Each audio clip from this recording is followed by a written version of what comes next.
To be honest, I don't mind, cause I don't feel the same way I used to do. Every time I see you, I know the truth. Cause baby, every fucking time you've played me, you should know that I don't give a single fuck about you and your words. All the times you lied to me, I took notes. I don't know what to say. I thought you loved me, but you ran away.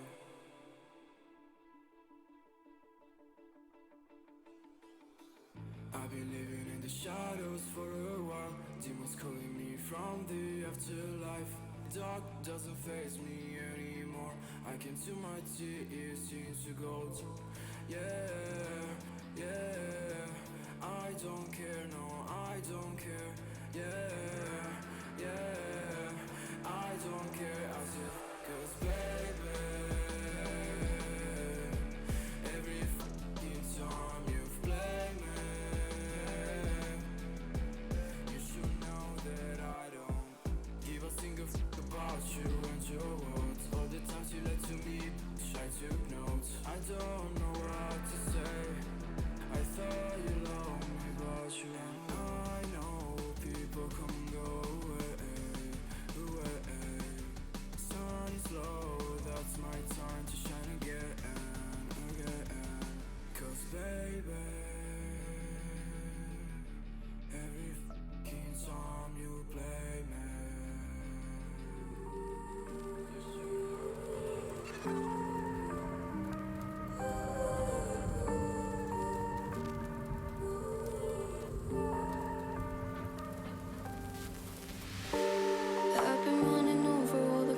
of my mind, trying to find a story to believe. And I've been getting sick of how I'm spending all my time, searching for a way to find relief. And I can say it's like go to sleep, but I feel like I need to let go. And I can spin a web of any story that I like, but tonight I wanna make a masterpiece. Stepped out looking like a small fire, half glass and filled with desire. Head down, but I know I can't deny it. Life is fun when you're a liar.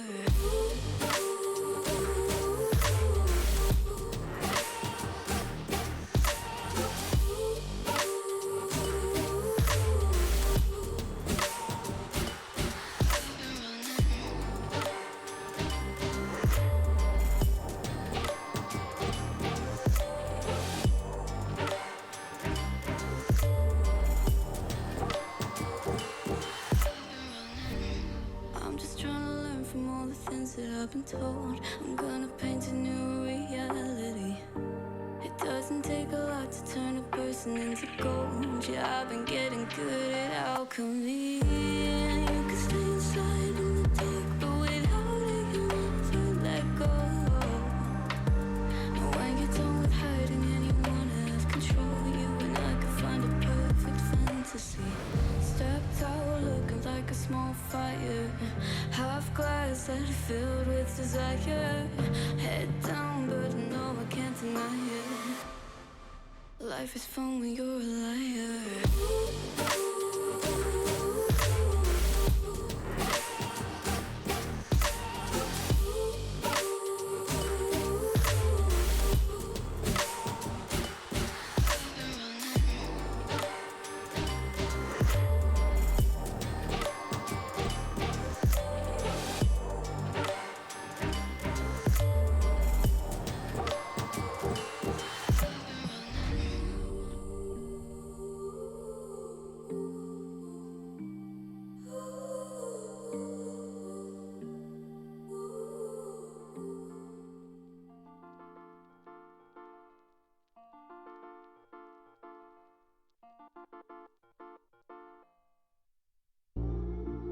Wish we could learn how to love our mistakes, straight from the jump and not wait for an answer.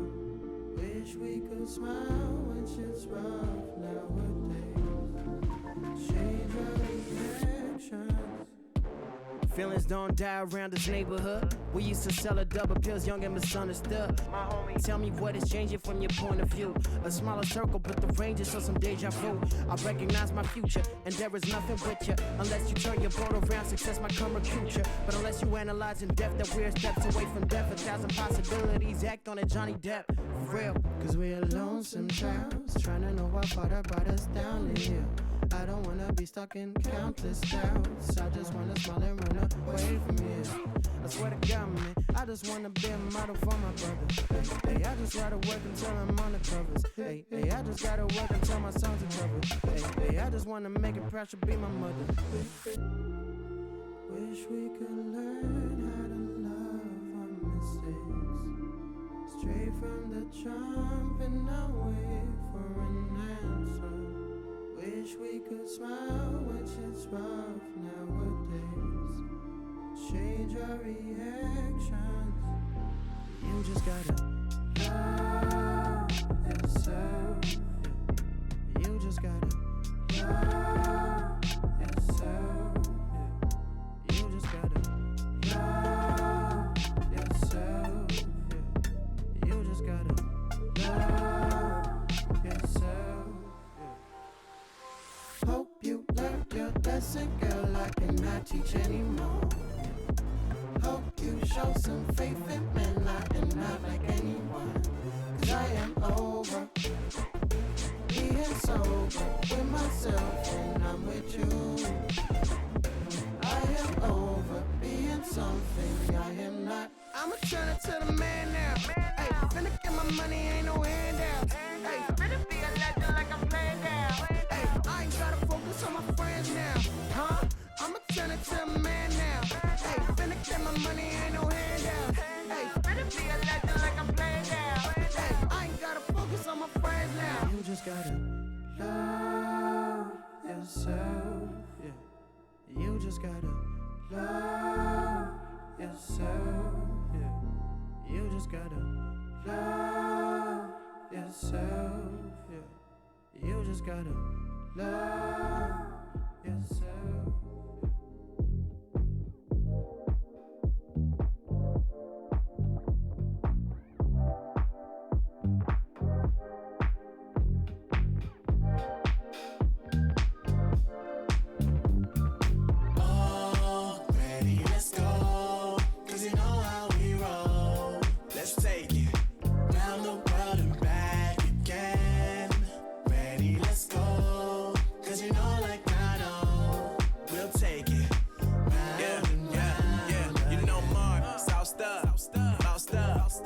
Never let you double cross them. Moving through the city like it's Gotham. They told me get one, so I got one. Stop saying you're a boss when you not one. You ain't sacrificed, nah, you ain't lost none. All over the gram like you got a bag. You ain't big dog, we ain't hear none of that. I'm in the gym looking like a running back. And you know the flow, got him coming back. Who I was in the past, I'm unattached. Only focus in this moment is bringing the summer back. Oh, respect my grind, elevate souls and I spread good vibes. Young divine, you know I gotta shine. Raise your hands for a good time. Aight. Vibe until the morning, sleep until the noon. You said that you want it, so I got it for you. Let's all get together and show them how we move. We move, we move. 3, 2, bringing summer 1, to drop. you. Oh, ready, let's go. Cause you know how we roll. Let's take it round the world and back again. Ready, let's go. Cause you know like I know. We'll take it round and round. Yo, hold up, let me switch my flow up. Back in high school, they were telling me I'll blow up. Doing talent shows and man, everyone will show up. Got in an accident and still made it for them to go nuts. You know what? I'm so so what? I'm so That means I can't describe the way I vibe, the way I slide. And with the rhymes that make the dimes, I'll close their eyes and fantasize. I'm divine calling their phone number. Girl, you know I love you.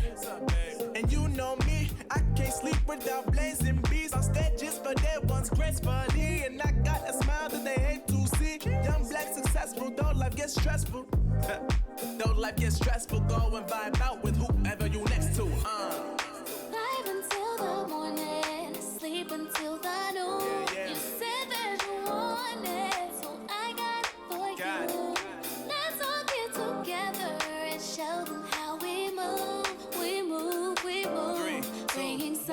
drop. Oh, ready, let's go. Cause you know how we roll. Let's take it round the world and back again. Ready, let's go. Cause you know like I know. We'll take it round and round again.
inside, you subdivine.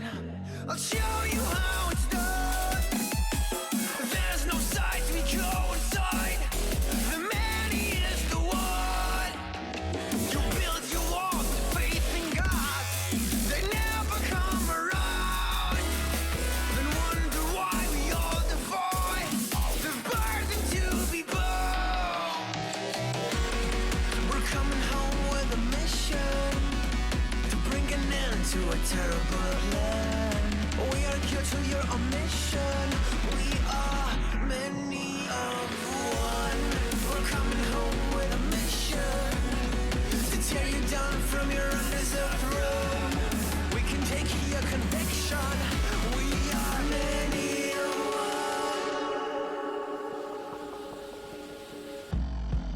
one. You may call it a virus, but we call it the antidote. It's an answer to silence. The future is here to revolt.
Introduce me, I'm the renegade. Ooh, every single night, I crave the taste. It's the adrenaline running through my gate. It gets me high, high, high. Got no time to waste. Ain't got time for small talk. I tell you the truth. I'm faster than you. I'ma tell you the truth. Not in it to lose, just faster than you.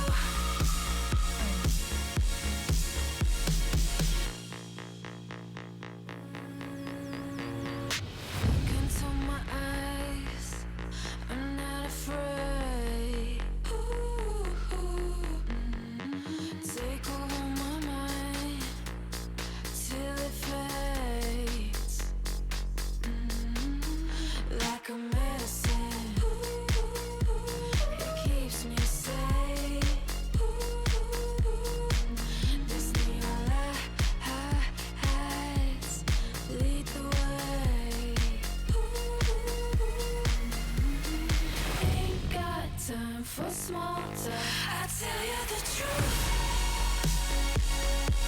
I'm faster than you. I'ma tell you the truth. Not in it to lose, just faster than you.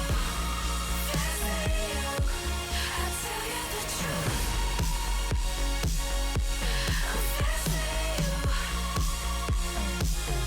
I'ma tell you the truth. Not in it to lose, just faster than you.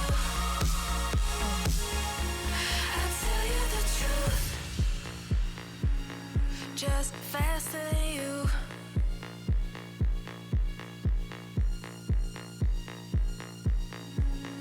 Just faster than you.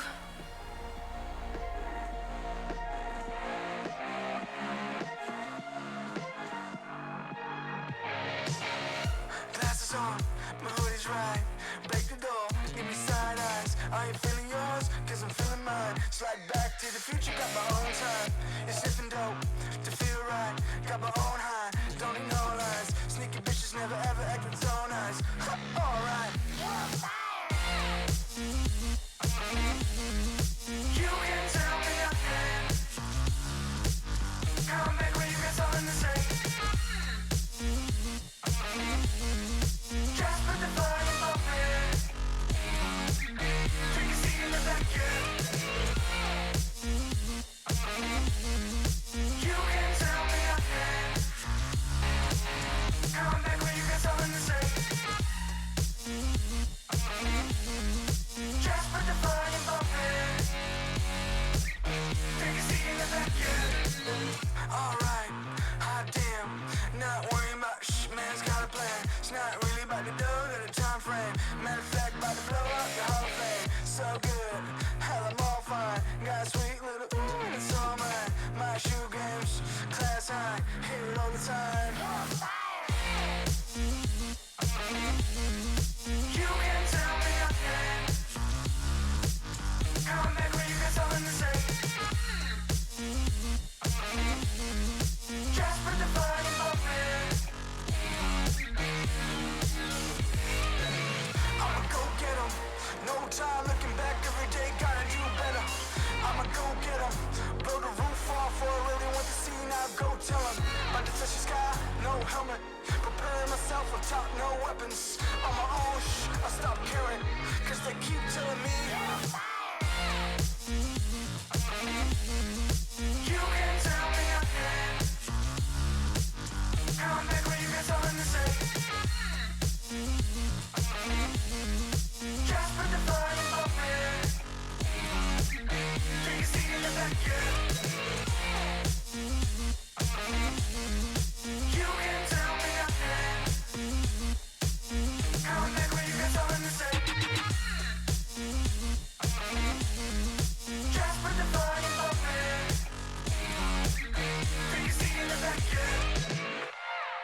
anybody else going to forget?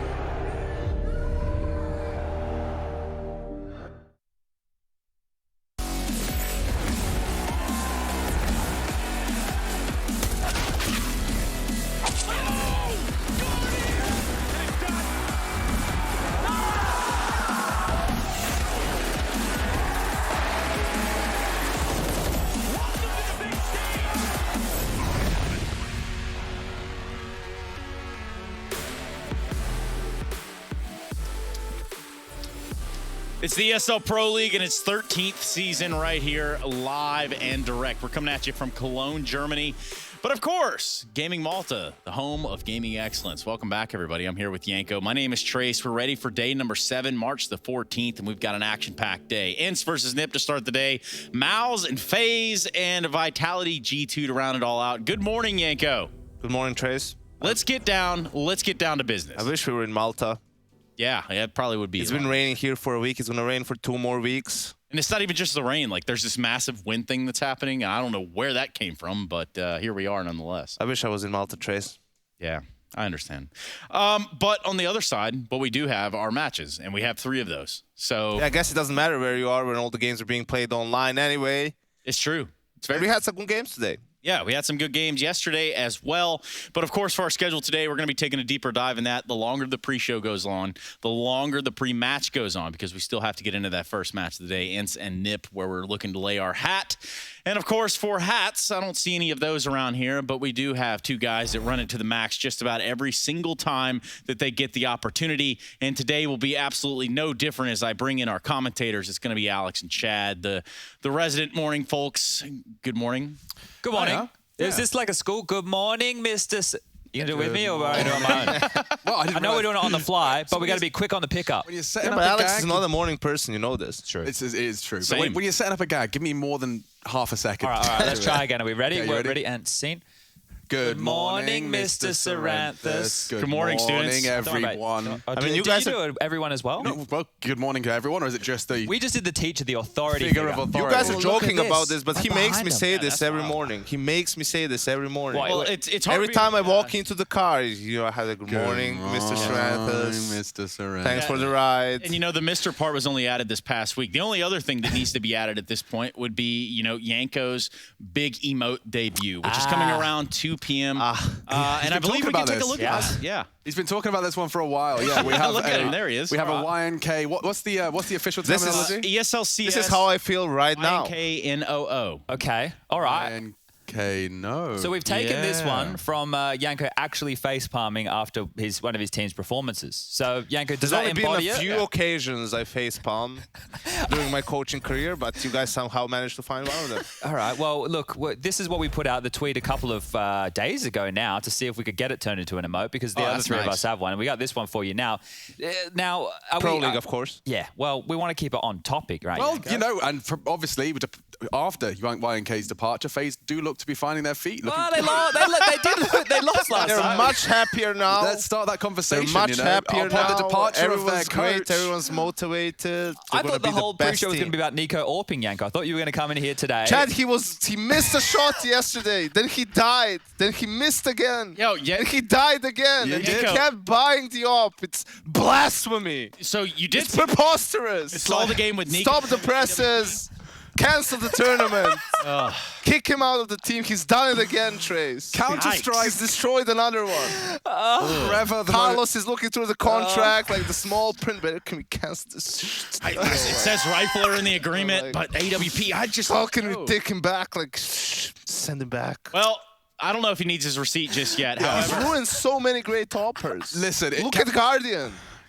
Where's he now? Counter-Strike as a community, we're full of lots of wide, varied personalities. But if we could just try and be a little less ungrateful, Let's be nice. let's be nice. Let's all be nice to each other. The human beings Yeah. playing a video game and doing it pretty damn well, so well. In fact, they're being paid to play it. So Let's spread love. now that's a wild concept right there, Alex. We should really see if anybody else is about that life. Oh, I need a minute. I'm going to let you guys have plenty of those. Thank Thank you you. so much for your time and joining us here. And also, we will See you in a bit. continue the conversation that is Nico with AWP at a certain point. But I don't necessarily know that it's necessary right now. We could talk a little bit about the action sure? that we saw yesterday. Well, there was plenty of talking about it yesterday. He missed, Trace. How many times?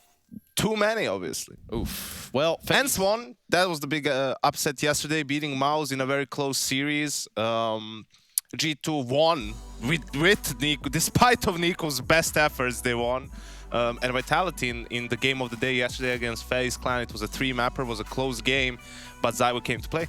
Yeah, and you know, we will have to be talking about FaZe on Mirage at some point, but for the time being, I'm looking at Mouse, I'm looking at Rops, the Ropsicle himself, really showing up big time yesterday in the serve. Plus 31 on a KD, that kind of speaks a volume of its own.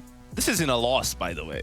They lost the series, and he still was the highest rated player. He's the highest rated player of yesterday, more highly rated than Xaiwu with his mad performance with 1v5s, 1v3s, and so forth. And yeah, Rops has just been doing it all for this Mouseport squad. I mean, he's known as a more of a lurker, right, like closer of rounds, but he's also had some really good openings, right, in some of the rounds with just some of his aggressive moves early on. And yeah, I think Frozen had a good series yesterday too, but you're looking at them to perform as a team, right?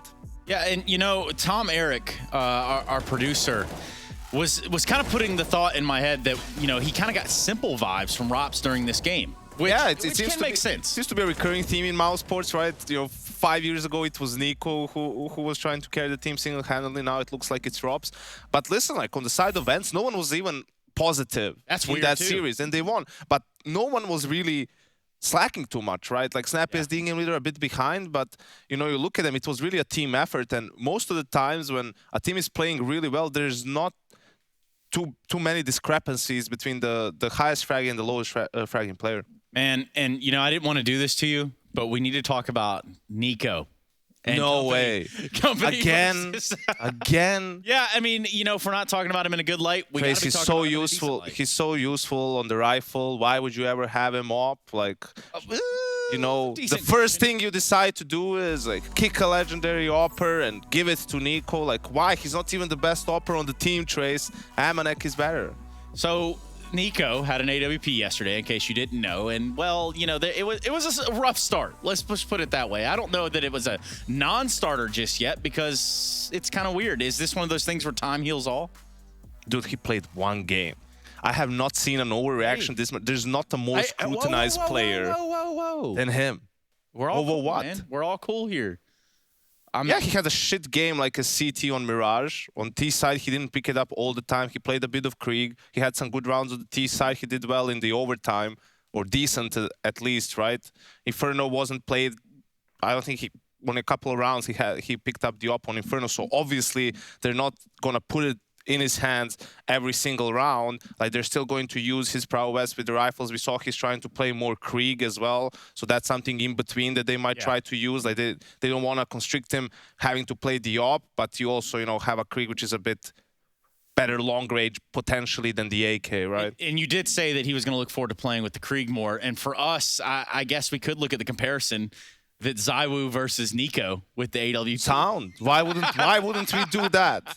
Because it doesn't make any sense. Take the best player in the world for the last 2 years, the main opper, his whole career. Let's compare him to a guy who's been rifling his whole career and just secondary opt on CT side sometimes, and see who is the better opper. Surprise, it's Xaiwu. Oh, dang. Who could have thought this was possible? How's he done that? Yeah. Xaiwu just yesterday had some mad rounds though. This was a 1v5 on Dust 2. You almost never see these rounds happen. Along with a Glock. That's Xaiwu, man. He just like that. And he makes it look so easy. Like, here you're looking at this and thinking, well, this isn't why I could do this. Well, no, you couldn't. And besides this round, like, this was a 1v3 on overpass as well. Another crucial round, right? Like, it was a close game in the end, and it really did feel like one of those games where Xaiwu just, you know, put Vitality over the hump in the end. Oh my God, that last shot right there. Style points. Are you tearing up, Yanko? You okay? Yeah, something's in my eye. Oh, it happens to the best. Maybe one of Nico's op shot. Hit me in the head. How's he done that? Yeah, so I mean, we could continue down the path that is talking about Vitality, but truth be told, we're not going to talk about Nico hopping anymore? No, we'll get there again. Don't worry. All right. Let's take a look at Group E. This is where we stand so far. We took a look at this a second ago just to catch you right back up to where we are. Your winners for day one of this group were ENCE, G2, and Vitality. But then we can begin to talk about teams like the Ninjas in Pajamas, because we're going to get a taste of those Ninjas in Pajamas later on as they take on ENCE. For NIP yesterday, how are we feeling like that looked? Because, the survey says kind of weak. Yeah, I mean, our prediction was right. Samurai beats the Ninja. But other than that, yeah, a close second game on G2's map pick. Still lost 2-0 in the end. And you can see, right, that ZTR, a bit of a lower performance. He had a great debut. Then his stats fell a bit, but I wouldn't be too harsh on him. You know, he's still very young, very inexperienced. As we've heard from Threat as well, he seems to be performing in his role well so far, so definitely cut him some slack. And I think, with NIP, it's a bit of a similar story as it is to Mouse, in a sense of, you look to them and like, well, they have a problem with lack of experience too. Rez being the most experienced guy on the team, like, sure, he's 23, not this is so ridiculous to say, like, a little bit older, being only 23, though. But with some of the other players, it's just not there yet, and that's why he has to be the guy who's going to lead the way. Yeah, and that's a strange thing. Even just to think about, one of the rookie years for Rez, or him back with the old NIP lineup, which was, winning IEM Oaklands and making a stance saying, like, okay, NIP is still in the fight, can't discount them. Now we just look at, like, completely different looking faces for teams. And, for him to have come out and continued a path to prominence within the professional scene, he's done that much. So we'll have to continue to keep a look there. For the time being, we're going to have to go to a break so that we can come back with a little bit of ENCE versus NIP right here for Pro League Season of 13. Don't go anywhere. You won't want to miss it.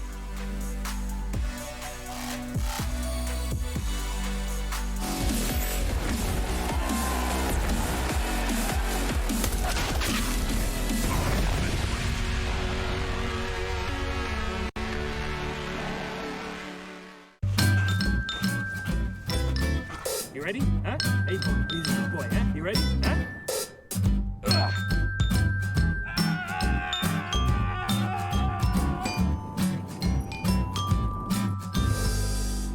Start your esports career now at play.eslgaming.com. If you want to know what you're good at and, well, also what you suck at, check out csgohub.com. Coming! Hi, my name is Sue Lee. My handle is Smix. I think it's important for these initiatives to happen. Empathy really, really goes a long way, and it always, always means so much to us, and I think that's where initiatives like this really help. Good luck, have fun. I hear the words, but they're coming out in echo. Stop! Would you give up the fight if you had no time to even surrender? Would you give up your rights and let your life slide away?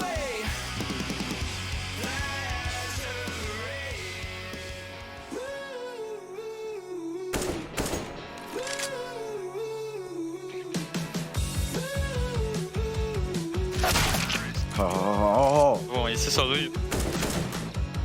Oh. Oh. Oh. Oh. 88. 12 HP.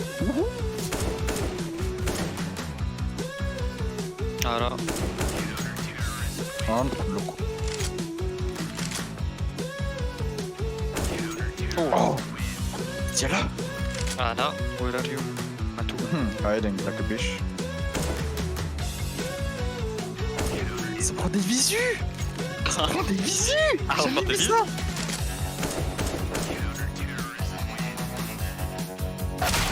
Ah, tu savais! Ah, c'est dégoûté, c'est j'avoue. Nice shot. Nice shot, nice shot. Nice shot, nice shot.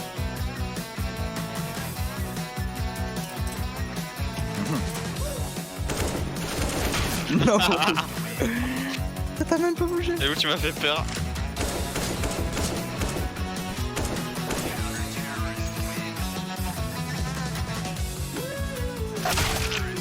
I knew it.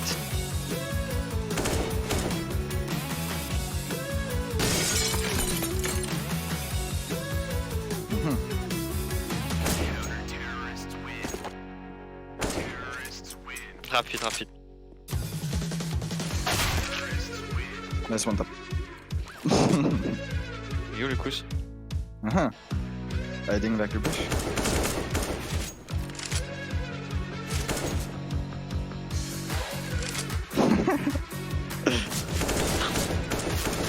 Ah, on a fait le même move. On a fait exactement. Ah, ok. Only one taps. My name is Scream. Déjà.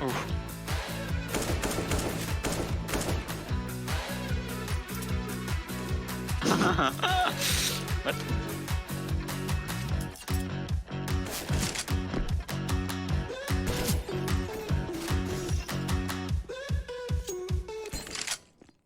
Dude, we got. Tout.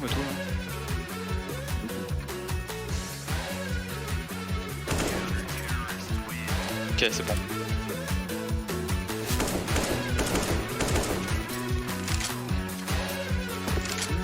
Non.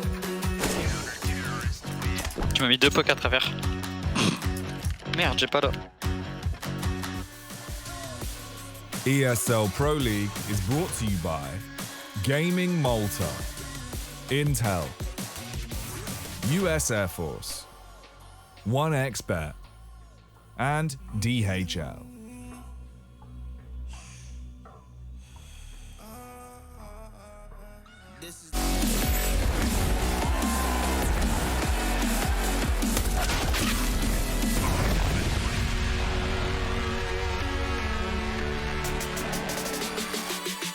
I think the hardest teams in our group is for sure Vitality. I think only Vitality.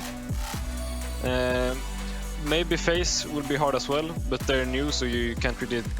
Like, it's same with FaZe and Mousesports and ENCE. They're all new teams or new. They just made some roster changes. I think it's same with G2 as well. They just removed Kenny. So I think all those 4 teams is like you don't really know what to expect from them. And then Vitality is we played them so much, and they're always a super solid team with Xaiwu in the front. So I'd say definitely with Vitality, and then the other teams I think it's 50-50 all against everyone. And Nip took an L to, well, Nip did take an L over there to G2 yesterday. So that's the L side of the 50 trace. I guess, today we might see the W side of the 50. Yeah, perhaps. We're going to keep our eyes attuned to it. We're looking at ENCE versus Nip as our first matchup of the day. That's one best of 3 on Sunday. Hut. Omaha. Wild scenes, though. We got to take a look at this matchup as a whole, and we got to talk about some of the things that are going to be going on there within, because you're looking at one side of this and you're thinking, okay, well, ENCE, they don't look anything like I remember them looking like, but now they need to show up and play. They need to put ENCE's name back up. Is that because of the lineup or because they're actually winning some games? A little bit of both, I think. Yeah, I think that was definitely an upset yesterday. They played well, you have to understand if these teams are going to win games, it's never going to be probably not a blowout or anything. It has to be a close game. They still have to work on a lot of things in regards to their game, right? A new team, international. Some of these guys have never played with each other. Actually, most of them have never played with each other. So it's normal for them to make mistakes or for things not to be polished. But just pulling out a W against a team like Mousesports is a huge feat for them. Yanko, we're about to hear from Snappy here in a second. And truth be told, he's going to say some things about, deagles and force buying, this, that, and the other. We're going to catch up with you on the backside of it. So for the time being, Frankie sat down with Snappy. Common theme in your match against Mousesports was force buys. Sometimes you call for a force buy when other people would not. Talk me through the decision-making there. Yeah, the thing is, in my opinion, it's not always about necessarily winning the force buy. It's about breaking economy, because you never want to get the other team to spiral out of control with the economy game. On Train, I guess it was maybe a bit questionable, one of the force buys we did. But on Inferno, let's say you have 1900. If you don't force buy, the next round is going to be really bad because you'll have 4,300, and at that point you probably have to buy MP9 or UMP to get all nades, especially on B, because you can't really get away with buying M4, small Kevlar, smoke flash. If you do that, you have to have some specific stuff you do, and if that goes wrong, there's really no plan B.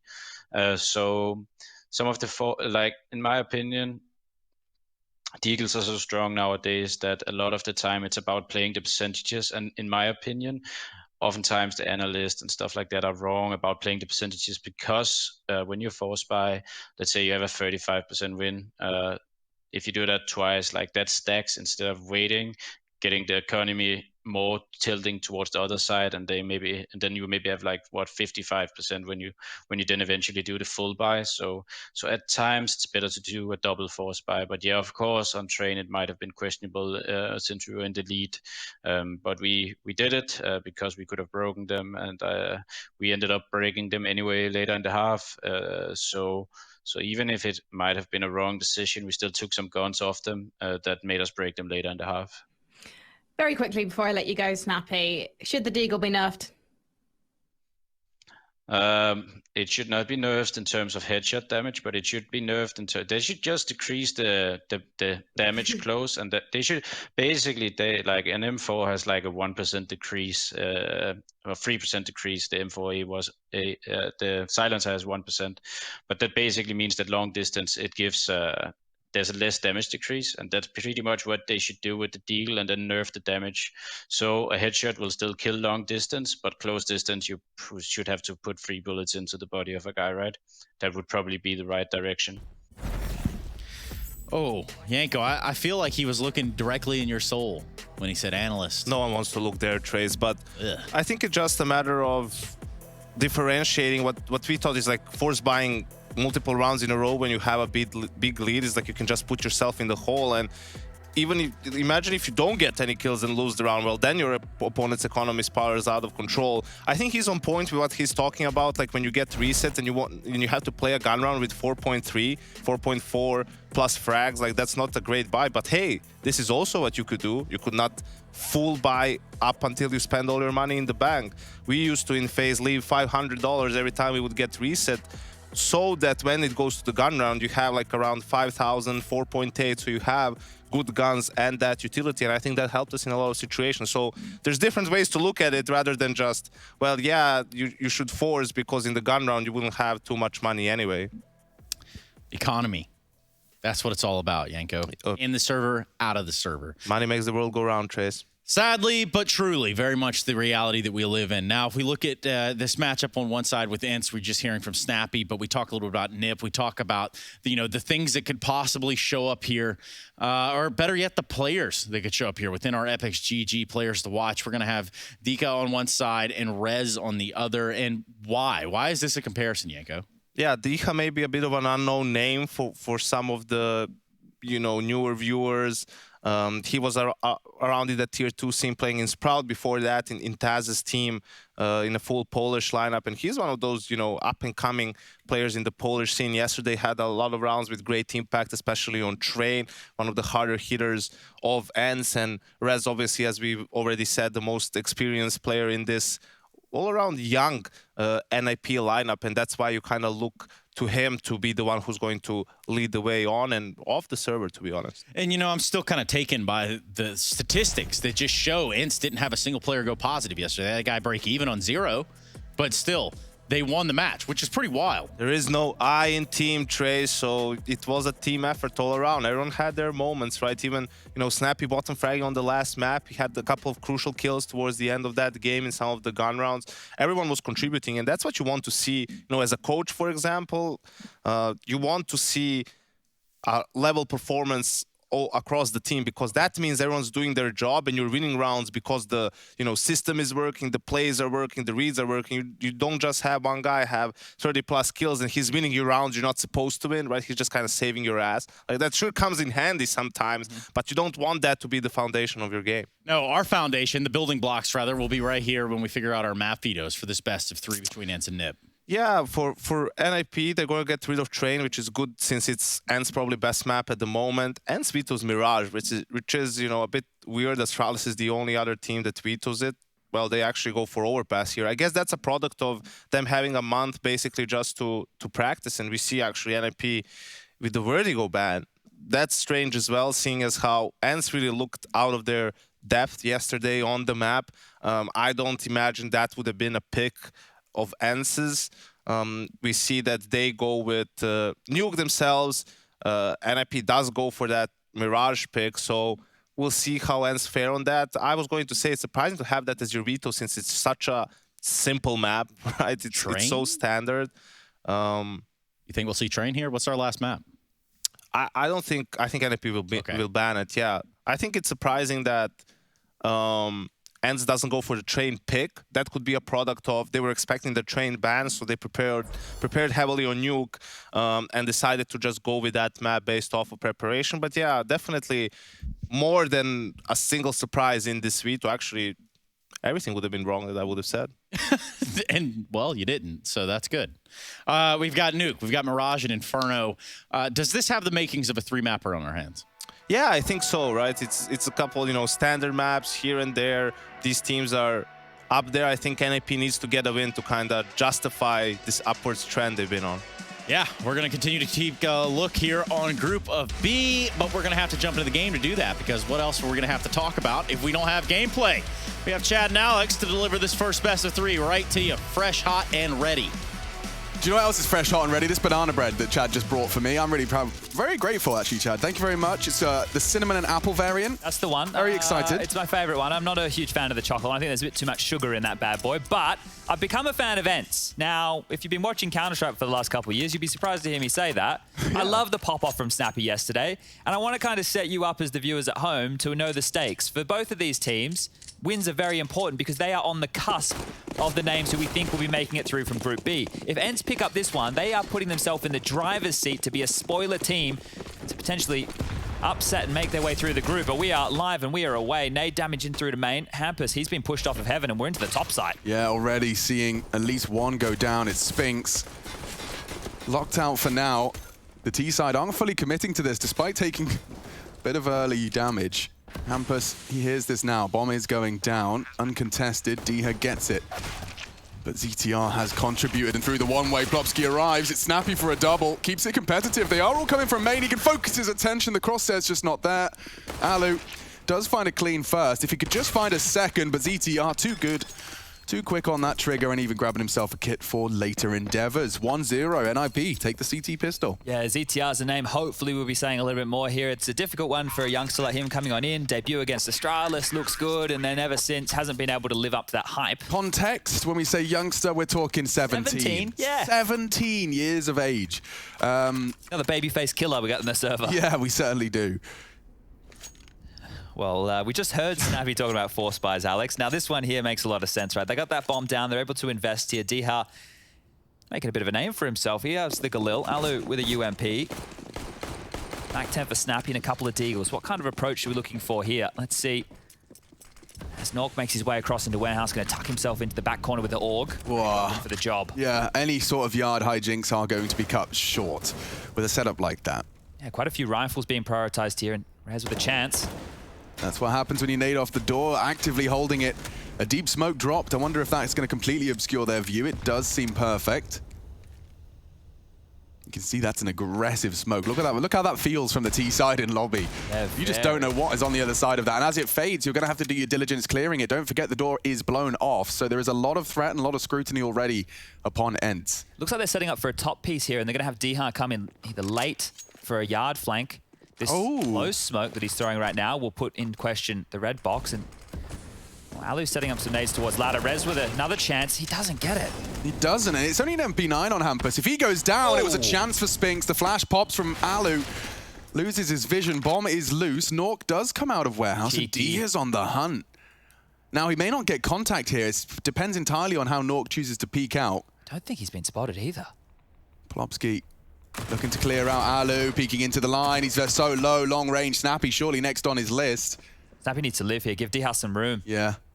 There's a lot of time still on that clock, and he's walking in a bit of a dead zone for that jiggle from Nork. 25 seconds, though. Time is the problem here. Diha needs to get a move on. I think main has to be his option. He's decided to... Oh, the peek out. Nork's got him, and the round does conclude. We'll see some weapons scavenged away, but NIP, they keep them at arm's length, using those longer range weapons, the M4s and the AUGs, making it very difficult to have as much impact with your MAC-10s and your UMPs. Yeah, so right there, we can see why those rifles are brought in because the 4-5 ENCE. It means now as well that they're going to have even more so. So everyone's upgraded right now from NIP. into an M4 or better. That is quite a nice place to be in round number 3. Something I remembered as well, and SEO broke it down over on his noob hub, but he was talking all about NIP's aggression to counter Complexity's yard plays. Yeah. I'm intrigued to see whether or not that's something they have to pull out against the boys' events once they start getting smokes thrown out yard. I really put that all down to an interview we did with Threat. I think it was late last year, or even in the middle of last year, and he was talking about how he thought the CT side meta would shift on this map because of how good teams are now with utility towards yard. There's so many different variations of smoke walls now that the CTs have to change up their options. It's a mini game within the game, and this is a perfect line for Nork to be holding with that scoped rifle. A satisfying burst into the head of another. Doto's added up. Alu gone. More dreamy org scenarios as new addition. Fresh out of Israel, Spinks is playing from Ence's HQ.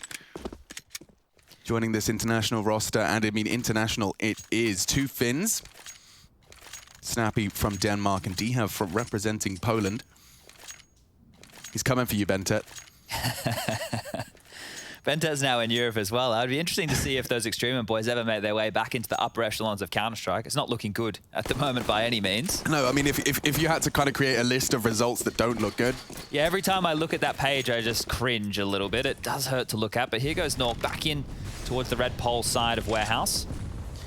Hard smokes.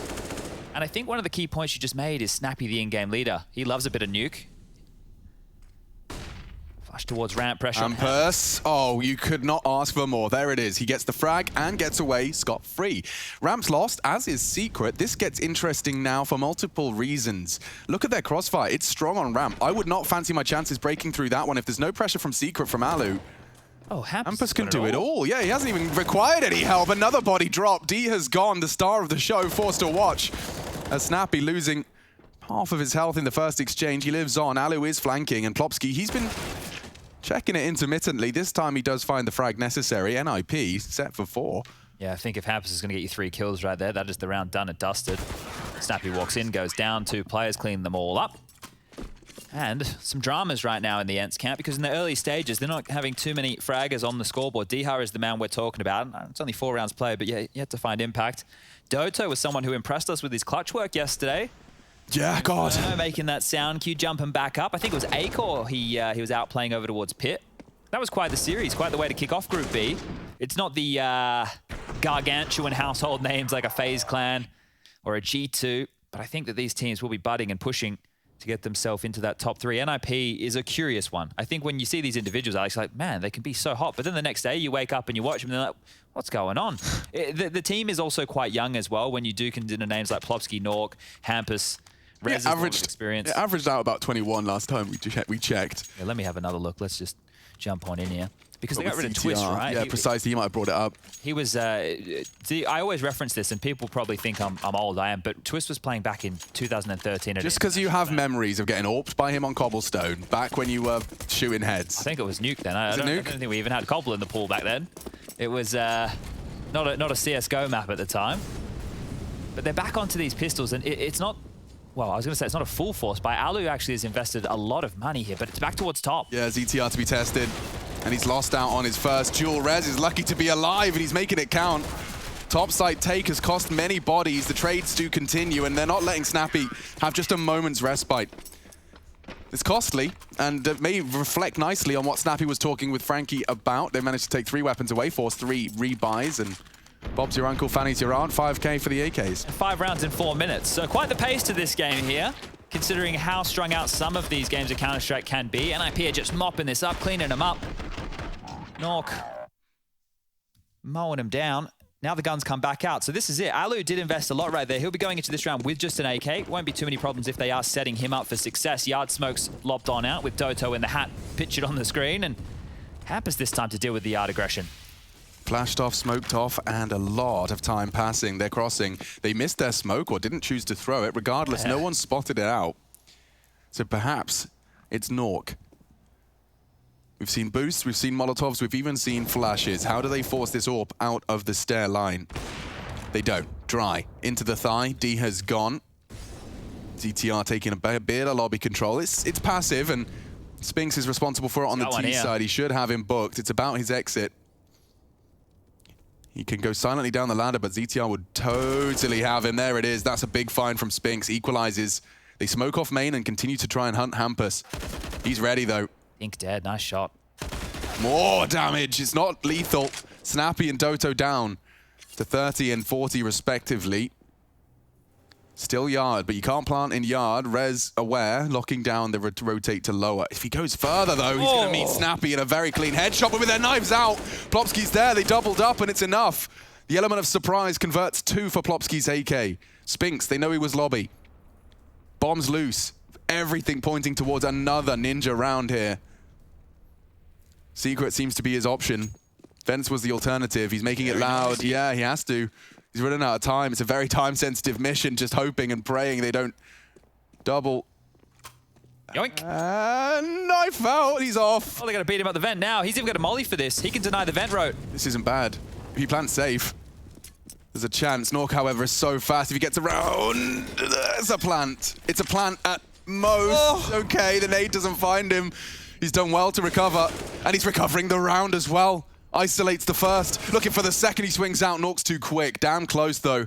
Makes something out of nothing there, Spinks. Yeah, great attempt, right? Max loss bonus with that bomb down. Lots of money in the back pocket for Ents going forward, and he did his absolute best there. He gets that lobby clear onto ZTR. There's not much time. He grabs that frag, even gets it down. So you have to be happy with that, considering what he was up against.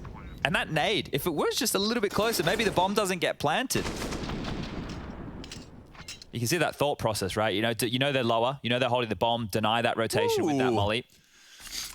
Heart on his sleeve does Doto. You've seen him at the highest highs and the lowest lows so far. I loved it when we got an interview with him after he had just joined Ents, and he was one of the few Finns that spoke to us. Him and Yampy, they actually could have a conversation. That's true, yeah. So it's good to see a little bit right here of emotion.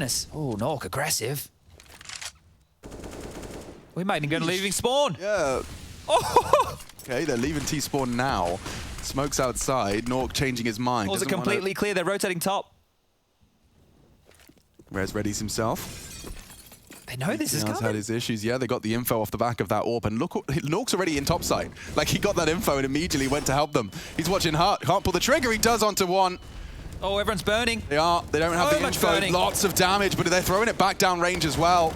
It's CTR, good for one. Doto plunging himself back into the lobby, hoping to re-aggress from Squeak with Alu, but they do not last long. Damn, this is a vigilant defense from the Ninjas. They're looking crispy. Yeah, I mean, you'd combine their aim with early info. Speaking of aim, Doto's hit some great shots. A third opportunity presents itself, not to be. Woo, but Ents, you know, like, clearly, they are under the thumb of the Ninjas in pajamas right now. They're pushing for the info at the right time. CT aggressive maneuvers into stacks. Snappy just can't call the right game. This was the info.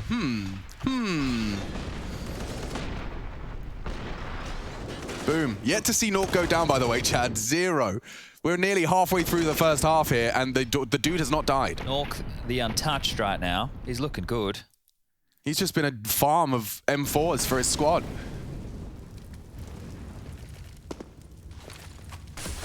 Ah, perfect. He can throw a nade through there, right onto the toes of Spinks. It's looking like a very quick 8-0. Diha yet to frag as an impact player on a map choice. Remember, this is Ents' map choice. Yo, he hasn't even been firing bullets. 1 ADR. Like, he's been dying before he could even collect a single tag. Well, with a lot of these top hits, they're very Hail Mary, right? They're not late round. They're trying to catch NIP off guard, and they're not getting caught off guard by any means. Once again, they execute through. They can't even make their way out squeaky. Oh, team flashes as well, guys. This is not looking pretty.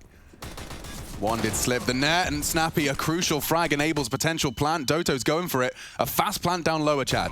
Yeah, well, bomb's down, timer starts, but the big guns are on the NIP side, and they can start this retake. 2 still in that lobby. 2 for ZTR to contend with. And Alu's hunting for this. He's found them both, and they hit their shots, but now that's information, the bomb ticking. CTs are into the site. Plopsky with the kit. So many nades here, so many nades. He's not holding it. Hampus has been caught as well. If Snappy swings this door open at the right time, Plopsky baits them in. Close the door. Time-sensitive mission now. The flames. Oh no, did they spread? The T's have perfectly thrown the flame down. They'd have to get on it now. Now is the time. If you deny, Alu can win it all through the door. He's got one. Oh! He's gone 2. And off the back of the Tech-9s, Ents, through throwing their bodies into that lower site, have put the first on the board. Yeah, that should not have been as easy as it was. That was very clumsy from NIP on the retake here. They had so many nades, right? They had mollies, they had smokes, everything they could have asked for. I think ZTR going to Snappy getting that freebie, right? It looked like it was completely through the smoke on our screen. Didn't have that signaled in the top right. And then Nork and Plopsky left trying to fumble around that Molotov. Was not to beat. And now their money already after a 7-0 start. It's not in question. They'll be able to buy, but they don't have the AWP, they don't have the AUG. ZTR's down to a UMP. It's not pretty.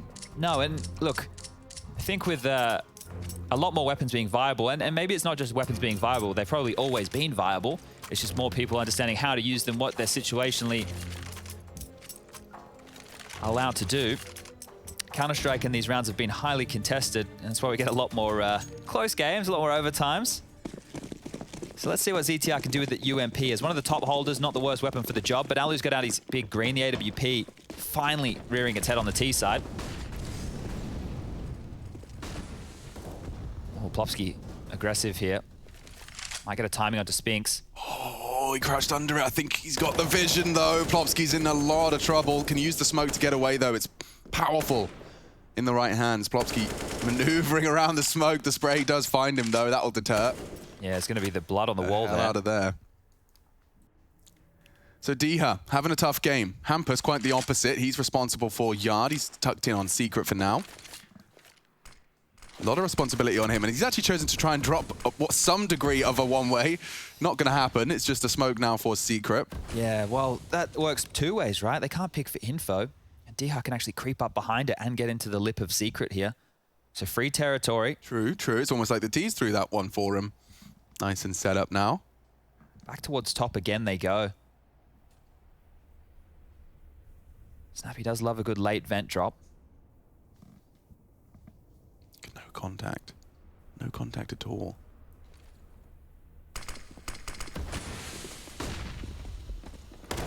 Backs are turned. And Rez lines up too. More team flash. That's awkward. Alu's going to try his best. He's been caught through the vents. Diha was the luck. And well, guys, I'm not sure what you want me to do with this. Oh, Plopsky and ZTR are low, 20 seconds left. It's not the recipe for success. Far from it. He does have the element of surprise here. Just a kill would be nice. On the board now.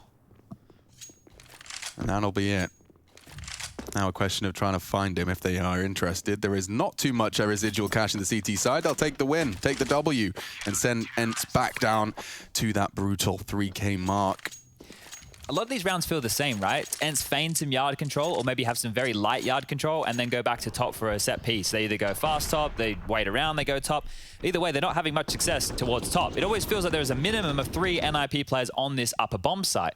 And that is a problem. You want to draw out these rotations. That's the whole point of doing yard smokes, is to get a player to drop to lower, force somebody to play passive more closer around CT spawn boxes, maybe even helping out ramp. But you can't get through ramp. Like, I feel like Plopsky, just by existing and doing what he's done so far, has been enough of a deterrent. Yeah, it's just strange that that one avenue of the map they're having so much trouble with, and now it's just going to be back down to the pistols mode on through. Rez with a chunk of damage. Oh, that doesn't feel good to watch. Blender. Oh. 3 on the 1 spray of the mag. Another round done in the first 20 seconds of play. Alex, we went live at 12. Yeah. It's 12-13. The score's It's not 12-13, I swear to God. Okay, well, we are already blasting towards the end of our first half here. What is happening? I mean, is so quick. It's like they've got a really hot date. Yeah, I'm pretty sure most things are 3 closed, PM. and it is a Sunday, so all right. Crunchy roll and chill. Let's see how quick they can get this first half done, shall we? Not only that, the bomb's only gone down twice. So. What's he up to? Look at the smoke. He just wants to go. Puts out the molly, hunting straight into the site. And yes, indeed, it's looking good. It's denied as well for ZTR. They're up heaven. Relentless aggression into this site. And they're still losing their Lurk and Diha. Oh, way dropped. That nade drops Plopsky down to half. He'll crawl in on the one-way. A flash from Nork. This is the go. Oh. Multiple flashes turned. And already Plopsky does go down. This looks perfect for Ents. And all off the back of Snappy, leading from the front. There we go. There's a round, and there's the bomb going down. So this one will not be defused, and Nork might not even hold on to the AWP. You were speaking about the money situation for the Ninjas before. He really wants to hold on to this, and actually ducking back over towards ramp. They'll let him get away with it. So, Ents get their second. I'm going to be throwing that underarm smoke on our top takes from now on. You see through it on the left side of the wall of lobby. You don't lose vision, and it puts out the molly consistently. Yeah. Yes, please. We need a few more tricks of the trade. We did have a loss last night in our matchmaking games. Wasn't happy with that. 16-14. Oh, it was so close. Down to the wire. When you're playing someone in matchmaking, then they force you to start trying, and then you still lose. Sucks. Oh, we have to play proper Counter-Strike. We can't just force by every round. We try just running at them every round. Oh, we got to try now. All right. Well, 9-2, buyout again. This round right here, Ents win this. They can actually build themselves a decent haul of rounds. So, round 12, a lot on the line. Oh, there's no way Alu's ready for that. Not even looking. You're just going to say with a facepalm. There's 2 here as well. Nork, easiest frag of his life, and there's more to be added to the list. They swing out one by one. He pulls the trigger. 2 in the feed for Nork on the AWP. Just Doto now and Snappy Bomb. Oh, it's so far forward. They have to go for this, and Nork's just lighting them up. Knocking them down like Skittles. Snappy's about to taste Plopsky's rainbow. There we have it. 10 for the boys of Sweden. I'm about to say a couple of things. Now, I want to add context to the things before I say them. Right. I don't know the game plan for Ents. I don't know what they watched in the demos and thought they could exploit against NIP. I don't know what was said before coming into this. But a lot of the deaths that the Ents players are experiencing now, running through a smoke, running through a molly, running out while the flashes and potentially getting flashed by teammates, they're running out and just trying to hope that they either get a timing or catch a player while they're blind or being corralled by utility. All of those things right there are not necessarily a recipe for success, especially for somebody like Diha, who likes to take heads-up duels, and Orpa like Alu, who likes to take heads-up fights. If they're just running into things, they're not getting a chance to actually use their individual ability. Now they're going, once again, looks like back to one of these top explosions. And NIP, they're more than happy just to play aim map, because that's what this is for them. Throw your nades, we'll throw ours, and then we'll shoot you in the head as you come out blind. 10-2. Ooh. Just as one fades, a second arrives. Snappy's holding the yard push. I expect he's going to be throwing the God Flash from there. What is Diha doing on the ladder right now? Ooh. What is this? It's a ladder HE lineup. Is he just doing that to break the windows? I'm not sure. Okay. We'll solve that mystery when we come to it. But as you said, nades are thrown, and then they play deathmatch. Rez wanted an upgrade. It costs him his life, but there is an immediate response from ZTR. Goodbye, Alu. A second found on this topside defender. D is in a lot of trouble. And Nork confirms 11 for the Ninjas. Now, this is Ents' pick as well. So definitely seems to be something is awry in the Ents camp. Not looking like the rigid squad we saw just yesterday. Something about the Ninjas' defense has definitely gotten under Snappy's skin. It's just the pace of this. And the problem is, because they've gone fast from the get-go, and now we're in, well, late game, of course, the first half, it's impossible now to really just change that pace. And their money is in the bin again. And when I say in the bin again, it's been that max loss bonus, right? But the lack of plants doesn't facilitate you the extra 800 in the bank account. If we take a look, there's only been 3 plants in the whole first half. So not a lot of extra cash coming in, and that's really left them strapped. NIP have just been hammering them, and it's not even the names and the frags that we've been talking about, right? It has just looked like Ents are running in, Ents are dying. Everybody from NIP is getting multi-kills. We've got 16 for Hampus, we've got 13 kills for Nork, we've got 10 apiece for ZTR and Plopsky, and 11 for Rez. So everybody is shooting them as they step on out. That's simple as that. Yeah, and I mean, you try and go yard, Hampus deals with you. You try and go inner, ZTR, Nork's probably rotated there already, and Rez has got you locked down on main. Everyone's delivering when tested.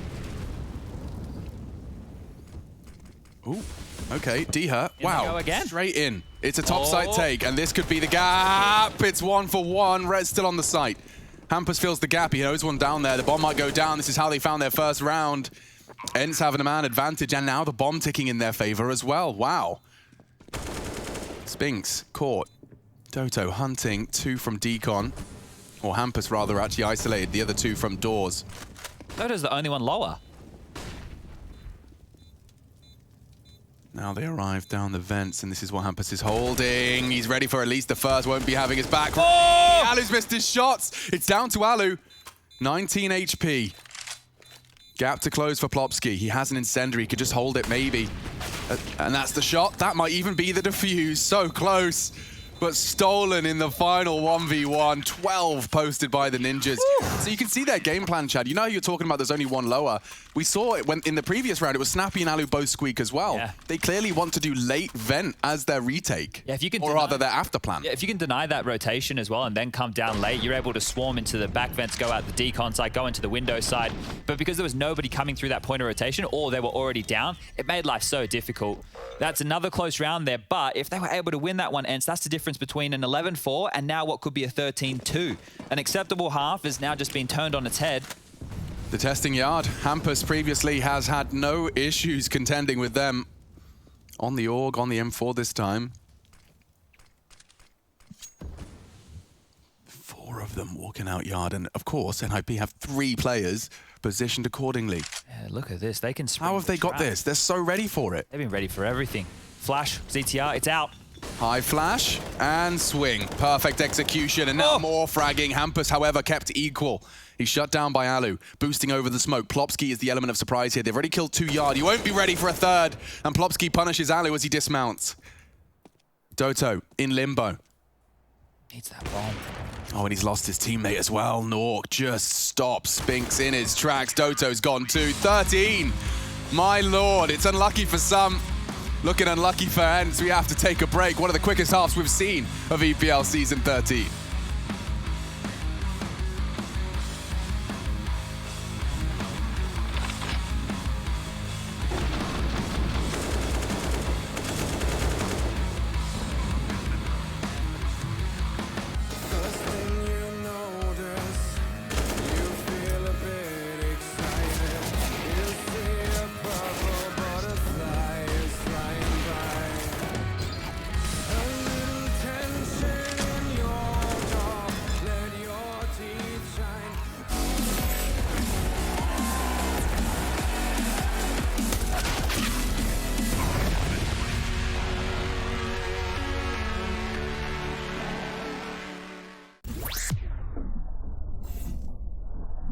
Hey Future Pros! Took the private jet to Nuke today to give you a flash for the A side. This flash will help your team greatly.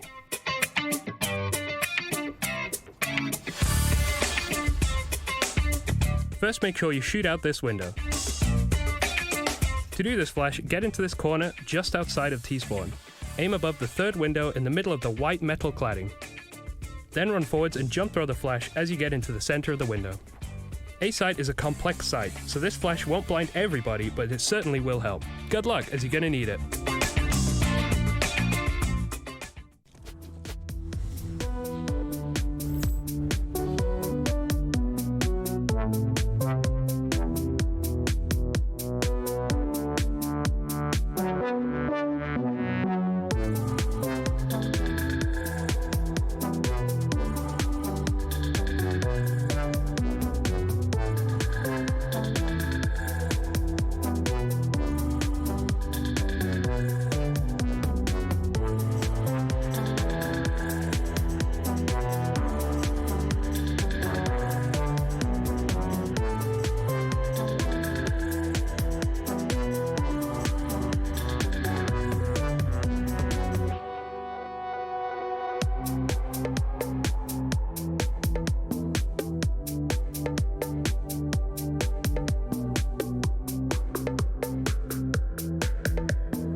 13 to Ence's 2. And Ninjas in Pajamas are looking to start off their first game of Group B. It's our second day of play for our second group of ESL Pro League. And, well, this is Ence's pick, the new international roster, a smorgasbord of international competition. One expert leans NIP's way, as does the score. But it is T-side Nuke, and they're going to be looking to get off to a start in order to make this a incredibly quick one. Chad was highlighting just how damn fast that first half was. It wasn't like those T rounds were going the full 2 minutes. They were definitely rushing and pushing the issue there, Ents. But now on the CT side, NIP will get to dictate the pace. Okay, well, it's P250 spotted outside. It looks like Rez has slipped the net. That'll be information conveyed. And down in the lower site is Alu. Very quiet scenes for Alu. Oh, here's a fight. Not just swivels back in time. And with this info, NIP are doing exactly what... Oh, okay, hold up. Rez has picked onto Alu. They know that there's one lower now, so lots of information here. So much for NIP to be able to rotate on top of that. Doto holds his nerve. Rez pushing in. Snappy! Oh, wow. Loses his life, and so did Alu. That's 2 entry frags into the lower site. CT's scrambling. Diha's pushed up. Now paranoid. Rez is hunting. This is a brutal pistol approach. He shuts it down, and things will calm down. 40 seconds as he does get hired up straight into Plopski's Glock. They were waiting for it. Spinks is tucked in on Vent. Main's a threat. If only he could find a clean tap. He can't. ZTR, 1 high, 1 low. And a big pistol round for NIP. They are running towards 16 at a very fast pace. Yeah, it's Mirage next. And what I was saying on that pistol was that NIP were just feeling them out. That's what we talk about, right, when we're doing these defaults. When you're spreading out, you kind of want to see what you're up against. Ents didn't do that at all, right? They did yard smokes. They did straight into top hits. They were always going through something, so they didn't know what NIP were working with, and it meant that NIP could always play heads-up Counter-Strike, just focused on what was in front of them. Ents, no option but to force buy. This would be the case normally for these guys anyway, but when the chips are down like this, 14-2, CT side, rounds are needed and damage is done. Alu's scout has been announced.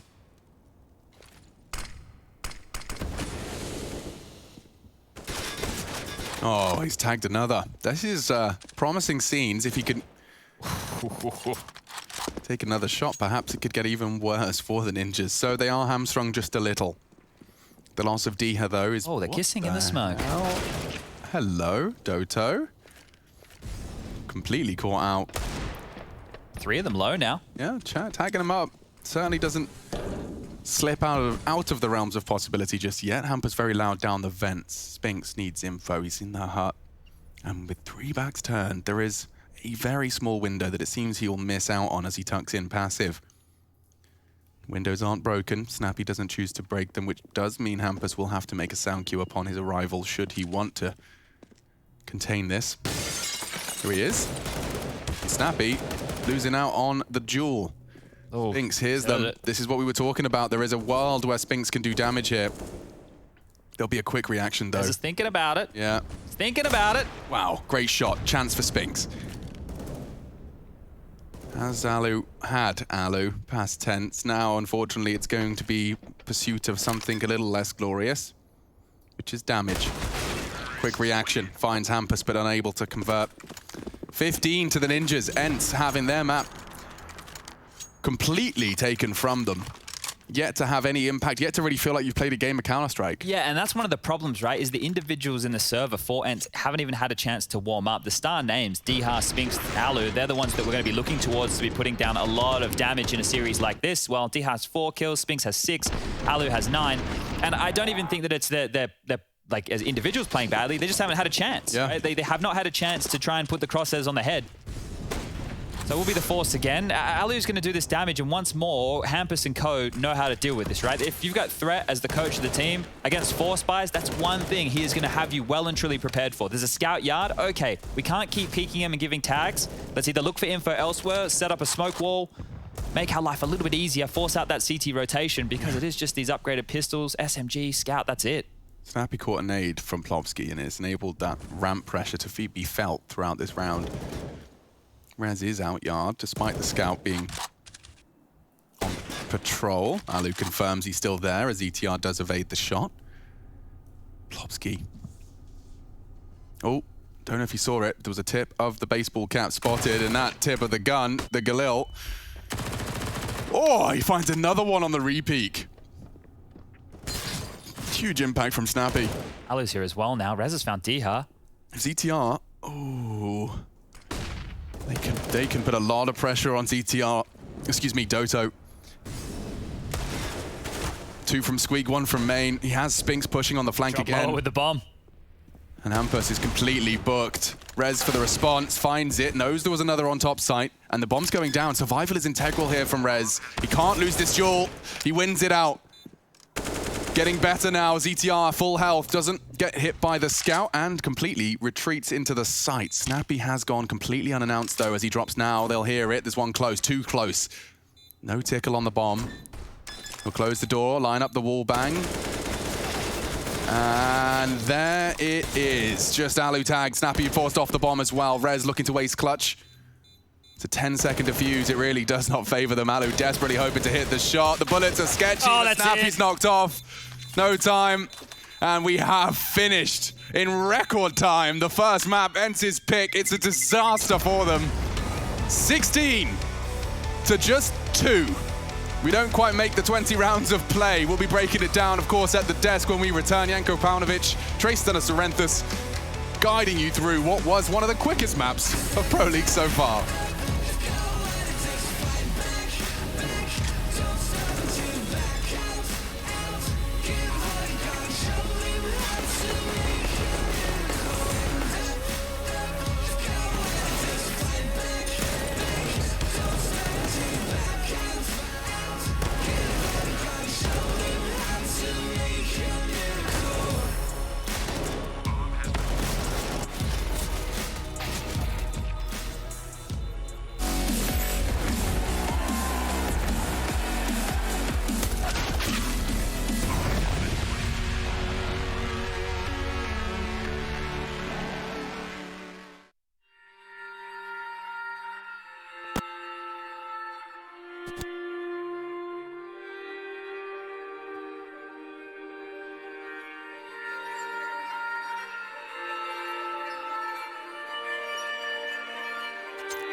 What a duel.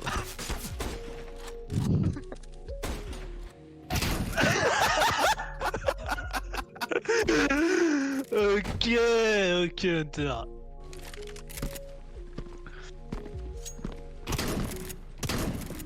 Ok. T-base or what? Yeah, T-base, bro. I'm in jail, man. No, you're in T-base. You're waiting for me. Whoa, where am I, bro? No, I fell. What the? Okay. Okay. Okay. Woo!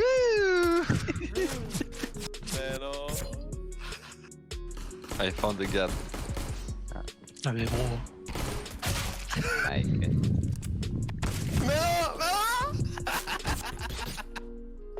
Shit. Dogs, man. Why you go in jail? Like you fall down? You fall down in the... Yeah, I will go. I will try. Okay. Oh, you get the up. Where? Where is it? What? You Tell me. Yeah. I just get the up on the corpse, but.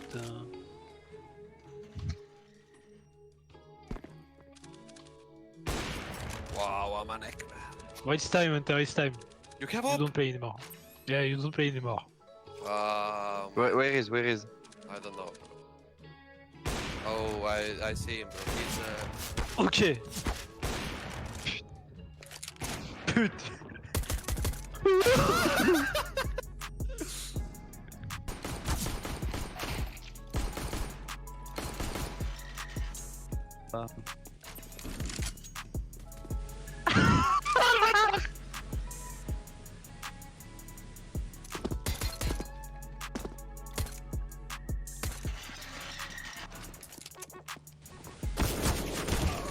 you are smart. You are smart, huh? You think you are smart. You think you are smart. Ah. Oh. Ah, reactive. Good J, guys. Good J. But don't shoot. Really. We are, Don't shoot. We are brother. Look. Attack. 1, 2, 3. Go out. And he spawned in front of us. Yeah. Okay. Voilà. Come on, Jackie. No! Putain. Where to go, you? Come, don't die. Don't kill me. Look the weapon, bro. Here. Okay, I will go away. Voilà, Simmer. Thanks. Got it?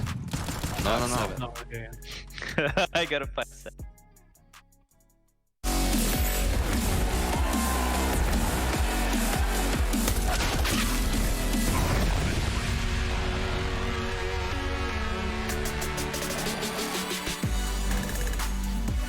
Well, what an absolute thrashing that was. The Ninjas in pajamas showing up in a big way here over ENCE in the opening map of this series. Nuke was almost done as fast as it started, and it was on the back of some pretty cool plays here. Xaiwu not able to get it done here in the last round. You can see he throws the guns up in the air, and that is it.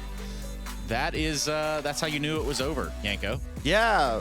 Machine is not a morning person, doesn't seem anyone on ENCE is either, you know, this first game of the day thing. Just sling Alex under the bus. I mean, I say that they did win in the same time slot yesterday, so just a great performance from NIP on their CT side, got rolling from the very beginning, had good information plays. The anchors were doing a good job as well, you know, racking up multi-kills, just not giving any space to ENCE, and yeah, just a complete thrashing from NIP. Yeah, it's hard to sit here and try to build a great case for ENCE in that map, right? Like, sure, there's some things we can highlight from NIP on this side, and we still have maps to go. We've got Mirage coming up next. But for ENCE, this is not how you want to start, and I kind of want to start to take a look and talk about round 12 rather, Yang. Yeah, I picked out this round. There were a lot of other rounds who were a little bit similar, but this will kind of tell you the tale why NIP had such a dominant first half. A lot of stuff on Nuke revolves around Yard, right? We know that at this point. So here's a play that happened. Hampus is the Yard player for NIP, right? And here he goes for a bit of an aggressive play early on, right? He's just by himself, basically. He has no support in terms of like flashes or anyone in main or anything like that. He's just going for a confidence play on his own. We see Xaiwu is trying to create some misdirection, right? He's trying to draw some attention for himself. This is basically just them trying to switch NIP's focus on Yard, pull the ramp player maybe even on Yard, and then just explode ramp. But since Hampus got all that information, look at the crossfire here from Nock and Plopsky, or just simply having two players on ramp and you're trying to do this, it's very difficult to get out of ramp. We saw that utility was being returned, an incendiary, they have to turn that off. Makes it even more awkward, and now Nock was just having a field day. In the end, they just double peaked the last player in a super easy round. I mean, for NIP, we saw a lot of those, and it had a lot to do with them simply having good information, not having to worry about flanks and such, knowing exactly what ENCE is trying to do. And yeah, that's how you have a strong CT side, Trace. Yeah, and that's information is key. CT Side 101 with Yanko. After we look at the numbers over here for ENCE, they're going to tell the story about how this match went up. Hampus had a good game of it, and now we can begin to turn our attention over here on Mirage. I think we could kind of put Nuke away as if almost it never happened. Well, you know, ENCE certainly wish it never happened, but now we come to uncharted territory as well when it comes to ENCE. You know, in the 12 maps or so they played with this lineup, they've never played Mirage. It was one of their, you know, bans most of the time. So in the time off that they've had, they've definitely put some work. They wouldn't have let it through the pool, and especially after NIP's performance yesterday, right? That was double overtime against G2. They certainly showed their own proficiency on the map. So I'm curious to see what it is that ENCE has in store when they decided to, you know, handle the veto in such a way. And it is wild, right? You're looking at the stats here from Mirage yesterday against G2, the map you're talking about. And, you know, for NIP, they're winning in a couple categories. First kills, you know, they got, you know, just one up on the clutches. But, you know, they still take a loss there, which is kind of strange, all things considered. And they could have easily won that map. There was that clutch with Rez where he was in a 1v2 and, you know, the guy was sticking the defuse and he tried to spray transfer. You know, maybe he could have just tapped him, right? Maybe gotten the kill, won the round, won the game. Obviously, hindsight is 2020, so that game we could have easily seen a third map in that series. So if you watch that game and just a little bit in general with NIP on Mirage, you notice that Hampus is almost always lurking, similar like Blame F does for Complexity, right? And we saw NIP was really hitting that B site a lot yesterday. So whether they stick to that sort of a plan or they switched around now because they don't want to get anti-stratted too much, we'll have to wait and see. But I think regardless of, you know, which site they're hitting, you always have to be wary of Hampus on that lurk. Yeah, and that's what we're going to have to be wary of as we go forward. The team that is most wary in this moment is ENCE. After having a no-show, a no-start there on Nuke, they're going to get a chance to run it back on Mirage. And for NIP, they should be coming into this one pretty damn warmed up. We're going to go to a break. We're going to come back with that second map of this series. You're watching the ESL Pro League Season 13.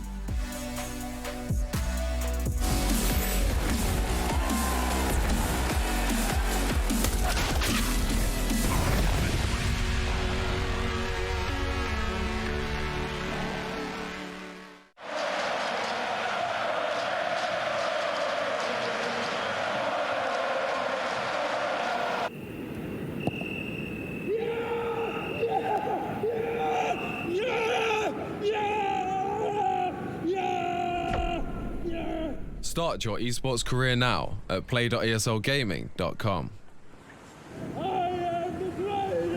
My name is Jordan Gilbert, aka Nothing. Hi, my name is Sue Lee. My handle is Smix. I think it's important for these initiatives to happen. Empathy really, really goes a long way, and it always, always means so much to us, and I think that's where initiatives like this really help. I encourage everyone in the community, anytime they see bullying, anytime they see someone getting called names, I encourage you to step up and say something. Good luck, have fun. Good luck, have fun.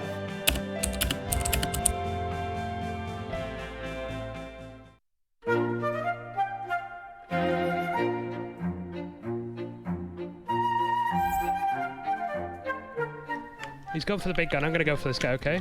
This could be a big goom. It's not a goom, it's not a goom. One more. Okay. He's inside. Oh, he's outside? He's inside? He's outside?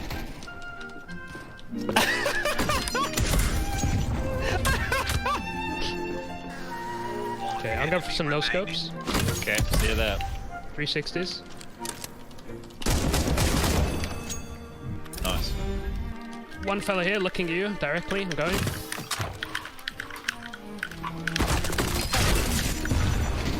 That count? Okay, I just got pinged like crazy. Oh my god, I will never let you down, Rushley. Behind the fence line, Okay, I'm going. I might be able to scrape around the back of it. Oh, he's moving back towards the gates of hell. Bush. Try and get out of it.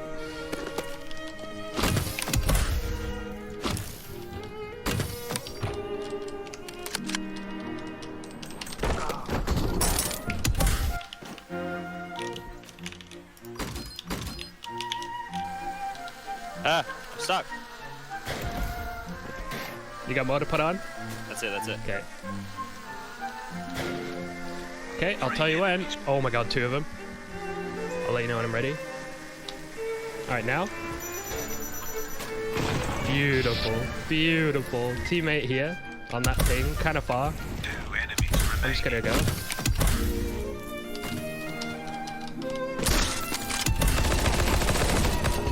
One left, apparently.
ESL Pro League is brought to you by Gaming Malta, Intel, US Air Force, 1xBet, and DHL.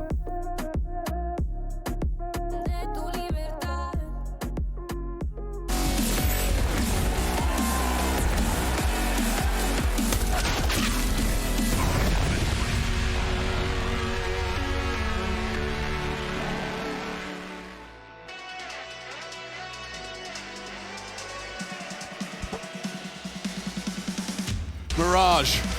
It's time to see how ends fare. It's not gone well in the first. Welcome back, though, ladies and gentlemen. I'm Machine. I'm joined by Sponge, who'll be providing all of the smart things. I'll be making some noises intermittently throughout. Now, we do have ourselves a T start for the Ninjas in Pajamas. It's going to be Threat's gang. Of course, Coach Threat joining the roster of NIP a long time ago. Now, of course, with 5 Swedish names of a little less legacy attached to them. He gets to pull the strings from the puppet master / coaching chair. D has gone for some CT aggression. He's not alone either. CTR he wants info and he's dropped the bomb. They might pivot off the back of that, get straight out of there. Bye. That's some util lost as well. A great scalp to take. He's still free. It is free. It's not the worst price to pay, especially if Rez has managed to catch another. Yeah, Diha did go down. Top mid held. They can't quite believe it. Okay, I guess I'll plant. Rez just kept 4 of them busy in mid. Now they've set up for this post plant. They've smoked Snappy's friends off, so short, isolated. If they could just hit their shots. They flash through, it's perfect. Nork's caught. Ents hunting the remaining frag. It's only Plopsky.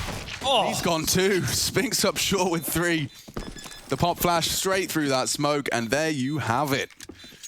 Now, a bit of a fun fact for everybody playing at home. Ents, they are yet to play Mirage with this roster. It's not a map that they've been banning out within the first phase, but not a map that they have picked or not a map that they have played until this point. Should we specify in officials, just in case anyone's heard that and thought they've never played this map before? I think they've definitely practiced it. Yes. Maybe once or twice. And if I'm going to be looking to anybody to be stepping up in a time like this, it would be star players who have been floating around, like Spinks, who's come up within the scenes of the Pugs, like Diha, who's been operating now as a star player. You look at maps like Mirage, that's where players should be comfortable. Yeah. You'd expect to see some individual prowess, and it's certainly a map that enables that to be displayed. That's an AWP.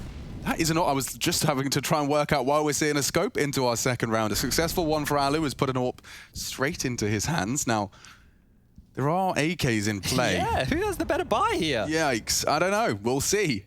We'll learn. It changes entirely and hinges depending on what Hampus gets up to with his AK up mid. Well, Rez is gone, and Hampus has got the AWP down. If only they could find a frag here onto Diha, mid could be lost. He'll tuck in. Plopsky's lurking Palace. We'll see if he eventually finds anything. Doto tucks in on the balk. It's going to be a question of timing. As a Palace player, it's all about your own intuition as to when you believe there's a gap you can pip. The bomb's walking back through T-spawn, though. It looks like Hampus is going to use his single smoke and his AK to try and pull or rotate. And Doto will be isolated. Diha's even floating back towards CT now, so he's recovered Alu's AWP. And he will be in the right place at the right time to contend with his second round force. Hampus, how much can he sell with this? He'd love a frag before he drops his util, so there is more uncertainty, but it's not been given to him instantly. He can still run back now, but time is whittling away. So if Hampus gets in with this kill... Okay, that's enough for Diha to get his knife out, though. So Doto...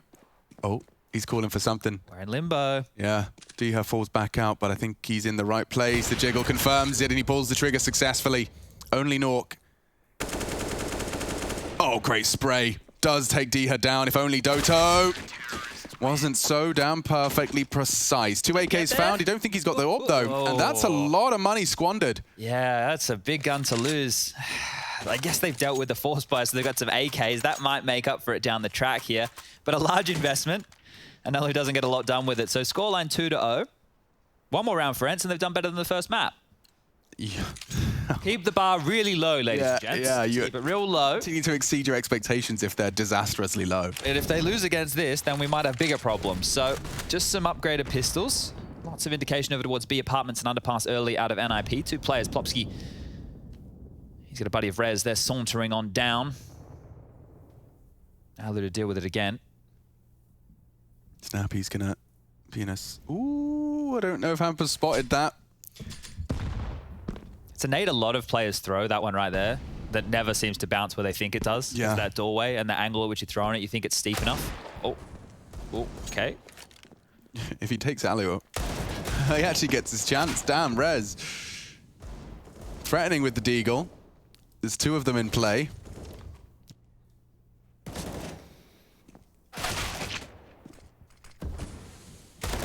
And Rez has managed to find himself another. There he goes. He's making this so costly. Don't forget, they couldn't save the AWP in the previous. Any deagle kills here, making the CT bank start to ache, despite the victories being posted. Boost Spinks up. Mid-info minimal. Snappy responsible for the apartment. Snork's there alongside Hampus for the push. 0 util as well, so there will not be any sort of rush here. Just hoping and letting Rez work his magic with the deagle. He's not going to be ready for this, though.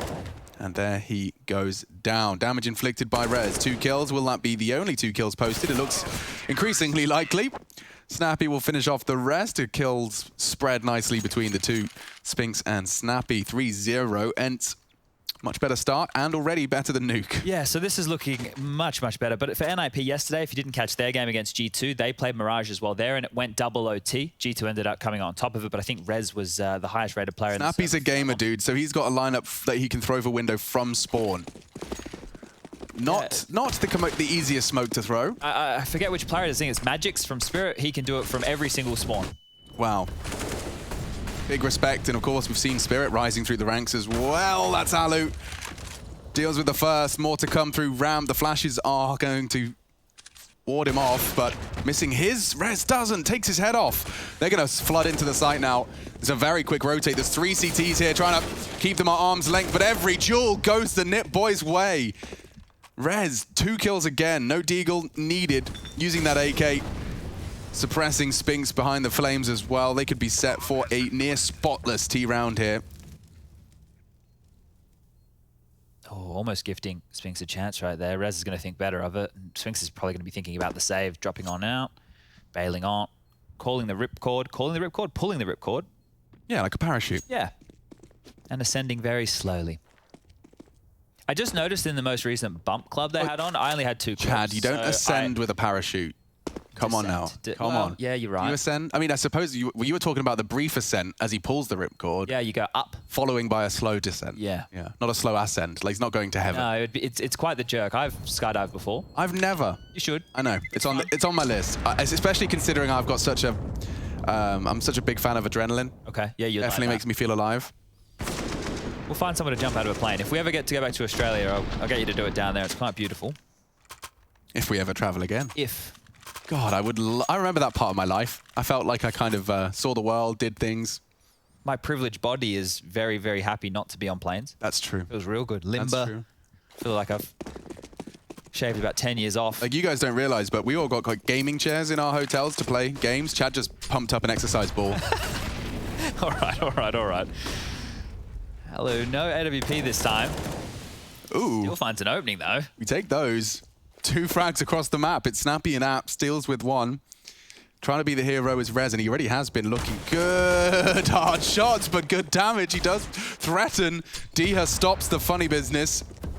Swings out for 1. Rez has got 2 to contend with, and 1 bullet would take him down. A nade would work too. Oh, ouch. Great damage. Tag down to 9. AK's recovered. Ents keeping the thumb on the Swedish squad, and that could be it. Rez lives on. Probably wants to save this AWP, or at least get rid of it so Xaiwu can't take it into the next round. Yeah, but straight off the back of an NIP win and immediately losing to the SMG Force. MP9 takes a frag, AKs are recovered, and NIP are straight back out of the driving seat. There was a short-lived lesson. And now the instructor's driving them home. He didn't indicate. Showed signs of road rage. That's always fun. Keep it contained. Yeah, I think I've got the sentiment. I don't have a driving license. I've realized I probably need one, before I die. There'll be periods. You could avoid it. I'm sure I could, but then I realize, there's just a degree of inconvenience attached to that when I'm not living this kind of privileged solo entirely about me lifestyle. Yeah, I can see where that may come into. And they're like, hey, could you drop X at the shops? Yeah, man, let me call you an Uber. At least you don't have to reverse parallel park, though, you know? You're so anti-parallel parking, man. I'm not a fan of parking at all. Ali's got a bit of a plan here. He's committed to this angle, and it should catch Rez off guard, but this swing, but watch out for behind. He's tucked in, passive enough. Dihar falls on connector. And the punish from Hampus is a bit too late. Aluk popping off. There's a third down there. Plopsky will shut him down. Trades. And now into a 3v3. This is a crucial round for the gap that will potentially grow. Spiral out of control if Ents can convert this one. Oh, they're stacking B. Spinks has actually pushed up middle here. He's called that out. Doto rotating over to help out as well, and Snappy's on the site. This is cool. They're in the right place. Will they be able to find the right frags? Plenty of time. Snappy's had a lot of effective kills already on this B defense. And I Pan for the contact play. Perfect angle for Plopsky's head. CTR might swing into Snappy. He's committed to this off angle, hoping to catch them off guard. It's a sketchy spray. Nork will respond off the info, but this is a fast flank from Spinks. They won't be thinking about apps just yet. Nork is sitting duck. He does go down. ZTR can respond. He knows where the last is. And he's got time as well. We'll opt for the AWP for this fight. Peeking into it. Doto's ready as well. Woo. My gun's just as big as yours, he says. 5 for Ents. And again, NIP staring into the pits of despair. Yeah, cash not great here. So they'll have to ask some questions right now. They need to get the bomb down. A partial is possible. But don't worry about the partial. They're actually going to force this one across. I think Alu's been great in mid here, having a lot of room. And the CT setup for Ents as we discover the way that this new roster wants to approach the map makes a lot of sense. Snappy and Dodo on the extremities. The three big fraggers focused in on middle. That'll be Dihar, Spinks, and Alu. Back we go again. Hampus has had a hard time here, currently 1-6. He's been getting picked off in mid time and time again. Plopsky's forcing forward. He's ahead of this. He's going to pull Util out of Snappy. So one spotted early apps. CTs don't rotate initially. You got Doto and Dihar aggressive ramp setup, so there will be an info push at some point. They have to pop onto B here. They don't have util to go back. They're committed. And Snappy previously opened up the account. This time it's Spinks. Oh, NIP looking a little shattered after that one. Yeah, headless chooks right now. It doesn't feel like they know where they want to go. ZTR smoked off. That'll be completely cancelled. I can't believe they're pivoting back. I mean, there is a gap. Hampers has found it. Vent not broken. That's indicative of the hold. Aggressively ramp. That vent tells you what type of setup we're looking at. More focus towards A, definitely a player towards ticket. If he breaks the vent, it could work in their favor because it would draw a player to have to worry about behind, but he's not doing that.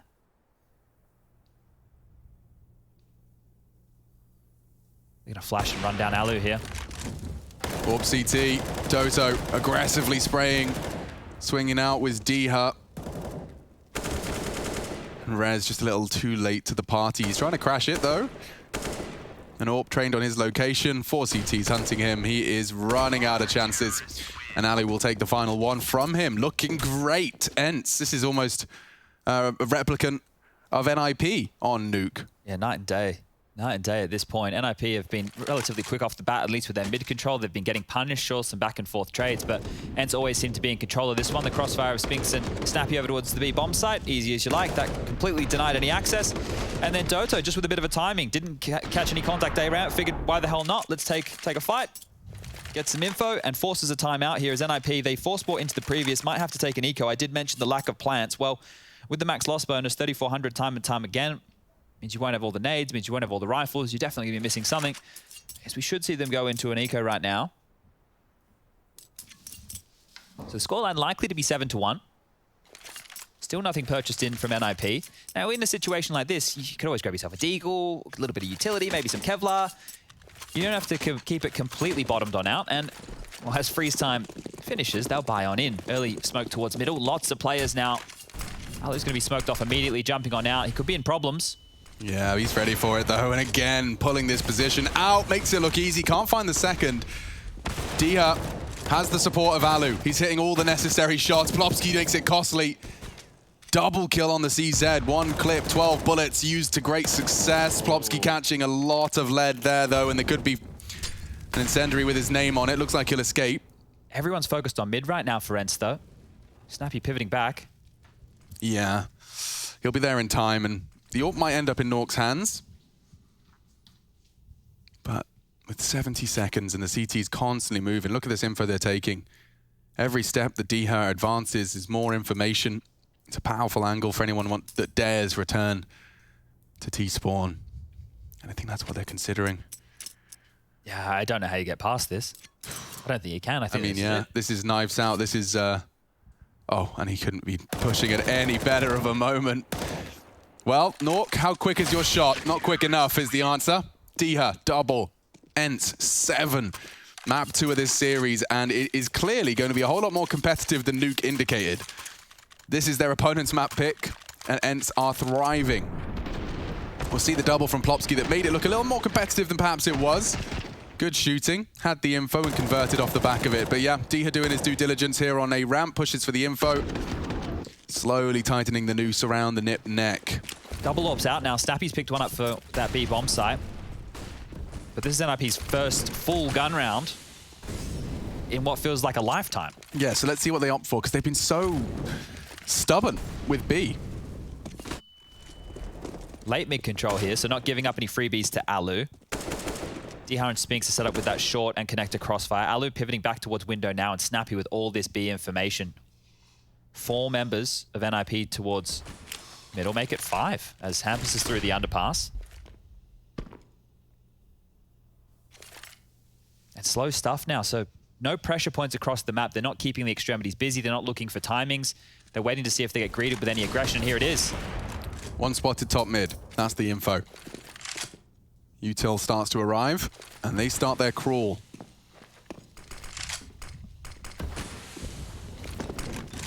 Diha. He has Alu in his response. The Util's good, though. It completely isolates him. He couldn't have the teammate there for the trade.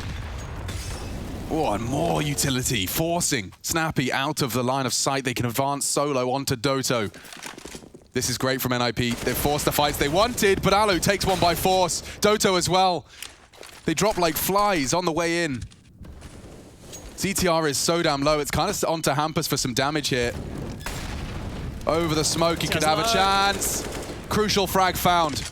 The smokes won't last long. Trying to take some space. Element of surprise, crucial. And now Snappy caught as he emerges. Huge impact from NIP. CTR falls. Damage inflicted, though. Spinks operating at just 22. No smoke, only the incendiary. Not ideal. Spinks, though, looking in the right place. He'll check it. Bullets are there from Hampus. 3 kills in the round, and that is exactly what the Ninjas in Pajamas needed. First weapon round in forever, and it comes down to the 1v1. In-game leader stepping up in a big way. He has been getting out, well, not AWP'd, but picked in middle time and time again, and this time taking the fight to them up and over. ZTR was low. It was basically a 1-on-3. All ZTR was doing was planting that bomb. And then Spinks, lots of angles to worry about on that low HP. And finally, NIP strike back 7-2. Money not great for Ents, but they'll buy in anyway. Utility lacking on 3 players. Okay, they'll have to use their bullets instead. A different stance, perhaps. Alu's been boosted up short this time to have the different angle of approach.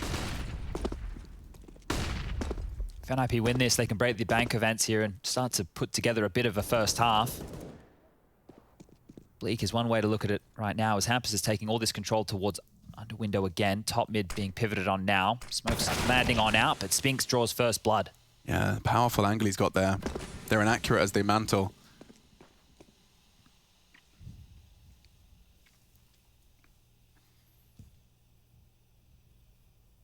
Where's this across?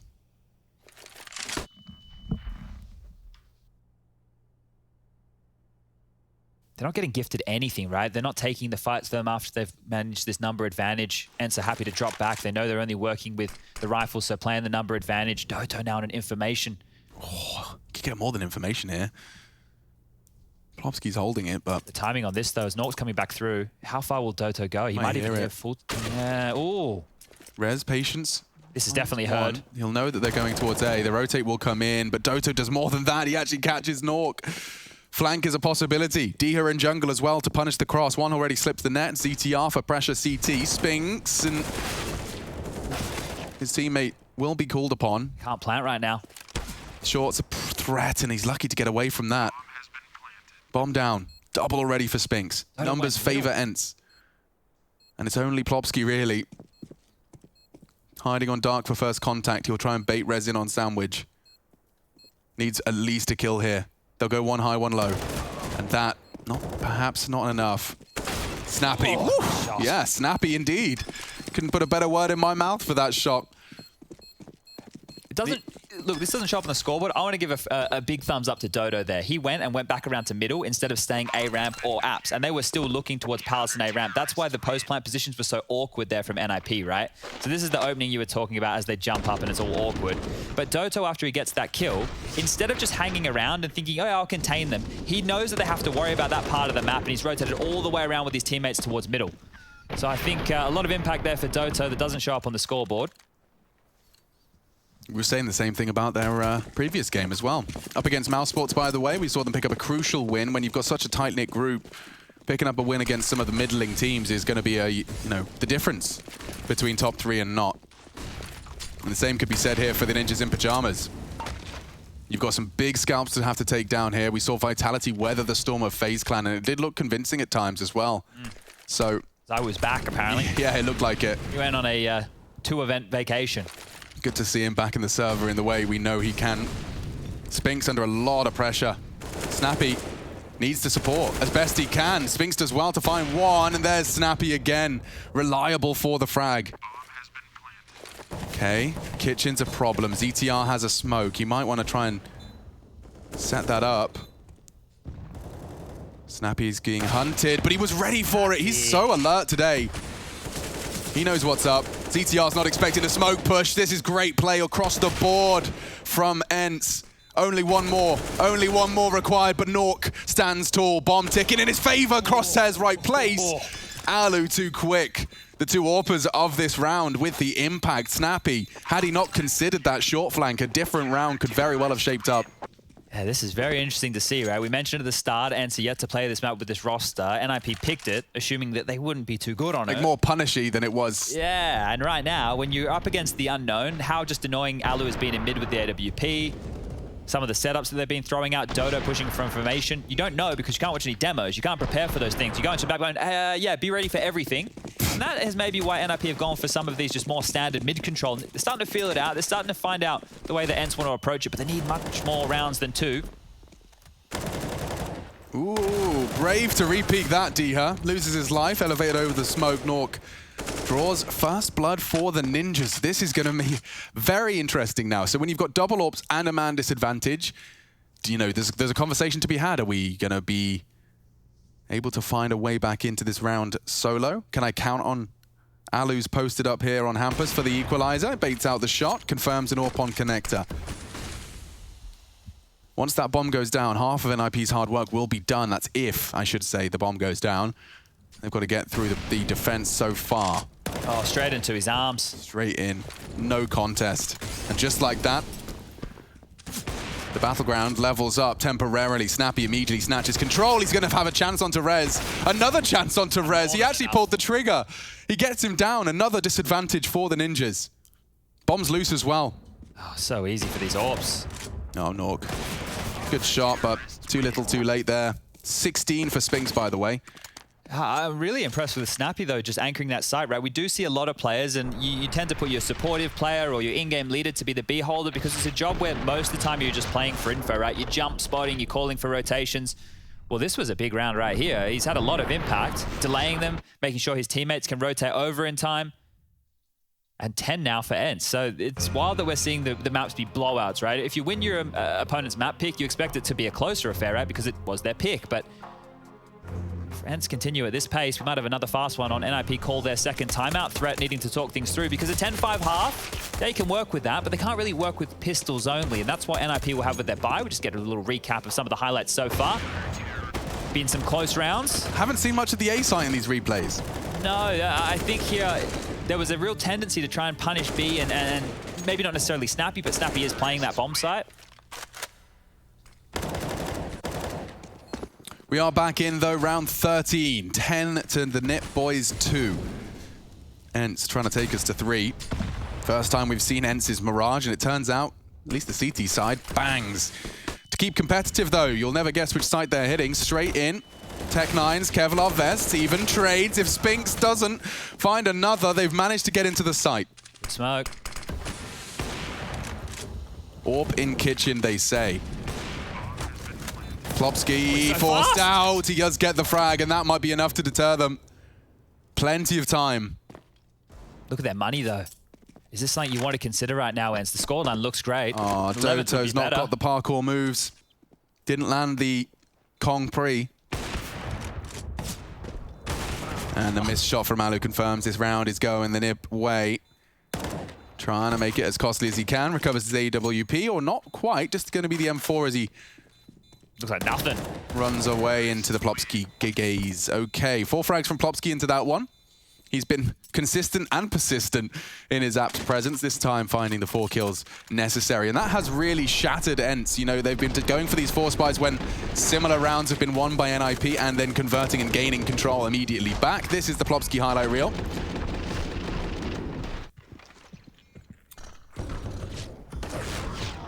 Just hanging around there. Doto falls, the pistols come out, and it will be the final 2 rounds for Ents with 4 spies if they're unable to convert here.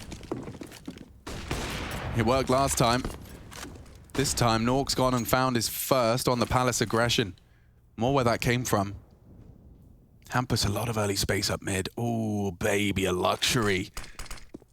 Leading his squad in for the flank. Alu completely pants. There's more here. Multiple targets, easy to overwhelm. And just like that, a 4th is found. Snappy disconnected from the pack. You know he's the B defender.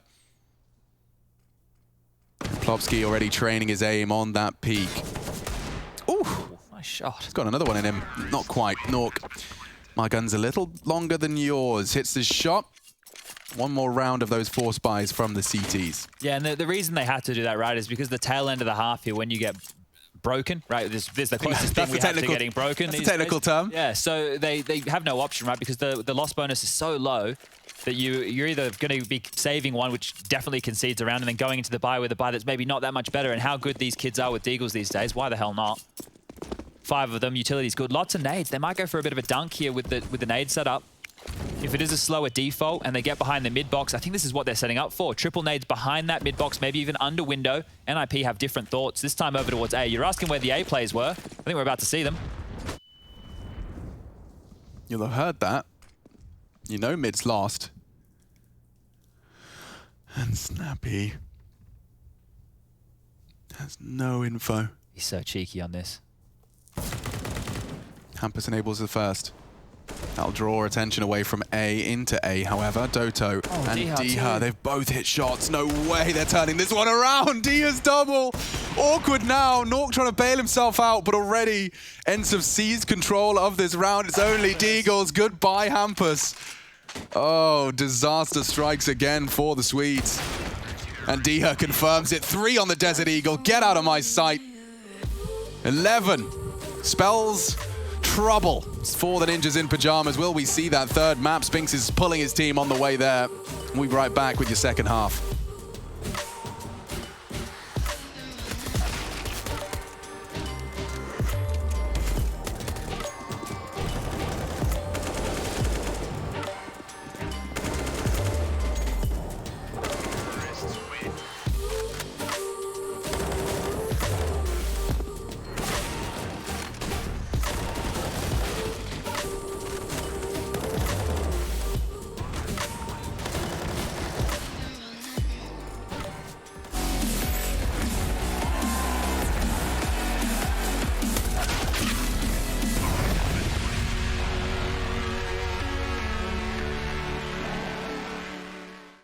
Yeah, it's been a rough last year for my career. It was a lot of going back and forth between teams.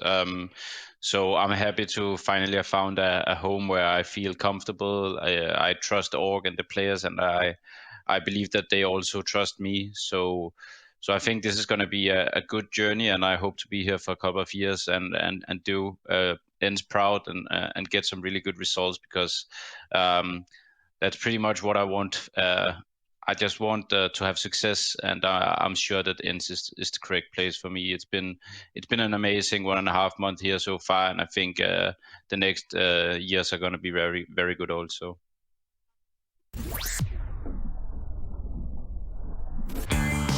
Hey Future Pros. Who doesn't like being aggressive? Well, if you do, this is a handy Mirage Smoke that will be useful to know. When thrown correctly, this will put a smoke right up to the top of T-sided mid. To throw the smoke, hop into the back corner of the CT spawn. Aim just to the left of the corner of this building. Then run forward and start walking as you get close to the top of this thin building thing. You want to walking jump throw this smoke right as your crosshair hits that section. And just like that, you can keep T's back while you take mid, or they push through the smoke, which should allow you to get some easy kills. But be careful, this smoke will always leave a slight gap that the T's will be watching.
All right, good luck, have fun all round. I hope you guys at home are having fun. I hope you're comfortable. I hope you're happy.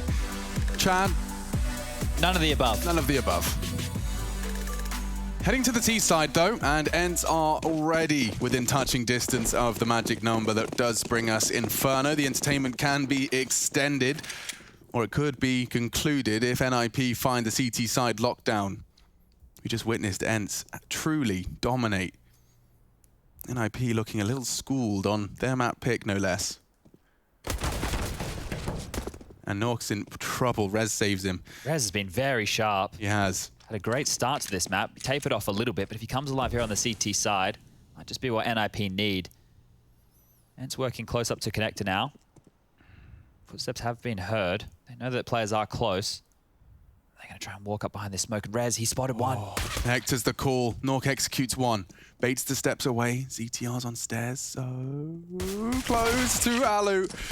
And another one. Oh, it's going to be spotless if they're not careful. Snappy changes that. Needs another. And juking it out. Keeps his head turned. Plopsky puts one in the ear. Okay, NIP find their 5th round of Mirage. Interested to see what Ents do with that. Surely they force buy. Of course, there we go. So straight on in. Diha, Tech 9, same for Snappy. They have an execute in mind here because nades have been prioritized for Dodo and Alu.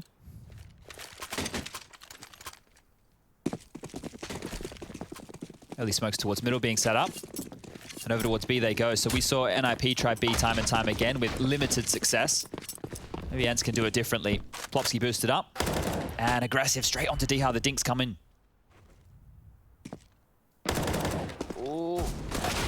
Oh no, he's lost his teammate. He's in so much trouble now. Okay. Doto finds the crucial headshot. They're into the site. They can't let this one slip away, NIP. It was just Tech 9s. The bomb's already down. Nades will land. It's not enough. And they're coming in from kitchen. Saving already. They have to save. Oh, this is so nasty. Rez from short. What do you do? I mean, you just have to kind of accept your fate. Like, how bad do you want it to get is essentially the question. It's like, it's bad, yeah, but do you want it to be worse? Yeah, okay. Well, I feel like it is going to get much worse for NIP because they just lost that M4. And the strange thing is, they even had the info that players were close, still swung out, losing the fight, like instantly being decapitated, and just not ready to deal with that execute. NIP. Oof. Drop in the second round here in the second half, 12-5 now. And, well, Mirage may as well run away from them here if they do not convert off of these saved guns. Here it is, the opener. So Plopsky spots, gets the ding. It's Hampus' death that really cost them. So Spinks provides that, and then you'll see Doto just he does live up to the the old adage, if there's an enemy in front of your teammate, you kill your teammate. You have to. You have to get it done, and that was the key to success right there. NIP will take a timeout, and for good reason. I'm sure Threat's a little bit quizzical about what's going on. You saw Hampus trying to swing off Plopsky's contact, hoping that all be drawn to Plopsky, not to be the case. Oh, man. Straight. Yeah, like you can completely, everyone can relate to this. Everyone that's ever played a game of Counter-Strike like this can feel what they're feeling. You've come in, it's been a tough half, you've had a pep talk, your coach Threat said, lads, win the pistol, let's get this going. You win the pistol, he says, yes, we're getting it going, lads. Everyone's excited. Everyone's like, let's go, you're hyping up someone. And then the B defender, they're like, yeah, pressure B, B, B, B, B, and then everything gets a bit too quiet. Safe. Yeah. You probably need to save, guys, and the dialogue then becomes, it's what's not being said. That's the issue. It's not what's being said, it's what you're not saying. No longer talking about this comeback and how good it feels. Now you're talking about money, and you're like, can you get a smoke? We might need one. I guess, yeah. 2 kits, though, so let's see. NIP up close and personal. They break the vent? Maybe not with a setup like this. Won't be able to check just yet. Regardless, Plopsky and Hampus are the B defenders. Nork's going to answer our questions for us. They did. Okay, well, a lot of info over towards A here. They might just leave these two tucked on in these aggressive positions. Actually, ZTR is going to continue forward for some info here. That's brave. Spinks is up towards the Palace, so they have locked him in. He either has to fall back through ZTR or go through Rez on the site. Dodo's coming back as well. He does not have the weapon for this. ZTR, not a duel you want to be taking. And he goes down. That was one of the few SMGs they had. Rez has the MP9 under Balk. Spinks with new lease of life, knowing the ramp push has been neutralized. And it looks like Snappy and Diho are receding for the B finish.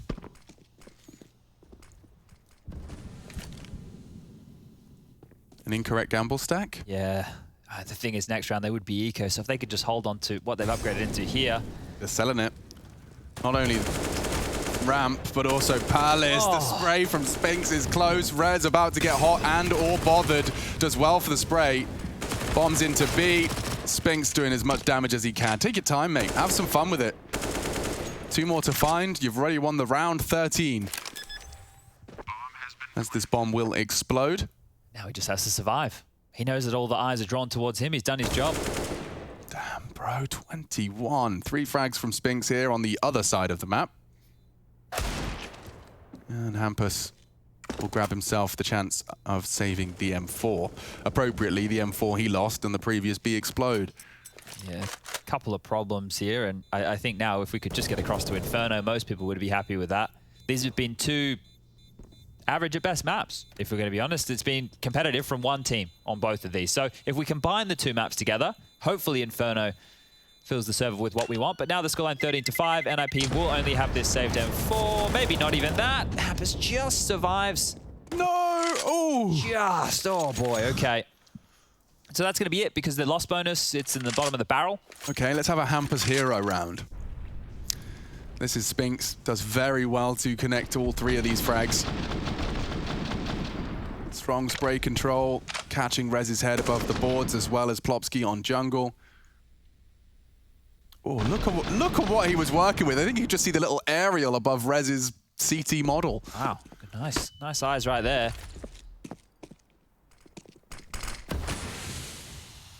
All right, well, what do you do with 3 USPs, a Deagle, and an M4? Hope for the best. Hope that Hampus can step up, because even the rounds that NIP have won in this map have come through individuals. We had Plopsky with a 4K, we had Hampus with a 1-on-2 situation. Now we've got Diha getting some kills. Perfect. Hampus is in the right place at least, trying to find some impact. He does find some impact in the end. He just let him know exactly where he is, though. And now with the USP, Plopsky making things interesting. Messy. Certainly is. Far from recoverable as the smoke starts to get deployed, though. It feels more and more inaccessible. There's another smoke as well on Ali. We'll be able to drop that should he desire. The weapon picked up for Plopsky, and he's managed to find another, making it a little closer than comfortable. Ali playing for the defuse. Snappy, first contact on that bomb. The smoke almost helps him. They're hunting him. And already another frag for Snappy. No time like the present. And I think his gun got a little jammed there. Yeah, sometimes it happens. I think maybe someone in the Ents office is getting some WD-40. Realism mod. Yeah. Oof. Gun stuck. Gun stuck. Well, this will be a buy round. Is the only positive thing you've got to say? I don't have a lot of positive things to say. When the map's like this and it's so one-sided, we can sit there and we can bask and we say, Ents, they're doing everything right. I think the NIP have just been getting absolutely beat down. Plopsky can't even line up the flash he wanted to throw there.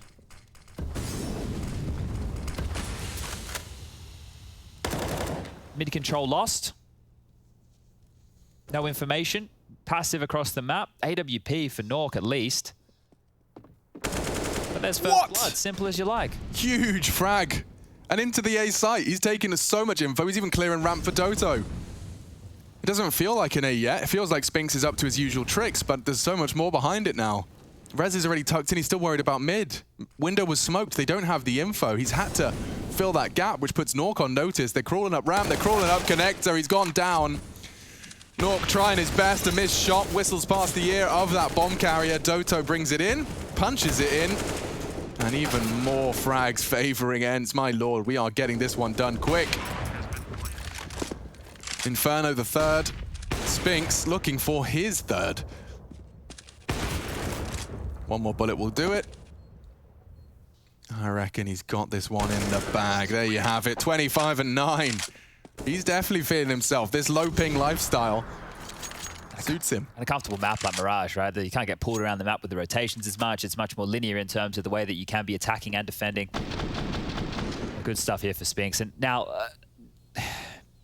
what we can take away, if we want to look at positives here, NIP closed their map quickly. The same we need to say for Ents, right? If you get this type of a lead, 15-5, you need to close it quickly. Don't let the other team back in. If you're Ents, we spoke about how important it was for their win yesterday against Mouse. This is a great way to bounce back from a 16-2. Yeah. Close it out. Don't let these deagles rattle you. Don't get frustrated. Don't let the game drag out. Just make a statement of your own. Say, look, you beat us down. We're going to do the exact same. And we move into map 3. Everything else will be forgotten before Inferno. It's an AX, all the smokes, they're coming in. ZTR into the balcony. Lots of util being dumped here. Everything in the kitchen sink. They're out. And they've found first blood. ZTR, you know Palace is a threat and he's been caught. A wild spray from Doto. 2 bodies already dropped. They want to make that statement, Chad. And they're three frags away from making it. Make it 2. D-Hut, he's done. So easy. He's done with this. Get out of here. 16-5. They respond in kind. We go 3. Inferno to separate them. Dominance from both on their opponent's map pick. We'll have to piece this one together at the analyst desk, but we'll be back filling the airwaves with map 3.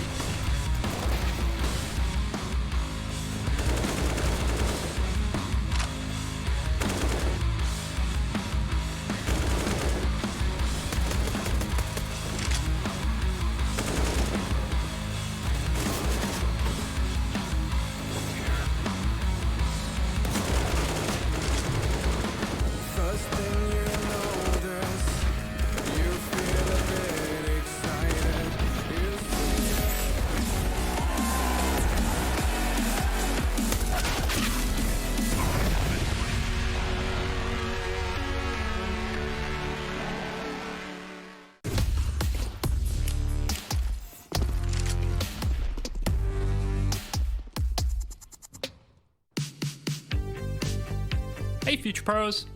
Back on Danger Zone, and I wanted to show you the magic of double bumping. I use this to travel insanely far and get some pretty banging kills. One more.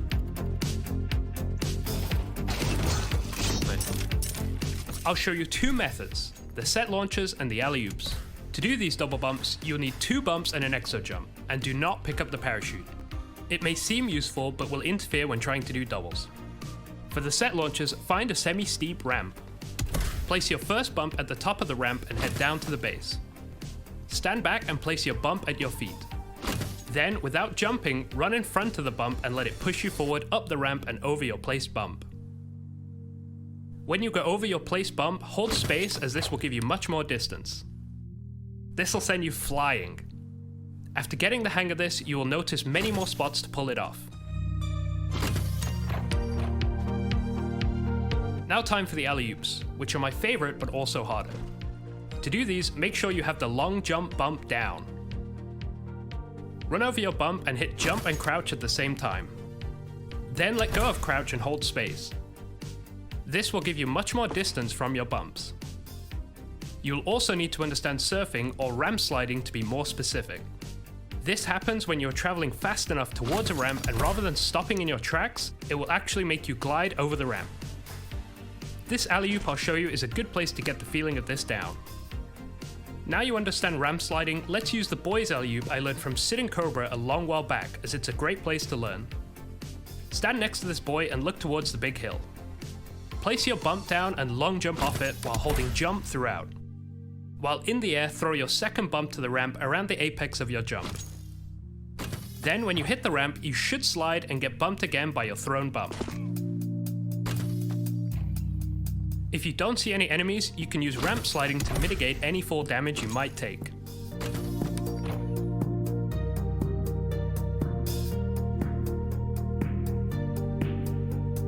And that's about it. It can take a bit of practice, but once you get the hang of it, you can start to come up with your very own setups. Here are some examples as inspiration.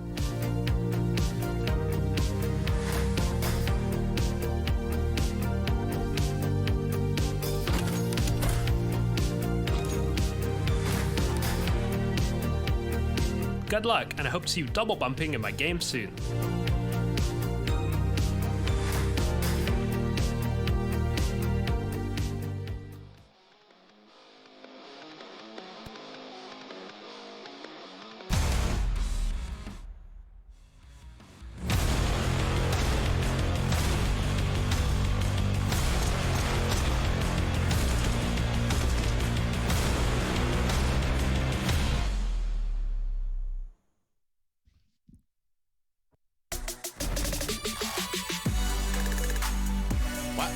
Did anybody see that? Wow. Second map looks almost like the first one. And now, an even kill. Yanko here with me. We're going to be dissecting Inferno here shortly. But first, we need to make sense of why this was such a one-sided affair over on the map of Mirage. Welcome back to ESL Pro League Season 13. And Yanko, what do you think? I think it's a very abnormal series, Trace. You know, it's weird. The teams just trading their map picks in such a convincing fashion tells you that, you know, they were probably a bit surprised themselves with what the opponents had in store. Vito going all over the place, but you know, we're back on common grounds. Inferno decider, right? You know, how many times have we seen a series go one side until that third map? Yeah, and Inferno sure to give us all the rounds. Now, if I'm looking at the map of Mirage, I'm looking back to the very beginning. In the second round, we're seeing an AWP come out on the inside, right? So that pretty much tells the story of the map. Yeah, and it wasn't very fruitful, just getting one kill and dying. But I think, you know, ENCE had control from the very beginning. They were prepared for what NIP had in store, which was pretty much similar to what they tried to do yesterday versus G2. We saw a lot of those like B hits, B pops with Hampus being on mid, but to be honest, like with ENCE playing double op, that's not really a solution. You need something a bit more utility heavy, like not a B pop, but more of a B full execute, right? We saw them do that towards the very end where you smoke window plus doors on B, use a lot of flashes, molotovs, right? Because it's very hard for the opper on B. He's very uncomfortable if you execute fully on him. If you let him post up, you know, in B apps and do all that kind of stuff, well, then it's going to be much harder getting into that bomb site. So they tried to make a few adjustments, but the problem is they just couldn't string rounds together either. So ENCE constantly kept resetting their economy. They had to play with all these half buys, and it just wasn't a fun time for NIP in that first half. So there's this guy named Spinks, right? We're looking at his highlights right now. He goes pretty insane here. I guess that helps. Just let the guy, you know, FPL his way over NIP. You know, why would we not play Mirage? It's such a simple map. I mean, it wasn't their first ban ever, but it just like no one really picked it in against them in the first phase, so they didn't have a chance to play it. Man, you want to feel old, Yanko? No. Spinks was born. I said no. September 13th, 2000. All right, yeah. I've had like Brock is like also very young. I had him on my team, so I'm used to Trace. Yeah, it is a wild You thing. need to make peace with that. You're older than me. God, you're not wrong. You're in your 30s. Yes. You're basically dead already. Aren't we all, though? You know? All right, back to the Counter-Strike. Back to the stuff that matters. Let's talk Please. about Inferno, because we said that this one could be a much closer affair. There's a comfortability across this globally. Ents beat Mouse Sports yesterday on Inferno, Xaiwu the day before that, who was on a hot streak themselves. And something that stood out a bit was they had some of these set A hits, right, almost from free spawn. They would just throw a little bit of utility towards Banana to try and keep the CTs occupied there. So, and I think the problem for Mouse's CT side was the lack of information at times for Banana. So I think NIP is a team that likes to be a bit more active themselves. You know, they are going to fight for that Banana control, I believe, a bit more. But even in case they don't, in some of those rounds, they decide against it, they need to be aware of those coordinated A executes and play a bit more together on the A side, right? Play double balcony, double pit, right? Double side, you know, because in a lot of those executes, Ents was splitting the defense basically and had a lot of, you know, 2v1s coming into the site. I think that was another problem for Mouse Sports in that game. So you don't always have to fight for Banana or have information, but just try to play more together on the A-bomb side. And then, you know, in comparison, Nuke and Mirage, yeah, they go by pretty quick. But, you know, we look at Inferno and you got to think, you know, just how comfortable everyone gets here. And, like, you know, just what the individuals are capable of. I don't think that the first two map scores are indicative to what map 3 is going to bring to us. Yeah, you know, you at least hope for a closer series in a sense so that you get, you know, some excitement going, but you can't really blame the teams for it. I think it was just really solid CT sides that determined the outcome of both of those first maps. Yeah, and that's what we've got now. Going into map 3, of course, after this series will be Mouse versus FaZe. Then we're looking at Vitality G2. And you know what, Yanko, out of those two, who do you think wins? What, Mouse, FaZe, Vitality, G2. I think FaZe beats Mouse. G2 Vitality, that could be a good one. Okay. You know, if Nico and Xaiwu replicate their performances from yesterday, that's a wash for Vitality. No, but I think it will be a good game. You know, G2, they didn't make the playoffs in Katowice, but they were boot camping then. Well, albeit with Kenny S and stayed in boot camp after they were out. Right? Yeah. Yeah, but I mean, they were definitely, as a team, they got to work on some stuff, right? Regardless of the change. So I'm looking forward to see what more they'll show us in this group stage. Yeah, well, we got to keep our eyes on the prize, which is the next and final map of this first best of 3 of the day. We're going to Inferno to solve this riddle that is Ents versus NIP right here for the ESL Pro League Season 13. We'll be right back.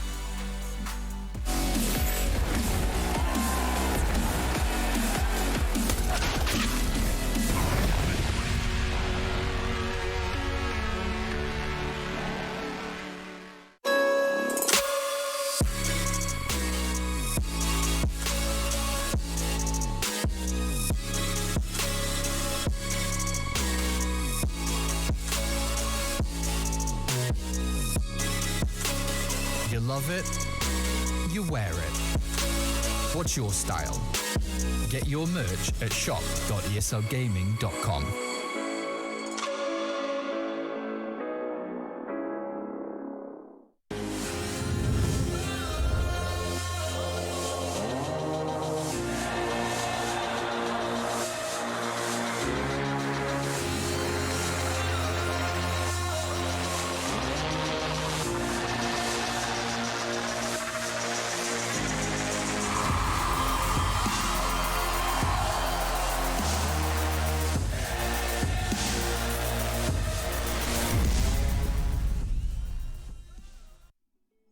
What are your ultimate tips for people who are potentially going to try this out?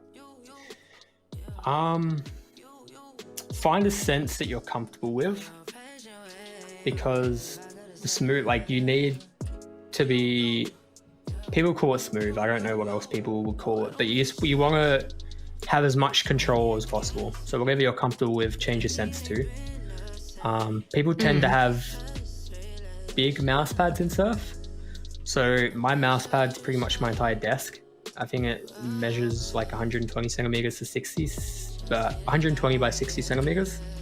So it's quite big.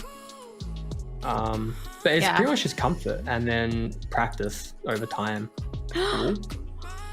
You're getting a hang of it. I actually got further than I've ever got before. That's crazy. I actually have a mouse mat that takes up almost my entire desk. So I'm in good. I've got the kit. It turns out I've got the kit, so that's good to know.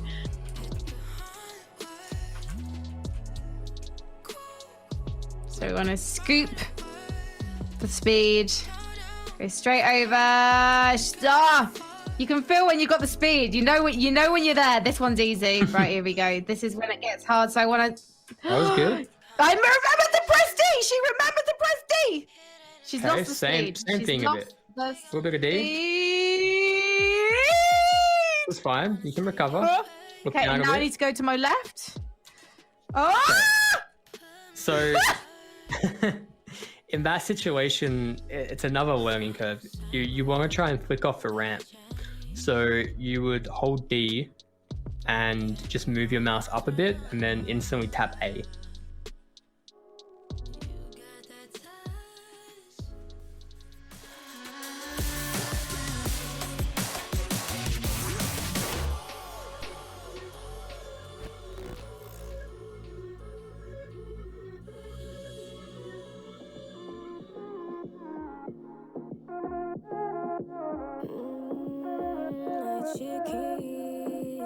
Escucha loco, siéntate y relájate un poco, que en esta vida el tiempo es loco, puedes perder momentos preciosos y sepas que cuando pides ayuda yo me levanto, todo lo que tengo lo comparto, y aunque me sienta triste yo canto, ay canto, vive una vida llena de personas que te quieran, que te respeten de veras y que lloren cuando mueras. Deja de mirar la acera y levanta la cabeza, sigue pa'lante y no temas, resolverás los problemas. Ay mamá, si una cosa no te gusta, cámbiala, si la situación te asusta, enfréntala, si la vida es injusta, tú grita, deja de callar, escucha, si la alegría te abraza, acéptala, si la suerte no te roza, búscala, nunca te prives de la felicidad, de tu libertad.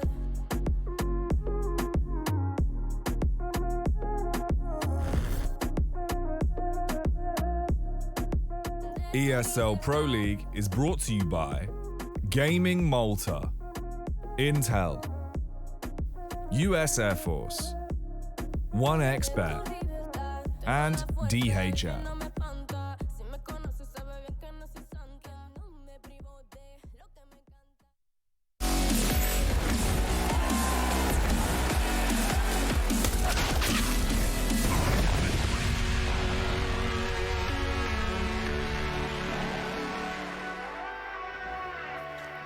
ESL Pro League continues. We have to go to 3 to separate NIP and ENCE. Both teams getting stomped on their map pick. It's not easy to piece together. Chad Burchill is joining me to try and do so.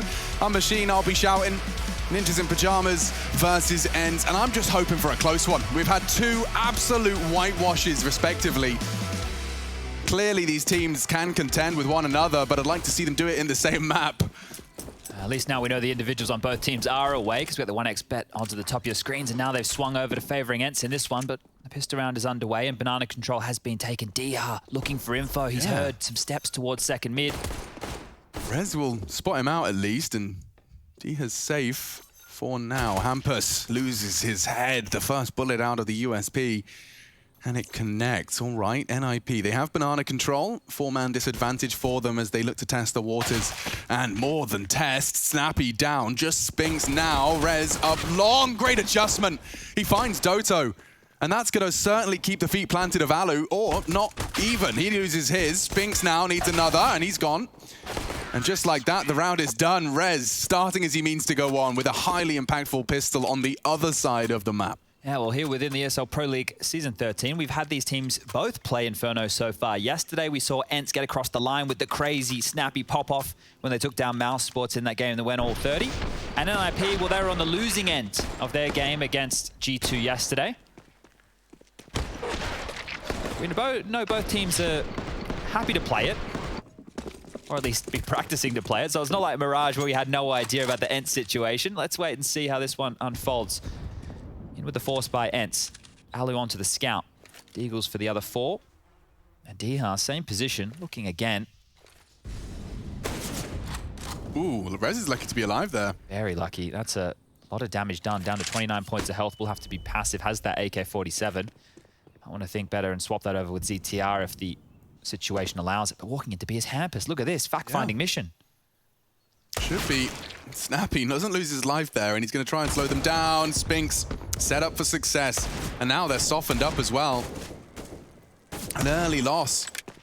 A disadvantage now for NIP to overcome. And look at the damage they've taken, Chad. This is quite concerning for the Swedish squad. Alu, oh, didn't quite time it right with the flash. Spinks does, though.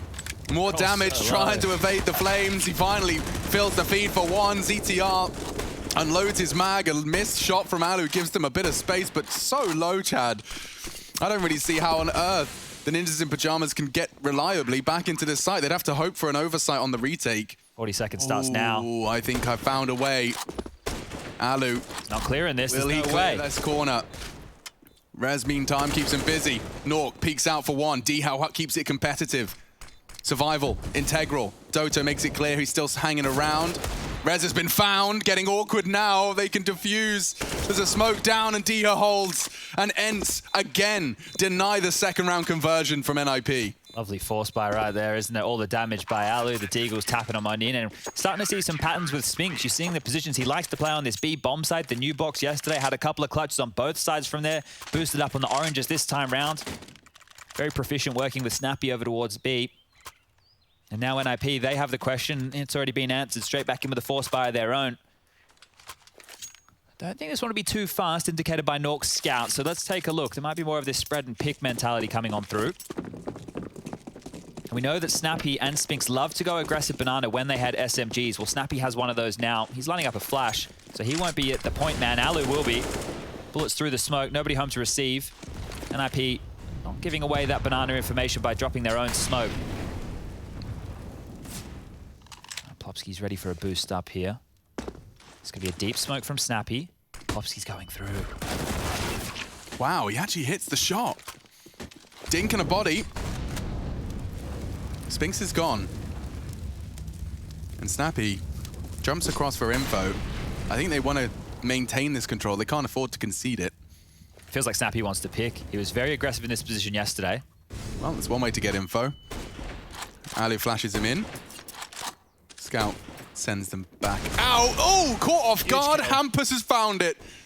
He quickly adjusts in time. ZTR, you can't die now. He got spotted. Yeah, he can't afford to go down. This could be the B-Wrap if they go for long. Hampus is actually taking the bomb up second mid. If they go into A, the double pit setup is perfect. Yeah. It couldn't be better. They've even got a smoke like that. It will enable them to create new lines of sight for them to play around. Up long they go. Diha, next time he releases that crouch key, he'll be met by bullets. Damn, Rez hits his shot and so does CTR. Oh, that was scary. Very sketchy stuff on the way into that site. So much room for Ents to find a way back in. Forced by wars, though, and this time it's competitive, right? They're not getting one team just blowing out from that point after winning the second round. I think we'll see Ents buy back in. Snappy's going to do his very best to hold on to this AK. But that's great to see, and the shots are being hit. I can imagine what the conversation with Threat and that room, because we can see on the cameras that NIP are all boot camping together. Just, boys, we overestimated ourselves here. We knew that map 1 was easier. At least we made the scoreline look that way. Let's focus up. Coming into map 3, it is a decent start here from NIP. Now, Ents are going to get that 1,400 coming back into the bank balance. Snappy will be able to drop something. Spinks can buy on in with an SMG. He's got 2.7, but this kill was everything, right? Because Alu pushing on out, they were trying to maintain that banana control the entire time. Snappy has to drop back, cannot risk it because of the rotation time. And from there, just able to play out the number game NIP, even though they went into the stacked bomb site. Some stunning shots. Yeah, that's a relief. Rez providing that Deagle shot as well. He's looking really sharp, and that's the thing, right? This is the most experienced player on NIP. You're putting him in a kind of a ROPS-like pedestal here. You need him to be able to be consistent so the rest of them can fluctuate a little bit more.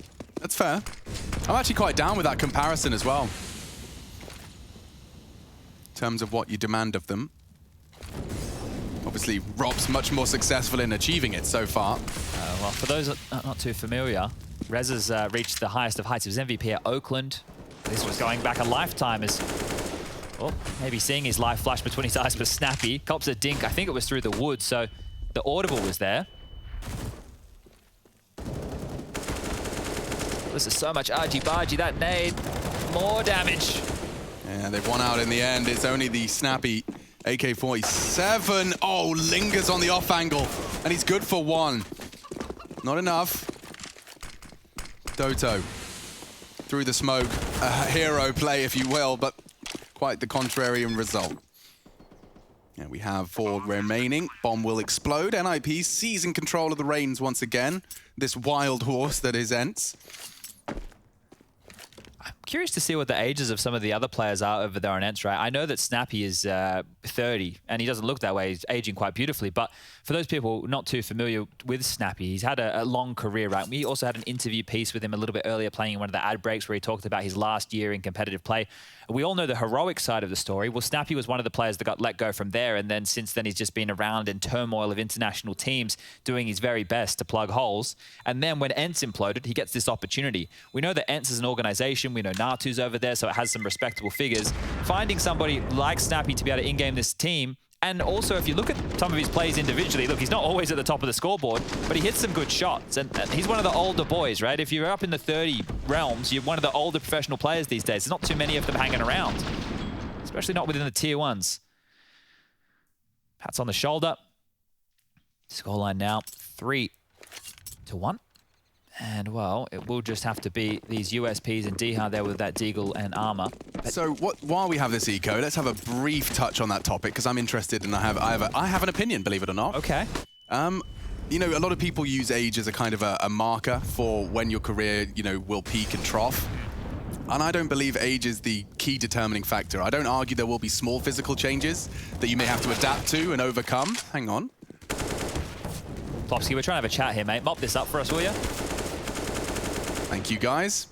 So, yeah, whilst I acknowledge there are small physical differences, I think the primary shift is that as you age, as you reach that, let's use 30 as an example, that break point, your priorities shift away from being the best in this video game and to, holy shit, what do I want to do with the rest of my life? Oh my god, I haven't got a girlfriend. Oh my god, I haven't got a house. Holy schmoly, what do I do? How do I adult? Sure. And as that happens, you lose the, you know, the res. I've woken up and done deathmatch and chugged a Red Bull and now I'm ready to go again. There's also an air of stubbornness, I would say, to learn, right? Whereas the kids come in and they're only learning what's in front of them, right? Whereas if you're an older player, you've definitely played other versions of Counter-Strike. You've played the 1.6, you've probably played Source, maybe even some CZ in the mix, and then CSGO. If you've been playing CSGO from the start to now, I want you guys to go watch YouTube and see how far this game has come. Right? Yeah. So there's a lot of that gets stuck with older players who, you know, maybe aren't keeping up with all the jiggles and all the moves that the kids are doing these days as well. So there are a lot of factors that play into that, but one that I don't think can be denied is the smaller physical aspects that you were talking about is in terms of reaction speeds, right? They are definitely going to start to taper off. But in certain sports,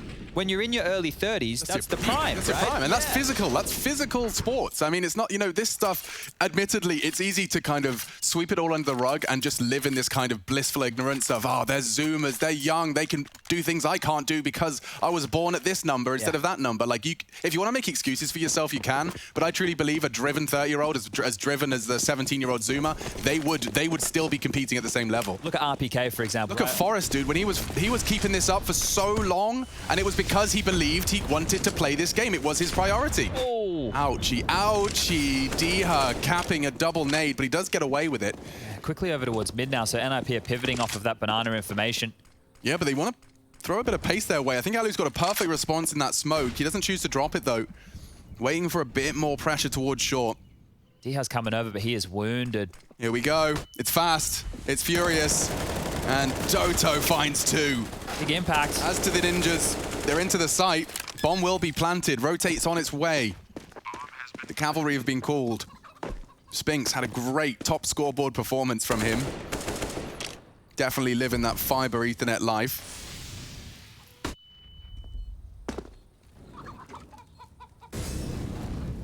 They're going to give this one a go. Snappy setting up a smoke here to cut off front sight. They can focus pit with this. Thinking on his toes here, Snappy. He certainly is. Nork's denied. Hampers tucks in passives. ETR the same. They just need one to keep these Ts on their toes. I think they're going to call the save here. They didn't find anything. Oh, great damage. Better. He'll take 2. Only Nork allowed to exit the site. But regardless, it's NIP extending their lead. We post 5 now on the T side. And jostling for control. You can't let the CTs get all the bells and whistles. They've managed to do that very, very well. You can see there's always been a sacrifice for the Ents defense. And that continues into this one. It's not pretty. It's not ideal. Timeout called. In fact, the first one, so we'll get the coach of Ents back on the mic. I think I spoke too soon. I said competitive start. Scoreline 5-1. We need a response from Ents, and we need it soon because NIP starting to work on that bank balance. Rez up to 8K. Rest of his teammates still have a bit more saving to do. Nork's at 7. Low end is Plopsky with 2.2. I just had a look at the average age of Ents. I think it's around that 25 mark. Dodo's 25. Alu's 28. Spinks is in here at 20. I think Diha 23. So they're probably one of the older teams going around, which sounds strange to say.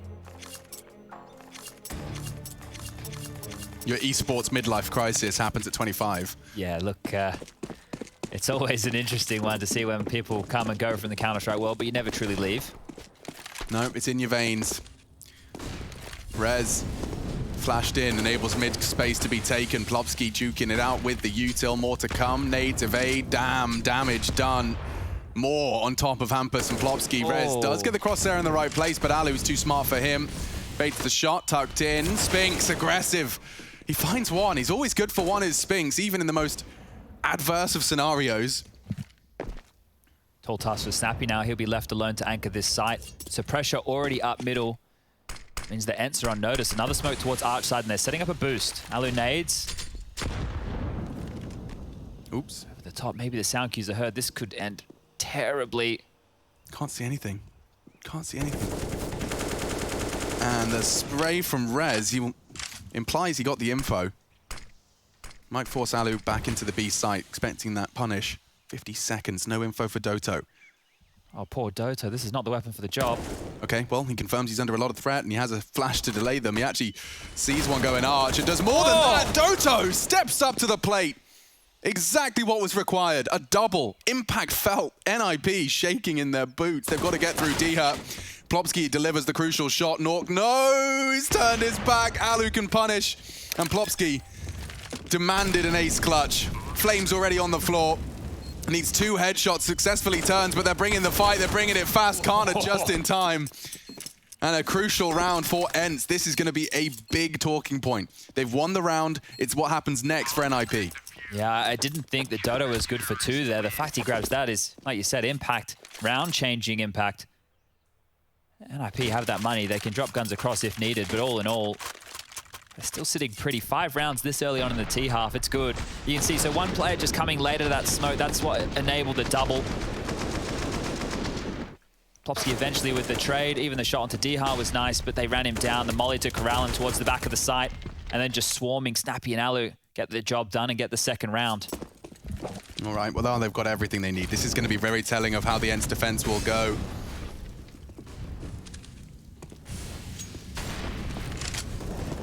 Looks like NIP have given up on the banana fight before Ents have.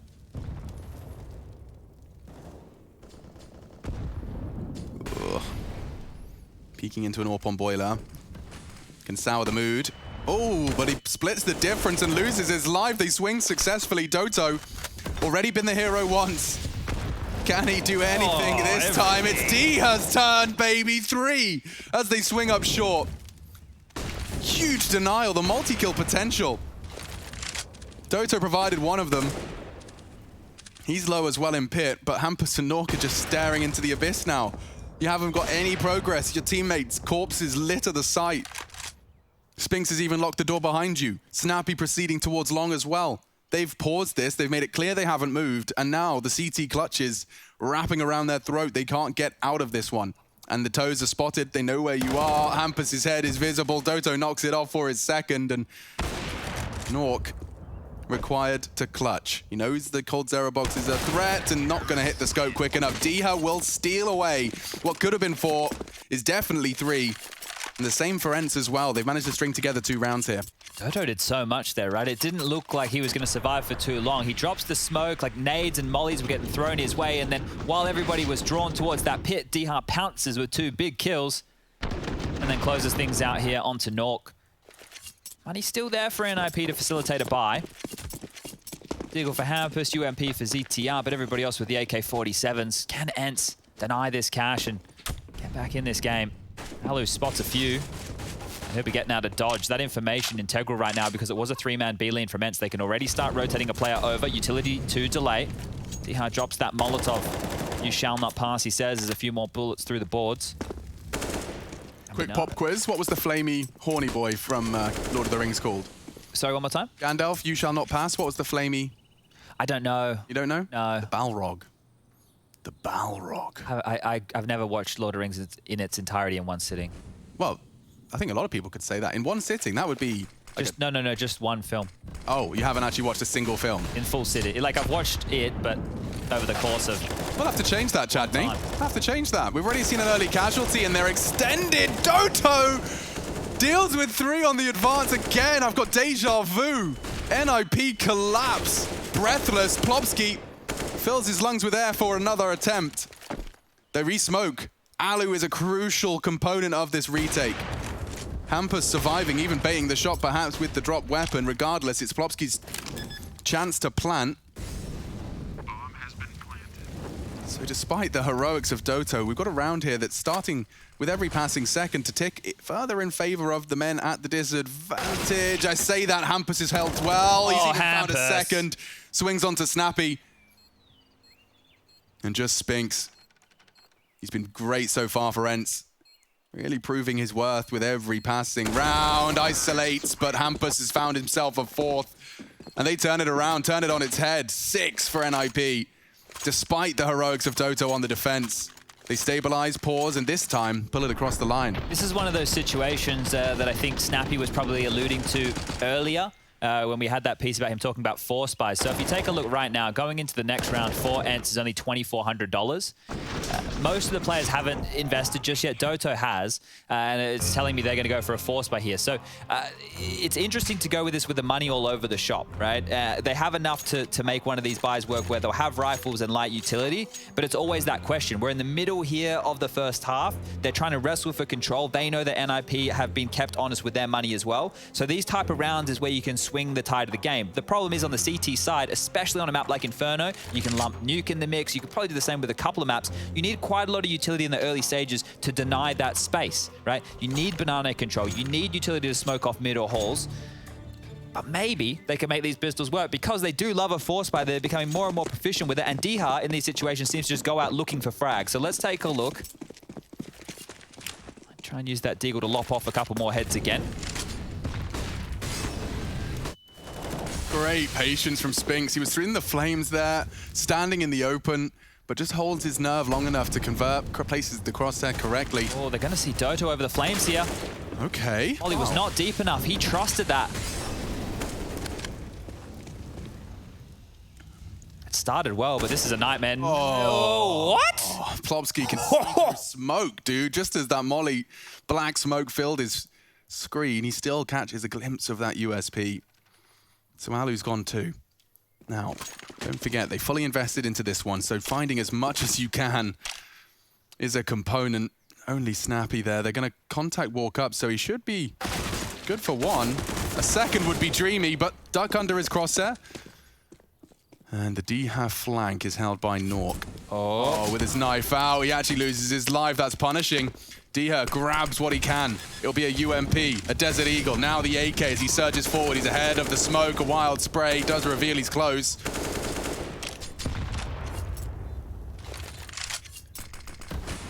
Yeah, good call, I think. He's faking it. I thought he was going to pick up the AWP and run away. I think what he's doing here is actually having a look in. He still has time for this. He wants Plopsky and Rez to just start thinking that he's off his way on to Banana. But they're holding the jump up. Lockdown, 7 for the Ninjas in Pajamas. The T side is certainly starting to shape up well for the Swedes. And because of that investment, Chad, Ents are going to be feeling the ripple effect of that all in for the next couple. This is the death, just believing in that incendiary a little too much. As Chad highlighting, this was that great shot from Plopsky on that cross. Very brief moment of Alu visible there through the smoke. NIP, they've been closing these out. It's always been so close. Like, I feel like all of these conversions have been in the 2v2s, in the 1v1s, all the way down. Just the Deagles here, a deco, if you will. Yeah, and hence, able to get the dink onto Hampus early. I know these Deagles are really proficient, but there shouldn't be a way in. There shouldn't be. When you haven't got the Kevlar and the smoke grenade alongside it, it's not as threatening. Of course, Hampus catching some flack early does perhaps make it a little more so.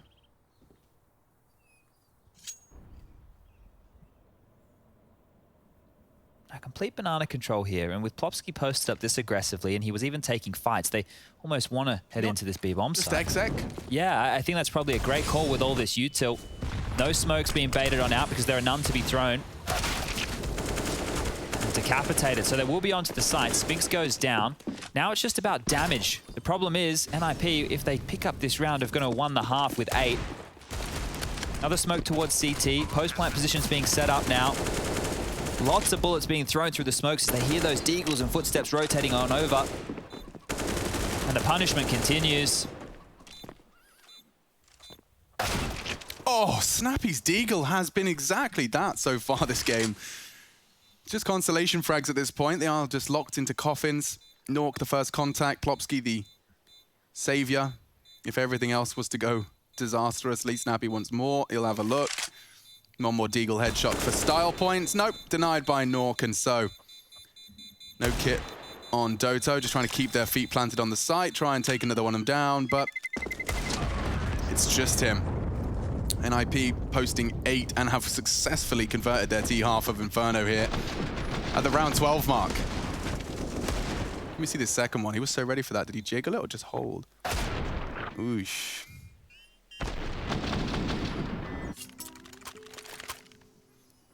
Now what for Alu here? Had 47.50 in the bank balance. He invested it all. He's gone for the rifle, Kevlar, utility. Maybe it's a bit of a change Ent's looking for. Not really. 4B. Yeah, well, they need to mix something up.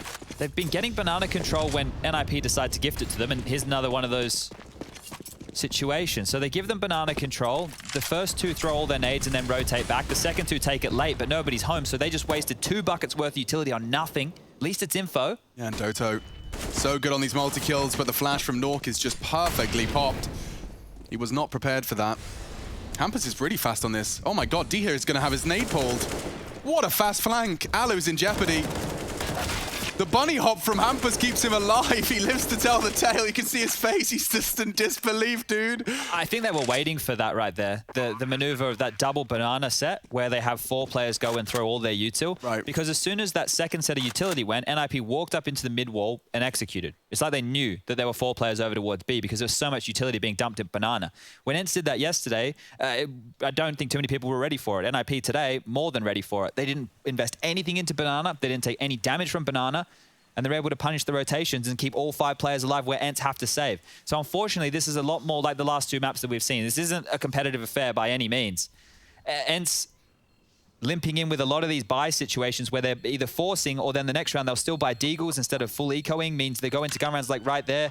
If Alu hadn't invested heavily in 2 rounds in a row, maybe he has an AWP, so they don't have to play heavy banana setup with utility. Their CT game plan just not paying off here. But it's also, you know, just evidence of the power of a good pop flash. Like, it's true, yeah. The only way that strat works out and looks as easy as it did is because Doto got no chance. He had 0 chance to contribute in the execute, and that was because their short flash actually catches the player that's playing quad and by that pillar. It was perfect. Rez does the rest. It hits the shots now. Ents. Okay, this is interesting. Let's see if the same Q spurs the same result, Chad, because they have gone 4B, and the same util throw, no smoke this time. Just stay. Don't want to throw nades. D-Hair and Alu provide early HEs. Spinks and Snappy aren't throwing anything this time, so it's not going to be the same up mid, but they will be popping out of halls, and right now there is nobody in pit. This couldn't be more perfect. The site and pit crossfires have ruined them, and now that D-Ha's over here in time, maybe they'll ruin them again. Okay, so because he's incendiaried that, they might be slowed down. Rez holds W. D-Ha's only going to get 1. It's Doto, in fact, that provides. It's good enough. Only Hampus really. He's hit a great shot onto site. One more required, and Hampus makes it competitive. They got 9 points of health between the two of them. If that bomb goes down, it's a different story. Spinks holding, though. And Snappy established already. Oh, they're so exposed. This has to be Ence's round. It has to be. Bombs loose. Hampus hits a great shot just to even start the conversation of an NIP 10th here. But Spinks is holding the gap. Is there a gap in the smoke? It could be the end of him. Yes, indeed. 2 for Spinks, but in total, it's Ents finding a 4th. That's the crucial breakpoint here. NIP, no issues in the finances, and, well, quite the opposite for Ents. They've been scraping together what they can find under the sofa cushions for the last couple. Yeah, NIP will not be broken here. They will be able to buy going into the final round, even if they lose round number 14 that's coming up. But Doto and Diha, we have to give them 2 thumbs up, the Graham Pitt stamp of approval, because that A-site defense, the crossfires from Pitt and site, time and time again, have been the winning factor for Ents in the 4 rounds. It's 4-man B-lean again, so being very stubborn about this. This time Plopsky is here, a bit more utility being used, and now the second wave dumped on through. Whoa, Brave. Wants to keep them on notice. Wants to keep those B defenders active. Hampus is burning. Oh, more nade damage. He's got 10 HP left. A bullet, any straight bullet, but the pop flash, they were both blind. Oh, it could have been worse. Spinks does well. Sans vision. Oh, Rush is bang on. Rez is doing something. Rez is up to his antics here. Diha wants to take a cursory glance, but he's distracted now as ZTR shows presence. Look at the gap he's pipping. Alu's hunting. Has to be aware, surely. No, he's not ready for this. Alu has saved the day there. That's a 3rd frag from him. He has had a silent CT side, but taking down Rez does super nullify the NIP's T side here. And they've gambled correctly, so just leaving Spinks on that new box. He's played this position time and time again over towards B, but it will be A. 2 in the apartments right now. ZTR taking the bomb. Boiler Hampus going halls, and, well, Nork's found Alu. If they cut noise, that might force a little bit of a rotate, but saying that as Doto's ducked into the site, yeah, look, he is starting to float. They've cut noise just long enough for him to go away from the support of Diha. 18 seconds, they hear the pins. Doto's disconnected, it is only Diha. And how does he get that? So dynamic, a double as well. That is humiliating. MP9, he just keeps his hitbox dynamic. I am impressed. Diha takes 3. And you saw his movement. I feel like that was deliberate movement, by the way. Like, looking at the wall, maybe anti-flash, but also it's hard to hit the back of the head. Unpredictable movement. We'll see it again. I understand why ZTR is running into the site. He's the player with the bomb, but Hampus coming out halls, low HP. That jump costs CTR his life, and I mean, also Nork's life, if you think about it. There you have it. Great stuff. Diha posting a 5th for Ents, and we're going to have a competitive half if they can post a 6th, looking for the double digits. Or be again. If it ain't broke. And there's 4 times in a row now. They were punished for it once. They haven't been punished for it since.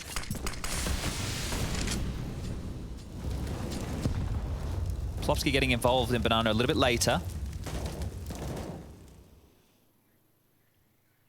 And Hampus searching, so flash, it's no good. 1 more smoke remains on the B defenders. Diha, oh wow. He actually doesn't go down, but significant damage. Hampus reveals balcony and App's presence from the NIP squad. Utility sets on Hampus and Nork. He'll be dropping his 1-way, perhaps. ZTR swinging up, spearhead of the assault. Looking for redemption, looking for a 10th, but it's too easy for Diha and Doto. The crossfires are established. Alu's there for the cherry on top. Met by Hampus, operating at full capacity today. Spray very strong. They are so low, and he's opened it up again. Cracks into the A site and says this round is not done. In fact, he wants more. 2 heads visible. Playing evasive, they play in front of the smoke or have to respect it. Oh, isolates it all! It's an ace! Hampus destroys them. 10-5 on the half. Thank you, Hampus.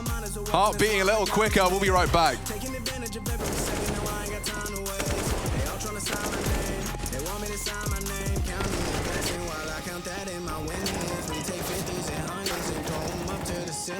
Everything I envision, not everybody gon' win. It's only difference between us is I ain't stopping. girl right now. I feel on top of the world. I feel on top of the world right now. I always wanted the world. I wanna conquer the world right now. I feel on top of the world. I feel on top of the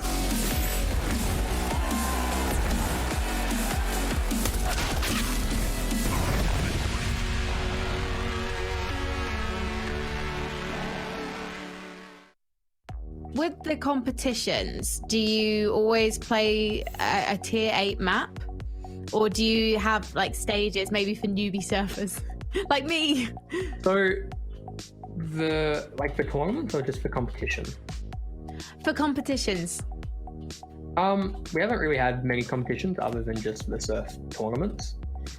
But the surf tournaments are usually, the tier is capped between 1 and 5 because it can be kind of difficult to land a run on a higher tier map in the 10 minutes time limit. So we just cap it between tier 1 and tier 5.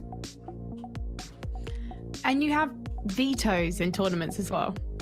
Yeah, so that is a very cool thing about MM is you can pretty much just copy the format of how like ESL will host a tournament and just add it into the surf tournaments we do, which is very helpful.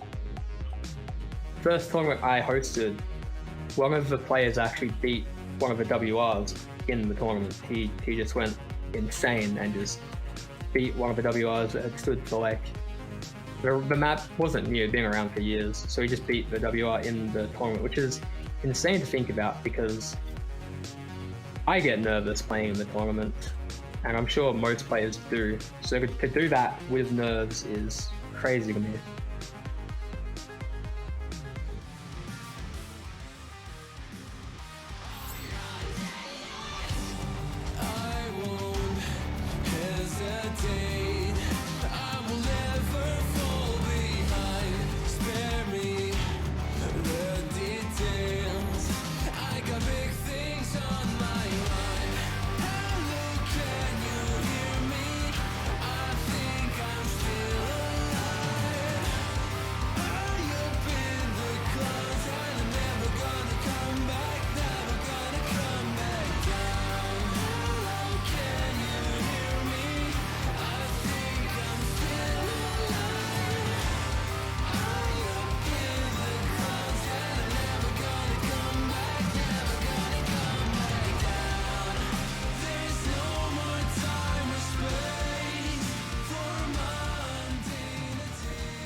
Hampus decided he wanted 10. That's how we got ourselves to this scoreline in our third map. First series of the day. Hits all of the necessary shots. A little bit of spice on the last two as well.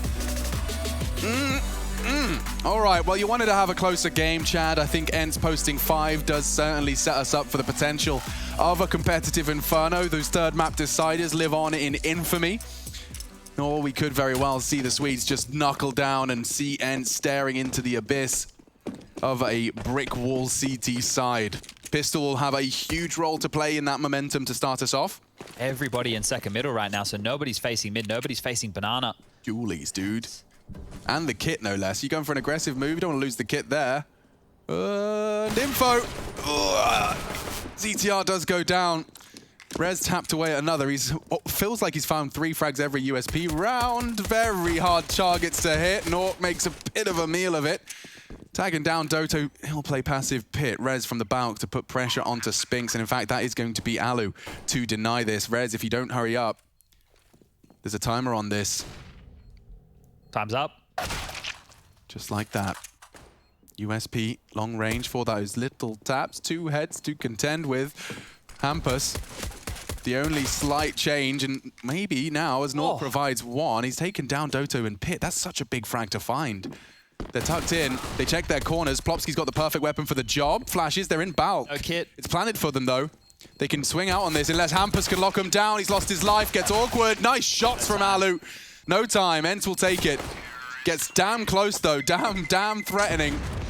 Thanks to Nork and his headshot on that Pit player. Ents, 6. All right, well, we saw Ents win the force buy in the first half. Let's see if NIP can replicate that here. They will be force buying in.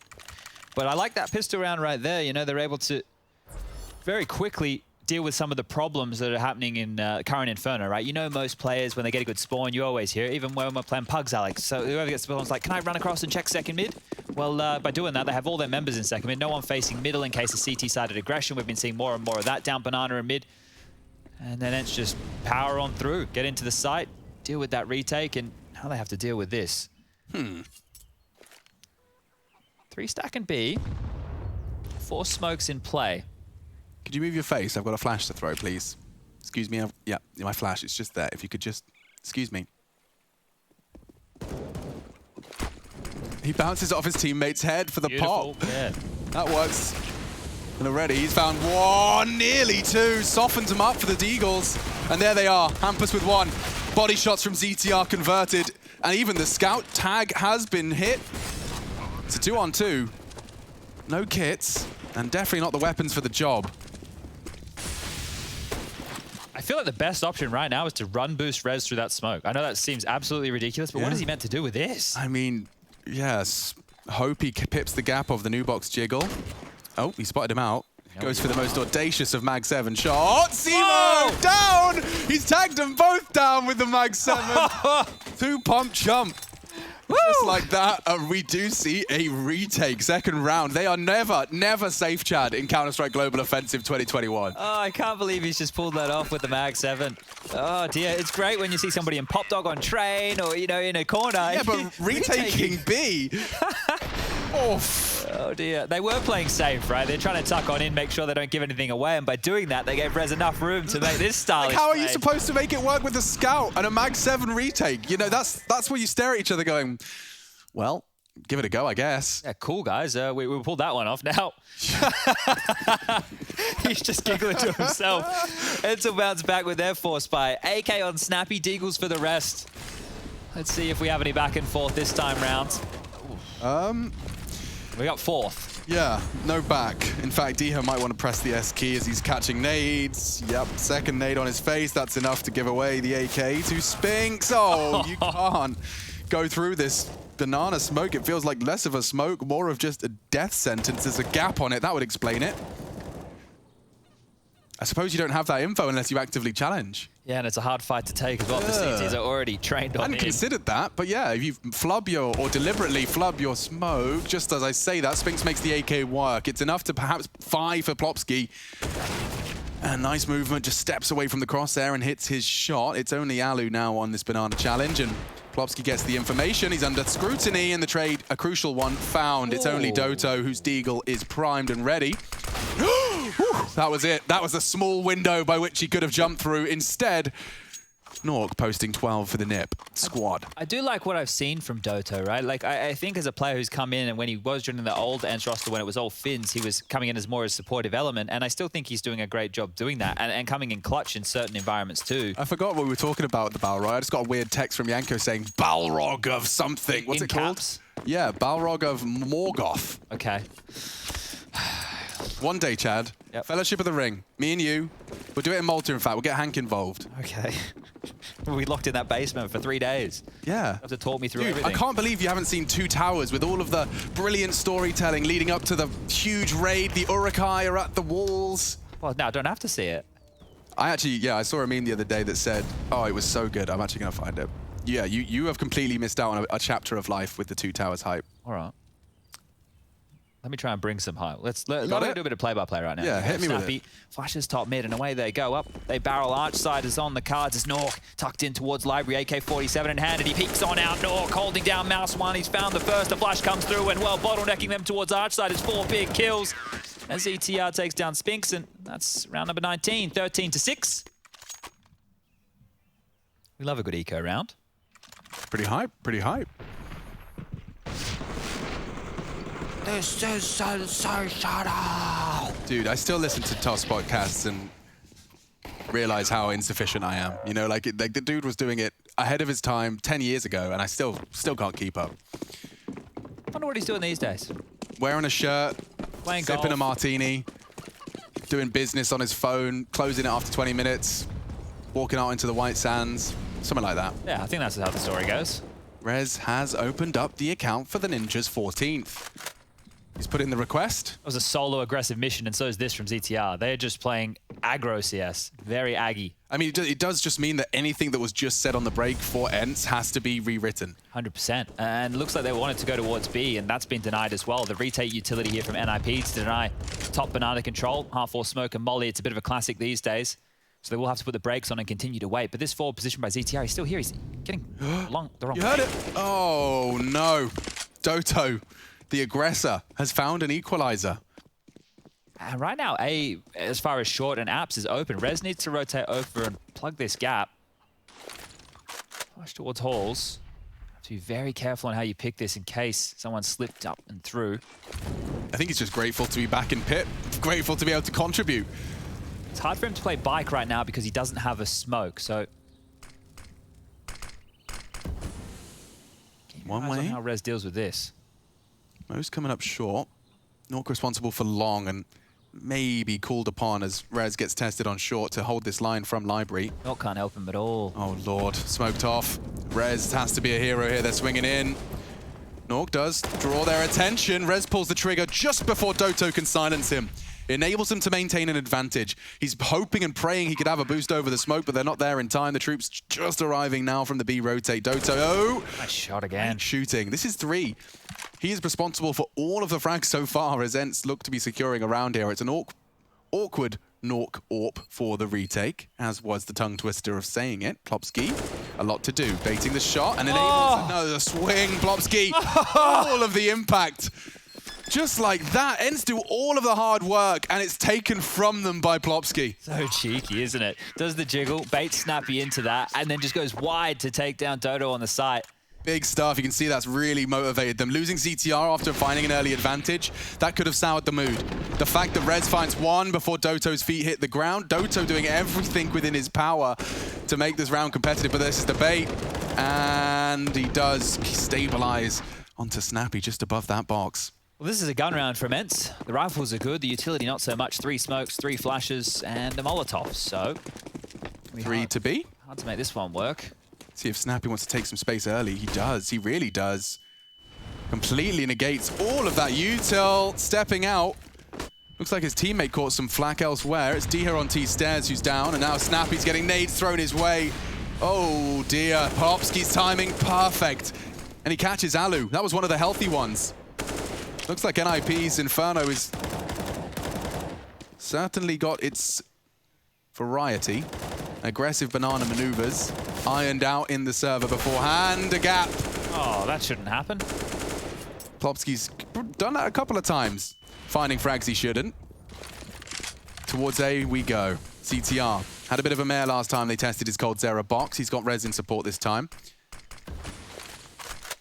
Makes it clear from the trajectory where they need to focus their attention. Spink's trying to use a one-way. No one's home on pit. They like this. 2 short, 1 bulk. They made it work before, Chad. But they've got so much time. They have no nades to work with.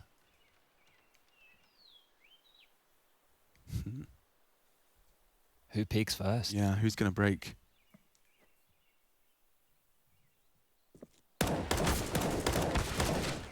Balcony as well. They isolate ZTR. Rez, perhaps an unknown entity. He has the spray, doesn't have the kill. And so a chance now for ENCE. Doto continues to hit headshots. Let's see if he can do it again. 18 frags, top of the scoreboard for his squad. They call upon him again. Diha, low. 3 ninjas to retake.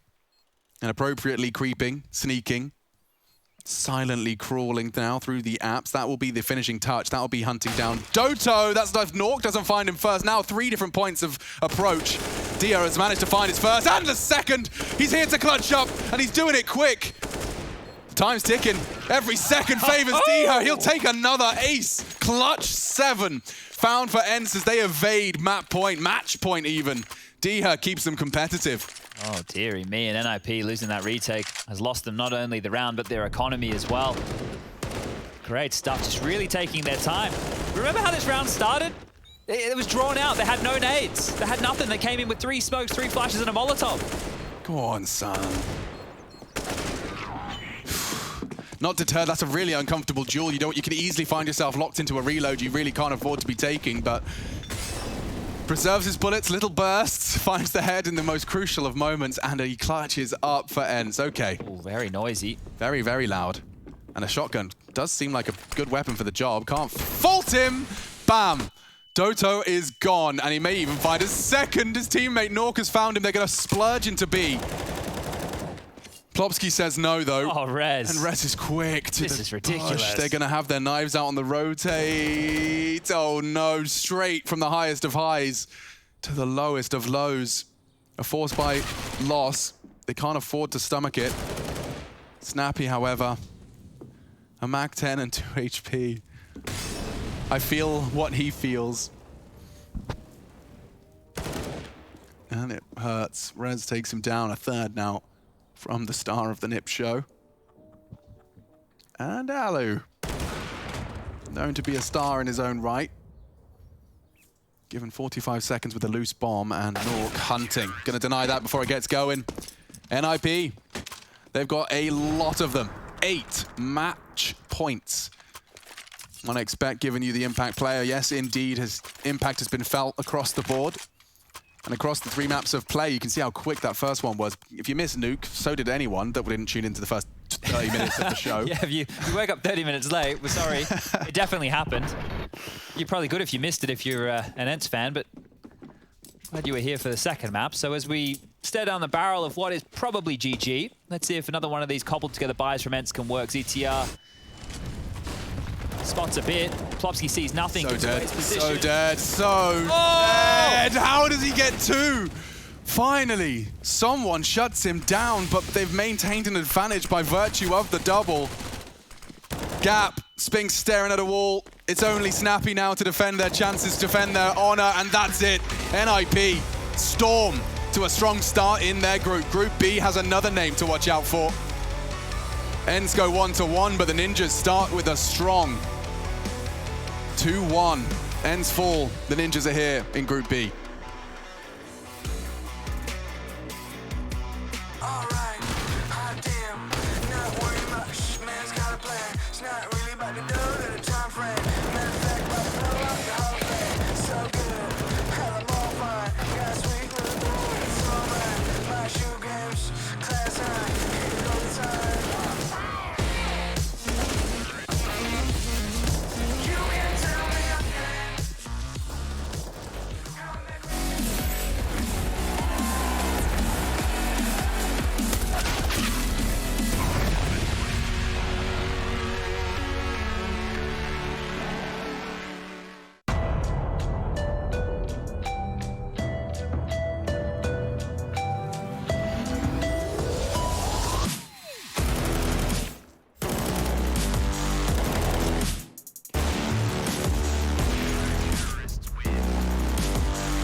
Readies himself for a massacre. 1, 2, 3, Twist is teaching him that's all 4.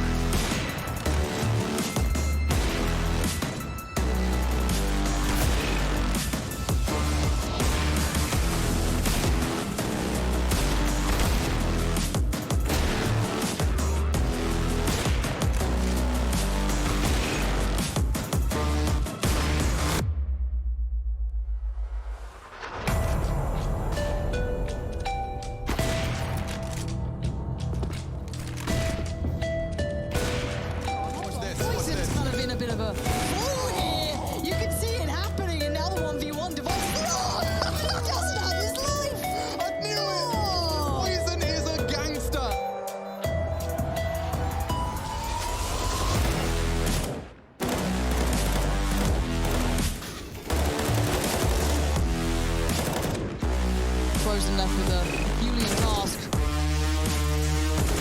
Masuta, how do you get him off of this one? He knows he's sticking it, he's got to go now! Frozen! That is insane play!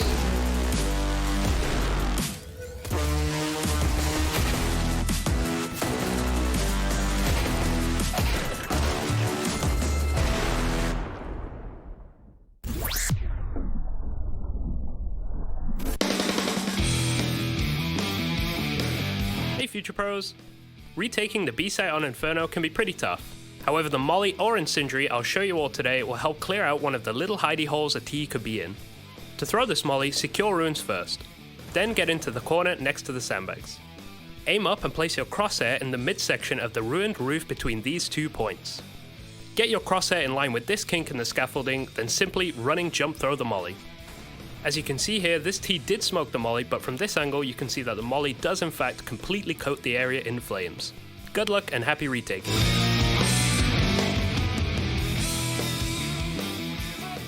If you had no time to even surrender, would you give up your rights and let your life slide away?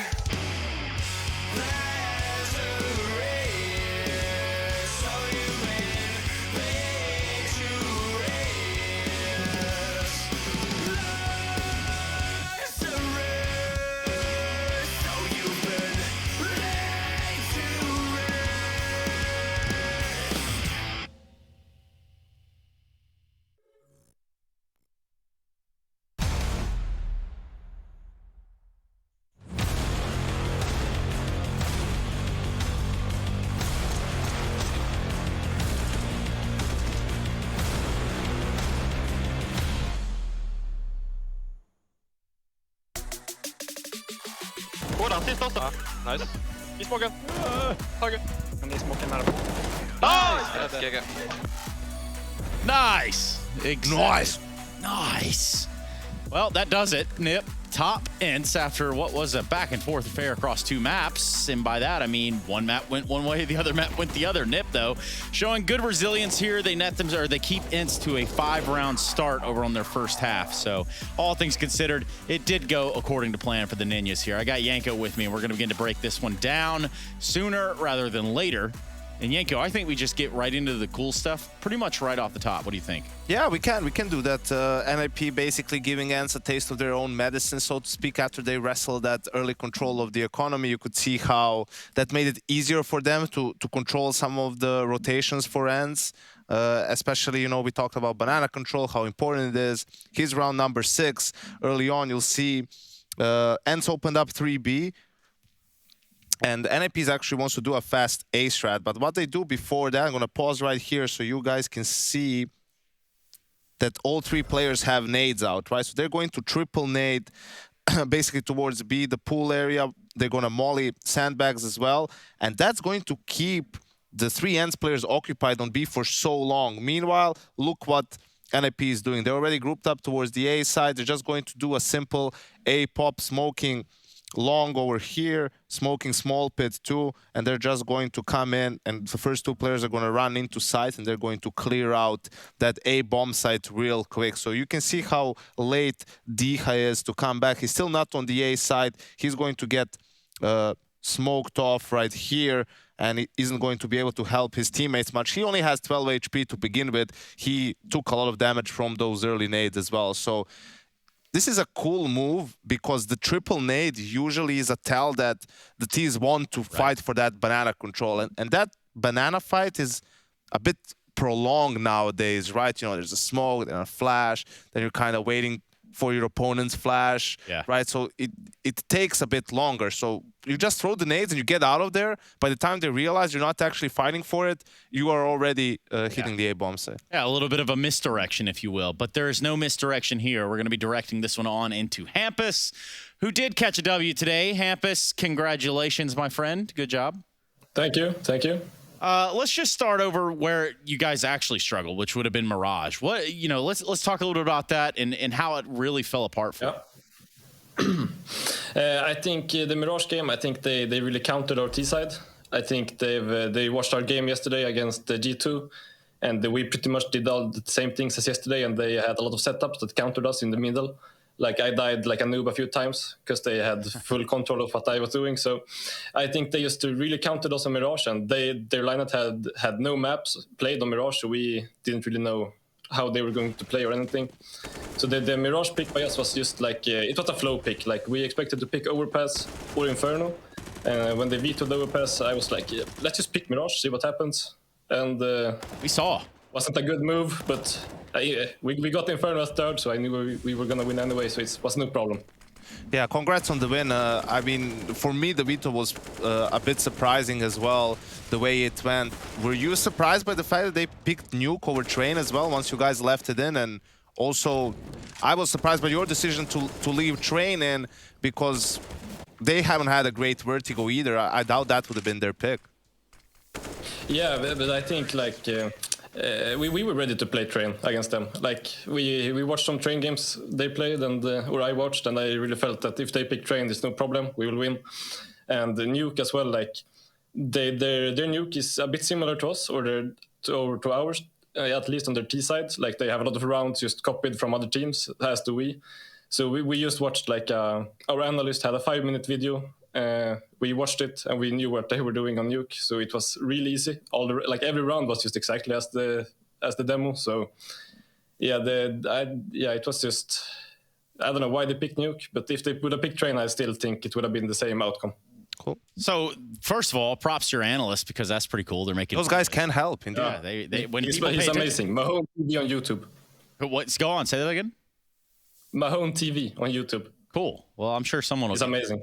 Get the check out there. Let me go ahead and ask you this, though. What is your analyst and what do you say about FaZe Clan? FaZe Clan, I'm really looking forward to play them. Like now with Twists and Kerrigan in the lineup again, like they're looking really strong. And like their individual skill in that team now is insane, I would say. So I think if we just have a good day, it will be no problem. But if some of our players don't have a good day, I think it will be very hard. So we'll see. Yeah, we will see. I'm excited. And so are we. We're going to get that tomorrow. I want to thank you for your time, Hampus. Congratulations. You might want to go thank your YouTube friend as well. Yeah, thanks. No problem, man. For us, that puts a pretty sweet ending to what was NiP versus ENCE. That's a done group game right there. It's played itself out, Yanko.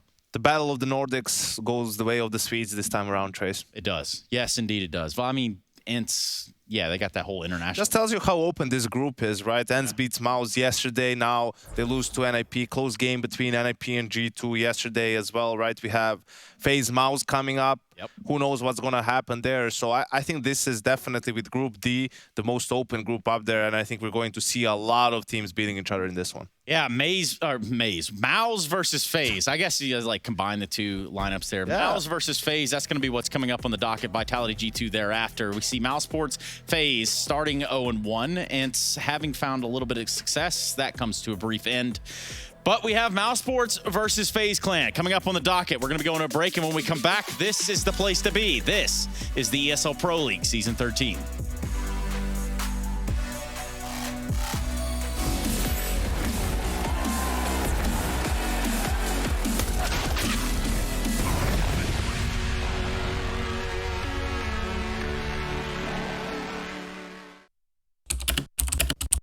Hi, my name is Suli. My handle is Smix.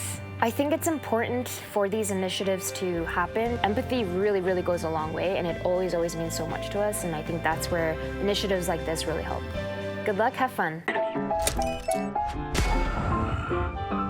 Yes, nice shot, my friend. Cheaters ruining your plays? I have eyes on the enemy. Bad servers stopping your shots? What you need is ESEA. Advanced anti-cheat to stop cheaters. And the best servers around, all with 128 tick rate. ESEA, the best way to play CSGO.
think the biggest thing that distinguishes between a professional player and I guess whatever level you consider to be like a rank S player right beneath that would probably be literally it is like your ability to communicate and work with your teammates. I think that is extremely underrated, and I don't fully think that most players at the semi-pro or the rank S level understand the kind of level of comms and the level of thought that goes into working together on a pro level. It comes down to being able to come up with plans ahead of time, being able to communicate kind of and anticipate what's coming next with your teammate, being able to have your protocols set in place so you know how to react without even communicating in the heat of the moment. And I mean, even more importantly, sometimes it simply is a matter of being able to communicate and being able to read what's coming and direct your teammates on how to play a situation properly. So you're almost expanding your thought over to what situation they're going to find themselves in and giving them the information that they need ahead of time so that they can be successful as well. And I think that's the biggest distinguishing factor, is that I think most players rising up through the ranks, when they're playing the game, see what's on their screen and believe that's the game they're playing, when in reality they're playing the game with they have to be thinking of 4 other screens, right? They have to be thinking of all their teammates' screens and even potentially what's happening on their opponent's side of the map as well. So I think it's just a difference of opening your mind up to truly be able to understand what's happening on the map and not just what's happening in your little section of the map. One of the biggest misconceptions young players have when they get to the top level is that playing the game a lot is enough to play on the very top level, let's say top 10, top 20 team level. I think there's a lot of stuff that people that are technically very, very good already have to learn to compete. We see it with all the young players that we add to our team. The longer they are in our team, they get so much more consistent from learning from our more experienced players. We have this team where we have 2 older, very experienced players and usually 3 very young guys, and you see that over time when they put in the work and maybe practice in a different way, more of an analytical approach to preparing, how they get way more consistent and add a lot more value to the team. I think the mechanical aspect, like having good aim and mechanical skills, are the base of becoming a pro. You kind of have to have that, and after you have it, or if you have it, you have to be competitive. Otherwise, you're not going to improve as fast as you have to. Being competitive, I think that's a key thing to have, and also having confidence. I think that's the most helpful things you can have or improve, so you can improve faster and be the best player you can be.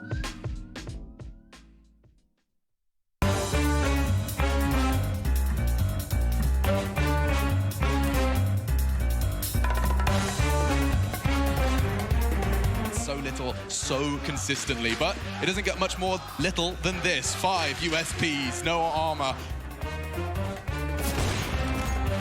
Now, it's all about. Oh, he's using the SG still. He has smelled you so hard. Oh my god. Okay. The SG still OP.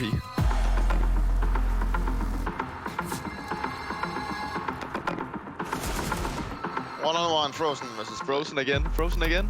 Did I will use. You have flashbang. Oh! Woo, okay, I will join you now. You're doing well until Frozen joins. Nice. They can come out teammates, holding right side. Okay, go out quad. I got it. Not out. Oh, not he out. headshots me. He had a UMP. One more. Oh! It's Frozen again. Oh! This time. You beat him. Okay, Device, you can go T. Let's go Ivy. Pop with drops or what? Yeah. No, what? I just had to help him a little bit. Yeah, that was amazing. But that was cheating. Holy. What is Chris J shooting at? Oh my god. I swear, Rob's one-shot me while dropping down the stairs, running down the stairs. Suddenly he's behind inside. He's in the smoke team. Oh my god. They are trolling. Why is... What the hell? Suddenly the round went loco. Robs went inside. Oh! Yeah, he rushed on the inside. I don't know why. Raps, Don't we run spoke around about like this. that and shoot. Chris, Chris, what are you doing? What are you doing?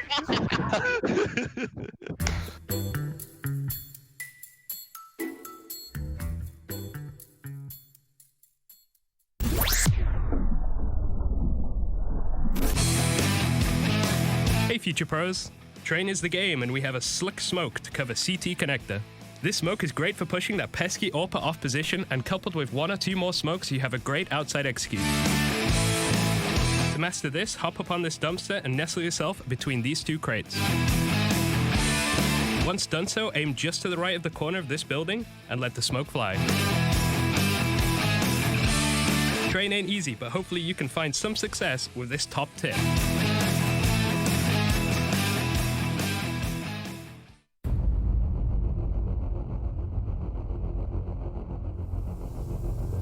It was like a huge moment going into the tournament. We didn't win anything for 2.5 years or something. We didn't expect us to like even get to playoffs.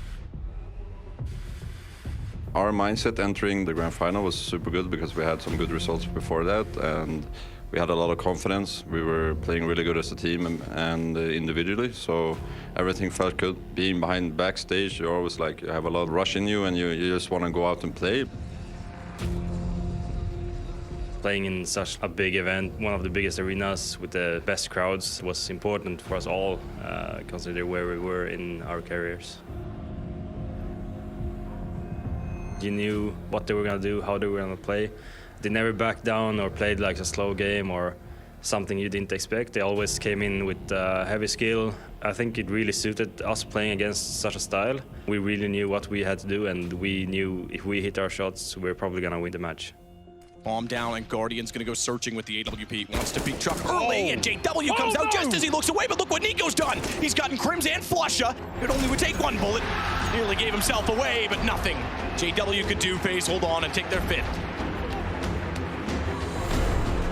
So many key individual moments, and you can win a map 16-0 if someone has a good map, or you can lose if any one of the other players in their team is having a really good game. Guardian Ladi becomes in a 1v5, and in this situation it should be unwinnable, and I think everyone just starts thinking about the next round. Good flashbang. Could get a couple more out of this one. And Fnatic are starting to crumble. What's going on? When I killed the 3rd one, it doesn't see that the 4th one went to the right, so everyone in our team started like, to right, to right, to right. Just remember, I don't know how, but you become a little bit nervous because he shouldn't be able to do this. We'll wait for this to go to time. Guardian knows exactly where to look. Oh! And he's got all 5! There he is! The world's best sniper! We had to take a timeout because he was so pumped up, and it's understandable, and I think it was the right thing to do. One of the best plays I've ever seen in the game, and it was also fun to experience on stage. Definitely spots him. Oh, not only does he spot him, thank you very much! Oh, wow, no way. I won the 2-on-5, which was a really crucial round to win the entire series. There is a lot of those moments throughout your career, and you might not remember them all at the same time, but you're gonna remember them at points. This would be a harsh reset on 14 rounds for Fnatic, and that smoke is tantalizing! Oh! Flusha! He's gonna clean out Connector! It's just Nico yet again who has to try and pull it back. And he could actually spoil the whole plan, as sneaky as Flusha was! Oh my god! That is one of the most impressive clutches you will ever see. Probably like the greatest moment since end of 2013 when we won the first major, since we hadn't won for so long, and I think we had never won anything with that lineup. JW finally silenced, but it's just Guardian and Olaf, just Olaf! And Olaf gets paid back by his old team! 2 full years, and a legendary brand, a legendary team gets back on top. Being back on top, which we didn't expect, especially winning with like some of the best friends in your life, and it's just happiness and a really important moment in your life.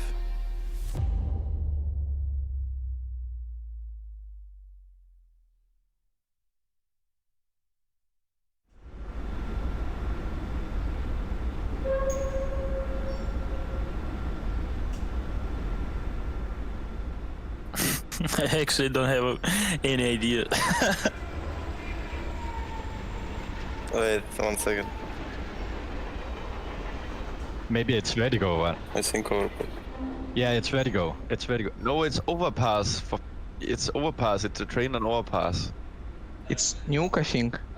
I heard train, that's why I thought, oh, it's train, but wait, there's a train on overpass as well. It's overpass for sure. That's train.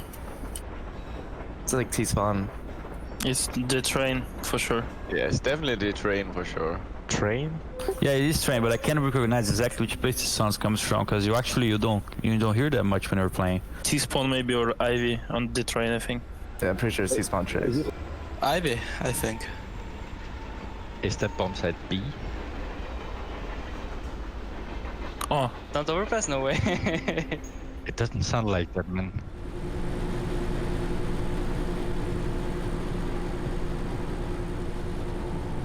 Wait. Oh. It's just static. I don't know what map is it. That's an engine. I've heard this sound for sure. Is it train? I think it's train again. I don't think this is train, I'm gonna go nuke here. I think this is nuke. I don't think it's nuke. Ah, maybe it's Vertigo. I think I know. In my opinion, it's Vertigo. Oh. Wait, it's not rain? No way. The generators there, you know? They're the servers. Yeah, but I thought I heard a train. Yeah, it makes sense. It makes sense. Okay, we're not playing Vertigo, so... You know the sound, but you can't connect it to anything. I've heard this sound so much in my life. Oh. We had a little fly there. Oh my god, I have no idea. Okay, it's hard. The static noise is definitely from train. No, it's not. Where is the flies? It's a map. It's not the Stu, it's not Mirage. I think it's Inferno. It's not nuke, not Vertigo. Yeah, but I don't ever hear a mosquito apps. Okay, this is train Ivy. It's probably somewhere close to the barrel. A barrel, like under the train, you know, like going towards B as terrorist. This is the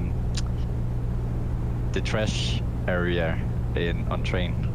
I think it's overpass. It's not overpass. It's not Mirage for sure. This sound can be only on these two maps, like Dust or Mirage. Are you sure? Wait, what? Wait. Really? These sounds are the same, like legit. I'm not even kidding. Is there any chance my CFG has all the sounds disabled as well? Because it's been a while I don't hear any of those sounds. I don't know.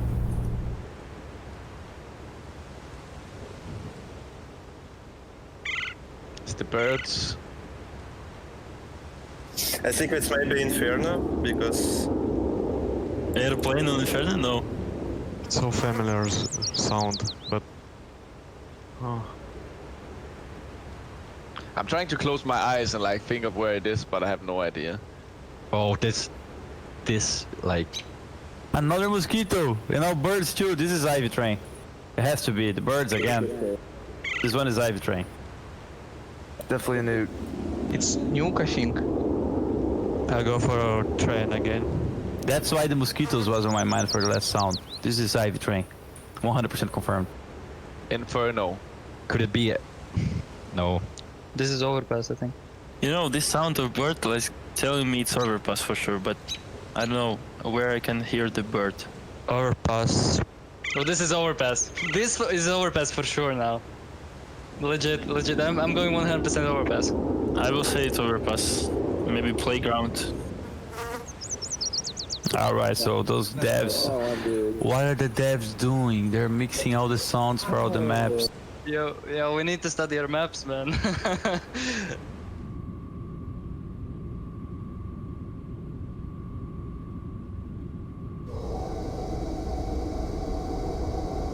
I've heard the sound, but I have no idea. I have no idea. This one is nuke. Yep. B bomb site. Maybe Vance on nuke. Vance, yes. Okay, I'll say vertigo and like outside the map, down on the streets. It's definitely train. Definitely train. When you no clip and you go down on the street. I don't know about vertigo, but I think it's the cache. There's no cache in map, bro. Okay, I'm canceling that then. I'm choosing overpass. it's nuke B side. It's overpass toilets. Yeah, it's overpass. Or maybe underground or toilets, but I think That's the train on overpass. No way, this is not overpass. No way, no way. I think it's overpass. Oh, yes. Oh, nice, yeah. Oh, I got out wrong, dude. I hate sound. That's why the train wasn't as loud. Simply, come on.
Introduce me, I'm the renegade.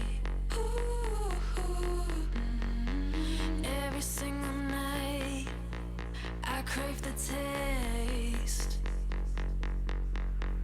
It's the adrenaline running through my gait.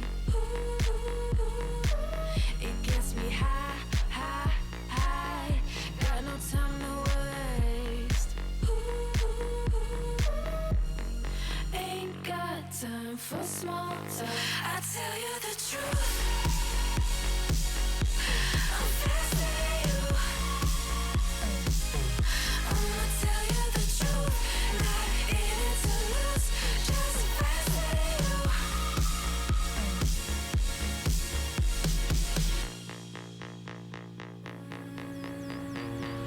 Look into my eyes. I'm not afraid.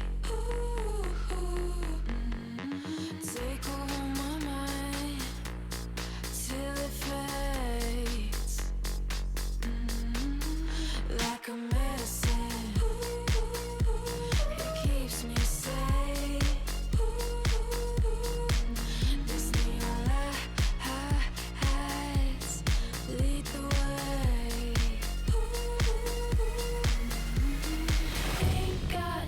for small talk. I tell you the truth. I'm fascinated you. I'ma tell you the truth. Not in it to lose, just fascinated you. Fascinated you. I tell you the truth. I'm fascinated you. I'ma tell you the truth. Not in it to lose, just fascinated you. I tell you the truth. Just faster than you.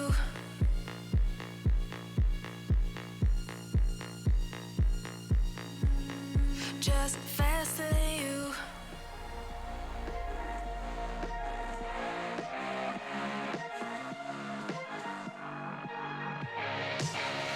Glasses on, my hoodie's right. Break the door, give me side eyes. Are you feeling yours? Cause I'm feeling mine. Slide back to the future, got my own time. It's sipping dope to feel right. Got my own high, don't need no lines. Sneaky bitches never ever act with zone eyes. Alright. You can tell me nothing. Come back when you get something to say. Just put the volume up, man. Take a seat in the back, yeah. You can tell me nothing. Come back when you got something to say. Just put the volume up, man. Take a seat.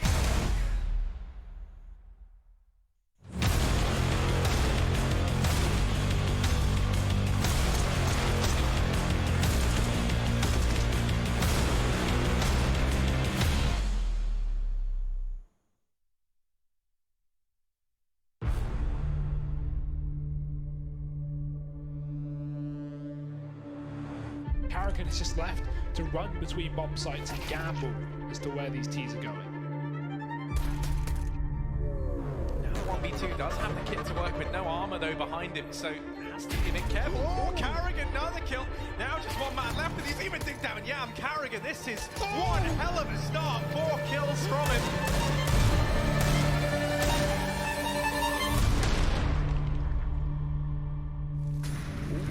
Carrigan trying to flip them. Oh! Out of this world!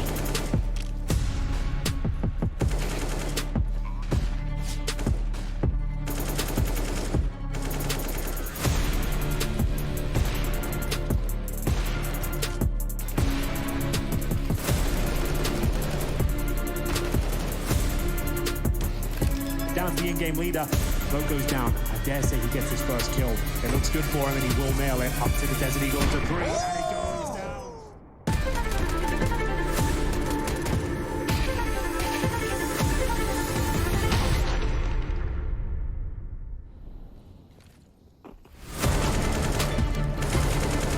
He is now on. But Carrigan is already. Look at him. The Big Daddy is on the server today.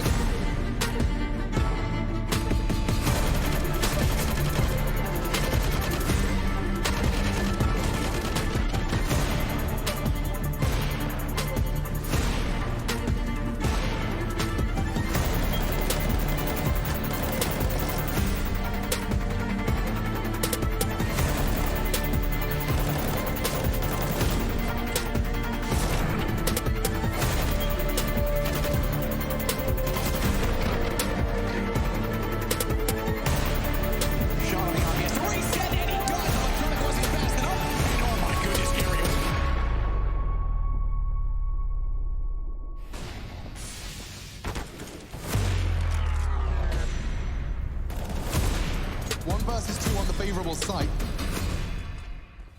That's the surely needed. Flash though. Where's the push? Is Crim's coming from window? Has Carrigan got the reactions or the premonition? Misses and Carrigan doesn't.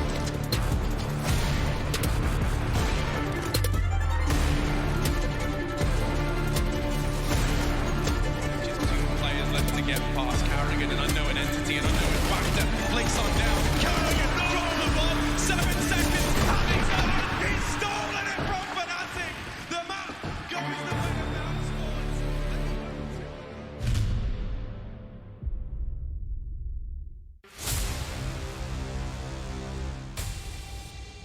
Ain't no stopping us, we do the impossible.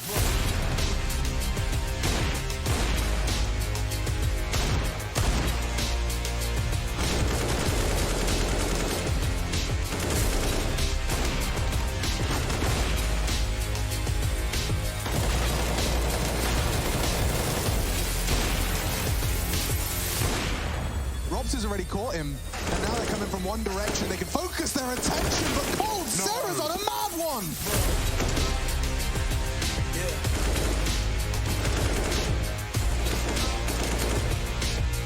Ain't no stopping us, we do the impossible.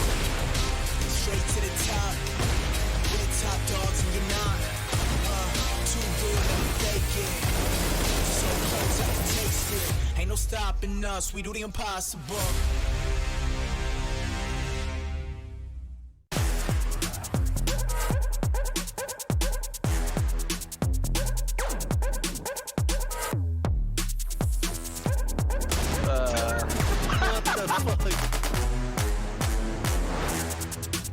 Oh my god. Oh my god. Oh my god. Oh! Bro, how many times? Oh!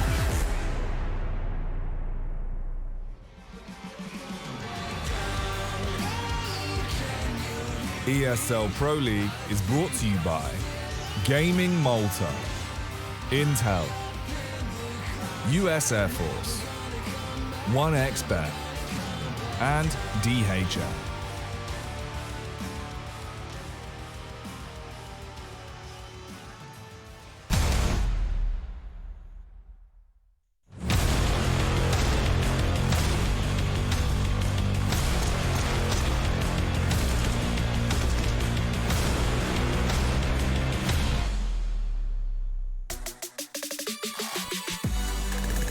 It's time to kick off our second series of the day with mousesports taking on FaZe Clan, which is going to be an exciting match indeed for a couple different reasons. I'm Jason Kappen, joined by Pimp here on the desk, and one of those reasons is the man you're going to be seeing on your screen initially, but also for the fact it's Karrigan up against his old team here, Jacob. I'm excited to see how that's going to go. Yes, me too. There's some great storylines involving in this one. Of course, Karrigan going up against his old teammates. He basically chose not to continue with them, right? He could have extended his contract. They wanted to keep him, but he said, you know what? I want to win a major. I want to win titles, and I don't think I can do that in mousesports. I rather want to go to FaZe Clan. So that's a statement in itself. So I guess we get the first little taste as to what that was a good decision. And we'll get to that a little bit later on this segment. First of all, we want to talk about Robs, right? We want to talk about the man who's been pretty much showing no signs of stopping, even with the loss of his in-game leader, Dexter, coming in. Day one, he already performed as well as we expect him to. He's a superstar. Robs is one of the best players to touch Counter-Strike at the moment, I would say.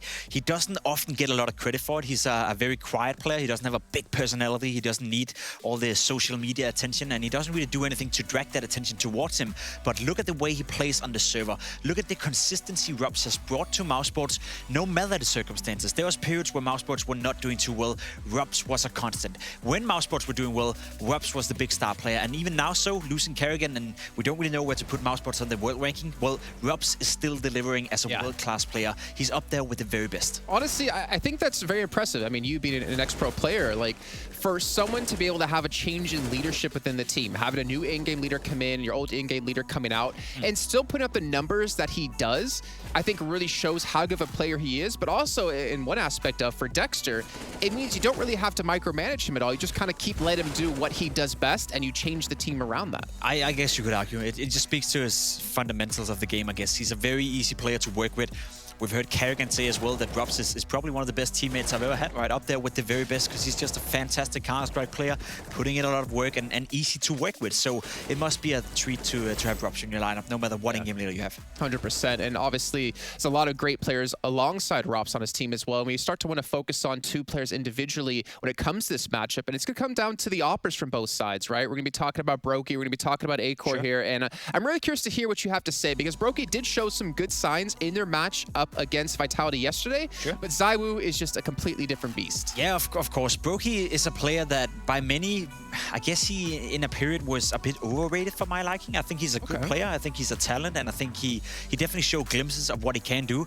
But I haven't seen Brokey consistently perform at a very high level for too long. I guess the reason why people rate him highly is the fact that when FaZe were doing poor, he was doing well. So that was showing a bit of character, that even though he was young, inexperienced, he was still doing a good job despite FaZe not doing too well. And I agree, that was a good job on Brokey. But if you want to take the next level, if you want to be up there competing against the likes of Xaiwu or Simple or Kineas or whatever they're called nowadays, you know, then you gotta be a little bit better. Whereas for Echo, I think we see it in glimpses. I miss consistency, and again, I think he's suffering right now from the in-game leader change as well. He would have liked to join a team where he could slot in, you know, and find his footing. Right now, it's a bit of a chaos, and I don't think he's thrived that well in that chaos. Now, I don't want to argue too much about like Dexter versus Kerrigan, but do you feel like Brokey is going to be a player that can really excel with the experience Kerrigan brings to the team and how good he is at making individuals shine? I hope so. But I think he's second in that priority. I think Kerrigan is focusing towards Trist and Cold Zero. I think those two are the players he really want to work.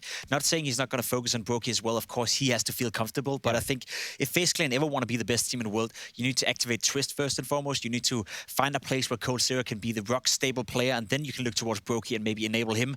Rain is going to do his own thing. He's, again, rock solid. He's a player with a lot of experience. So I think Brokey's a little down in that hierarchy, but sure thing Kerrigan will get the best out of him over time. Well, speaking of Kerrigan, luckily we had Frankie sit down and chat with them before they went into this match today. And you know he's going to be asked about playing against his old team of Mouse Sports. Kerrigan, this is going to be your first match against Mouse Sports since you joined FaZe. So how are you feeling about facing Rops & Co? Yeah, it's gonna be a strange feeling, right? When you've been with some of the players like Frozen and Rops for 2 years. So it's always fun to play against old teammates, but we all parted way on good terms, right? So no bad blood or anything. But yeah, it's gonna be like a chess game. Yeah, they know how I think, I know how they think. So it's gonna be a little chaotic, I think, in the game. I was going to say, being their former IGL, do you think that gives you the upper hand in the matchup? I think it's the opposite way, actually, right?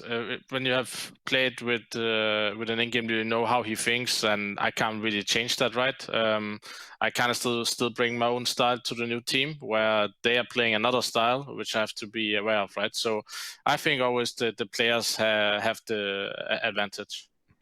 I was interested in something you said on the HRTV Confirm podcast about a team needing 3 strong voices. You're clearly the first, Cold Zero being the second. Who's the third in the current FaZe clan? Yeah, that's Robin. Like obviously the coach also have to have a voice, right? I mean, everybody has voices in the team, but there is always personalities who will speak more often than not, right? And Rain is not a guy who speaks a lot when it comes to that. He has some good points, but he's not always the strongest voice, for example, right? So that's how I see it, and that's how you're gonna mix up a team and make sure that everyone is heard. Maybe some agree with Coach Zero how we need to play. Maybe people agree with me. We all have to agree on how to play CS, right? And all meet on the same page. Kerrigan, thank you so much for talking to me, and good luck against your old teammates. Thank you very much. Now, Pimp, I want to talk to you about something Kerrigan was mentioning. Okay. You know, obviously being a pro player, you've had your experience of playing against teammates at some points. Sure. Do you feel like it was easier or harder for you to play against like old teams or to play against old teammates that you experienced in the past? I mean, it very much depends on what kind of role you have within the lineup. I think Kerrigan is onto something when he's saying that for him, being the in-game leader, they know everything about him, right? He's been the voice of Mouse Sports. He's been the guy leading Mouse Sports and creating Mouse Sports. You know, all the success they had, you know, that was surrounded his calling and his ideas for the game. So they know how he tends to call in pressure situations. When it gets down to 13-13, they know exactly how Kerrigan is approaching the round. So for him to know the 4 other players in the opposing team is, of course, a good thing, but I think he's onto something. It's better that they know how the opponent's caller is calling in depth than the other way around. Right, that's a very good point indeed. And now we got to talk about something that Kerrigan made very vocal, right? He talked about he wants to be known as one of the best in-game leaders ever to touch Counter-Strike. Now the question is, moving from Mouse Sports over to FaZe Clan, we talk about the caliber of players you have surrounding you and supporting you. Do you think this move is the kind of fruition of him saying that, of like, this is him believing he can be making that statement, that mark on CSGO history by going to FaZe Clan? I think so. You know, a lot of players, a lot of fans, a lot of personalities around Counter-Strike were questioning the move from Kerrigan. Is FaZe a better clan or is FaZe a better team than Mouse Sports? And I will say, when you look at the player material, when you look at the players, when you most likely look at the financial financial backing behind FaZe Clan as well, there's more potential within FaZe Clan, right? And with all the respect towards the guys like Frozen, Brokey, etc., a lot of good players on these lineups, right? But when you have a guy like Twist, you can work with a guy like Twist, who is arguably, when in shape, one of the best riflers in the entire world. You have a guy like Cold Zero, who at one point in his career was the best Counter-Strike player and the most stable Counter-Strike player in the entire world. Of course, you see more potential in that.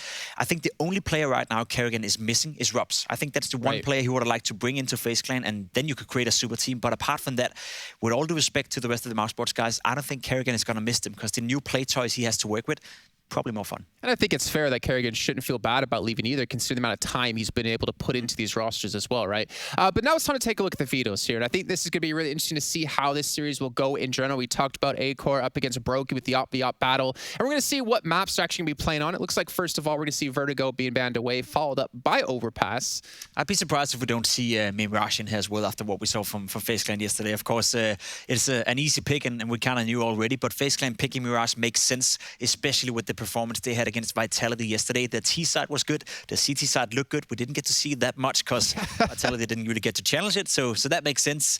Inferno coming out from Mousesports, I mean, I'm having a hard time seeing where Mousesports is a good team right now. I think Inferno is a map they play to a decent level. I think Robs is good on it. A-Core is finding impact. Frozen in particular, I like to watch him play Inferno, so it makes sense that's a comfortable pick for them. And then you have Nuke going out to the third and deciding map. If you're Karrigan, if you're FaZe Clan right now, you're happy. If you're Mousesports, I guess you're okay and content with the situation. But I'm afraid that Mirage in particular is going to be a blowout here. What I saw from FaZe yesterday was stellar. Yeah, and FaZe, they looked fantastic. I think the scoreline was 16-5, if I'm not mistaken, against Vitality, though obviously the series didn't go their way. And I feel like for both these teams, maybe sort of Mousesports, if we talk about the overall idea of the groups, right, and the teams we expect to get through, which team do you think needs this win more? And Mousesports, without a doubt. I mean, Mousesports started out their campaign at this group by not winning, and that's a big problem for them. Mousesports is a team that I'm having a hard time figuring out where they're at right now. Maybe Dexter need more time to really put in his style towards the lineup. Maybe we get to see now how much of an impact Karrigan had with Mousesports. I remember last year when we saw periods where Mousesports were up there, or at least in the end. Was it the end of 2019? I think it was 2019, yeah. Where they were the best team in the world, right? I was thinking, okay, with the player material Karrigan has, right, how on earth did he make these guys the best team in the world? Maybe we see the downfall of that now. Maybe we see Dexter is not able to pick it up. Maybe we see Dexter just needs a couple of months before he can pick it up. There's a lot of question marks surrounding Mousesports, but I will say it's a team with potential. I don't think there's any bad players on Mousesports, and with Robs and Frozen in particular, they can still do a good job. Yeah, well, we're going to find out when we're about to kick this one off. We can see our Epics.gg players to watch. And just like we had our head-to-head, it's going to be Broken A-Core yet again. Now, if we're talking about the Oppers here, and we're looking at the map pool now, do you feel like the Oppers do have their work cut out for them? They know they're going to need to put up some big numbers, like on Mirage, and obviously going over to a map like Nuke? It's some fun maps to play up on, right? Inferno is a tough one on the T side, but the CT side of Inferno is probably the dream for most Oppers. You can move around the map, you have a lot of freedom, you can choose whether to go towards Banana, go towards the bigger bomb side, go in towards apartments. There's a lot of movements you can do. Same for Mirage, very open map on both sides. So if you're an AWP player, you need to find impact with these maps. Yeah, and I'm getting a little bit, I don't know, I feel like we've kind of built up the pressure for Dexter. Like, obviously, we talked about how good individually the Mousesports players can be. And it sounds like to me you're saying, like, Dexter has so much work to do to be able to, like, kind of, like, get the idea of how to use these players properly. If we're thinking about, like, chess or something, right? Of how to use them properly in certain situations. Where Karrigan, I feel like, and you can correct me if I'm wrong here, I feel like he has just so much more experience in general when it comes to coming into rosters and figuring things out quickly. Yeah, and there's no doubt Karrigan has more experience, but I think a point you have to raise when it comes to Dexter, because I think he's a great player, individually speaking. I think Dexter is actually pretty great as an in-game leader. When it comes to his calling, I don't know much about it, right? I've never been listening into his calls. I've seen what he's done with his former teams, and that's been good. But for him, he comes into a new environment, right? He's not a guy that has grown up with European Counter-Strike, and there is some cultural differences in the way you approach Counter-Strike. You see the CS region, they have one way of going about it, then you have the Danes and the Norwegian and the Swedish, they have one way of going about it, and then you have the French style of playing Counter-Strike as well. So we have different cultures within Counter-Strike. So to put it then into context, right, he's coming from one culture, from the Australian region, let's put it that way, coming into Europe. So it's probably a different way of having to approach the game. So whether he has to lean into the European way or the other guys have to lean into the other way, I don't know, right? But I think that cultural difference makes me want to say that we need to give him some more time before we can really judge it. Exactly, and that makes me think maybe towards like G2 too, when we were talking to Malik yesterday, how he's mentioning like Nico is a long-term project on the AWP. I'm wondering, is Dexter from Mouse Sports a long-term project as an in-game leader? Will they give him that leeway, that runtime to get sorted into the team and to get things ready? They should give him that runtime. Again, depending on how it goes within the team, depending on the mood, and depending on how the other players feel being around Dexter and being around his leadership, I will say he's shown me enough in the past of his career that individually speaking, he's a great player, especially from being an in-game leader. But of course, if you can't adapt into a new style of Counter-Strike, or if you can't get the best out of Frozen, or can't get the best out of Acor, then you need to look at some workarounds about that. I think Dexter have shown me enough that he deserves the credit and the respect to at least be giving a good amount of time in Mouse Sports to figure it all out. Yeah, he's definitely earned the chance to be given the opportunity to have that exactly. The game is actually just a few moments away while we get things ready and sorted out. We're going to send you over to a quick pro tip with Rush, and when we come back, we're kicking off our best of 3 here with Mouse Sports up against FaZe Clan.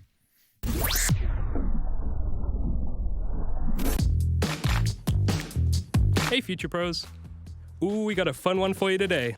I see Flusha trying to do this one every time with some success, but let's see if I can show you how to do it. This is a T-spawn smoke that will land in the mid window. To do this one, stand beside this bin. Aim just to the right of the edge of this wall in line with the window. Run to the left and jump throw the smoke just as you get onto the steps. Easy, right? Well, maybe not. It's going to take a good few attempts for you to get this one nailed down. But when mastered, you'll be gifted with a very quick mid-window smoke.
All right then, ladies and gentlemen, we are back in business. They're very broken down by Jacob Pinvinicky and, of course, Jason Kaplan. Mouse Sports versus FaZe Clan. The scene's set. It is definitely going to be one for the ages. Karrigan knows these all too well. And he's had time to develop as well, Chad. You can't argue that FaZe haven't had a couple of good, heavy sessions in the server, setting themselves up for success. They did push Vitality, and this map was one of the maps featured. Looks like we have already got this one started. The knife round not necessary until the 3rd. Mouse Sports starting on the CT side. FaZe will be getting themselves started on the attack. And we spoke about Karrigan. He is the one leading the FaZe Clan roster. And I mean, there is no absence of talent in the FaZe Clan pool, really. Twists has really come into his own as well. We saw him having some great impact in that Vitality game. I'm going to be interested to see how Mouse Sports fare up against their previous leader. Yeah, well, over towards A. Looks like an A execute off the bat here as we've got the 1x bet odds favouring FaZe Clan to kick this one off. As the smokes ring over, Rops is already going to be under pressure here. Yeah, and Acor has actually had no issues. He takes 3 heads off. It's just set up for Rops to finish, but Brokey, he's decided he wants to make a bit of a round out of this. He's got so much time and he doesn't need to rush this, Chad. No, he's got plenty of time to play the clock out, and Frozen, I think he's got a good idea. Already dropping back up towards top mid to cut off these rotations. Dexter moved over towards Ticket to deal with the site. And while Frozen's going to hear this running, Brokey's made too many steps. Frozen's tucked into the corner. There is no way that Brokey clears this one out. You're right. Oh. Did. And he gets the shot. Okay. All right. Wow. Now Dexter, the new addition, filling the giant shoes, the clown shoes, if you will, of Carrigan. And Brokey, we talked about his times. The first thing out of my mouth, you'll see he'll be using most of it as he continues to just try and disappear from the realms of possibility. Dexter's considering both options here. You can see he's opted for a very, an educated spot. Enables him to control both that connector position, even the A-cross from short. Brokey truly has no idea as to where Dexter is positioned. He's Clearing vulnerable now. Oh, yeah, he just checked. Didn't see him. 25. Now, question as to where he plants is interesting as well. Does he plant safe from connector? He's going to do his full check of CT. Calls it clear. And now he will plant safe. So Dexter, he's about to have a wild time. All right. He's got no idea where Brokey is. He can't even identify where the plan is right now. So Dexter has to run. It can't be a walking situation. Has to get stuck on in here. Has the kit, has a nade, needs to identify where Brokey is. Yeah, like a fake immediately followed by a cut of the noise. It's his only way really back in. Looks like he's got a good idea. Nade to try and sell this fake. He's actually holding it. And Brokey forced off the bomb. Dexter hits the shot though, hits the deck. And Brokey's clutch denied. Mousesports, they started that off so close to finishing it neat and tidy. Acor finds 3.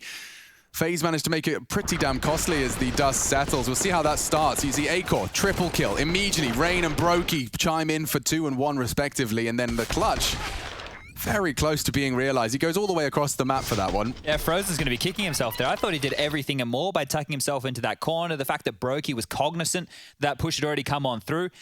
Acor getting bailed out. He did massive work to only have to sit and watch that very tense one-on-one. Ooh, they haven't spent a penny. A couple of Desert Eagles, really. Brokey saving for a nice AWP investment. The deco. Acor needs to be careful on this repeak as well. Look how close Carrigan is. He's got a couple of Deagles overseeing, and well, now they know connector control is in a bit of trouble. Yeah. Dexter's caught down to 64. Twist with pressure and steps. He wants to make sure he keeps the feet planted of Frozen and Dexter. Rain did look sharp in the previous game. They're opening up against Vitality, going to 1. Acor just jumped out of the window with an M4. This is so dangerous. Yeah, but it requires a crazy headshot out of Twists. Brokey's only got a Glock. He'll make noise if he picks it up. Decides to go for it all the same, and Brokey does what he does best. Another head found, 4 frags already. Robs, lying in wait for Rain, does pluck him out and won't be able to stop Brokey just yet. Doesn't catch him on his jiggle, taking mid-space though, and they are completely split, completely divided. And I've seen coldzera do crazy things with his Desert Eagle as well. He is all the way on Palace, completely isolated. But they'll use every second they have here just to see if they can catch another CT unawares. Yeah, that M4, they're going to want to pick that up here, Mousesports, before this round ends. 27 seconds left on the clock and just searching for damage. You're exactly right. Next round, they will be buying. Cold and Brokey need to go down. coldzera challenging BMAS. That's it for him. And Brokey wants to make it costly. He can't. Does go down eventually. Mousesports convert off the back of the deco. Rob's got the M4 there, just to note. So they picked up that from Acor's dead body, and now we're going to see the purchases coming out from FaZe Clan. So the AK is out in the 3rd. One of the things I took issue with Mousesports yesterday in their opening game against Ents was they looked very caged on their T side. You know, some of these mid-rounds fumbling over each other. Felt their entry pack always split mines. Now, they've already shown aggression on the 2nd round. Acor jumping out window on his own is a very audacious move. Let's see if they can make this bonus work. Rops has jumped on up into the vent room, ready for a B split. Default spread right now from FaZe, but more players leaning over towards A. Carrigan dealing with underpass. You got coldzera in Palace, Twist for A ramp, and Brokey and Rain patrolling the top of mid with the bomb. Any of these pushes from Mousesports will be seen, will be watched.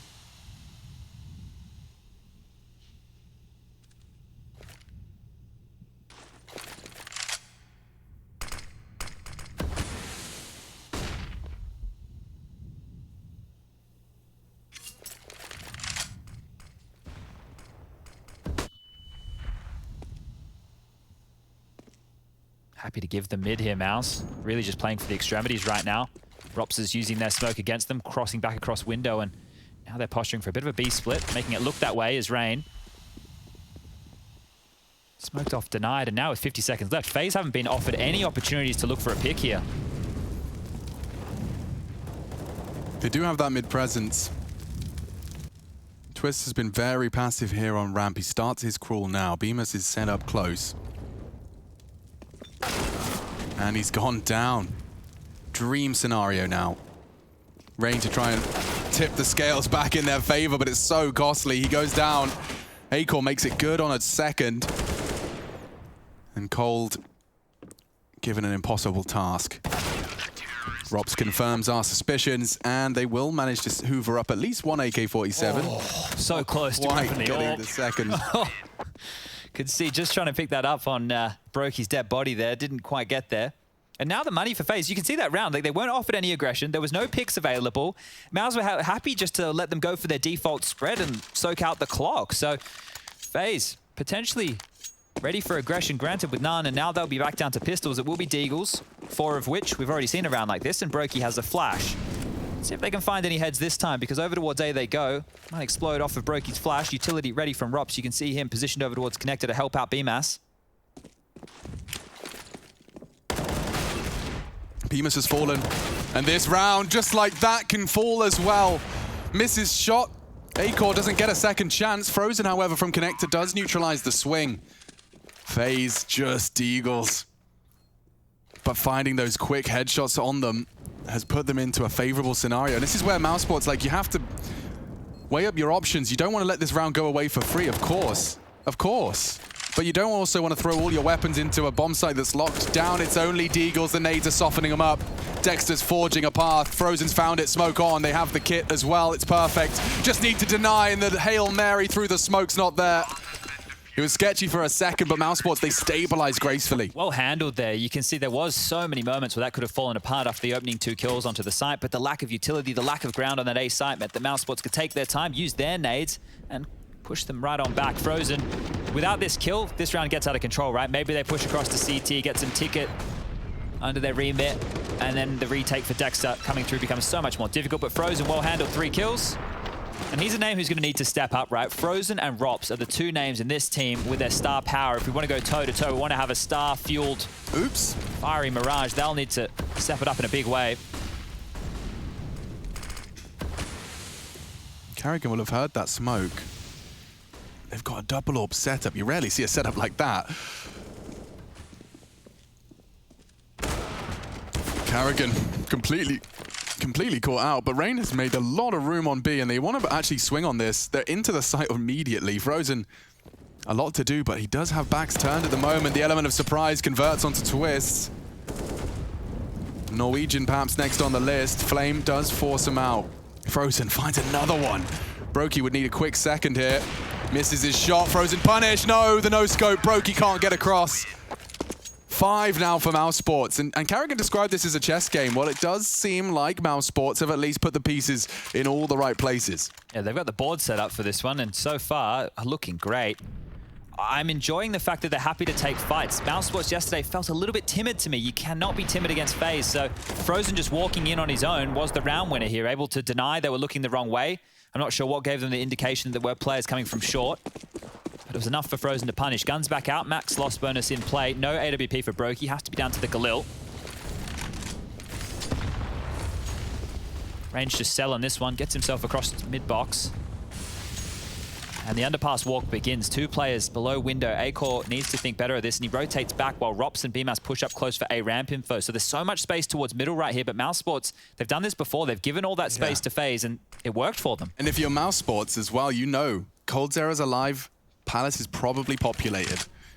The dude loves it, and they're taking the opposite side of that A control. You push up ramp, Palace kind of negated. You can even hold the Palace push from ramp in this 2-man setup. So this is powerful stuff from Mouse.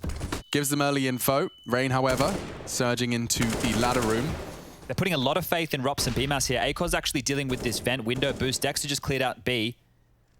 There's 58 seconds left, and FaZe haven't shown an indication of where they want to end just yet. So mid-control for free once more. It's kind of going against the game plan for Carrigan. You have these stars. You want them to headshot. They can't do that if they can't see the heads. And now with limited utility, they go back towards A. It's going to be 2 flashes and a molly, and that's all in Cold's hands. So this is out contact. This is those headshots. Yeah, it is, but How do you break a ramp setup like this? Nadeless. Just doesn't seem fun. Doesn't seem easy. Brokey could be their way in, and he has found the toes, so the overexposed Beamit is gone. Rops tucked in on Sandwich here. He's looking for the frag onto Cold Sarah, but the distraction works. A tag into Carrigan. It's not even enough to take down the leader, and more frags delivered across the map. Looks like FaZe have found their first here. Even locking the door. Carrigan wants to take every single weapon away. Frozen keeps his heart beating. He wants more. Brokey shut down on the hunt as well. Give it a look in now. Acor, oh, he's booked. Rain's not known to be a knifer, and especially in a scenario like this, he'll just be grateful to take the AWP away. Oh, Frozen, he's hitting some great shots so far. He said he had to be on. Admittedly, those three are on just for the save, but it may enable that AWP to come into the next round. Yeah, this feeling for Frozen and Rops is probably a bit like, Dad, why did you leave us? You know, you got Carrigan over there, in-game leading them. They have so much talent on the roster. Acor comes in, flashy AWP from Mad Lion. You think, yeah, we got BMass. He's really, really mechanically sound, great on entries. We can work with something. We can flourish. We can become one of the best teams in the world. Carrigan's like, nah, Cold Zero's calling. I got Twists over there too. I'm out. Now, if you can be Mouse and you can respond with a series victory against your old in-game leader, that is great. Yes, indeed. I mean, that's just going to, just from a human standpoint, going to feel damn good. Because what this indicates to me, right, and Jacob summarized it great on the desk, is when you look at these two teams, they both have a lot of talent. FaZe have the proven talent. No, like, what this is, if Mousesports win this series, this is the equivalent of the, like, 6-month post-breakup gym selfie. Okay, all right. I'm with you. They've been grinding hard. They haven't posted anything until... Yeah, exactly. Yeah, or they've, like, dyed their hair and changed their look completely. Oh, this is a standard look from FaZe. Oh, onto A. Oh, Rain. So much room to move. Look on that. Frozen quick to respond. CT aggression's mid. They have full mid control.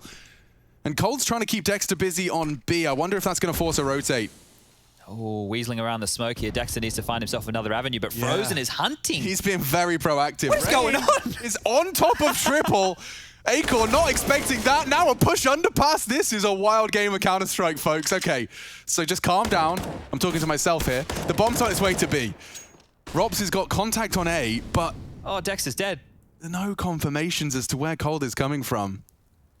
Like, you have to acknowledge it. You know, there's an AK on A. They could be running that bomb towards the site right now. It looks like Robs is working it out. Flanks on flanks on flanks. Yeah, flanks on flanks indeed. There could be a timer where Robs can actually hurt them here. Really, really big chance as he starts to do his procedural checks. Brokey's still got the bomb in apps. He can't afford to lose it up there. Yeah, Rain's flank has done nothing here, right? He's cleared out Kitchen, so at least they know they have to be either short or behind, but it's soaked up so much time. Rops is in position now. Dexter, he's over towards short, has a flash, could set Rops up. Oh, they haven't got the call just yet. Cold on bench to respond to any apps aggression. Dexter containing them. No movement yet out of the CTs. Oh, they're not calling off now, are they? Yeah, they are. Oh, dearie. Okay, Mousesports looked like they wanted to have a sniff at that one the whole time round, but instead it will just be the save. Dexter gets the AWP, and Rain is already on the hunt. He has been holding the shift key down for about 45 seconds. It's the fact he got those two frags on A. The bomb always going B, but he manages to make that one really, really hurt. And it's just that early casualty. Like, when your A player is immediately gone down, there is going to be a big gap somewhere. And it looks like the FaZe Clan roster managed to find it. Yeah, warning bells maybe not sounding just yet, but we've definitely got our finger potentially on the button because BMass has been isolated twice on A, right? Rain just ran out Tetris and kind of felt like he knew exactly the 3 positions BMass was playing. In that previous round when BMass was tasked on taking all that A ramp control, he just gets blindsided by the boost late. That can't be happening. You can't be getting taken out without any form of resistance whatsoever. So let's see if Mousesports either bolster that defense or if BMass lifts his game. But Acor has that AWP now. Dex has dropped it across for him, so primary operating with his biggest gun, but it's just pistols for the other 3. Dexter with a P250 could be threatening. Well, this would really start to get scary for the FaZe Clan squad should they concede. Oh, oopsie, Rain. That's a bit of team damage right there. Maybe it's all part of their fake, right? They wouldn't need themselves. There's no one under window. That's going to make this easier for the USPs of BMass and Frozen now. So if they get a duel against Rain and Carrigan... Oh, disaster for Acor. He went for such an aggressive move. He thought he could deny and get all of that info, and you can't fault him. He doesn't want to feel useless as they execute into A, but that paranoia's got him there. just a little overextended. Carrigan roots back towards B through mid. And they've parked Rain at the top of this window so that when they desire, they can have that presence jungle. This is cool. This is Carrigan 101. He likes to park a player, group up with the rest.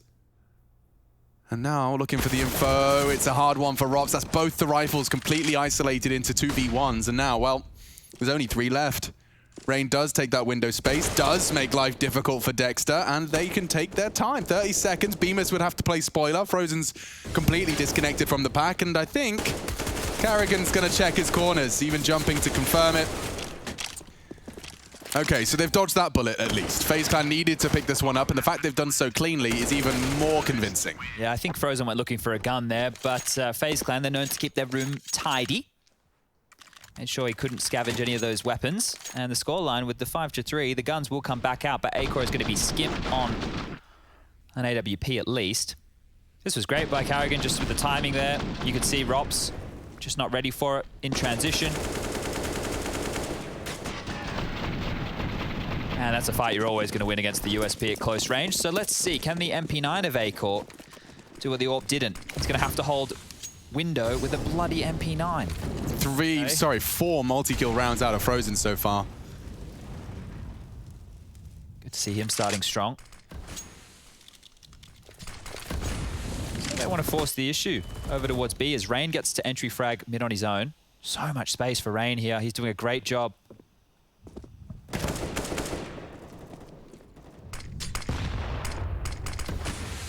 Ooh. Oh, was a bit of a one-way. Pre-fire wins the duel. Carrigan, however, draws first blood and Twist trades. Just like that, the B defense is rattled. They're so over-invested elsewhere that this one spells trouble. Still some util left on the T-side backs, on their utility belts. I was convinced, Chad, growing up, I'd have a utility belt. I thought it was something that every adult had, not just Batman.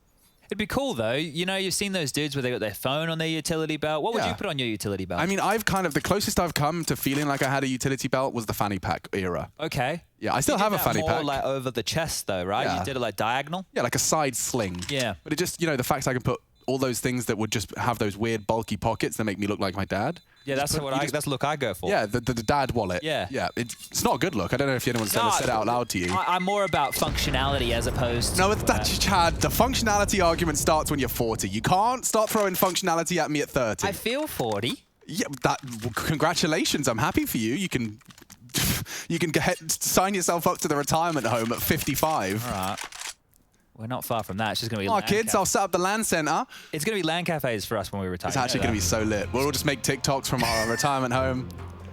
No cap, no cap. TikToks, all right. Timeout for Mouse, and they definitely need this because it went from a great start to 4 on the trot, and they haven't shown much resistance in those rounds. Now, that is 2 reasons. One, the economy. She's a cruel mistress. You can't get your guns out. The other, because it's felt like they've just been out-aimed. I think some of those fights there, when they should be winning, they get one-on-one duels. Not able to convert, making life a lot harder for the Stars. And Rops hasn't gotten off to a flyer. Frozen has 12 for him. Let's see how long it takes for Rops to activate, because yesterday he had a huge backpack on. He certainly did, and he's more than capable of it. Keeping that consistency high. Just leveling out the cache here. You can see everybody roughly with 2K left over after the saved guns. Saving an MP9 on a gun round never feels nice. You never love to do that. You feel okay when you've got, 3 kills strapped to your belt and you've farmed the cash, but otherwise not too fun. T-side, FaZe have everything they desire. I say that. A lot of nades are thrown early by Twists. In fact, he's found himself completely unequipped. Carrigan, however, with the lineup for a late mid take.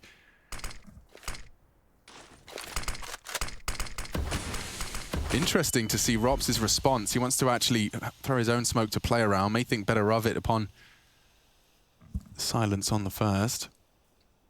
There's no need to fight here for Mouse. They want to give him... Okay. Maybe they need to fight now. Yeah, Acor's in trouble. He's pinned.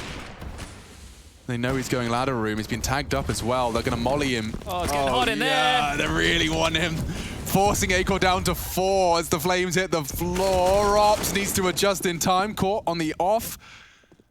And now it's just Bemas. Yeah, he's having a tough time on A, especially the way they're isolating him. Like every time he's had to defend A, it's against 3 with his co-conspirator dead. Yeah, well, next round they're going to get the guns out, and hopefully that means a bit more vigor, a bit more pep in the step of Mouse, because right now the fights is on FaZe's terms, right? We did see a little bit of early aggression out of Acor, and I started to get excited. I was like, all right, they're no longer caged. It feels like they want to take the fight, but in the last few, it's been more of a passive approach. Twist will get this one.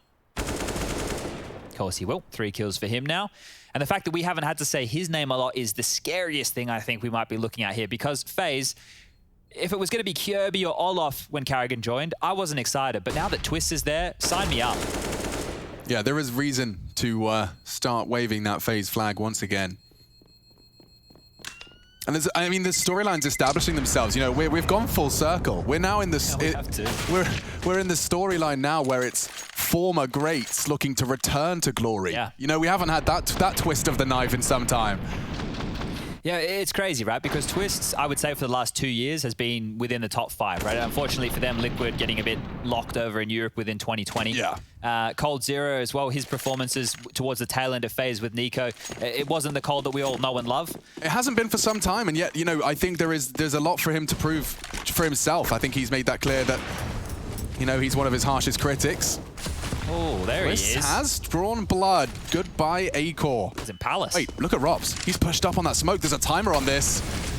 Rain throwing out his own smoke will be the cue. Is he expecting it? Okay, Rops has found a crucial frag, and that's the 4-on-4 now established. Cole taking liberties here on A. Watch BMS get isolated again. Yeah, he's been having a nightmare. At the moment, he's on for a very passive A hole. This smoke on B is fading, which is why Rush is so ready to watch. Dexter catches Carrigan, very loud. Trying for the nutmeg. And now with this A space, they want to continue to kind of set Cold Zero up for damage. He's got util to drop. Dexter's getting his boys and chickens in a row as they push B for info. Oh, this is a tough round for FaZe now. He's in. And that duel is everything now. 50 seconds, Dexter's flank. Oh, he's got Rops alongside him as well. Look at their spacing, Chad. They're going to let Dexter do this solo and have Rops just as that late arrival after you turn your heads back towards the pack. Spotted one. Here they are. Quick tap, twists executed. Response from Brokey is swift, but look, this is what I'm saying. He's not ready for that. Rops arrives, pulls the rug from underneath them, and Mouse Sports will seize their first CT round in some time. They break the slew of 5 by virtue of exclusively bomb explosions. FaZe Clan not allowed into the site this time. Yeah, it took some initiative there, right? Going for that mid control, isolating Rain behind the mid box. And that's how Rops started things off. Difficult to get on in here. You can see Dexter on that flank, and you highlighted that perfectly, right? It's like a trap. You know, we're going to give the space to Dexter. If he goes down, well, we still have Rops to come on through. He'll catch us if we fall. It's really smart. It's clearly, you know, what's the word? Intentional. That's the one. Rain again, solo mid, so leaving a lot of room for Rain to work. Look at that. It's going to be a quick B split here. Dexter needs to stand tall. Just by throwing his smoke, he's forced out not only the A-core reposition, but the util as well. And now he plans to strike. Oh, just on the jiggle. He saw nothing. Frozen sees everything. Another disadvantage for the FaZe T side. Cole dropping an interesting one. Carrigan knife out. The trades are there, but Twist pays a heavy price. One more frag, and FaZe are feeling the burn. Cold's back is turned. Twist is low, now lower. And Brokey, yeah. Not got too much longer left in this round. It's closed out. 7, 2 in a row, and in a convincing fashion as well. They got the AWPs, they got the AKs. Definitely making a competitive half out of this, because they did get off to the flyer. Don't forget, 5 rounds off the break. It was a Mouse Sports 5, FaZe Clan 0. Their response has been swift. Now, that smoke that they're dropping from Cold in the corner there, when I get a chance and my skybox catches up, I'll show you guys what it is. But basically, it's denying that short pillar view to the B app's windows. That's quite simple if you could just underhand it. Yeah, so it's a nifty one. I haven't seen it pan out just yet. A couple times they've thrown it. This time Acor with the AWP over towards B. More of a default round here from FaZe. So the fact that it's not just Rain in middle, you've got Carrigan coming through underpass, you still have Rain towards top mid, and he has Brokey with him. That is the entry pack of this squad. It feels like they have Twist on one of the extremities. That's A ramp, and Cold Zero in towards Palace. It smells like an A split.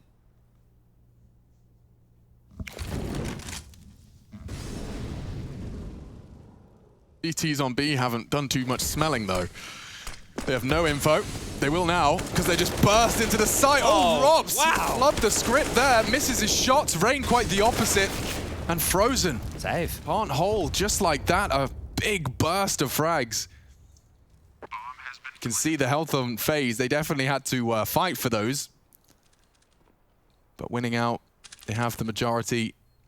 And they will be closing that gap. Just a single round to separate these two as bomb will explode. Yeah, Karrigan's heard the scope. That would have been relayed right now, and getting a move on is Rain. So all the way back through T-spawn into B apartment, see if you can catch one of these two players saving. Now Karrigan wants to let them know they've heard it, let them know they're close. The vent is broken. Dexter has to worry about that now. But they should be able to hold on to these two guns. Yeah, there's not enough time for Rain to do his round-the-world strat. He has no idea where the second is. Even if Karrigan did relay the information as to the scope in kitchen, you don't know where Dexter's hiding. All right, 7-6. This is more competitive from Mouse than what I was expecting yesterday. I thought they were tripping over themselves a lot, and FaZe looked great. Twists was one of the names who just kept popping heads left, right, and center. Of course, FaZe Clan did fall to Vitality there in what was Xaiwu's return to form. He's always playing well, but let's say God tier form. Let's just call it that. Yeah. I think when he starts winning clutches in the pistol, like a 1v3, 1v5, not to be trifled with. Setting up for an A piece here. The bomb's been left at spawn, so maybe they don't commit off this. See how convincing it's going to be. I mean, FaZe pretty damn consistent of finding these opening frags, and Karrigan... He is owning Rops. Great, leading by example. Another chance. Bemis doesn't have the bullets nor the vision. What are you up to, Brokey? He wants to try and find a way in through the stairs smoke. The shots are there. He does duck out. And that's a cancel. Get out. coldzera parking the bus, heading in towards a more comfortable position. He'll be able to drop util from there. He's actually opted to smoke out Frozen. Let's see what happens here.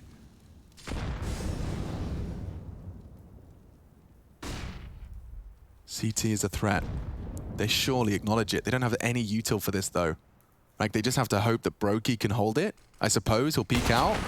And he has. Brokey now into the site. He contributes the crucial frag. The spray's not bad. Oh. Dexter can't get the nade out in time. It could have changed it all. But over the smoke cold with a double frag. And a big one at that. Really tested by Mousesports there. But FaZe Clan, they keep their head above water and staying afloat, equalizing, in fact, 7-7. I'm pretty sure that Karrigan has killed Rops at least 4 times so far this game. And they've been fights where Rops is playing his comfort positions around connector, and Karrigan's just stepping on out and shredding him. This is interesting to see as we're 7-7. The last buy round will come on through. It's almost all good.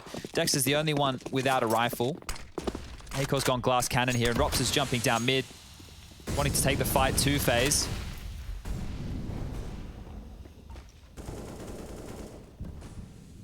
How's about to work for all of these rounds. Remember back to the pistol where Akor gets 3 and then they still have to clutch up in a one-on-one situation. Thanks to Brokey's hard work. But here we go again. Karrigan versus Rops. Karrigan wins again. Karrigan wins the head-to-head. I think he's been 5 times. 5? I think. Good God. We'll check on that in the break.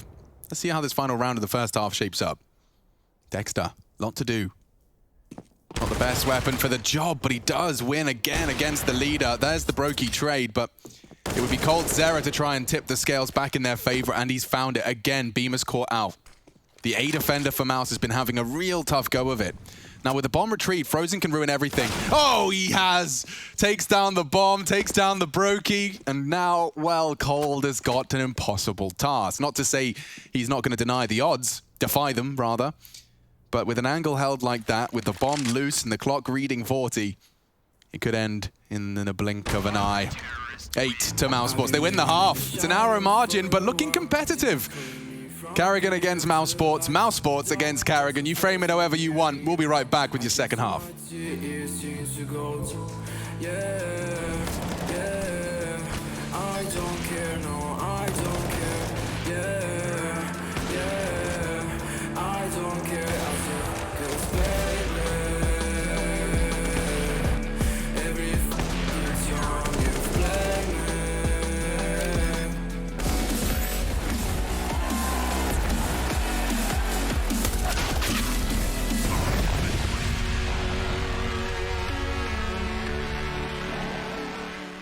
Welcome back to the Cathedral, ladies and gentlemen.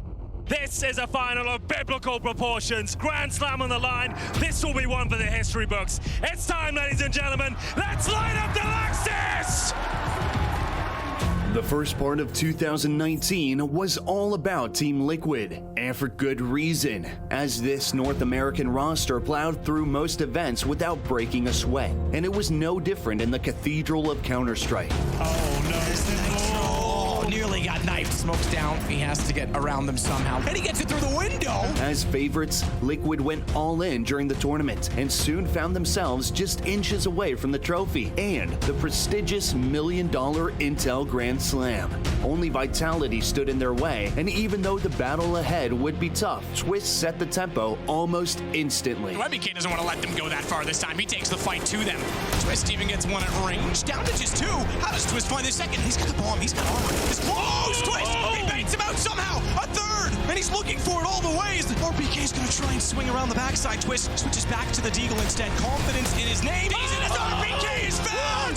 Team Liquid, that's what it means to them. ESL 1 Cologne under their belt and $1 million bonus. Unreal.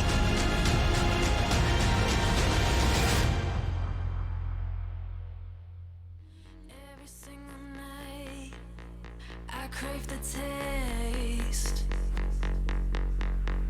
It's the adrenaline running through my gate. It gets me high, high, high. Got no time to waste. Ain't got time for small talk. I tell you the truth. I'm faster than you. I'ma tell you the truth. Not in it to lose, just faster than you.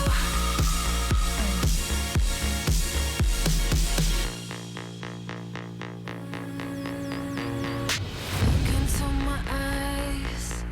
I'm not afraid. Take over my mind till it fades.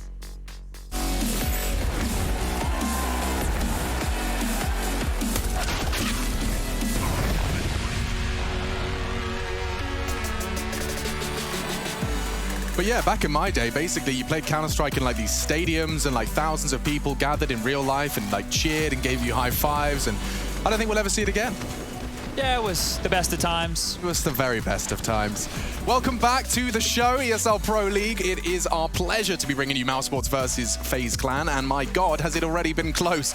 Karrigan playing against his former squad and causing chaos for one of his former stars. Yeah, Rops right there was on the receiving end of 5 deaths from the ex-in-game leader of Mouse. Karrigan dealing with him and keeping a player who yesterday had over 100 ADR over 3 maps in a close-end series. Needs to step it up in the second here, so let's see if Rops can activate. A name we love to watch in the servers, going up against this stack in middle. coldzera and Twist, the deadly totem stack. Yeah, smoke window, peek before it. Glocks versus USPs, but it's not just the Glock. Frozen corrects me with bloodshed on the P250. Denies and nullifies the range advantage. Oh, Karrigan got Robs again. Another frag for Karrigan on Robs. Rain taps away at the head of Frozen, denies one. Dexter, though, keeps it in favor. They haven't had to leave mid to find this 2v3 scenario. Now, Brokey's got to be careful. He knows they'll try and push the issue. coldzera, they know there's only one, potentially B. You have to make this announcement of your presence count. They have to work it out as well. They're trying to solve the mystery. Procedural elimination of the potential. If he could just deny the plant, he does. And now Brokey's in the sight, making it competitive, ready to fight. Acor caught with a nade in his hand. Bemis has got a quiet game, but can clutch up now. He's brought into 1v1, but static on the reload. Cold doesn't flinch, doesn't hesitate. And FaZe will take pistol too. Yeah, what a nuisance Cold was right there. That's both pistol rounds now in this game, coming down to one-on-one scenarios. And just not clearing their corners. There was time to do so. There was definitely time to do so. It just getting a bit ahead of themselves right there. Mousesports on the B bomb site. Dexter starts planning. There's no one to cover. They weren't expecting it to be hidden in plain sight. Denies the plant. The 40-second timer doesn't begin. And now Mousesports, by not getting that bomb down, well, they don't have the extra cash. They will force buy in, and this has happened every single Mousesports force buy after a pistol loss. We do see them buy in with the deagles and the armor across the board. Acor always saves a little bit extra. It's nice to have some uniformity, I suppose. Yeah, we not getting thrown any curveballs right now. Let's see if Rops can throw one at the A side, because Rain, first on the chopping block. Smoked early. I think that's indicative that there's information elsewhere. And this is a powerful position to sit in if you're Rain, especially in a round like this, right? Like the mid-range isn't as scary when you're up against deagles. You're willing to take those burst fight duels. And Cold happily collects his first frag of the round. There's Rain. The run and gun potential takes down Rops. Bemis will trade. You can't let that one slip away. Suddenly this one gets awkward and uncompetitive. Brokey smoked off. The bomb will be planted, I assume. Dexter can't believe his luck. He just put a bullet into Brokey there, spamming as he ran across. Oh no. Twist feeling a little hot under the collar now. His teammate to bail him out. Cold Zera finds one. Carrigan to be tested. 2 to the belt buckle. Easy as that from Bemis. They know where he is. Dexter, the unknown entity. Bemis needs to live here. Cold has to hunt here. Bemis knows it. Tucking in, forcing every second off the clock. Cold finds his head cleanly, though. The Brazilian refuses to give this round up. They don't have a smoke. They don't have a kit.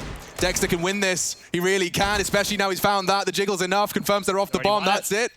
Dexter clutches up for the squad by keeping it, practically just by staying alive. Yeah, and he's done that against Brokey twice now. We had the one over there on the first half in the pistol round, and now he's been able to pull it off here on a much-needed round for Mouse. Let's see how this one went wrong. I mean... It's the twist kill, right? It's the twist fight. You have a 4 versus 3 advantage. Your MP9 versus what was nothing more than Frozen's pistol. Cold did everything within his power as well, but they lose it all. They lose every penny.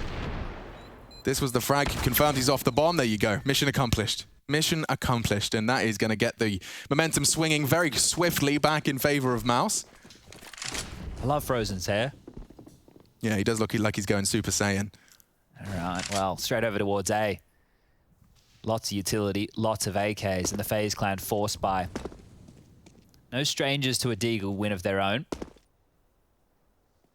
Don't worry about those silly MP9s. They'll get out the deagles, the armor, the smokes. And that saved M4 on Brokey. Look at this slither gap here. Tightest of margins, and he pushes into it. How's he walked away with his life there? I can't believe it, neither can he. Try and drop some util because they know something fishy is afoot. 2 CT smokes dropped. Yeah, call the pause on that one. Good catch from Carrigan swing. 1 down on B. Dexter might make the call here. He's got so much committed to this A take. They will probably want to walk into it regardless, or are they willing to rotate back around the world? Nope, smoke for Con and commit.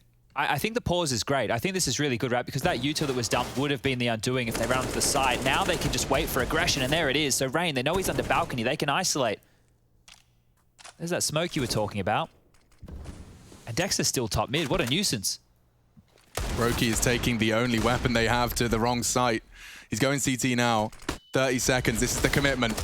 Need a deagle headshot. Rain somehow still alive. Twist has provided the first. Cold provides the second. Oh, it missed. The smoke missed. They've got CT open and Brokey's got the M4 there.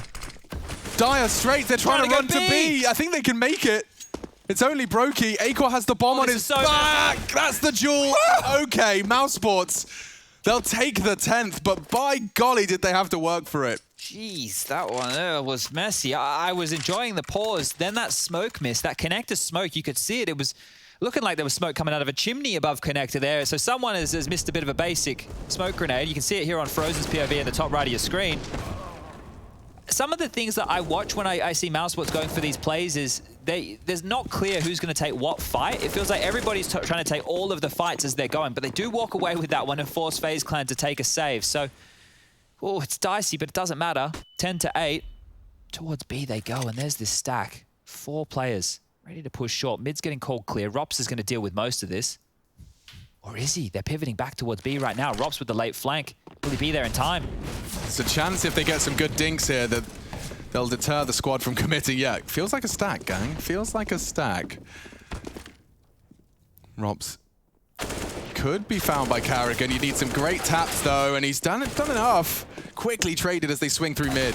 Brokey's gone too. Frozen. Short work of him. Quick reactionary stuff from Mouse, but it's good reactions in the face of adversity there. Rain may be set for one more. It depends on his decision-making here. Does he want to just park the bus and find an exit? In which case, could be set for one. 25 for Frozen. That's been quite the game, hasn't it? I mean, yeah, he's a crucial element if you want a perfect storm of Mouse Sports T's side, especially. And he'll grab himself at 26th. There we have it. 11 for Mouse. We just saw in back-to-back rounds 2 different versions of Dexter. One, the entry fragger with the Mac-10. The one before, the lurker in middle, dealing with rotations. Now, Dexter probably a little bit more familiar with the latter, but it's a little bit more difficult in this version of Counter-Strike. When I say version, I mean European soil. In Australia, his lurking plays, he probably gets away with them every day of the week. Here, players are going to be ready for him, especially when Miss Smokes come on through, leaving that gap as he tried to rotate through connector. Yeah, and a perfect way for perhaps our viewers to comprehend it is you saw the gaps that the very best domestic Australian squad had in their gameplay on European soil. Those gaps, I imagine, were not so prominent when they were competing against their domestic adversaries. Well, as well as that, I think, you know, you see Alistair getting caught with his knife out all the time, or in rotation with nades out, never stacking correctly. There's a lot of jitters that you can have here. With the rifles back out, we're on board with Rain again, who just feels like he is all alone on this A ramp. I can see there is support behind him, but standing forward, using his aim as his best weapon. When he can't smoke it, he just sets himself up to hold it. Wants to remain a mobile target, doesn't want to get caught out with that quick jiggle, enabling them to place their crosshair for the pre-fire. He wants to keep it unpredictable. It's so quiet. It is, but by mantling up there, his toes will no longer be visible to Bemis. And so that clear that he's just gone through to line up his smoke for jungle. Now Rain. Now! What a perfect time to pull the trigger on the push. Destabilizes Mouse. They start to rock off kilter. Twist is set up, baited in. What are you doing? Get your nades out. Rain saves the day. Just the two of them now, and they're really out feeling the pressure of the clock. Rain decides he wants more. And in mid lies Frozen, the only one remaining in a Mouse Sports jersey. The smoke fading, not ideal. Good reactionary shooting. Trying to find Brokey. He is going to be toppled, though, and another round found. FaZe Clan posting their second of the CT side. They won the pistol. It immediately issued a gag order by the Mouse Sports squad and have stomached it for 3, but posting a nice defense now, and you can see it's off the back of Rain. I mean, that's just textbook intuitive Counter-Strike reactionary play. Yeah, it seems very, very risky, right? The fact that he beat that flash there actually saved his life. We do have a bit of a technical timeout called here, so bear with us, ladies and gentlemen. I'm sure we'll have this one back underway any moment now. We get off with the nice...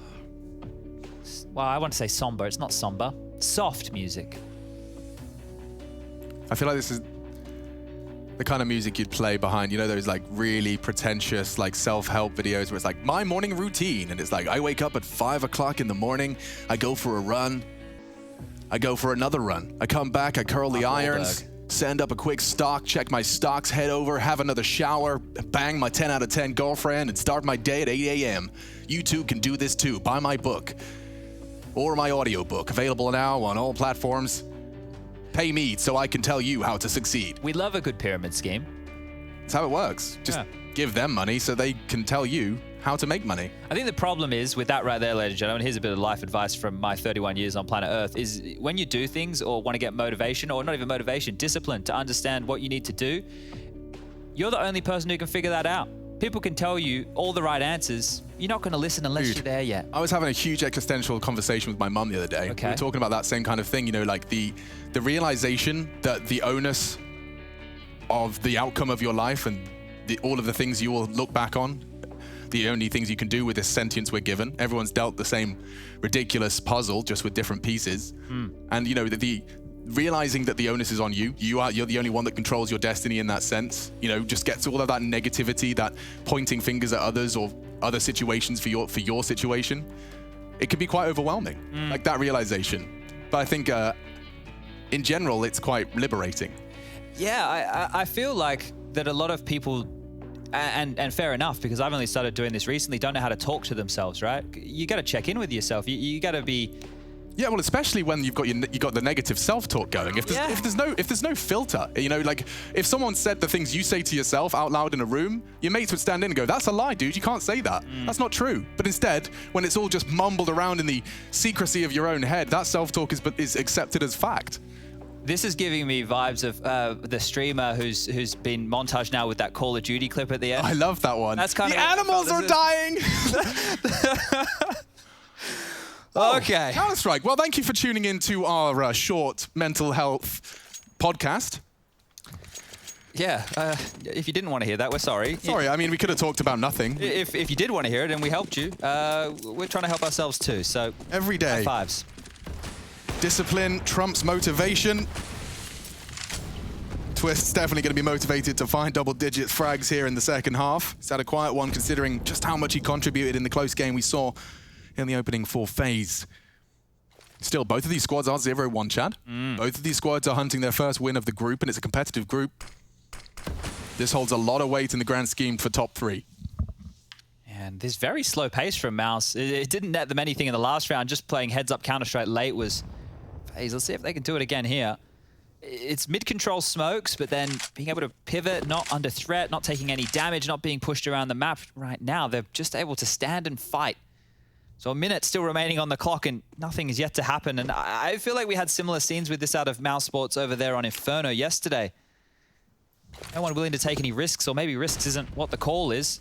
Now they look for some mid-control smoke towards Connector. Ooh, Frozen wants his 28th. He's got 2 opportunities, but nice work between the 2 of them. It's Carrigan and Cold combine to neutralize on Apps. Bombs on Beamers. They are leaning that way. Carrigan's taken down short as well.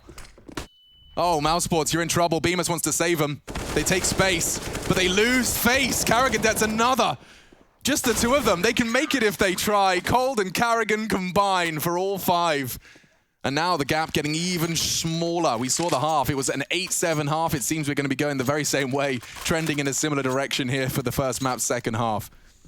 Inferno was the request of Mouse. This is FaZe's terrain, and you can see Carrigan just taking leaps and bounds towards this victory. Cold baited in nicely and finishing it off with ease. There you have 10 for FaZe, and look what it's done. Mouse on nothing more than Glocks, as naked as the day they were born. Just a couple of P250s. Yeah, right now I'm really quite perplexed with this Mouse Sports T side. The trade potential never feels there. They're getting the space that they want, and then they're just running on in and getting isolated. This won't be any different. Maybe taking their time here, Mouse Sports, just to talk through some of their options. Maybe it'll be a bit more pace in their gameplay when we come out of round number 22. Let's see if they can find any damage as they allow FaZe Clan to siphon through some of their early Turned utility. his DPI up. Yeah. Well, he's one of those movement gods, so I'm sure he has a DPI button in there, so when he's doing the KZ or the run boost, you're going to do like the helicopter 360 rotate. Twists. There we go. He's doing the 360 helicopter rotate right there. Probably needed that one. Nice little confidence boost, some clean taps. Some of the shots Twist has hit since his time in Europe, right? When he's been playing the FPL pugs and you see the highlights end up on Reddit and he's just plucking people out of midair like a robot. The kid's sharp. I think he counts like he's on land as well because he's just around the corner. So I think he's very grateful for the time as well, yeah. He always sounds like he's having fun in those games too, so that's always a positive. But we're 11-11. 27 kills right now for Frozen. He's doing what Rops did yesterday. Oh, Brokey's going for it. This is a very aggressive stance for a CT AWPer, and it's gone completely flat. Dexter the one with the iron. Ooh, might be getting baited into an A split here. Yeah, Twist is not ready for this. Dexter, double entry. Colossal impact found from the Australian. Carrigan trying to claw us back into contention. And my God, how does this happen? Dexter has his ears rung. Rain, vulnerable, finishes off the job though, and he knows it's a 1v1. Rops was seen close. It's not about the bomb, it's about the bloodshed. Rain takes his 3rd. And FaZe Clan snatch away a 12. A tactical crouch there. There'll be Twitter posts for the next week. But we do see it. Let's see how this one shapes up. Dexter, look at the impact, and it still doesn't convert. Double entry frag, and immediately this flurry of frags, it was from Cold and Carrigan. And then Rain clutching up nicely. I can't believe all that damage right there into connector. Just bottlenecked Mouse Sports. Yeah, dude, he got flashed. Like, Rops committed to the spray, didn't find the first 2 bullets, then lost his vision. Cold getting fired up about that one. See how important of a round it was, as Mouse Sports will take their second tactical timeout here. Map number 1. Now, I'm never, like, the best guy to start talking about groups and round of blah, but listen, hold on with me. Just stay with me.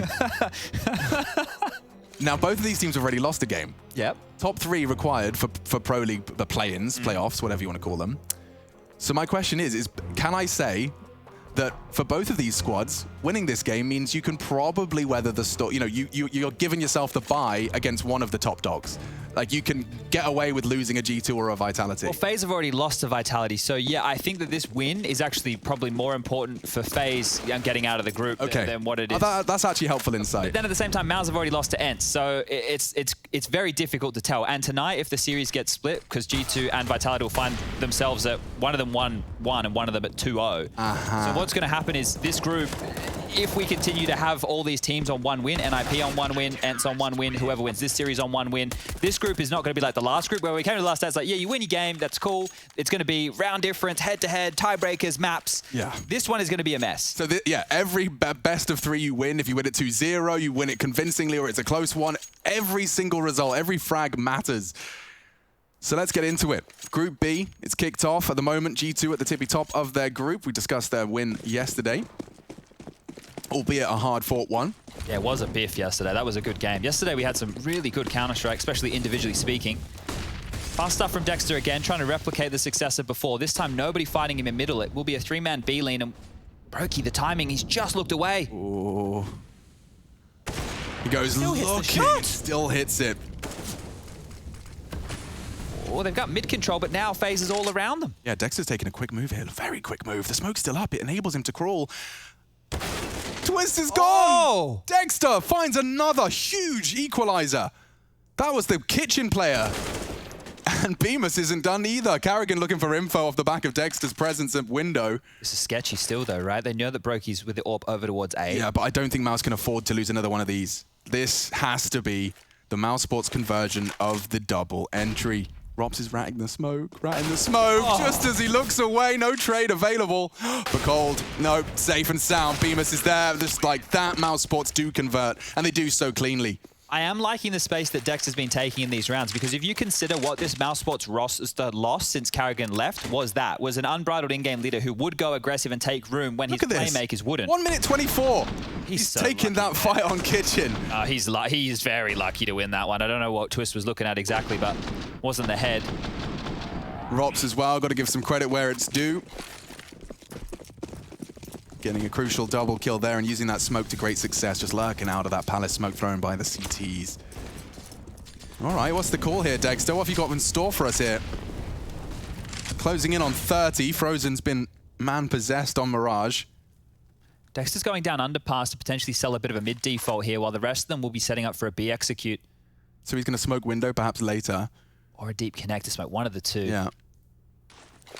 Okay, opts for the latter. They've been good on B, Cold and Carrigan. They're ahead of it. He peppers one, needs a second, but Rops has got him, and 2 frags, in fact, for Mouse Sports fill the feed. It's coldzera to keep it competitive. He does more than competitive. My lord, he's winning the round single-handedly. Turns it on its head. Acor holding this window, and it's Twist who's picked up the AWP to try and force him off position. Bomb down, shot hit, baited in, and a 1-on-3 for the in-game leader. Cold's flanking now. This is so hard for Dexter. He has to worry about everything. Yeah, I mean, Cold got those frags from short. Now he's walking up apps. They're yet to leave kitchen. He confirms that there's at least one there. He needs this info, but Cold continues to find impact. 4 kills for the Brazilian. Magnificent holder. This is what he was known for. Let's not forget some of the craziest career highlights happened on this very bomb site. There's graffiti on the wall thanks to this man's actions on this bomb site.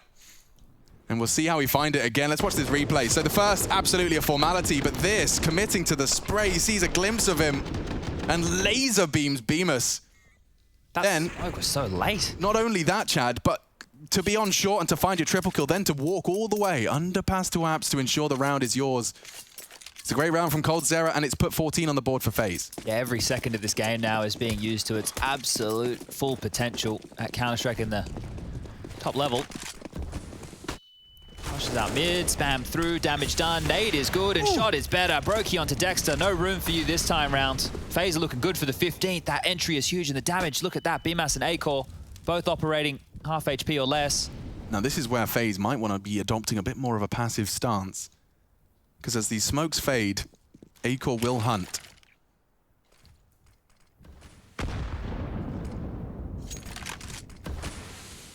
Vision denied by Cold Smoke. Ladder clear, he says. Looks like they want to try and test twists. And he's just doing intermittent checks. So if he does this into an AWP now, that will be a chance. Acor's actually descending, so he's safe for now. Now the bomb, look at the bomb. It's top mid, completely isolated from anyone. And they're so worried about pushes as well here. You can see that Rops is running back to collect it now. Caught with nades out. Oh, twists! Twists! What are you up to? Walking through the smoke, he did not have that visual in his head. He did not expect them to have just cut noise and paused. They're actually rotating away from B right now. Yeah. 2 players just left the site into kitchen. They're worried about the A split, but it's B. Cold, can't quite get the bullets down range. It's more damage. They are softened up for Carrigan. But they're so far in, so deep into the site. It's a tiny gap. Acor doesn't spot him, and now Rob's caught with a bomb in his hands. Beamer's next on his list. He's low, and they're so far away. Could be the save call here. They can't risk this one right now, FaZe. The money's not there. They have to hold on to this AK-47 and the AWP in Brokey's hands, and they'll be allowed to do so. Mousebots again, right? You see them running into that site.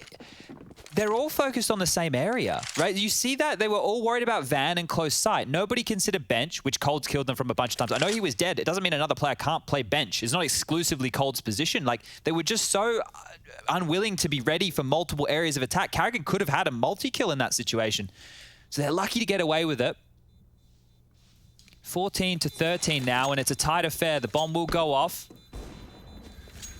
Questions for FaZe though, right? You have to look at this. It's only going to be 1,900.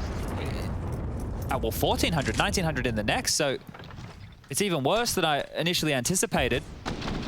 And you're right, yeah, Twist, they're seeing if he could just find the timing on that smoke push. It was not to be the case. And that was the door back in, because the opening that came for FaZe in the early stages felt like it was going to be enough. Frozen's up to 31 kills now. Is that their first timeout? Yeah, it is. Yeah, well, we know that... Coach Yanko's not piping up. No, so I think it's Coach Robin these days, but I'm sure Carrigan has this one handled for now. They will be buying behind the saved guns. FAMAS in the mix. I think we saw a UMP, M4, AK, AWP, light util, and a pressure moment.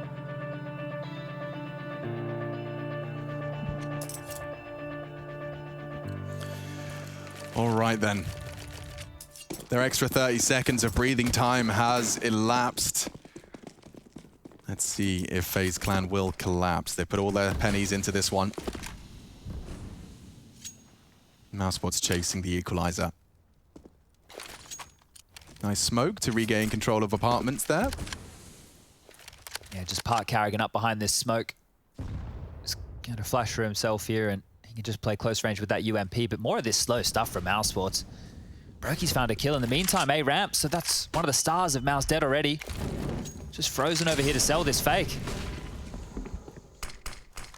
Okay, so Cold called for Twist back up in mid, but they are once again surging up, and they want to go back B. Short seemed to work for them previously. Cold just about gets in time. He'll take a couple of pot shots. Good damage inflicted into 2 of them. Damn, Dexter and Beamer shadows of their former self and very vulnerable to the Carrigan UMP. You can see he wants to take that line. Twist has arrived and just puts a single FAMAS bullet, make it a second, into 2 heads. Frozen was the A-Luck. There's no way Rain is ready for this. Well, this now is a they Frozen do. special. You ready for this one? I'm feeling it. A 1-on-4 for Frozen with 40 seconds left on the clock. He's got the first. He doesn't have any utility, but he has been hitting absolutely everything right now. All right, I'll cast it like he's going to win it. 32 frags already. 3 more required to to turn an impossible round into something else. He's been loud about this. Carrigan will build a picture now. He knows exactly where he's coming from. Carrigan, not the only one to be trifled with, and just with his back turned, it's phase 15 delivered. Twist with the late arrival bead cleans up the mess. coldzera started. We'll see this from Brokey's POV onto ramp. Fully flashed, dude. Fully flashed. Rops has been having a real nightmare. Oh. And that was a real slither gap as well. Just arriving exactly when he needed to. Stops Carrigan getting isolated in apartments, but this one, just as the flash pops, so does Brokey. He's completely blind there, surely. Yeah, of course. Pure reactionary YORPing there as the vision was taken away. Clicks his mouse, and a powerful one, because now it is just 5 frags separating FaZe from a win on their map pick. Aggressive mid this time, not as passive, not waiting around. Yeah, lots of talking from Dexter here. Just this is the entry pack, right? This is what you would be expecting. Dexter, Acor, and BMAS. They're just tucking in and hiding behind this mid box, allowing Acor to work. Early damage exchanged with Brokey. And a heavy investment of forces over towards the A bomb site from FaZe. In window, coldzera. You're in the eyes of the man right here. He's just throwing out a smoke towards connector, but we've got Twists pushing on in and using that to his advantage. We've got Rain up close and personal. And overseeing operations is Brokey with that AWP from Ticket. They've tried to harass this B bomb site time and time again, Mouse, so Carrigan's calling their bluff a bit, going for more of an A heavy setup. And they might filter right into it. Smoke window, smoke connector. Now they walk up short. Carrigan's coming aggressive short right here. 30 seconds, lads. They can go either way. 4 on A, and they're picking their poison. They've opted into the stack. And Twists from stairs completely knocks them for what seems to be... Hang on.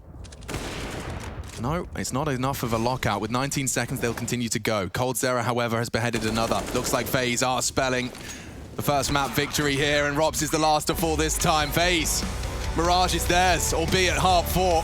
29 rounds of play. Now we head over to their domain. Mousesport's going to look to reply in kind.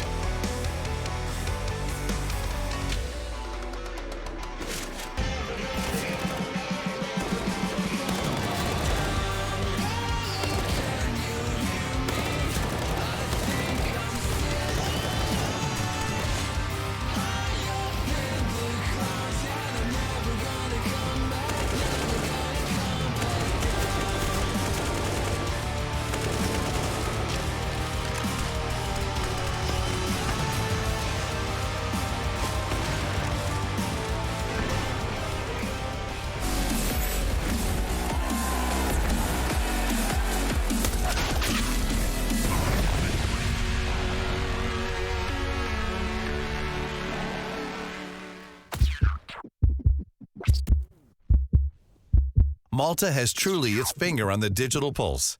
Malta, game on. With 300 days of beautiful sunshine across the calendar year, it's the ideal location to take a load off, relax, and enjoy. Our World Heritage and UNESCO sites showcase the oldest megalithic temples in Europe, the breathtaking capital of Valletta, the silent city of Medina, and so much more. It's gamification in real life. Everything about Malta, namely its architecture, local village feasts, basilicas, entertainment scene, and multiple iconic film sets, make it truly unique. And with a vibrant video game studio ecosystem, major iGaming companies, tech startups, and esports companies hosted across the island, coupled with a passion for innovation, Malta has truly its finger on the digital pulse. Malta, home of gaming excellence.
on top of the world right now. I always wanted the world, I wanna conquer the world right now. I feel on top of the world, I feel on top of the world right now.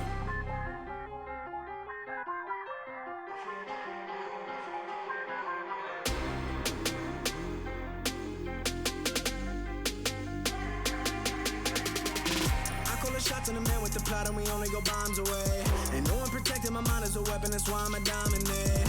Taking advantage of every second, now I ain't got time to waste. They all tryna sign my name, they want me to sign my name. Counting a blessing while I count that in my winnings. We take 50s and 100s and throw them up to the ceiling. Everything I envision, not everybody gon' witness. Only difference between us is I ain't stop till I finish, yeah. I feel on top of the world, I feel on top of the world right now.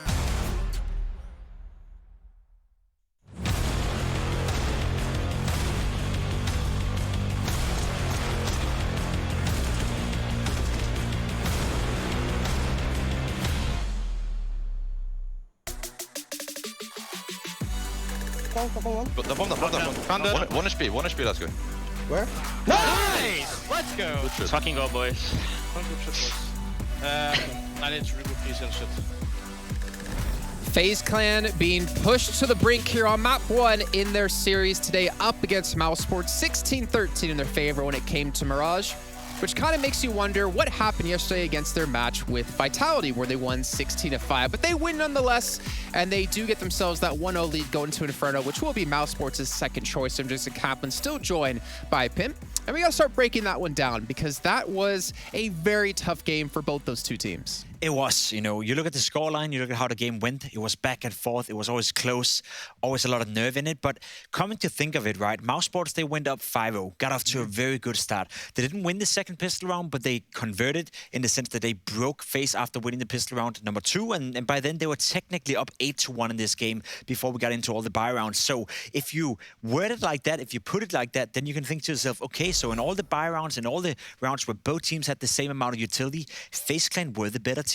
Part of that thanks to Kerrigan, leading by example. The amount of times we saw him go out first and sacrifice to create the space for his teammates. We even saw him kill Rubs over and over again. I think we have some clips of that as well. There was just, you know, fantastically done by Kerrigan and FaZe to create the space for the guys to thrive. And they were even going up against a guy like Frozen, who dropped 32 frags. Without him, this game wouldn't have been close at all. I mean, when you have Rain and you have Cold on a server, you know you're going to get frozen. And he tried his best to keep Mousesports in it. He tried his best to get them across that line. But the unfortunate part is there's only so much one man can do. And we're seeing here, I believe, our little recap of Kerrigan killing Rups over and over and over and over again. And I do have to say, thinking back to the interview, like as an ex-in-game leader for Mousesports, he has that kind of idea of how his players back then would play. And he could take advantage of that, getting the better angles and getting the kills. Yeah, and I just want to stay on this angle a little bit as we see Frozen stats from this one, because he was doing a fantastic job. But the whole Kerrigan-Rups duel in this game, Kerrigan and Rups, they had 10 duels, and Kerrigan won 8 out of those. Jeez. Completely shut down Rups. As we say in football, he had him in his pocket throughout the entire game. There's nothing he could have done, Rups. And that's a problem for Mousesports, right? Because Frozen had a fantastic game. We talk about him doing a stellar job here, and he kept them in the game for a long, long period. Imagine if Kerrigan wouldn't have pickpocketed Rups like he did right here. Then we could have both Rups and Frozen playing well at the same time. And then I think that would have been enough for Mousesports. So the amount of impact Kerrigan found in this game, just by killing Rups, just by shutting him out of the game, was very well done by him. And I think that's obviously a very tough thing to do, right? You think of in-game leaders, you don't necessarily think of the best aimers, but using that information he had prior to shut down one of the key players we looked at going into this entire series, right? Of Rups potentially putting up these big numbers, even with a different in-game leader. But now with him struggling, I wonder if things might potentially change going on to Inferno. Well, maybe. I guess we'll have to wait and see. Inferno is a different map, right? We have a different way of playing. It technically is a different map, yes. It is a different I map, agree. but the dynamic of the game changes when you go into a map like Inferno. Mirage, very open. There's a lot of space for different players to make individual plays, whereas for Inferno, there's a lot of utility that has to go down before we get to see the end of the round. So I'm curious to see whether FaZe Clan want to play this, you know, fast with great pace when you get to the T side of Inferno. If you're Kerrigan, can you really call your team to play explosive Counter-Strike on a map like Inferno? Or will Mousesports force you to sit back and wait for a minute and a half every round because they just use all the utility in the beginning? That's sort of like the dynamic you're looking at right here. So we haven't seen FaZe play that much Inferno. Mousesports, we've seen them once in this tournament already. It was all right without being too stellar. So I don't really know what to expect. And for me, this game is more like a learning experience, I guess, with looking looking at FaZe Clan, looking with Karrigan being the in-game leader, learning how they approach the maps, and for Inferno, one of the first times we get to see it. So for me, a learning experience. And we did get to see at least Mouse Sports when it came to Mirage get aggressive. Multiple times on the CT side, they would push up ramp, they would push up middle, they would go underpass. They were looking for some early duels, some early fights. And I'm hoping to see the same thing going on to Inferno as well. If you can, right? Inferno is just different. Inferno I mean, it's not a secret that I personally don't like to play Inferno that match because there's so much waiting time with utility. I'm with you, don't worry. It's interesting, right? The tactical aspect of Inferno, the way you can use your utility in terms of grenades and Molotov smokes is very interesting, but we've seen it play out so many times now that the meta hasn't really changed in quite a while, I would argue. But some teams have found a way to put on the pressure, and some teams have found a way to play fast on the T side. I'm curious whether Karrigan want to implement that for FaZe Clan, because if they can make Inferno explosive, I think Mouse Sports is going to be in a bit of a struggle here. So we're going to find out how quite explosive it will be here after a short break. It's going to be FaZe Clan currently sitting 1-0 in this series against Mouse Sports, but the time will tell if we're going to a map 3 with Inferno coming up next.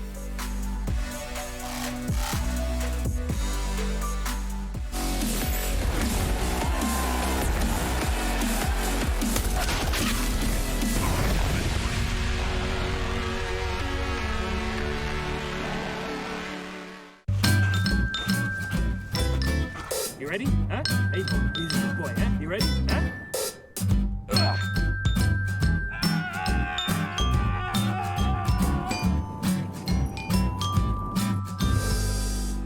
Start your esports career now at play.eslgaming.com. If you want to know what you're good at and, well, also what you suck at, check out csgohub.com. Coming! Hi, my name is Sue Lee. My handle is Smix. I think it's important for these initiatives to happen. Empathy really, really goes a long way, and it always means so much to us, and I think that's where initiatives like this really help. Good luck, have fun. Ain't no stopping us, we do the impossible.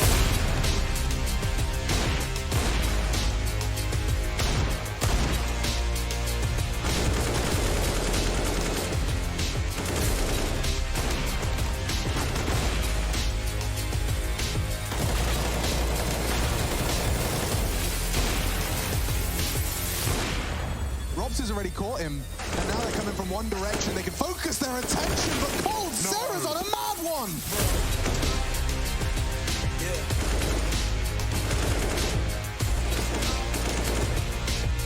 Ain't no stopping us, we do the impossible. Straight to the top, we're the top dogs and you're not. Too real, let me fake it. So close, I can taste it. Ain't no stopping us, we do the impossible. You just gotta love yourself, yeah. You just gotta love yourself, yeah. You just gotta love yourself, yeah. You just gotta love yourself.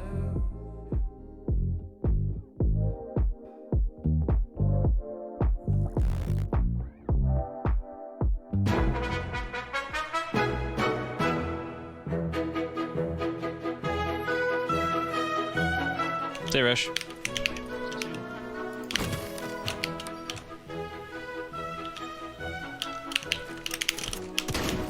Nice. Nice. Doors, not looking at us. I'm going for this.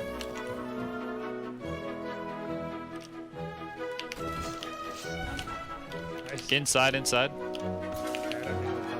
Yeah, I see him. Going. Oh, I can reach him in the hole. Oh no. How have you managed that? I didn't know you could get stuck here. Did you know you could get stuck I here? had no idea. Alright, should we see if this works? Yeah. Oh, saved. Oh. One more. Yeah, hold on. Strafe. He's looking at us.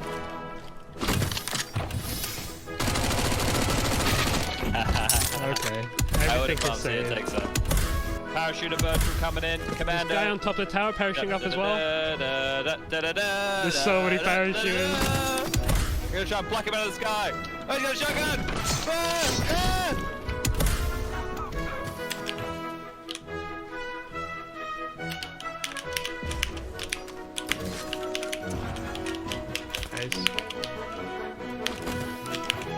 out of that, I'll be impressed.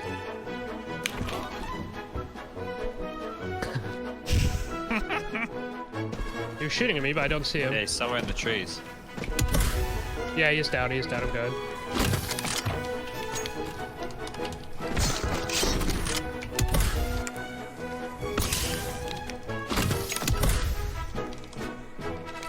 Out of the... Oh!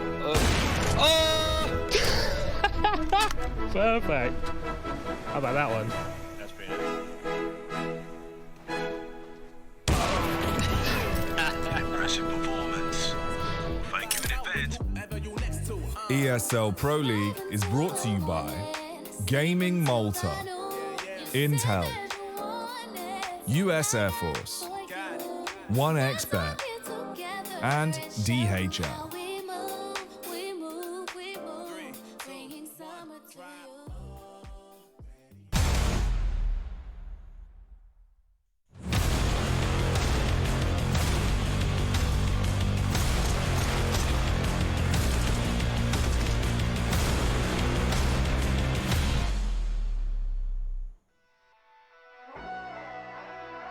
Yes, Malta 2021, 13 seasons of Pro League. The Counter-Strike continues now is our second map. FaZe Clan versus Mouse Sports. This all chopped and changed if you've been out of the loop. Well, you may be surprised to see Kerrigan putting heads, or rather bullets into heads of Robs, Frozen and co. Dexter joining the ranks. Domestic season successful, now trying to lead on European soil. The pistol kicks off with a double favoring the pistols of the CT side. I say that before I can even finish my sentence. Robs has equalized. Now Banana is open, and we are into this pistol thick and fast, Chad, already. Still fighting, of course. Gold once more. Don't want to allow Mouse Sports to set up for any form of an execute here. So now they've been thrown and thrust into this mid-round where together Robs, Frozen, and Acor need to make something. Up and under they go. Very noisy. Acor has a molly. Would be well placed over towards Coffins. That's where Kerrigan currently resides. Be interesting to see if Kerrigan wants contact. Oh! So there he goes. Count the tally again, shall we? Yeah. Oh no. Twist and Cold, this is a difficult retake. Twist being on low HP does not help whatsoever. Cold was starting to warm up over there on Mirage, defending that B bomb site. Well, back towards B he goes now. Be hard to mess this one up. They can just sit in their passive crossfire. Acor is the contingency plan if this two-man hold of the site doesn't work out, but Robs has already got another. And not going to make it clean. Cold's going to keep them on their toes. He's even pushed into Frozen and finished off him, but with no... He does have a kit. I mean, yeah, he's just going to have to hope Acor misses his shots. Not to be. Good aim from Acor. And saves the day for Mouse Sports. But a lot of the heavy lifting there done by Ropsicle. Yeah, if he can bounce back in a very impressive way right here on Inferno, we could be good for a third, but I need that to be proved right here, right now, because even though map number 1 was close on paper, I think FaZe looked like the better team. They're going to force buy in here, FaZe Clan. Wiggling that head as best he could. Forced. Brokey wants to try and find some early damage on that scout, makes the threat of the Deagle oh so greater. Dexter did catch a bit of early damage there, and I think Rain's getting the hell out of dodge. He spotted one logs. Robs has the only, well, not the only AK, Acor has one as well. Robs has one of the only AKs, and he's parked in very passively towards ult mid right now. So if he gets isolated and goes down, that's something that FaZe could work with. This Cold is so confident right now. The fact he's just standing here with the Deagle, continuing to pester top mid, it's going to make things uncomfortable for Mouse, knowing they can't just swing with mid completely under their control. He's reloading, he's making noise, he's making his presence well and truly known here, so they've brought Robs over to deal with him. Oh, that was supposed to be Robs! Cold completely flips the script. And now one of the AKs has fallen into Frozen's hands. He'll try and ply his trade as best he can, but Cold is keeping it competitive. Kerrigan even starting to float back towards A as the information's been denied on mid. More utility thrown out. Arch smoke. Sports, what's the play here? You're running out of util. They've got 3 smokes, no flashes really, aside from Beamers. Library smoke as well, normally indicative of a wrap, so Kerrigan's out of the picture right now, but he's smoked towards, flash towards short. Yeah, confirms his presence. Cold to be baited in. They just smoked each other, Mouse. Good damage from Twist. He's just got to find one head. One would do it. Acor shuts down the Carrigan threat. Twist does well to finish off the job onto one, but he's got two more to overcome. And now they have the site. The rotate has been happening, though, and so they are in a position to deny this plan or make them work for it at least. Oh, no. Acor faffing around with the bomb. Frozen has to plant. He's low enough that this can be the big push. He gets him before he can pull the trigger. And Brokey, responsible for the final frag, does equalize. FaZe Clan posting one right out of the gate. This duel with Rops, he had no right to win. Crosshair in the wrong place, Rops pre-aiming. But coldzera does more than that. He actually manages to get 2.5 before falling down. Rain positioning close to the smoke, flanking early on the info, enabled all of that to transpire. Dexter has a Tech 9 and not a Deagle, so apparently he doesn't want to keep going with the uniform buys on Mousesports Forces. Yeah, I got told off in a Face It game the other day, actually. I tried to join the UK League. Apparently they'll be nice to you. They won't be nice to you. Well, I said I'd drop Deagles, but I dropped Tech 9s, and apparently... You even tried playing a Face It on your own. You're a madman. I told you, Chad. I'm desperately trying to get... You're gagging for the counter. The counter. All right, well, Dex is already dead, and right now, FaZe have a chance to extend the lead here. They grab this one. They'll be sitting pretty for a 3-1 start. You know what this pistol can do. As do the CTs, though. They'll be looking to keep these guys at arm's length. Close quarters, the Deagle just becomes like a bloody hatchet. Hacking into them with every click of his mouse. Yeah, trying to bait in Twists. Carrigan's been making no secret of his presence down Banana. He's not only made the steps, he's thrown the smoke. Brokey returning to middle at the perfect moment to find an impact frag. He spots one boiler. I think that's enough from him. Fakes the runaway. Heavy rotate back towards B, actually. In two minds here, but Mouse haven't made up theirs. Yeah. And back up mid, they peek. Oh, it's all Brokey. Clean as you like. Recovered AK from the previous round, and he puts it to good use here in the third. So, FaZe Clan 2. Feel a little bit bad for Twist there for a second, right? He was hiding in trash the entire time. As soon as he steps out, gets boshed. That's a technical term, I believe. He did get boshed. It's probably in the dictionary these days. Everything is. CSGO Pin Series 2. You like chicken heads? I've seen the chicken and the heads. They come separately. You put them together. Yeah, interchangeable. I guess like a Mr. Potato head. Okay. Yeah, Rops has definitely woken up on the other side of the server for map number 2. It's off to a furious start here. Carrigan has banana control again, and you can see always clearing out. Never going to get caught off guard by these corners. Now silently mounting on up. Frozen receives the boost into the window room. They want to see if they can get back Cold's gun. Yeah. Both teams, really. True. That's like a little mini game established now. There is a coldzera corpse currently defended by Brokey and Twists, but if they get their grubby mitts on it, could shape up differently. They've only truly bought about $1,000 worth of equipment into this one, so Mousesports definitely not pipped to pick up the win here. They're all bottlenecked in top mid now. And the crossfire is established. One by one.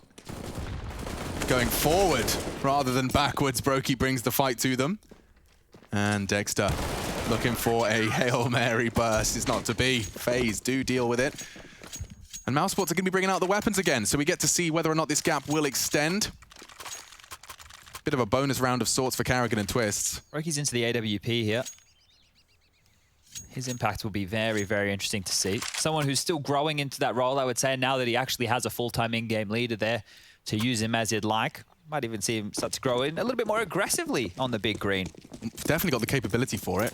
Now, notice Mousesports only have one Molotov here. That's going to make them going for crowd control and Banana very difficult, so will have to be a passive round from Mouse, and Twist is taking full advantage of that, walking straight down mid. Carrigan trading 1 for 1. Oh! The trades keep coming.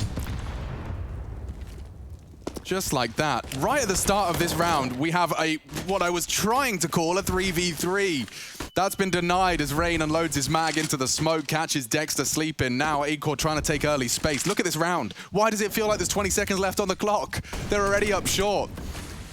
They're even dropping back, so they've completely sold this over towards A. Lots of present smokes, mollies. You name it. 1, 2, 3, 4, 5 smokes on the bloody site at the same time. Not a single smoke left for the rest of this round. So 60 seconds of smoke-free action, folks. Last one fades now. Vision is restored. Let's see if hope can be as well.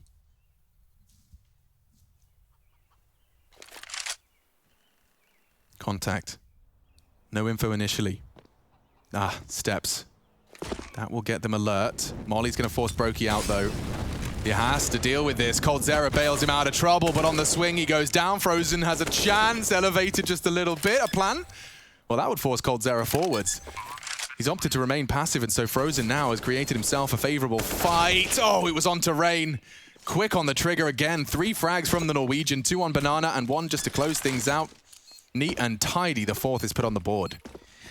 Well then, 4-1. Oh, dearie me. And I think... Ooh, I didn't realize Rain had the style there. He's got the red gloves with the... Boy. I thought you were talking about the teabag, but no, the definite style. I was like, he's going for it again. He's been doing that to Frozen a couple times here. The red down the center of the knife, does that mean that is like a well-worn knife? It's like a battle scarred or something. He's gone for the, you know, the aesthetic approach. He's gone to the thrift shop, if you will, and he's given it a new home. So he's actually looked for gems. He's not like me. I go for the brand new, the factory new, because you know the wear's going to be right. He's actually tailor decided. I mean, I could use that excuse for my knife, that I just went for one with a cool flow. I did just go for one that wasn't absurdly priced, you know, like the factory new. Who needs a factory new one? I'm not sure what's going to cost more in 10 years' time, a Dragon Law or a Bitcoin. Like, at this point, it's starting to get out of control. But look at this buy from Mouse. It doesn't fill me with much hope. Rop's on a scout.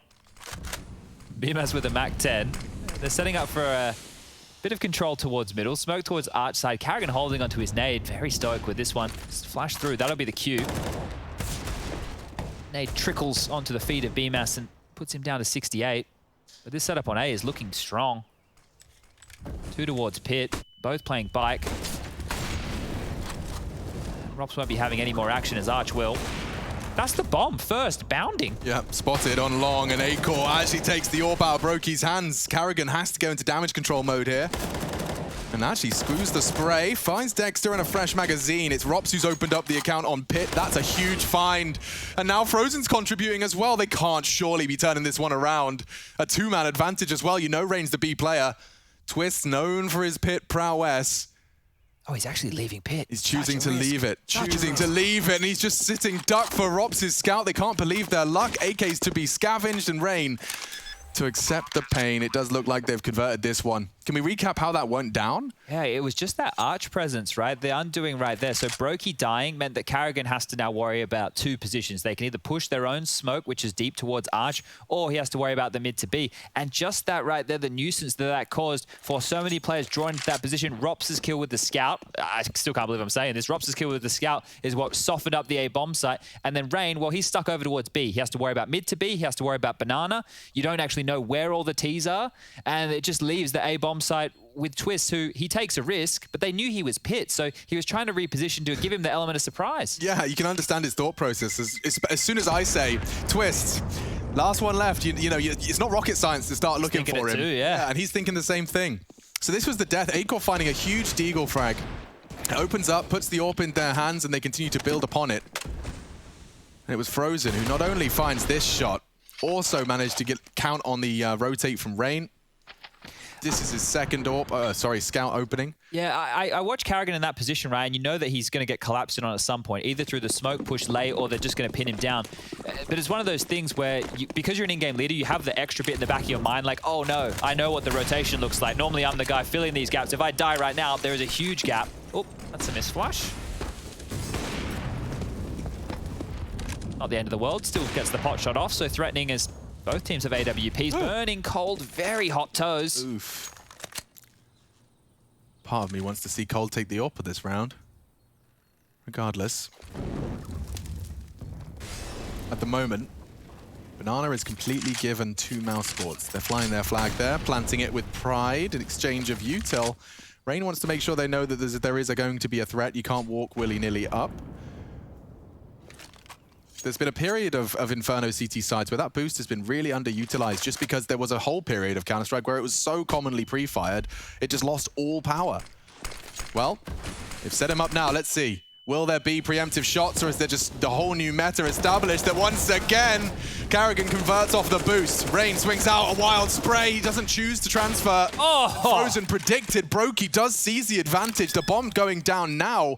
Robs to bodyguard. But they do have that man advantage now, Chad, and they're starting to tighten the noose. Twist CT. Brokey construction, and yeah, Banana will be pushed. It is the low HP of Cold. And it's an easy frag for Rops. Now he focuses attention elsewhere. I'll smoke him off. That's something. They'll start to force the issue here. Have a smoke Time, though. as well. Time is getting sensitive. The smoke on the bomb. That's looking good, but over the smoke, it makes the lineup all too easy. Brokey does not have the time for this. He's hoping to catch Rops over the smoke, and he does.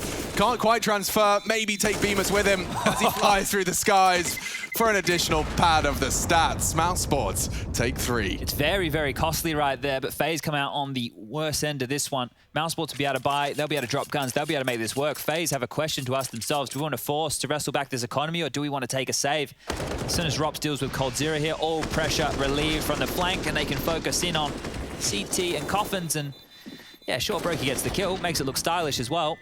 But Mouse Sports are back in this, 4-3, and it will be the force buy. So Scout for Brokey, M4 for Rain, couple of Deagles, and they keep this costly.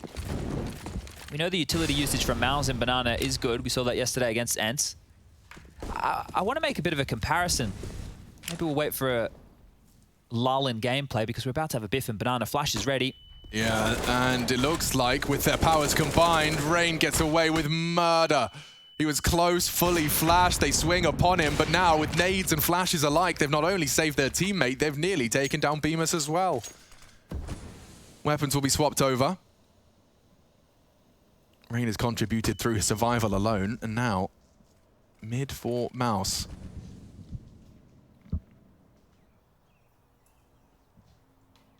Ready to boost here. Yeah, they're looking for twists.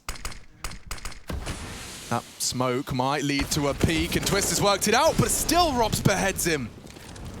Damage. Brokey converts off of Carrigan's earlier. Bemis falls, they look to swing, try and take some space. Smoke blooms on Library side, but they have control of everything. Even Carrigan taking some real chances here. Is he going to tuck in, or does he really want to push the issue? Yeah, he's got the read.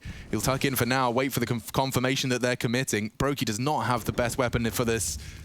He can mantle over, and he does land the tag. Now Acor and Rops both ringing. Cold so flashed, he didn't want to reveal. Rops close quarters. And there you have it. Mouse Sports, it wasn't pretty. It was close all and every step of the way, but there they have it as the equalizing fourth is posted on the board. I know this is very early days with Mouse, and they did win the round, but the comparison I want to make here is that Mouse Sports don't feel very threatening at the start of the round when they're going for their default. It feels like they're just going through the paces. So let's use Spirit with Mia as a difference, right? Mia is a player who will run up Banana if you do not threaten him and if you do not force him to stay back behind that half wall. Actually, even if you give him the tiniest of gap, he will pip it and he will apply pressure, which means at the top of Banana, you need to keep dropping your smokes, your nades. You can't stand there watching the line. The AWPer isn't comfortable. It forces you to play passive, right? Right now with Mouse, and this isn't just in Banana, this is in a lot of their T-sides, and we've only seen them yesterday and today, but it doesn't feel like there's much conviction behind when they're doing their default. It's like we're going through our paces to get information to then make a call. The way that I feel Counter-Strike works now is if you're taking territory and you win a fight, everybody kind of needs to be on their toes to either react or pause on out. Now, this is well done here. I'm a bit stunned that both players had that awareness, right? Twists are ready for the boost, and Rops also able to convert off the top of it. Yeah, it looked like Rops was just about to give up on that line of sight, but Carrigan turned the corner. Great stuff. Brokey hanging out in spawn. Having a good time. He's making sure he gets that single flashbang to good use. He's deciding how. He wasn't allowed to spend much. Carrigan said, you're on a tight budget this round, mate. You want to get that AWP out. Rain knows he has to be the hero and positioning in a position to totally be it. He's lost it. And just like that, bodies are dropped. Bemis with a double, securing Banana and securing the only weapon that was in play for FaZe. Unretrievable, aggressive by the half wall. They won't have that. They won't even have the information as to how many reside. It's only Cold now. A P250 in a dream. Watching as the entire map cut into two by this Mouse Sports pack. This is very Carrigan-esque, even though he's not here anymore. Group up, Don't make any mistakes now. It's anti-eco. If they're in a ratty corner, the worst case scenario is we trade. Yeah, long is always the best avenue, at least in my mind. I think that just the range of these fights here, as long as you're able to round this corner, you don't get caught in the crossfire of Arch or Library. How to flush them out. Acol with the molly in towards Bike. That'll be cold clear. Ah, this is such a lovely, calm change of pace for the Mousesports squad. And they find out Cold Zera as well. So absolutely no issues for them. Good round from BMAS. The two of them recovering an AK-47 each. One of those off of Rain, one off of the lost Dexter. I'm kind of hoping that BMAS, with the more experience he has and when he becomes more and more comfortable, right? Because BMAS, in my mind, will be a rookie for some time. He was picked up in FaZe, for those who weren't too familiar, as a stand-in. He played for a little bit of time. Actually, Nico, I think it was a year ago, actually said he was his player to watch in 2020. And then he got a chance to play on FaZe. He was in roles of Olaf Meister, which is not really roles that seem to suit him. He's quite good on the entries. So with the comparison I just made a little bit earlier, I hope that BMAS becomes that player who can take autonomy of the decisions he wants to make when going for entries, and Dexter can use him in that way. Because right now, Dexter seems to be the one making space, and then they're trading off of him. Do you think it's uniformly good for rookies when they join rosters and are given like less than ideal roles, like roles that they weren't playing in the tier 2? Do you think that that is always going to have a positive effect? I think it depends on the constitution of the person, and I mean that in the sense that if you can't handle having bad performances or ones where you will be criticized for not fitting into something and it weighs down on you, that could be a big problem for a young player. Like I'm just, you know, I've got a couple of comparisons in my head. I'll come back to it. Lots of mollies out early here, just to delay. They're going to pounce up middle on this. They are. Twist is going to eat that flash if he's not careful. Turns it just in time. Dexter eats up theirs, though. Brokey sets up Twist. Flashed off the line. They're fighting for this. A resmoke mid, that will enable control to be taken, but Boiler is under the T rule. And Rob's holding the tightest of lines. Will Twist toe and dice with death. Doesn't need to commit to any more fights. He's got that man advantage. You can see how much he hungers for info at the moment. Yeah, Rock in a hard place. Doesn't have info bulk. That's his responsibility as well. BMAS just heard a nice piece of info, right? The smoke top of Banana that was thrown out by Rain means that there's unlikely to be anybody behind Sandbag or the half wall. He'll still have to clear it, but the smoke has allowed them to come back with the bomb. Carrigan still has one and a molly to limp on out, and, well, jumping out of the second mid window, it looks like Mousesports are making their play back towards the B bomb site. Brokey rotating on over. Cold Zero with that jiggle just called top mid clear. So this is an educated guess from FaZe. It's the right call. And that smoke at 30 seconds will sour the mood. They're going to have to pop through it. Rain, Carrigan, ready for war. Any second this pop comes through. Oh, the molly as well. Incendiary, even better. More time bought. 20 seconds, they've got them booked. Can Mousesports overcome it with just raw firepower? Looking to throw a punch. Rain denies, as does Carrigan. Bomb loose. Hopes shattered. Acor holding on to what he can, as is Rops. They're scavenging away. Dropping the smoke, locking themselves down, and just hoping. Hoping and praying the CTs don't want any more. And it seems they will. They respect their wishes. Plenty of cash in the Mousesports bank regardless. So that educated guess, it meant that they could double down with dropping that utility continuously on top Banana there. Because Cold, he just jiggled top mid again from that trash position. That was a power position in this late round, right? You thought you had done a lot there, Mouse. Oh, we took mid control, we forced them back. Well, no, you didn't. The players right where they needed to be, and the scoreline tied at 5-5. 2-2 AWPs. Yeah, why not? Okay, Acor and Rops both bringing out the Zoom banger for the T-side Inferno. This is going to be an interesting one. Dexter's already caught a lot of damage. And a molly incendiary on his nose. There's flames behind him in front. No options, no safe haven, and a very, very unfavorable death for Dexter. He's given up about, I don't know, 3 or 4 opening deaths so far, Dexter, or at least has gone down within the opening fray. So he's having a rough time of it here. Really rough time of it. 1 for 11. And he's not even making space for his team, which is problematic in itself. Rops, this is insane. Yeah, he's clearing apps with it. Why do I feel like he's about to knock Twist for 6 off this bulk? Big backflip style, slow-mo, quick zoom. Denied. Not today. Twist is going to move away as well. So aware that that gap was open, Twist drops the smoke, and now he moves into side, even more nade damage. And back towards Banana they go again. Look who's in trash again.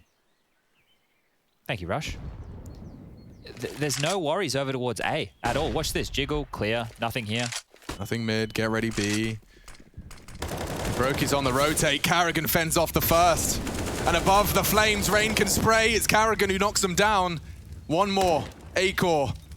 Back to the smoke as he crosses in. It should be a first, and it's a guaranteed first. Over the smoke, Brokey slipped the net. A-Core aggressively AWPing, trying to find the impact. He pushes the smoke, but Brokey misses his shot. It's down to the no-scopes. He does hit it. And down goes Drops for the final frag. FaZe deny the plant, successfully pick up the round. They need to, like, we can see where the gap is, right? We can see what the problem is. They're not getting this mid control, and it's making these calls for FaZe really easy. The fact that they're being able to stay either in a 2-3 setup on either side, really big dramas. And I guess the lack of opening kills or the surplus of opening deaths is a real problem. But check this out, the no-scope battle. Hello. Bam.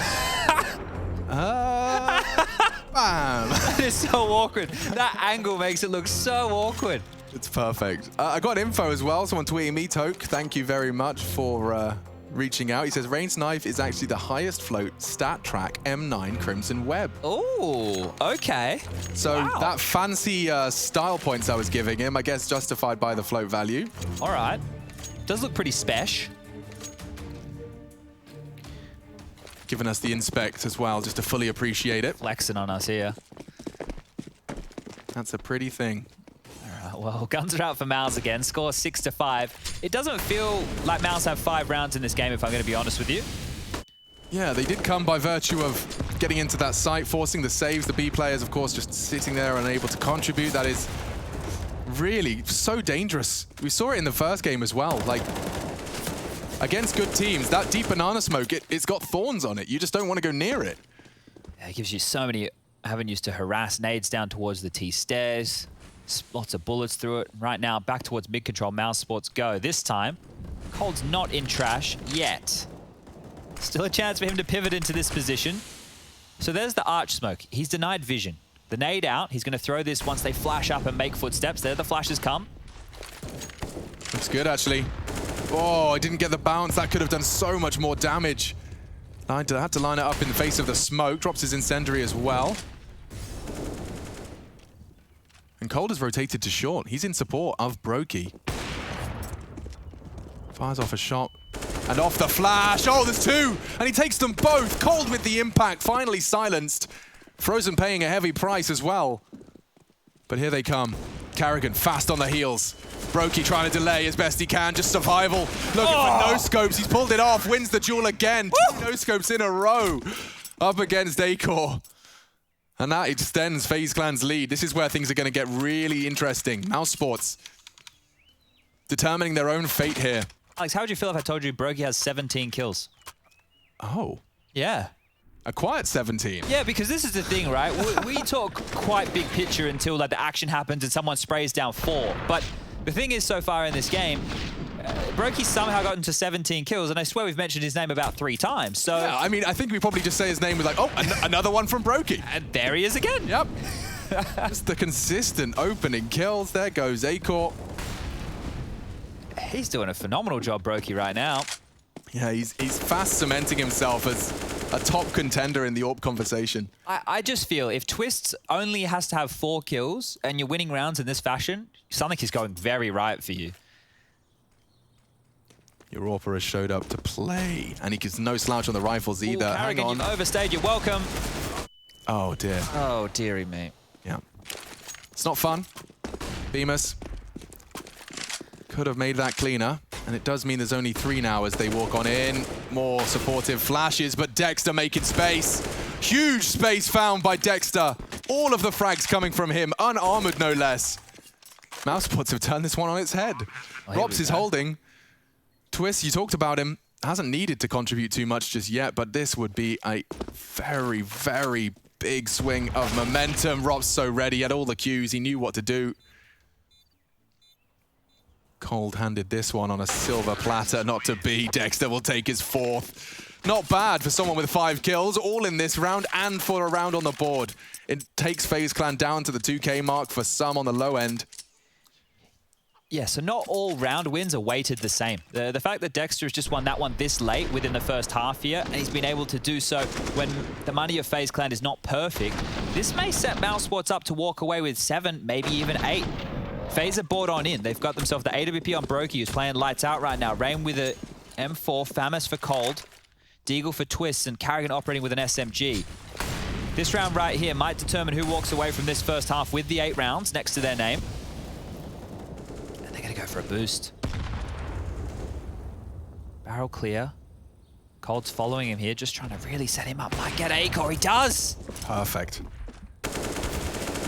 Opening frag found. Bemis actually catching heavy damage through the smoke. That previous win, it loses a lot of its shine if FaZe immediately sees control once again.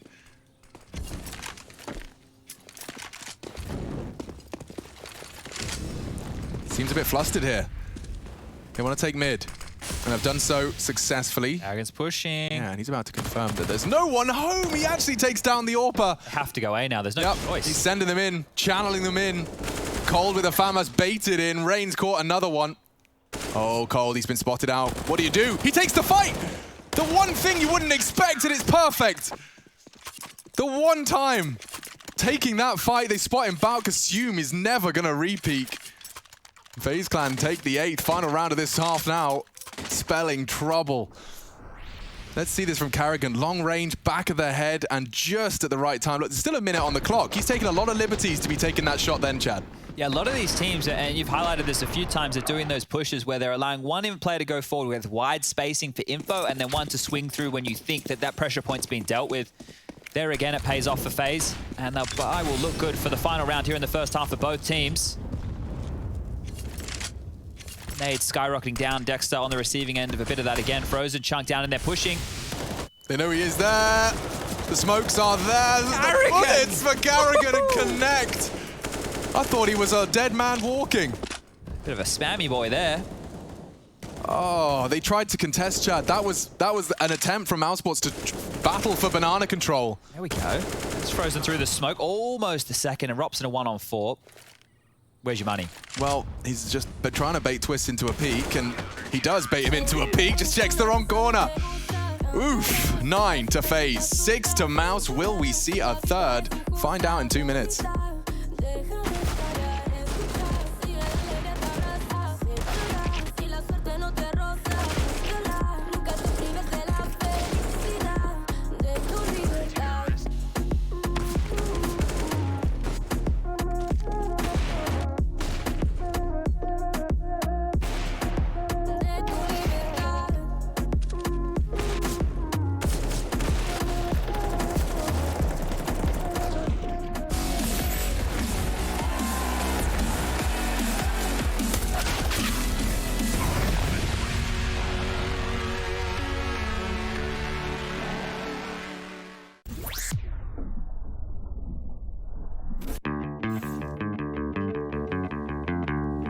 Hey Future Pros, we are back with an advanced execute for your T-side on Inferno. For this execute, you will need 4 Future Pros along with 3 mollies, 3 flashes, and 2 smokes. Let's break it down. Future Pro number 1. Your first job is to boost up Future Pro 4 onto the half wall. After that, get into this position and aim your crosshair above this point where the roof tiles combine. This molly will land and force out anyone playing first or second oranges. Then bank a flash off this window to blind anyone on site or in CT. This will allow you to get a quick smoke covering off CT spawn. And for good measure, lob this deep flash over CT spawn, which will further blind anyone playing on the site. Future Pro 2, you'll be smoking off coffins and also provide a supporting flash. To smoke coffins, get right up into this corner with the logs. Aim upward along the line of this fence and stop when you're at this line with this other fence post. This smoke will block off behind coffins. It is thrown this deep to discourage CTs from pushing through and hugging the side of the smoke, so be aware that someone still could be holding coffins. Alternatively, you can throw this smoke a little higher and coffins will be fully smoked off, but be wary of an aggressive CT. Finally, aim above these wires over the left of the plant bot. Walk forwards and throw the flash as you get to the second wire. This will provide a flash to blind anyone on the B site. Future Pro 3, you only have 1 molly to throw, so don't mess it up. Your molly will be to push out anyone who's playing new box. To do this molly, get up into this part of the wooden barrels, formerly known as car. Then aim at this part of the tile and jump throw. Now no one can play from New Box, great. Future Pro 4, you also have an easy job. Once Future Pro 1 has boosted you onto the half wall, position yourself over this corner of the wall. Then aim at this gap in the trees and throw your molly. This will force anyone out of dark. If this execute is done correctly with the right timings, there should be literally nowhere for the CTs to stand apart from out into the open. But make sure you practice those timings, it really is all about timings.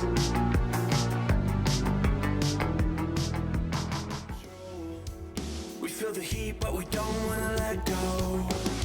We answer questions that we ask alone.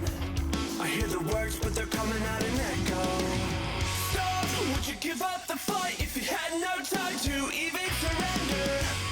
Would you give up your rights and let your life slide away?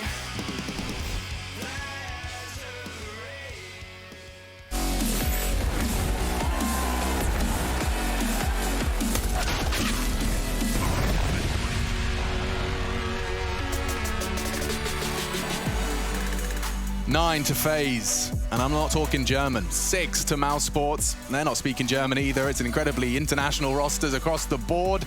Definitely the global in global offensive. We're on to our second half. It's our second map and of our second series of the day.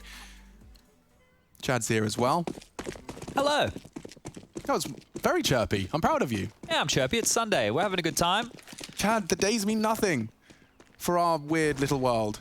Oh, we got Counter-Strike right in front of us. That means a lot. Okay, that's a perfect flash for the job. Carrigan sets Rain up for success. Cold, no. That's all their util down the drain. Oh, well, quickly. They're looking for a gap here towards apartments, so trying to make it fast. He knows. Frozen's just lost that little timing.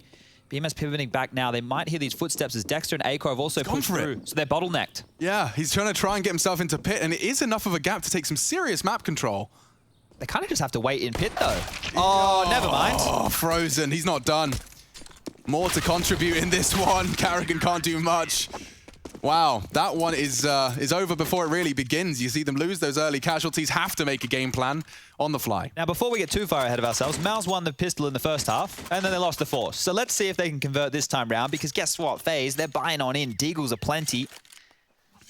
This is a must-win round for Mouse here. If you win both pistols in a series, and you only walk away with about 7 or 8 rounds, something has gone terribly wrong on those gun rounds.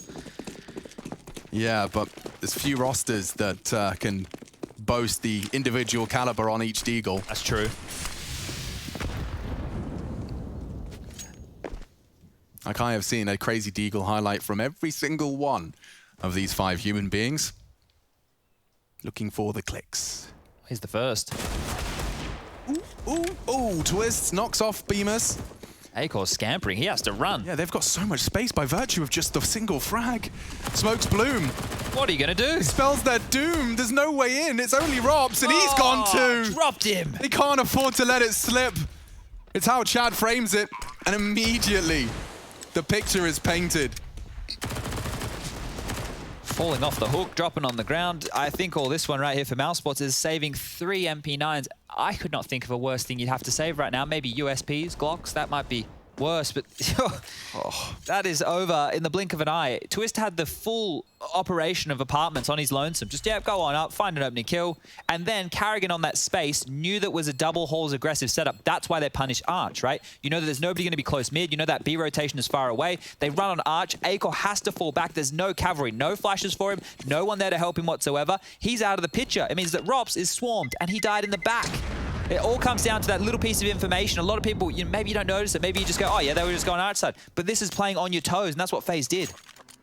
So operating under the assumption that the first frag not only gives him the man advantage, but also the information as to what, the preparation has led to. Like, okay, when he's here, expect to see him here. Yeah, the thing is, if you're going to play aggressive hauls on an anti-eco round, you're never doing it on your own unless you're a madman. Here, it was exactly that. Mouse Sports had multiple players in that position. And now they've force spot back. Rops with the Deagle, Akor with a scout. It's not a fun-looking CT buy, but it certainly can look fun in action. That's if Akor can start connecting those scout bullets. Dexter's dead. Yeah, well, Rain may have heard that. I think he did. Oh, maybe there's Dexter's some info. dead. Dexter will take the free frag. Thank you very much. Even Carrigan's in trouble. Yeah, he's gone too. Dexter brings the pain. Another impactful double. I swear all of his frags have been on the high end of the impact spectrum. And already taking more space. Look at him go. I can't whip that, can't whip that. Can't afford to lose that. Oh, big problems. This is a disaster now. Dexter's gone down and so has his teammate. He's lost Rops. We've still got 60 seconds here. Acor trying to take some initiative. He hasn't hit the shot, at least not convincingly. And now, ladies and gentlemen, the 60-second mark gets very uncomfortable. That wall is the difference between 30 HP left on Twist, and now he has 86. He is the highest operator right now for his team. Acor's going to be kicking himself when he sees how much damage he did. Yeah, Frozen hears these steps up Banana, so he'll be conveying the information that there is at least that land lost. Acor floating, trying to be there for the impact frag. Well, I'm afraid your impact may not be felt. Frozen's could still be converted, though. Let's not forget, he's tagged him up within that one-shot scout range. A stray bullet through the smoke could certainly connect. 20 seconds, he wants to deny it. Missed his Hail Mary, and missed the following two as well. Smoke does fade, vision is restored. Acor's got to clear Twists. And that's not so easy. Bemis, very wild, chaotic with the spray. Certainly not far out of the realms of possibility. But FaZe Clan are extending their lead and are running now towards that magic number. First two rounds off the back of a one pistol from Mouse. They won the pistol in the first half as well. You talk about stretching their legs. They can make a massive stride here, FaZe. They know they'll just be up against the eco of Mouse Sports. Oh, but the turnaround. I had forgotten that Dexter started that off with nearly 3 kills. Yeah, and then low ammo in the UMP. Misses at the backline in no man's land. Gets taken down. Will be Deagle for Acor. Rops is like, why aren't you talking about my knife? Got an emerald karambit there. And a Zeus. Zeus skins when? Ah, okay. Acor. Ooh, he wants another one, but Coldzera, Virtue of the Flame, gets gifted the fight. Back turn, Carrigan farms another $600, and look how confident he is. Look at that. The jumping accuracy, quite nice there. B is open. 12 is theirs. Bomber's on the way. They're just securing this break with 21 kills now. Nice shot from Twist to Acor in the chat. Always good to see that. And now it's just Rops. Executed. Brokey will find his 23rd kill. Only died 7 times. Doesn't even have a single assist. Looking hot to trot right now is Brokey.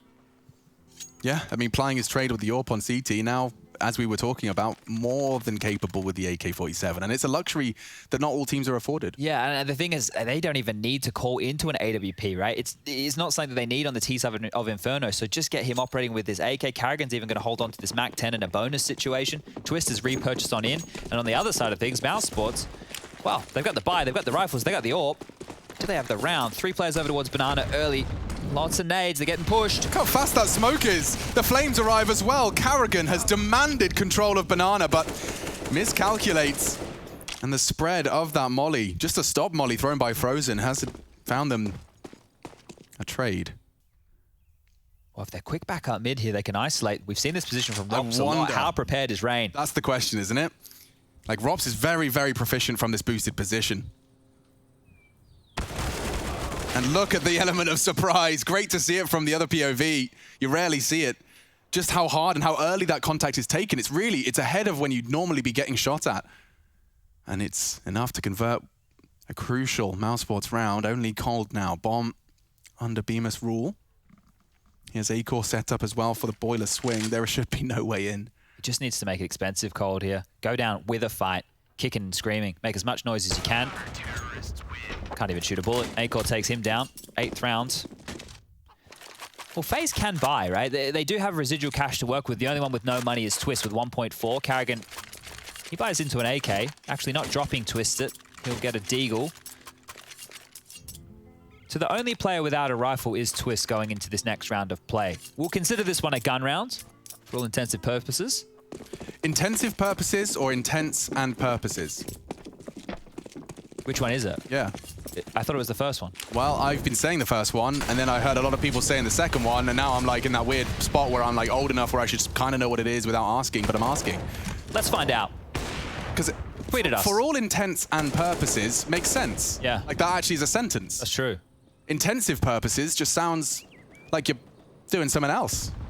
Let's Google it. Sure. Lines up his smoke for the potential on Arch.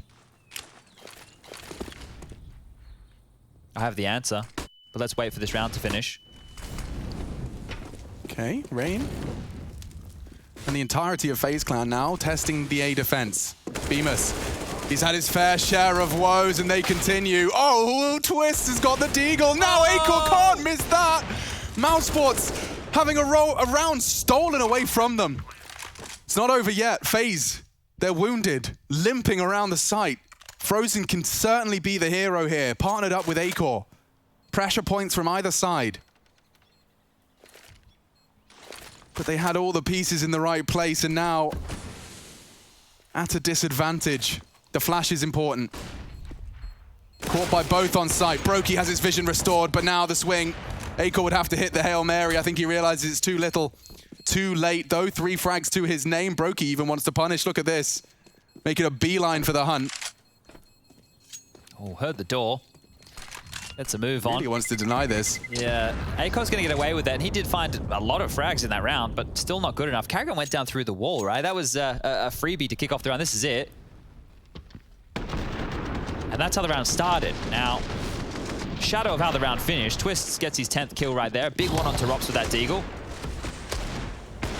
And that's the Acor miss. Yeah, it's like panicking, right? Because there's so many targets in front of you. You want to try and help your teammates out, but as soon as you miss that, it's a problem. Now, it will be a buy again. So we saw the double ops from Frozen and Acor yesterday. It's back out. Didn't have all the success in the world against Ents. A lot of this happened. Yeah, double nade and then a Molotov on your face. You're not going to hold much. You can't be faulted for saying they have banana at the start of the round. They worked for it. Might have a lull here. For all intents and purposes is a phrase meaning essentially or in effect. It's often mistaken as for all intents and purposes. You're right, Alex. Got it.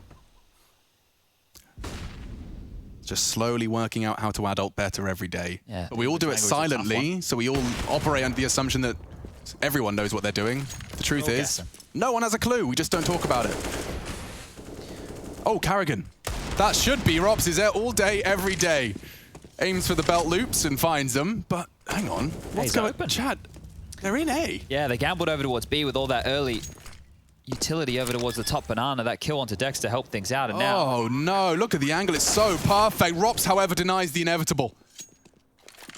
Things get a little more uncomfortable now. It's almost like FaZe were counting on that one because now this man advantage and a prime Rops is making his way into your site. They even have util for this. I think they're going for it. They're lining up nades right now. Yeah, Molly's site closed. Twist is burning. So dead. So dead. Cooked to a crisp. They have to go for it now, and Frozen's hit the necessary shot. 1-on-4. A 1-on-4 for coldzera. The clock is his only friend. They're checking their corners. Frozen is found. If they only can knock him off the bomb, he's hitting another one. Oh, there's a chance! It's Rops on the defuse, and Cold can't hit the shot. It was so close to perfection from the Brazilian. Mousesports instead post their 9th. Risky round to go for a retake, but they pull it off their Mouse, and they manage to keep their head above water here. So really good, so close. I want to see it again. Yeah, perfect. How much of Rops was visible? The X-ray could have deceived me. It's smokes, yeah. That's why. Yeah, I was just glued in on him and the headshot, but that's the difference right there. That smoke making it infinitely harder for coldzera to make the impact he was looking for. 100%. It would have just been a stray bullet. RNGesus to take the wheel. Okay, well, FaZe just back down to Deagles here. They're happy to concede the what might be Mousesports' 10th. Mousesports can't afford to lose another one of these Deagle rounds. No. Just going to state the obvious here. Regardless of win or lose, I'm just saying for their own sanity, for their own mental health. Really good find, but just completely smoked off. He's opted for the close spray. Rob's obviously, you know, he makes the educated assumption that coldzera may be expecting that close defuse tucked in on the box. It's the safest way to do so, so just using that smoke to obscure a more disconnected and slightly more distant defuse. All right, Deagles, 3 of them in play. Shouldn't be anything more to say for Mousesports. This should be 10. A clean conversion. Be lovely to see Frozen finding them on the MP9. At least for his own fragging charts as well as his cash stack. All right, well, pressure already applied to top banana. They have just dropped the top B smoke at 1:30. I've never used the word cash stack before. I've been watching too many RuneScape videos.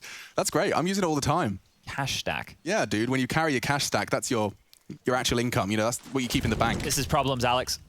It's not too many problems. Oh, Frozen? No. He's got $600. He's got $1,200. He's doing quick maths for us, and looks like they'll be investing that into a third. Acor Frozen for another. Very low HP on him, but he'll get away with an AK recovered as well. Couldn't be any better for him. And Brokey, the silent assassin, 25 kills, but now with a Glock, no armor. Deagle, hello, conversation starter. The Blaze as well. She's got +10. Intellect. Meant to be accuracy, but didn't land there, so maybe one was bugged. 13-10 now. The game is on. It's close again, just like Mirage was. However, it does have this vibe of a matter of time until FaZe get across the line about it. It certainly, I mean, it's felt like it's had that marinade for this entire second half. After I witnessed Mousesports win the pistol and lose the second round, that's when the marinade was out of the fridge. Okay, maybe a bit too salty. Yeah, Chad, don't you dare talk about your salty marinade. That's a story for another day. Yep, Chad nearly gave the Lanchin food poisoning. Oh, I wouldn't go that far. I mean, I would.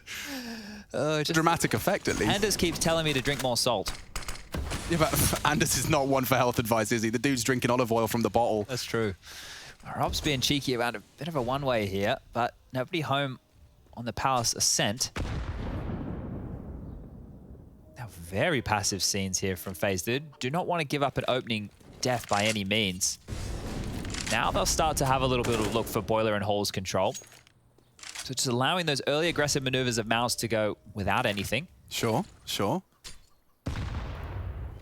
This feels very intimidating. It's limited util, but it's a go.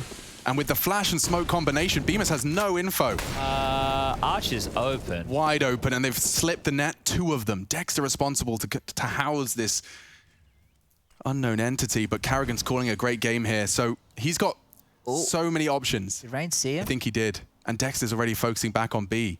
Oh, no. Carrigan and Brokey can draw attention, draw Frozen and Dexter in. Oh, no. And no one is looking at this cross. Frozen executes Rain.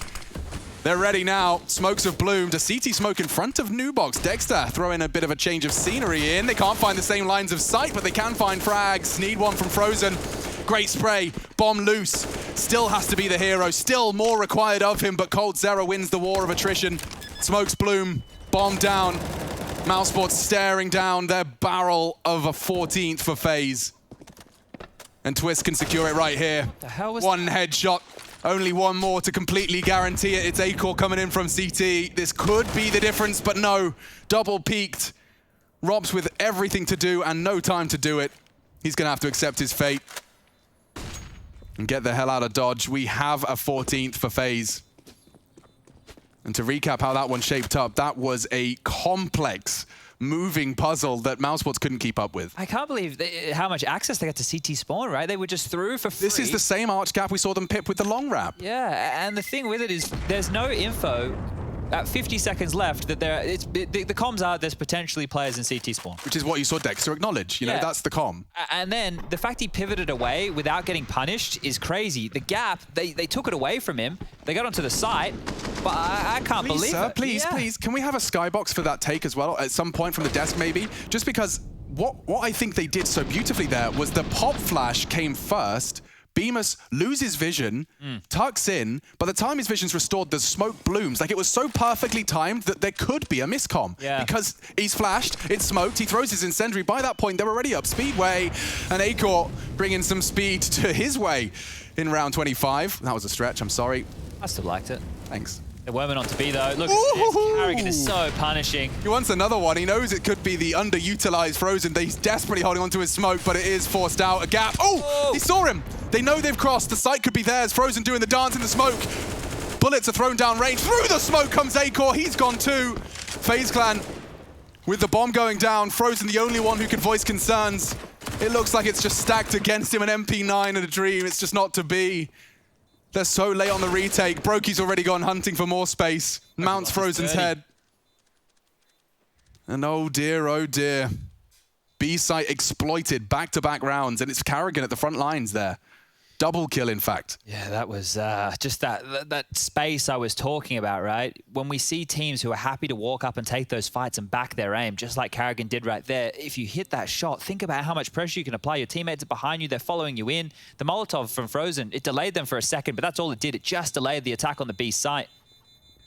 Saving is BMAS and Rops, both with rifles. They'll get away with these.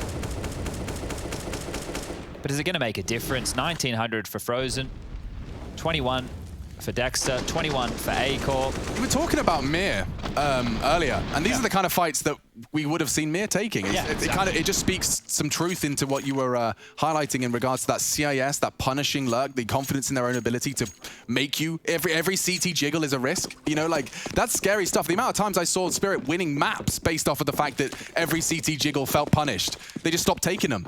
And team damaged. Yeah. So it's really, really not great out there for Mouse. Certainly not when you've got to string together 5 rounds and your start has been brought within 30 HP shaved off of him. Fortunately, some utility success, and Rob's found great success in his previous round from this boost position, but they're up this time. Oh, look at this. Karrigan, he knows where these gaps are. He's just calling walk arch, minute 24. And Acor knocks on their door, not to be They baited him into that too. Rops trying to hunt, Twist was ready for it, and this is just falling apart at the seams. Pushing in now, Karrigan trying to stabilize. Bemis could have his hero moment. Twist decides it's not to be, and oh no. FaZe Clan have it in the bag. Frozen's put in a dire circumstance. He does evade Brokey's first info push. Cole to do the same in a second. He's hoping to catch that walk, and there you have it. FaZe Clan, they'll make it look easy, despite some strong starts from Mousesports in both maps. Pistols and everything you needed. FaZe Clan post their first win on the board of ESL Pro League Season 13.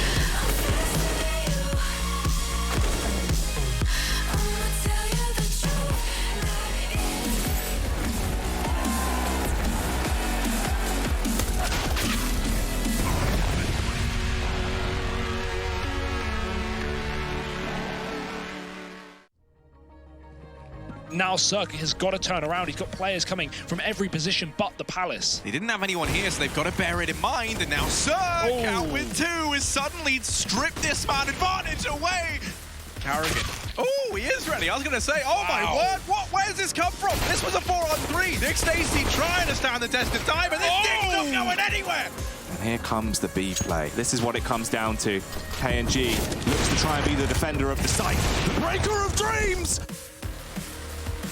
Rattled, Dupree, he rattles right back through the smoke. Oh my goodness! Dupree! Boomich moving back into middle, and surely they don't expect this play. Oh, he may have just brained them hard, Harry. Double mollies though and double flashes. They could check this corner, and they should be able to trade, you'd like to think, but do they check it? That's the question. One goes by, and Boomich playing it like an absolute beast. He finds them both. JW, he's back on the shotgun again, and he's just going to be up for the chopping block. JW anymore. Oh, he's found his second. Pistols behind him, and JW, he's going to try his own. No knife for Stewie. He's got it all to do, and he's stuck here. He's trying to play for time. Crims, the eyes of the world are watching, and this is where Crims might just do his best work. Shuts down everyone, just electronic, still defined, and there we go. Brolin once more close on ramp, has got to do it all. Yeah, flashed in. Brolin trying to deliver. And Brolin gets 3. Oh, he takes them all down with him. You thought Brolin's heroics might be enough. And indeed they are. The ace for Brolin. There's just 2 players left to get past Karrigan, an unknown entity, an unknown factor. Flicks on down. Karrigan drops the bomb. 7 seconds. And he's done it. He's stolen it from Fnatic.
Rest of flashing a lever. I'm not going with it. That's you, lever. Mid. Nice, guys. Good job.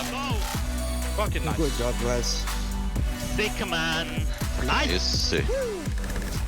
Still a little bit of a rocky result for FaZe Clan, but they still take themselves the 2-0 victory when it comes to their match up against Mousesports, and they get themselves their first victory here in the ESL Pro League Season 13. Still Jason Kaplan, still Pimp. I was going to be talking about that last match to get you guys ready for what's coming up a little bit later on today, but let's start things off. FaZe Clan, it wasn't an easy game for them, but they got the win, and I think that's important. Yeah, they got the win. They were the favorites, at least in my book, coming into this game against Mousesports. I think there on the first map was possibility for Mousesports to sneak away a win. Yeah. A game with a lot of nerve in it. It was interesting. It was back and forth, and basically it was defined and decided on the small nuances of Counter-Strike. When it comes to Inferno, though, I felt FaZe Clan were the better team.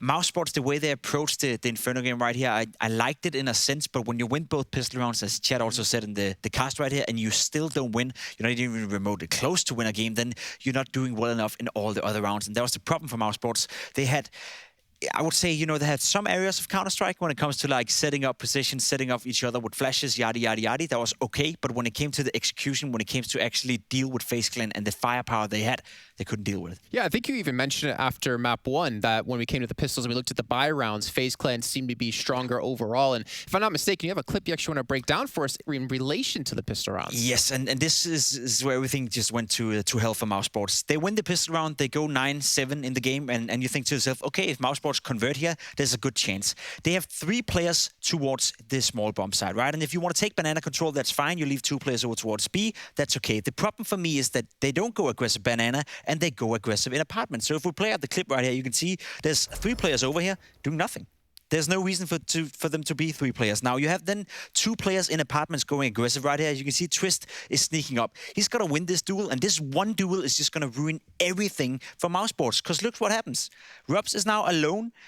Acor, he was on the smaller bomb side, just got over here. He's being pressured by Kerrigan, and the entirety of the A bomb side is open. So Mousesports, they're just going to run up. Acor, he's going to run away, tail between his nail, and going out of there, right? What can he do? And then Rubs is left all by himself in apartment. Cold Zero comes in with a late lurk and gets the kill. But if we just stop the clip right here, you're in a round where you have all the advantages. You have the guns, you're up against an anti-eco, and yet you're giving FaZe Clan this much space to work with. They're simply too good for this, and I don't get the whole point of having 3 players towards the A bomb side, or sorry, the B bomb side to begin with, if you don't want to take banana control. And if you do so, the Counter-Strike ABC is then the 2 players on this bomb side, they have to play defensive. They have to do everything they can to stall an attack coming up. Mousesports, that was just a poorly played anti-eco, and that could have cost you the game. Or probably cost you again. Yeah, and I think we even saw when it came to like Mirage, just how effective these deagles can be, how quickly they can turn around in favor of the team using them properly. 1, 2, 3 kills come in, and you lose the entire site. You lose the second round, and then you kind of wonder, well, now what the hell do we do from here on? And it's unfortunate because I think Mousesports did show some signs of life. We saw Dexter even getting some entry frags when it came to the T side, albeit 4 of his kills in that round totaled up to his 5 in total he had at that point. But we saw some rising up for Rops, who really slacked when it came to that first map in Mirage. The unfortunate part was it wasn't enough at the end. It wasn't enough at the end, unfortunately. We have the player stats coming up on your screen here, and there was a couple of players who stood out, of course. Frozen overall had a great series. Frozen, he stepped it up a little bit, but I do want to highlight Brokey right here. He was doing a fantastic job. We had the AWP duel between him and Acor, and no doubt about it, top fracking for FaZe Clan against the bottom fragger for Mousesports.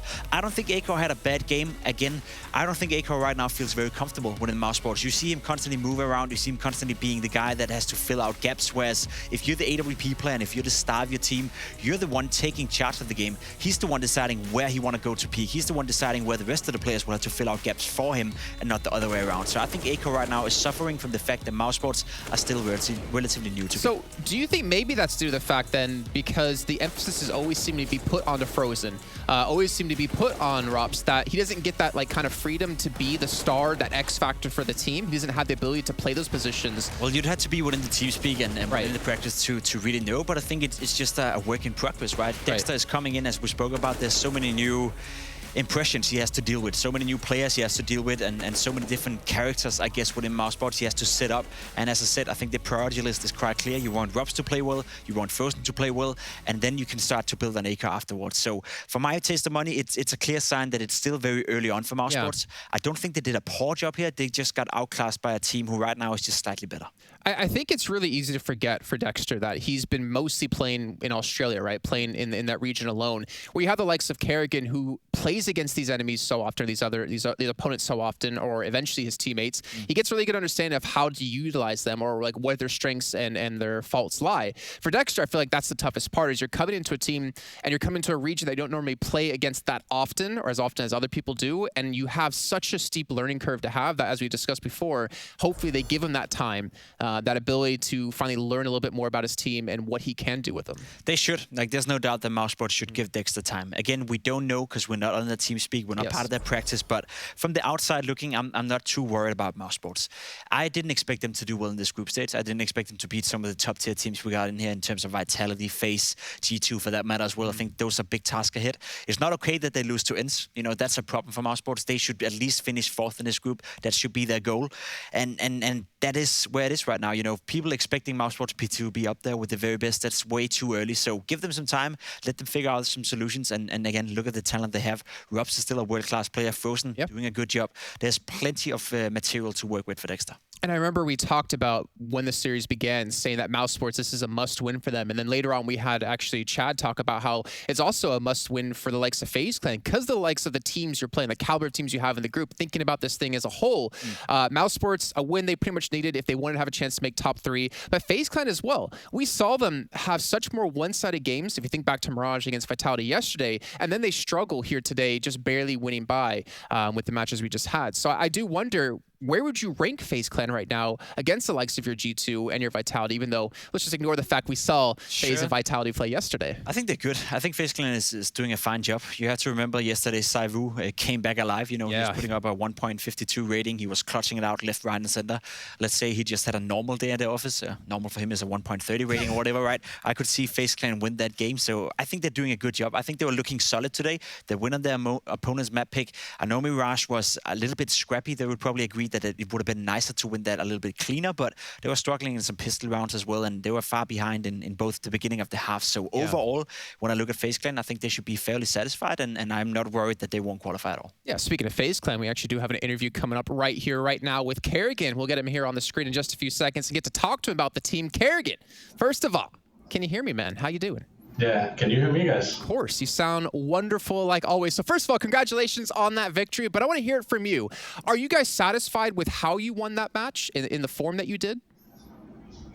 Yeah, I mean, it's always a game of chess when you play against old teammates, right? They know me how I think, so it was more like throughout the playbook, think on the fly, and I think that worked wonders. I mean, they had a good start on Mirage. I had to figure out what to do to change, so... and then we lost some expensive end seekers on Inferno, and that's why I felt like it got so close in the end.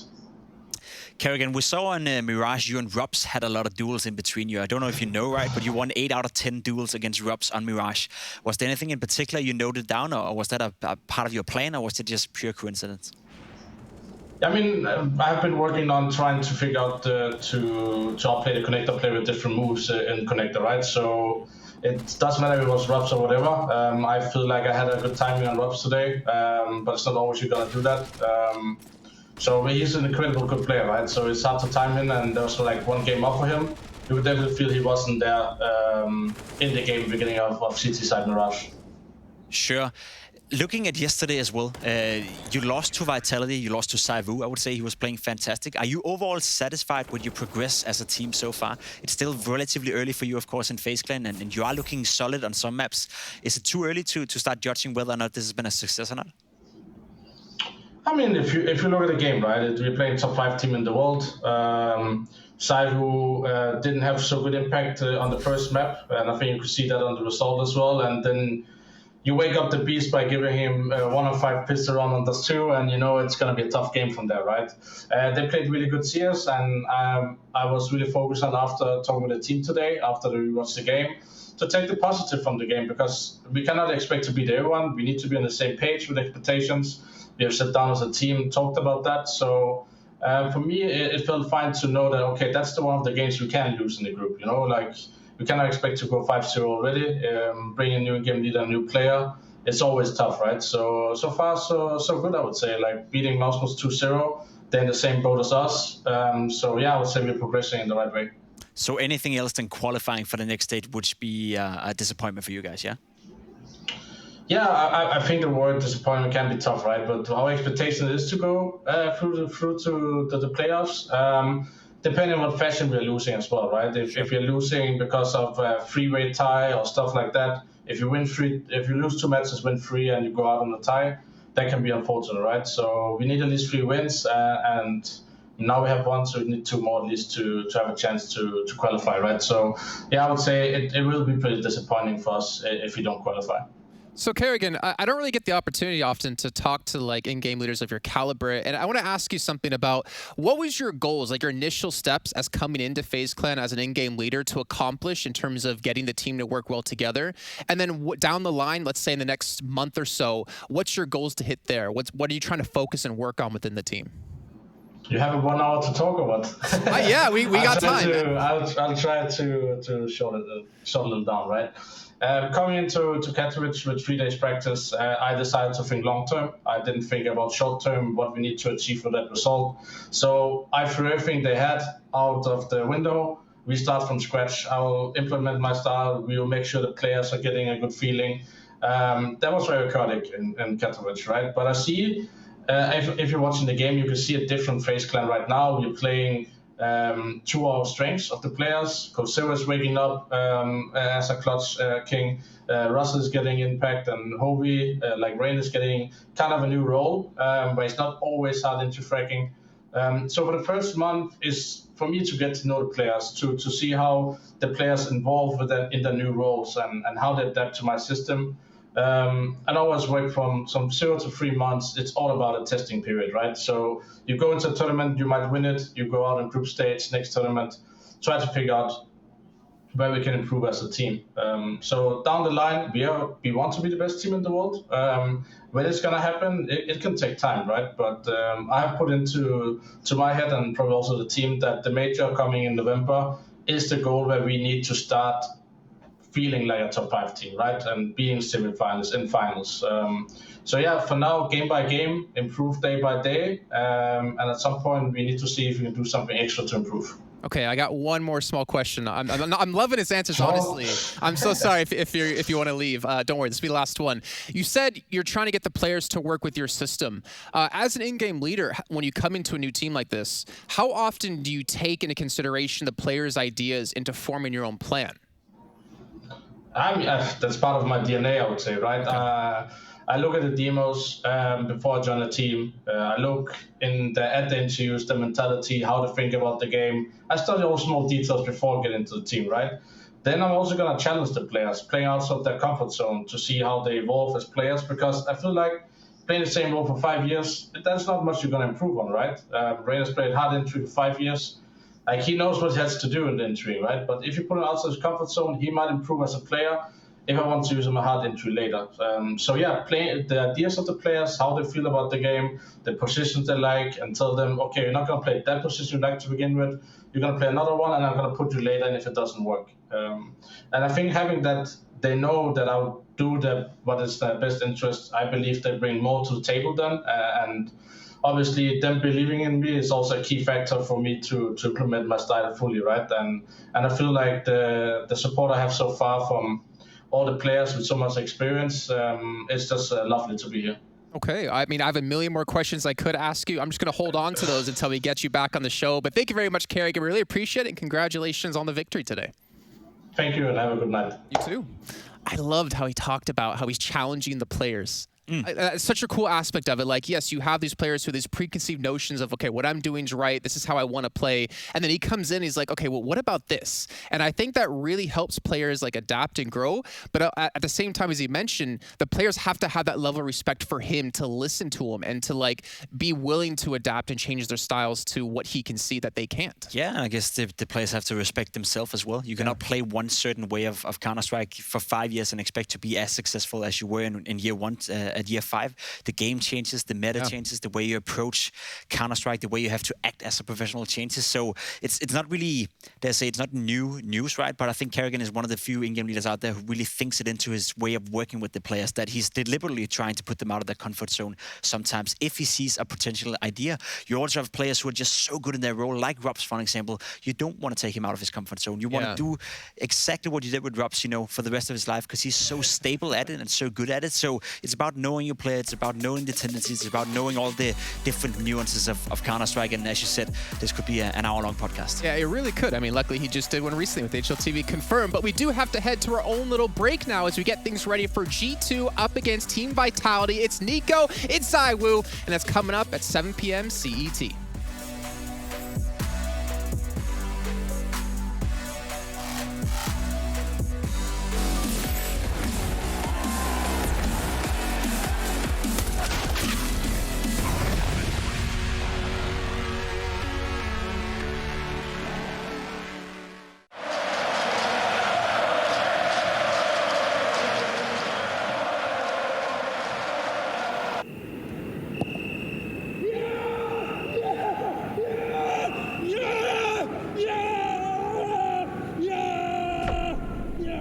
Start your esports career now at play.eslgaming.com. My name is Jordan Gilbert, aka Nothing. Hi, my name is Sue Lee. My handle is Smix. I think it's important for these initiatives to happen. Empathy really, really goes a long way, and it always means so much to us, and I think that's where initiatives like this really help.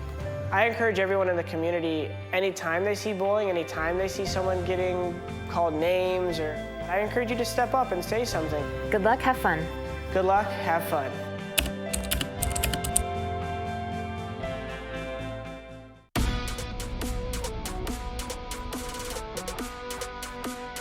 It's time to once again get ready for the grind as March 8th marked the start of the 13th season of the ESL Pro League. You know what that means. So let's take a look at what happened during Week 1. 24 participants from around the globe entered the stage, and 6 of them already met their fate in Group A, which gave us heaps of surprises. Renegades and Big took a seat in the front row as both teams ended their run with a 1-4 match balance. It seems that the Aussie master plan didn't quite work out as it should, and Big seemed to have lost their focus. Come on, Steeko, give us something. Farley with his AWP is outside as well, and there are players here. That's not a smoke. Searson. That was to try and get the AWP back. Not the mistake you want to make at 14-14. High pressure moment. On the other end of the table, we have Heroic, a team that after an unsuccessful run at IM Katowice 2021, decided to refurbish their lineup and then allowed them to be almost perfect. He's desperately hoping that Heaven gives him something off. Just opts to pull the trigger, tucks in from the potential. Suddenly, Complexity scramble. Won't be able to respond. All of this waiting around has enabled him to not only perfectly flash, but plant. Flames back up the ladder. Refresh. Oh! Great headshot! This is happening! What on earth? The trigger discipline into the reactions. He's filling everything you could possibly desire into a clutch. It's poison, and he solves the riddle. Ending up with a perfect score and proving that integrating new players is definitely one of their assets. But not just Heroic put new blood to the test, as OG did the same with Nico. Big, you know, running up long, already been called. OG know it. Nico is this the Nico spray down moment? Nico, here it is. Pad them stats, get the ace. Oh, get it, Nico, get it. And FunPlus Phoenix fielded Sunny as their temporary in-game leader. It might have been his 2021 debut, but it almost immediately bore its first fruits. Time ticking though, starts to favor the Phoenix. Great flash. Sunny's double. Bails them out of trouble, needs more. Smoked himself off. Stops them. Cadian caught on the gap. There's a chance. He reveals it, and Sunny finds all of them. Woo. After a second-place finish at DreamHack Open January and then defeating none other than Gambit Esports, the recent IM Katowice champions and Snow Sweet Snow #1 grand finalists, FunPlus Phoenix is showing potential as a team that might cause quite some turmoil on the servers. Something that they underlined by taking down OG in the last match of the week. Nico is having to somehow pull the rabbit out the hat. He's already done it once today, but under very different circumstances. He was the defender, and now he needs to be the offense. He needs to attack the site, and Farlick drills him down. Alas, all good things come to an end. So here are your final Group A results. But don't blink, as the next set of teams are about to turn up the heat.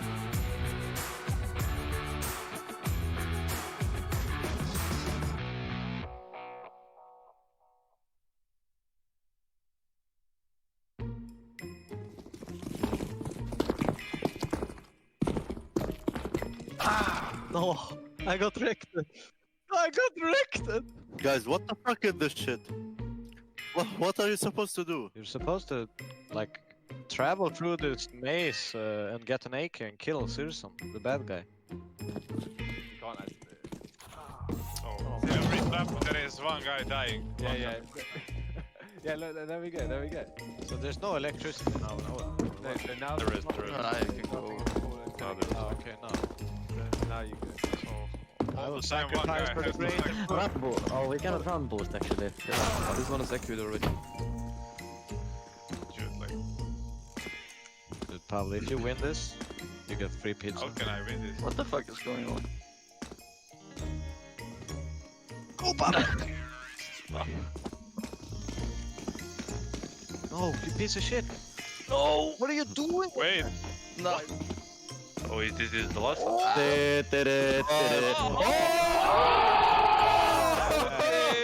You baited! It's one, 7. Ooh. Too fast! Oh shit. How you made it? Go, go, go! Sorry, Good. go! Go!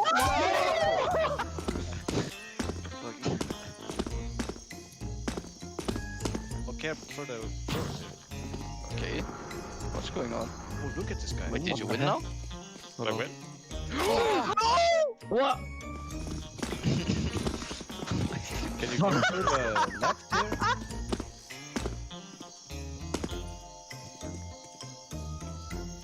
Can he see me? Yeah. Yeah, he sees you through the top right. Oh! Oh! Okay! Goisa. Just fly up here, you can fly up here to the right. And he hope. What, really? Okay. Yeah. Like Just a jump fan. on it and it flies Here? up. Yeah, it's a fan, yeah. No, like go on top of it. Yeah, exactly. No, bro. He stopped. Oh, he disabled it. Oh.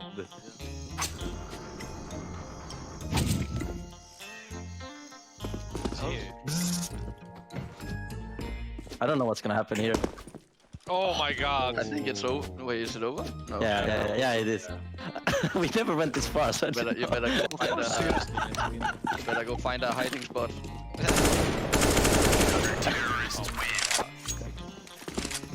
No hesitation. I'm just gonna close my eyes.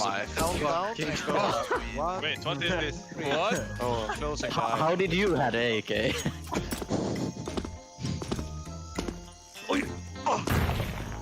No.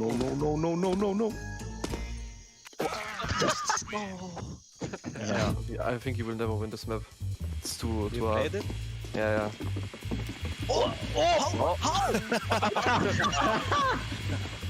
Yeah, one. Oh my god! Oh no!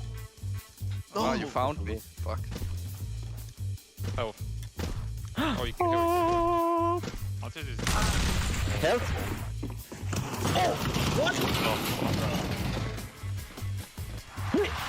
Oh, what the Whoa!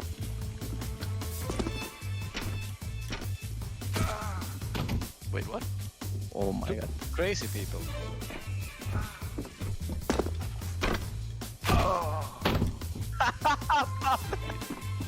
Speed demon. You blew me up! What? What?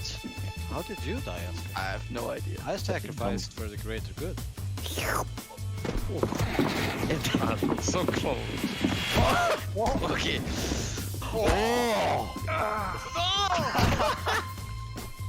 Okay, this one is the... I will take it, yes. No. Look. You need to just bait, Surgeon. Just give a little bit shoulder. Oh my my god. I was just... Nice bait. You can never bait this out. They can never beat. Not for this stage. Dude, you're so dead. Maybe he can see. He can't see you!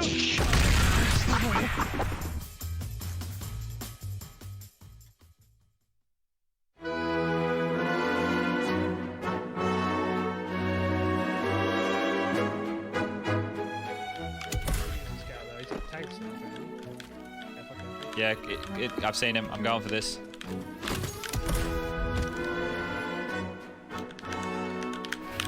There it is! There it is! It's taken a while. Man. Oh, it's beautiful. Oh, straight into a Goomba as well. Oh my lord.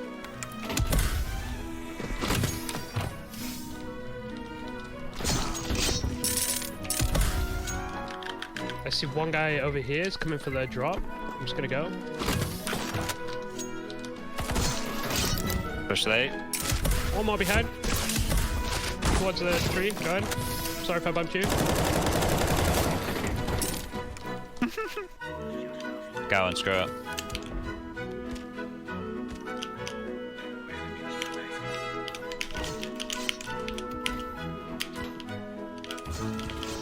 Alright, I see the last guy.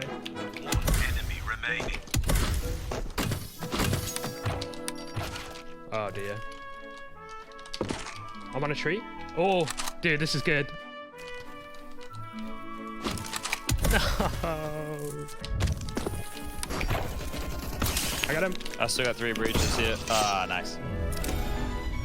4 enemies remaining. One below me in the town.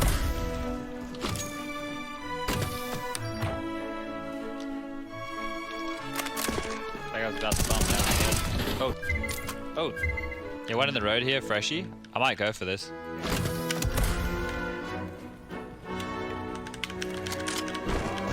Nice.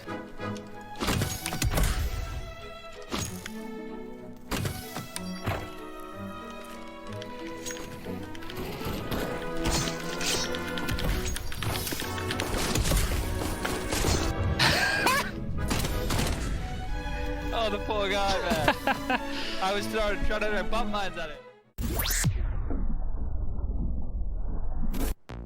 Hey Future Pros!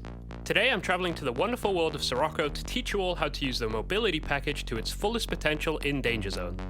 Yes, Danger Zone is still a thing, and yes, people still play it. You may remember me as the guy who died to the Danger Zone back at Katowice 2019. This is worse than Summit. Rush. This is just, that is... What a blunder! But I've come a long way since then, and I've also learned some fancy tricks with the mobility package I want to pass on to you all. The mobility package is a purchasable item that you can buy from your tablet at any point as long as you have the cash. The package costs $1,000 and contains an exosuit, parachute, and 3 bump mines. Let's go into all 3 items, starting with the exosuit. When you pick up the exosuit, it will attach to your legs and give you more movement options. If you hold space, you will jump at least twice as high as without it. Pressing crouch and jump at the same time will launch you forward and allow you to cover more distance with a bit extra speed. The exosuit also affects fall damage. You take around 40% less damage with the exo equipped than you would do otherwise. If you find yourself falling from a high area and land on an enemy player, you will transfer some of the fall damage to the player and also mitigate some damage from yourself. The height you fall from correlates to the damage you can do.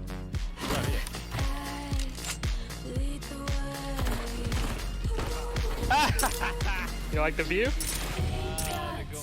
It is possible to kill a full HP player if you fall from high enough. I like to call this a Goomba. The second item in the package is a parachute. This does exactly what you think it would. However, I highly recommend not using the parachute. There are tricks to avoid some fall damage without it, and there's nothing worse than hitting a perfect jump only for your parachute to deploy, giving your enemy the easiest kill of their lives. Last but not least is the bump mines. This is where the fun begins. You will receive 3 of these in the package. Bump mines are a throwable object that stick to any surface and launch you into the air. When thrown, they take a small amount of time to activate, which will help you position yourself correctly over them. Your position over the bump mine heavily correlates to where you'll be propelled. Standing directly over the mine will launch you straight up into the air. If you stand in front of the mine, it will launch you forward, but with less height. When using a bump mine, try to always have your knife or your fist out. This will give you the most distance compared to having a weapon out. Now you understand what each item does, let's start combining them. When using the bump mines with the exosuit, holding space will give you an extra boost to your bump launch. This is also the case with the crouch jump too. Crouch jumping with your fists or knife out will give you the most distance from your bump mine. And that is how to bump. Now you have bumping down, let's talk about mitigating fall damage. The easiest way is to jump from a lower position to a higher one. Landing in water will also negate any fall damage you might take. On the advanced side, depending on your speed and trajectory, you can actually surf on slanted ground, which will cause you to take no fall damage. This is hard to do, so I suggest practicing this offline. If you start getting good at surfing, you can do ungodly things.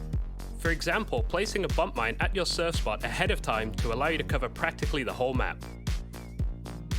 I enlisted the help of Sid and Cobra, a legendary duo in the Danger Zone scene, to show you this triple bump on Black Site. You can find their info below. I hope this helped you all, and I look forward to seeing you in the skies of Danger Zone.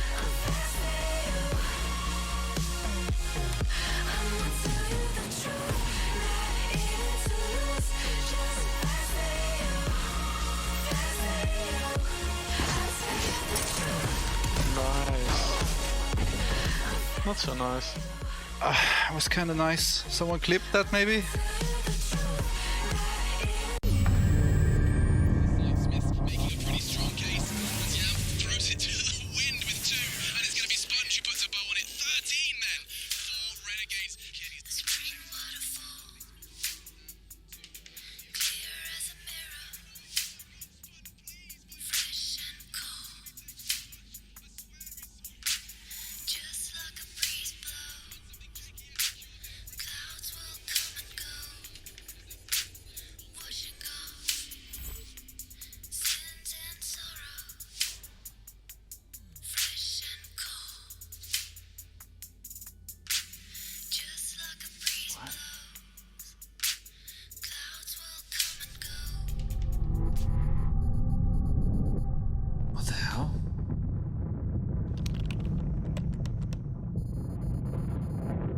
The brown bear?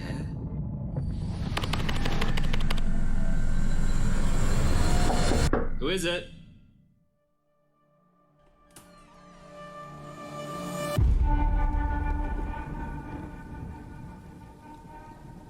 I know you fear this prison.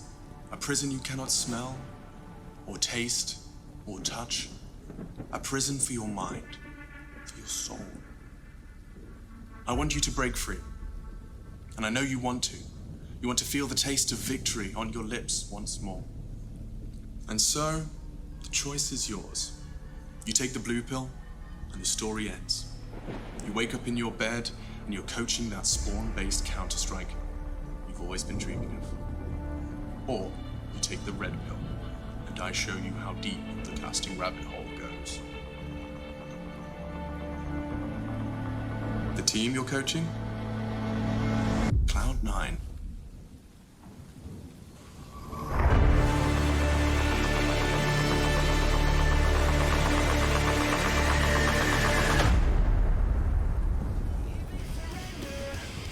Would you give up your rights and let your life slide away?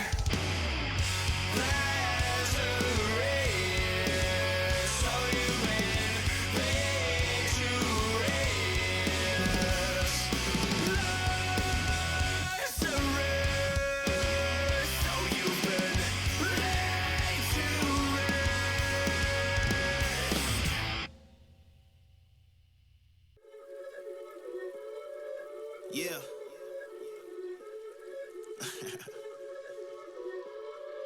Let's talk. Look, ayo, we rose from the dust to the sun. They claiming that we the one, never one-on-one. Teamwork till we done. Sent on a mission, we got ambition. Never scared, we won't run. Never one and done. Some sit back and some like the hunt. I pick my teammates up when they fall. And if I ball, we all ball. Crashing balls, crossovers and all. Just call us the balls. Don't fear nothing, call us galore. Serving them all. We outside, we barely indoors because we gave it everything when we had nothing. Gave it everything when we had nothing. Holding on by a thread, couldn't grab nothing. Seems we moved on to a better place. Shine, shine away from the shade. But now that we're here, ain't no going back.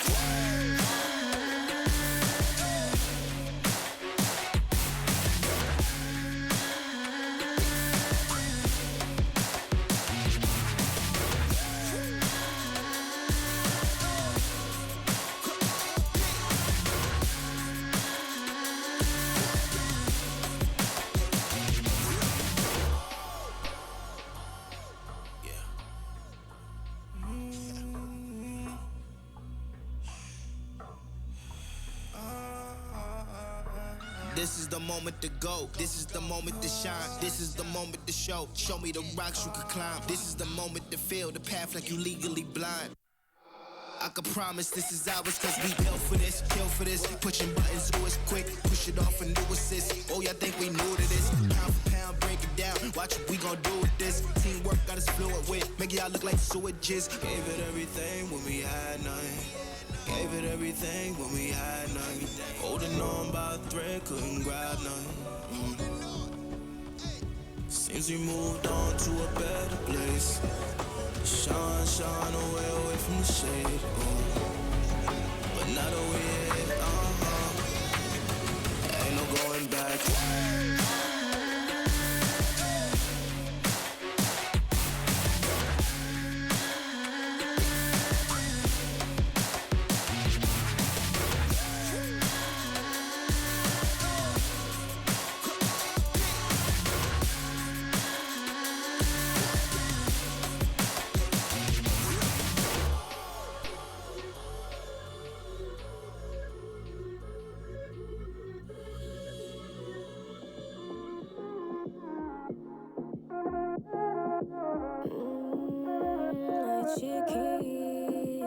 Escucha loco, siéntate y relájate un poco, que en esta vida el tiempo es loco, puedes perder momentos preciosos y sepas que cuando pides ayuda yo me levanto, todo lo que tengo lo comparto, y aunque me sienta triste yo canto, ay canto, vive una vida llena de personas que te quieran, que te respeten de veras y que lloren cuando mueras. Deja de mirar la acera y levanta la cabeza, sigue pa'lante y no temas, resolverás los problemas. Ay mamá, si una cosa no te gusta, cámbiala, si la situación te asusta, enfréntala, si la vida es injusta, tú grita, deja de callar, escucha, si la alegría te abraza, acéptala, si la suerte no te roza, búscala, nunca te prives de la felicidad,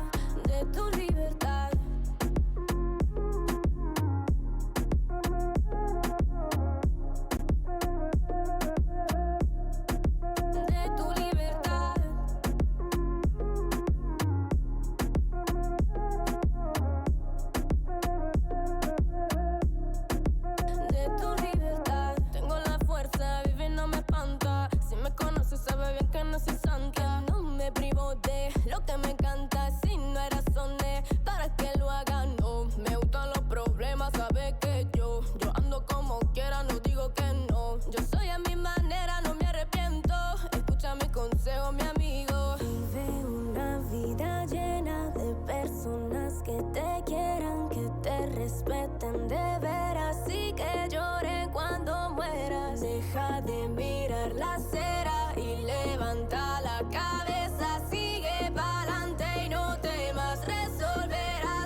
Talk to me, I just want a little bit of company. You acting like you really wanna fall for me, but baby, can you tell me who you wanna be? Talk to me, I just want a little bit of company. You acting like you really wanna fall for me, but baby, can you tell me who you wanna be? I left my demons in my past. I still want something that can last. You make me feel like I'm okay. We both know that you feel the same. Ooh, baby, I got nothing else to prove. You talking about your bad side of me. Remember that you always get to choose. Talk to me, I just want a little bit of company. You acting like you really wanna fall for me, but baby, can you tell me who you wanna be? Talk to me, I just want a little bit of company. You acting like you really wanna fall for me, but baby, can you tell me who you wanna be?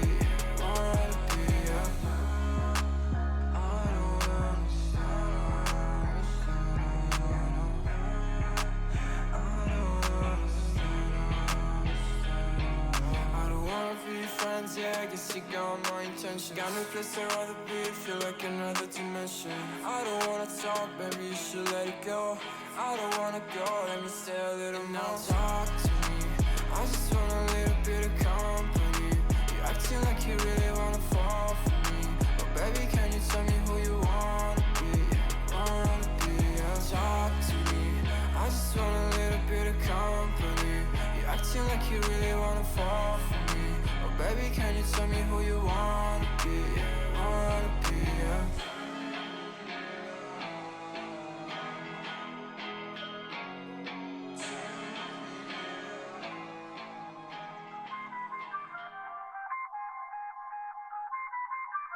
I feel on top of the world, I feel on top of the world right now. I feel on top of the world, I feel on top of the world right now. I always wanted the world, I wanna conquer the world right now. I feel on top of the world, I feel on top of the world right now. I call the shots in the man with the plot and we only go bombs away. Ain't no one protecting my mind as a weapon, that's why I'ma dominate.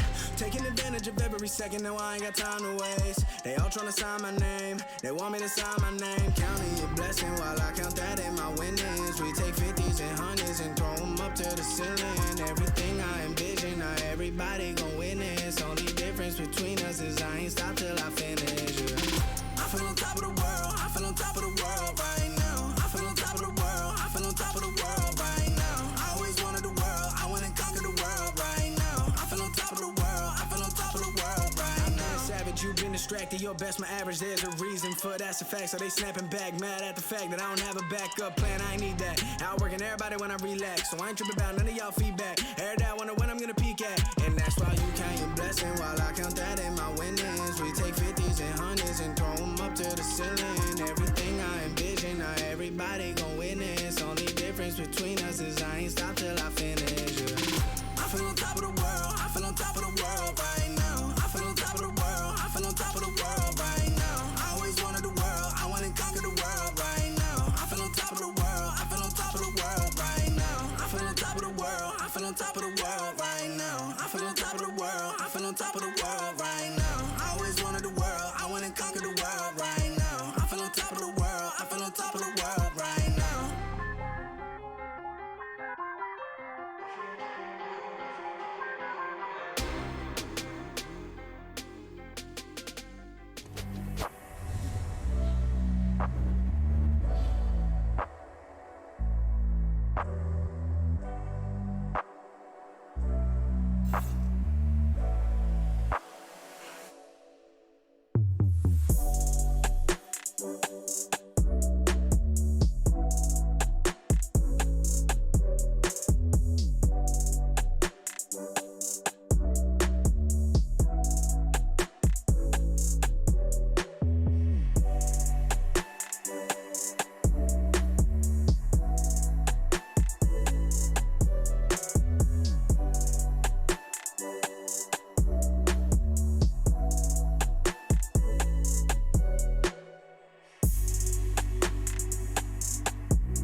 play. It shocks, and this is my Prime 6.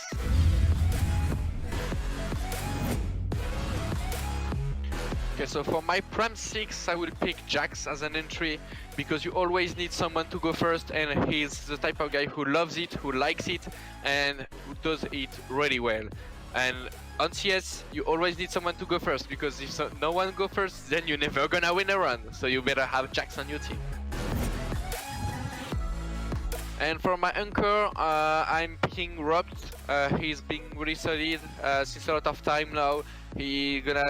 I know he's someone who gonna make good choices, will not do some greediness or whatever, and if he goes on your side, he will always have 2 kills minimum a lot of time. So you better have on a team someone as a B player side, having someone who is this type of guy for sure. As my upper, I'm picking Smith. Having played with him for several years, I know he's gonna position himself pretty well. He's not gonna overpick. He's also a really good team player. So he's gonna rebase in my team, a really solid thing when I can rely on. As my in-game leader, I'm picking Carrigan. Because in my team I want someone who can always create some new things and just adapt run by run, and I know it's one of the best capacity for Carrigan, and having all these players around him, I know he will use them as their best value. To complement this team, my star player will be Xaiwu. I mean, he's one of these talents you can see only maybe every 10 years. He can do kinda everything. So yeah, to just finish this team, I will pick someone who just can do kinda everything in the game. As my coach, I'm picking Zonic. He's been there for like almost 20 years, even plus now, I think, with his time back in 1.6. And if I want my team to really communicate well and having the basics of CS, I'm gonna pick someone who has a lot of knowledge, who is really calm and can educate the whole team.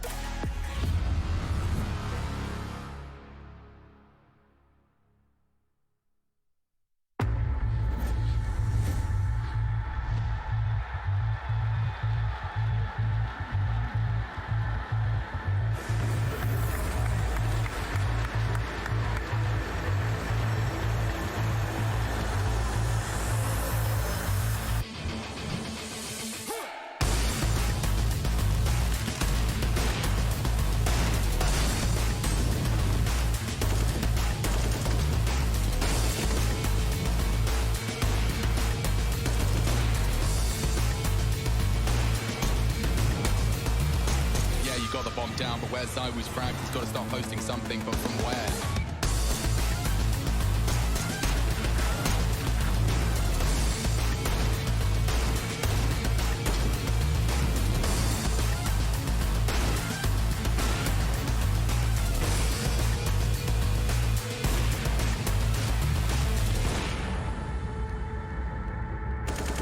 Xaiwu, he's just got a slight gap under the smoke, and it's enough to catch Boomich in transition.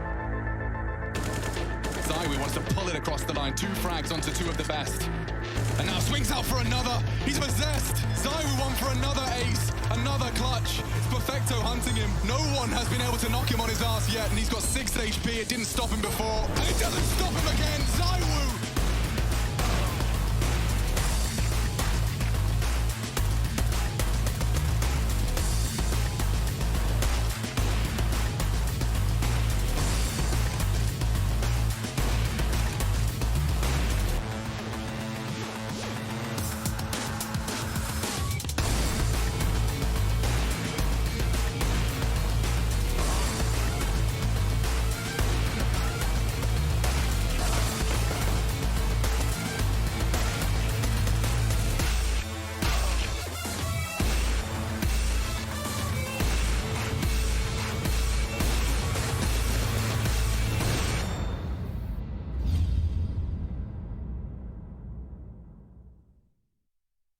With regards to my new role, I don't think that anyone will be affected on the team.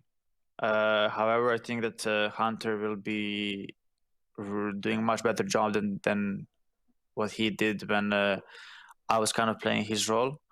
So he's definitely going to have more room to do the plays that he used to do when I was not on the team, and him having Jax as well, which he had for almost 1 year, and I think they have really good synergy together once they're entering the sides. I think that's going to help him a lot as well when it comes to his performance. And I think we're going to be really strong once we are executing. I think we have 2 really good support entry players, which are Amanek and Jax right now. And then we have Hunter, Nexa, and me to close out the rounds. And I think that's going to be like one of our biggest strengths, just having those 2 guys going in first, which show that they're really good of entering the sites, and us being able to just close out the rounds is going to help us a lot. And when it comes to just my individual playstyle, I won't be using AWP as all the AWPers out there. I will be using it on the maps that I really have to use it, such as, I don't know, Train, CT side and T side, Mirage, CT side mostly, T side not like every round. Like, I'm not going to be the AWPer that's going to have, that I need to have AWP every round pretty much. So I will still try to, you know, have the rifles in the situations that I can have.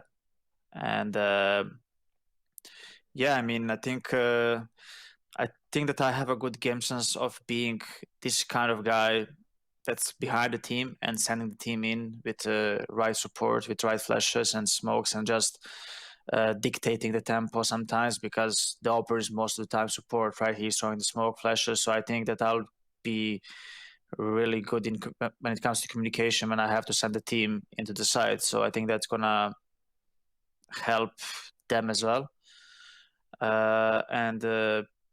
Yeah, I mean, once I have AWP, I think it's all gonna come down to hitting the shots. But when it comes to understanding to the AWP, I think that I have it. So I just have to make sure that I practice a lot and make sure that I don't miss an easy shot, basically. And yeah, I think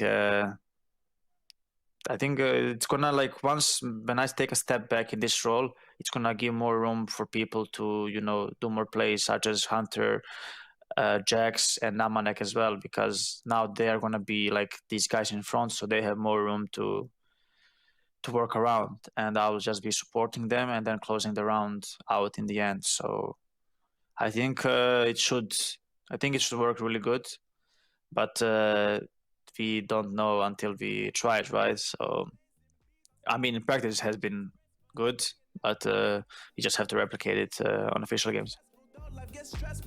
ESL Pro League is brought to you by Gaming Malta, Intel, US Air Force, 1xBet, and DHL.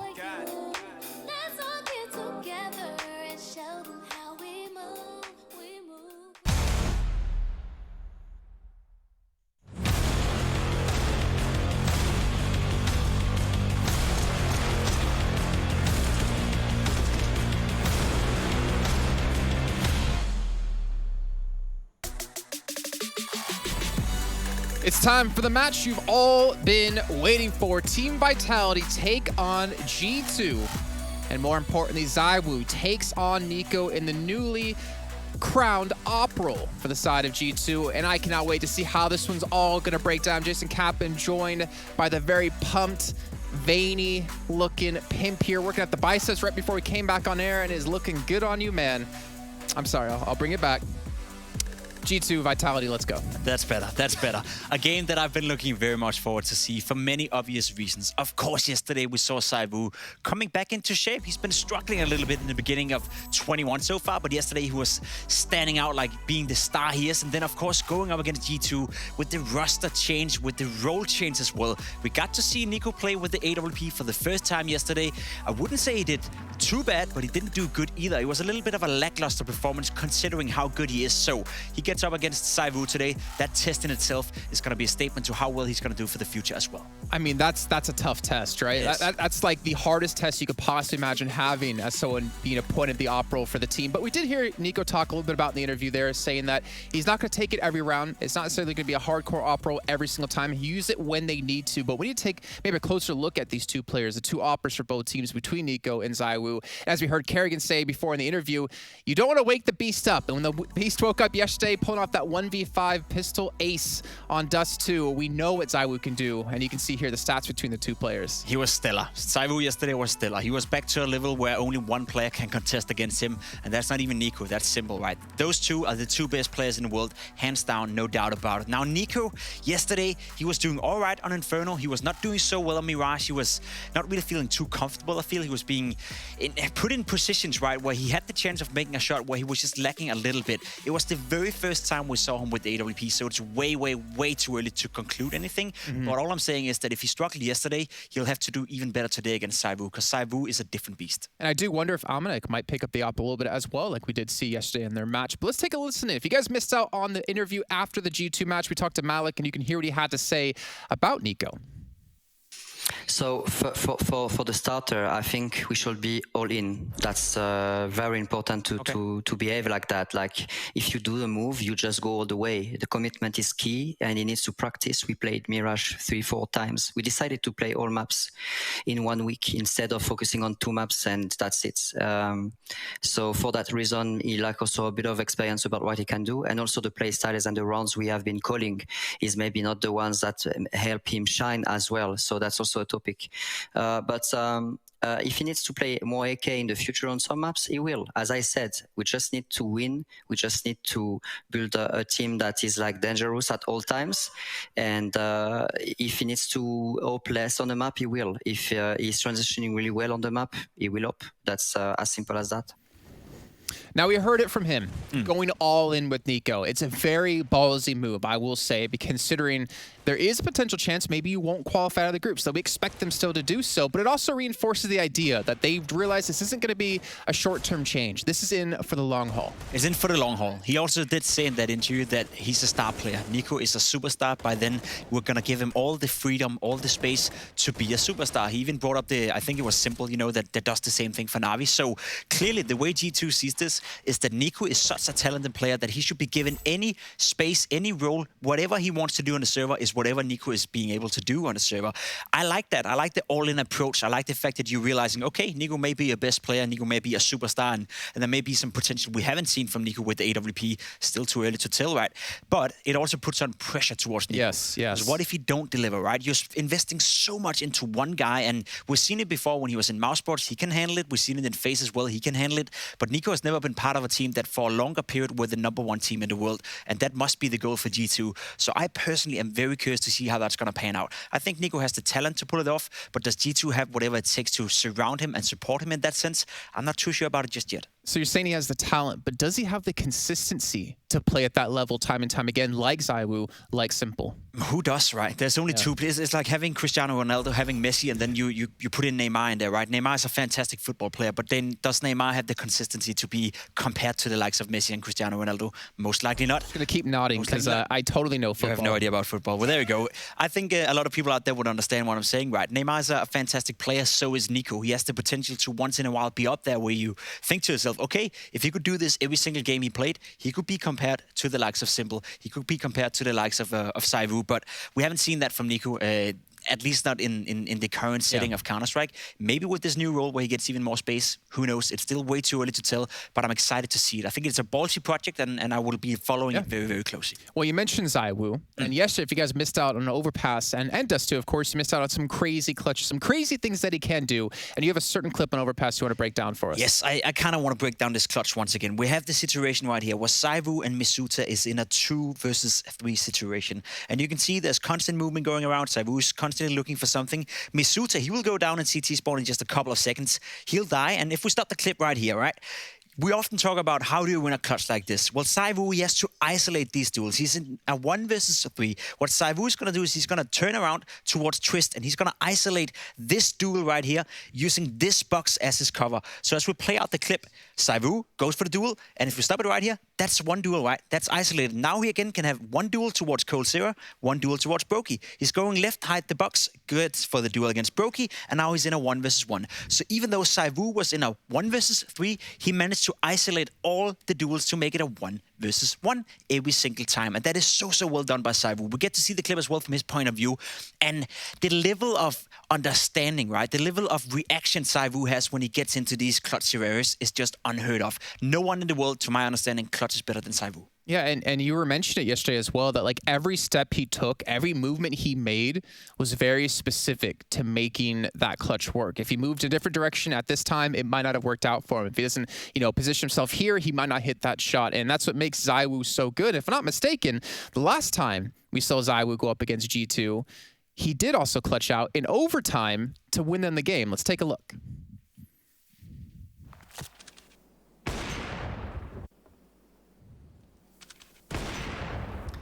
He does it again here. He's isolating the duels one by one. And this time around, it was a double OT against G2. And of course, Xaiwu, of course, he's going to win this clutch and drop a 40 bomb in this game.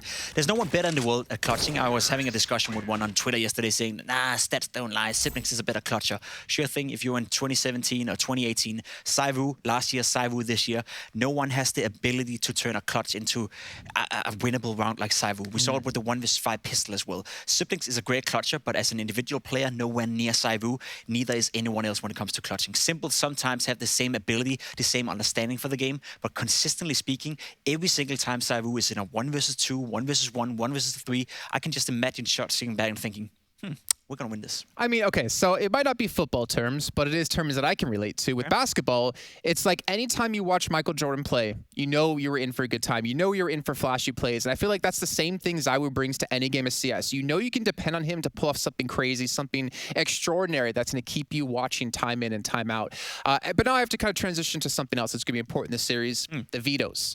How much of an effect do you think these maps being chosen will be here between these two teams? Depending on how it turns out, there's one weak point for Vitality right now, and that's their Mirage. It's been lackluster for a long time. The permabans coming in makes sense in Overpass and Train. We're not going to see those. We're never going to see these two teams play those maps, so that makes sense. Now, for Mirage, do G2 have what it takes? Are they comfortable enough to pick Mirage into Vitality? I feel like that would be a punish pick, and here we go. We get the Mirage pick. We saw it yesterday, Vitality. I said it even before we saw it as well. The Mirage, especially the CT side, have been very lackluster, so it makes sense from my point of view that you're going into Mirage. Now, Vertigo coming out of Vitality is interesting, right? Because how much practice have G2 done on Vertigo? Kenny S was actually doing a good job when it comes to Vertigo. That was one of the few matches where I felt he had an impact, and for Nico as an AWP player to play Vertigo for one of the first times going up against Xaiwu, trust me, if you're on that map, it's so much different than playing Mirage or Dust 2 or Train. It's so close, there's so small angles that you constantly have to maneuver around.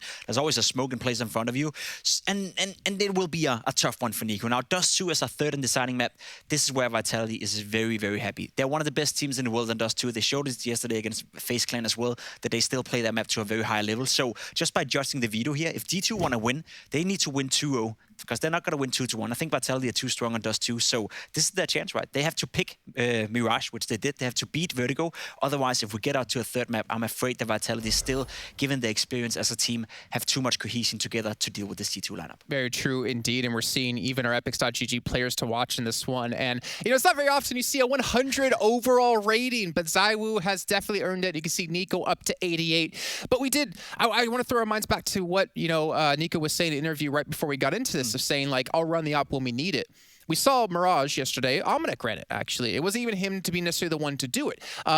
Will we potentially see him even run it on a map like Vertigo? Like, I'm wondering, the three maps we do have, how much of a reliable opera do you really need, or can he still pull out the rifle and be that effective? Well, Nico played Mirage yesterday, and he was struggling big time with the AWP, but it was a consistent choice for him. He constantly kept buying it, and he believed in it, right? As Malik said, 100% into it. So we're going to see Nico up again today, and he's going to have a chance to do better than he did yesterday. It could have been one of those games where nothing really worked out, or where he felt the opponents were outplaying him a little bit.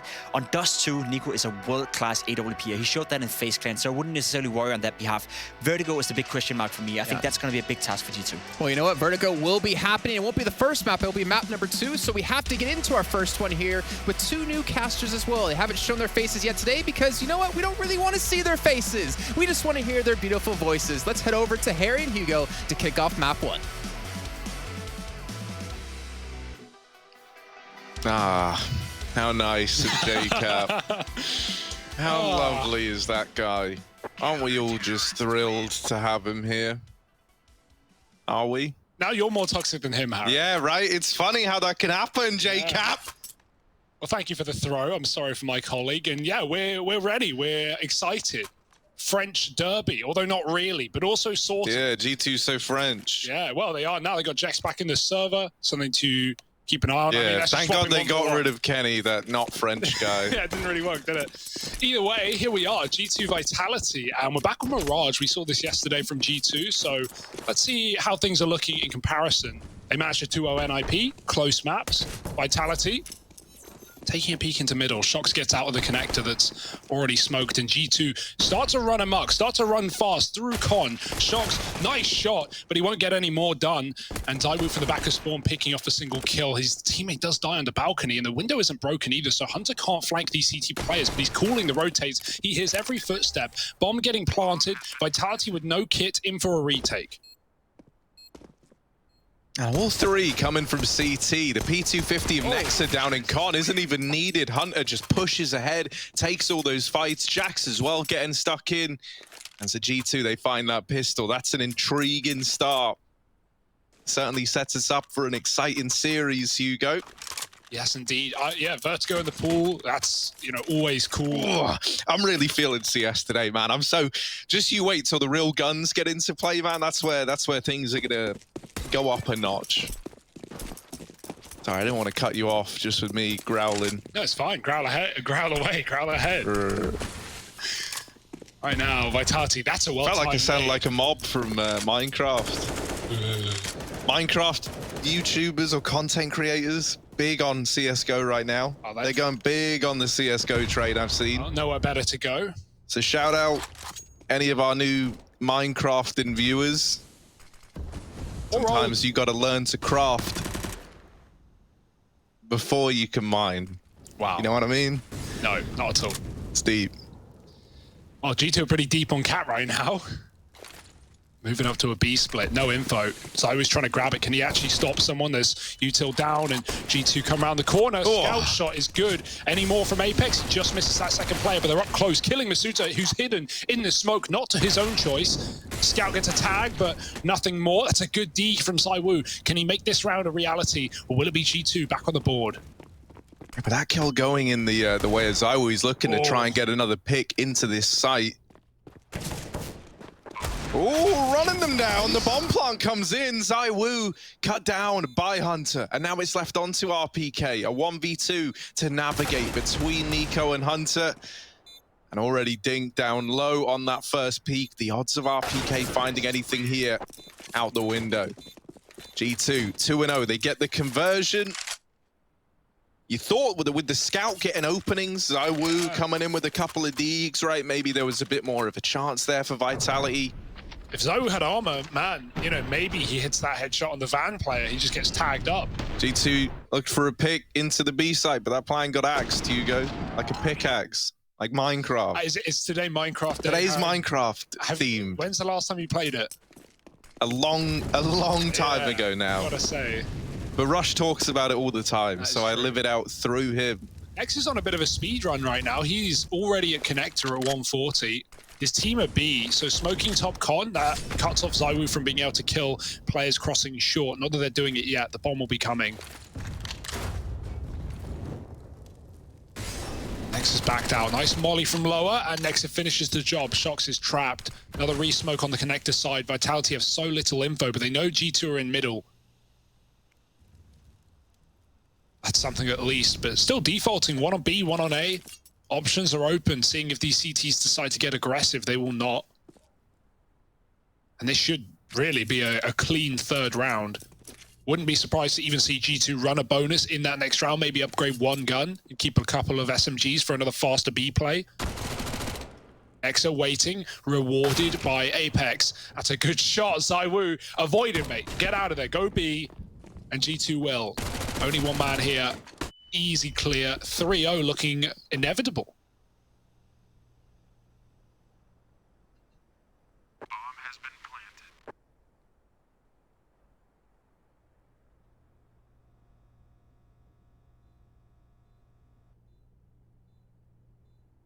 Nexa might miss these this timing onto these saving players.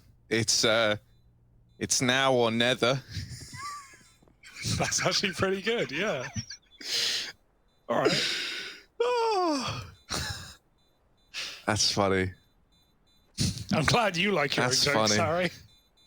He's done something there. Ooh. Ooh. Oh, Jax the bomb dies to the bomb, but they get the kill. It's That's all an good. AK loss. Everything's fine, right? The AK's gone. You'd rather that didn't happen, right? If given the choice. Sure. That's the way it goes sometimes, Bubs. Orbs out on Xaiwu early as well. We still have those Mac 10s in play. G2 lost, maybe more than they were accounting for with that being a Felico, almost. But they're fine. They're under control. T-side start. No rush to the AWP. But Xaiwu, where's he going to go? Straight to connector. Smoke is down. He's going to look for a quick pick on the cross. They can get up Cat while he does this, but of course the perfect peek for Xaiwu delivered into his crosshair. Jax is dead. Jax had a great game yesterday. He was looking really, really good. Nice to see him back in the server.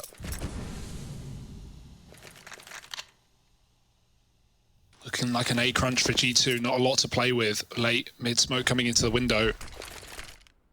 Hunter gonna try and continue this top con smoke to fake out that they're going B. That's not what's happening, and I think Apex has probably worked that out now, pushing Palace, killing Nico with his knife out, and now Vitality just sit back and wait. Oh, flash is good, but Xaiwu still able to get one despite being blind. And so this attempt at a bonus round has not gone well for G2. Hunter trying to even the playing field as best he can.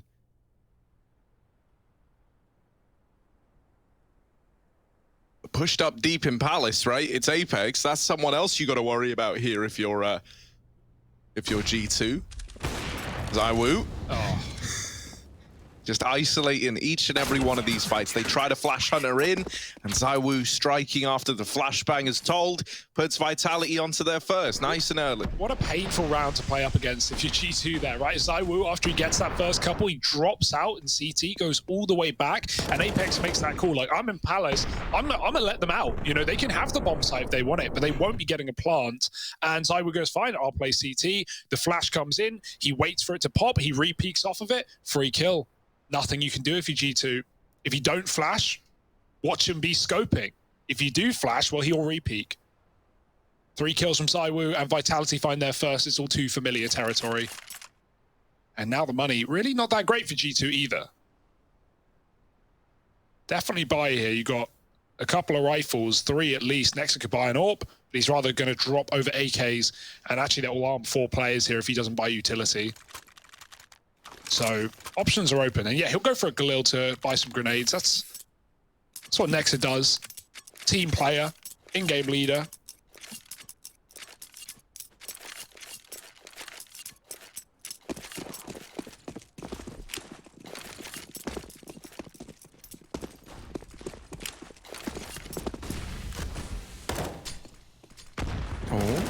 Nexa just charging fast out into A, and that Molotov could deal with RPK. Yeah? It's going to burn him down low, but he smokes it off. And while that fake was attempting to be sold by Nexa, the rest of G2 have their eyes set up here short side. Xaiwu alone in the apartments, always in the right place at the right time. And he's kept them out of B. For Nico and Hunter, they're now trapped over here in middle. They've got a bit of control in window, but even then, that's kind of tenuous at best, right? It's something that Vitality are very much accounting for in this round. And so they've just decided to sit pretty. They're not moving. Hoping that someone gives a kill over, and Vitality aren't budging either. It's a stalemate. And ultimately, G2 with 55 seconds left, they're the ones feeling the pressure. Uh-oh. Ooh. He dropped. Jox makes noise. That's hurt. Nico, given a freebie, given a chance.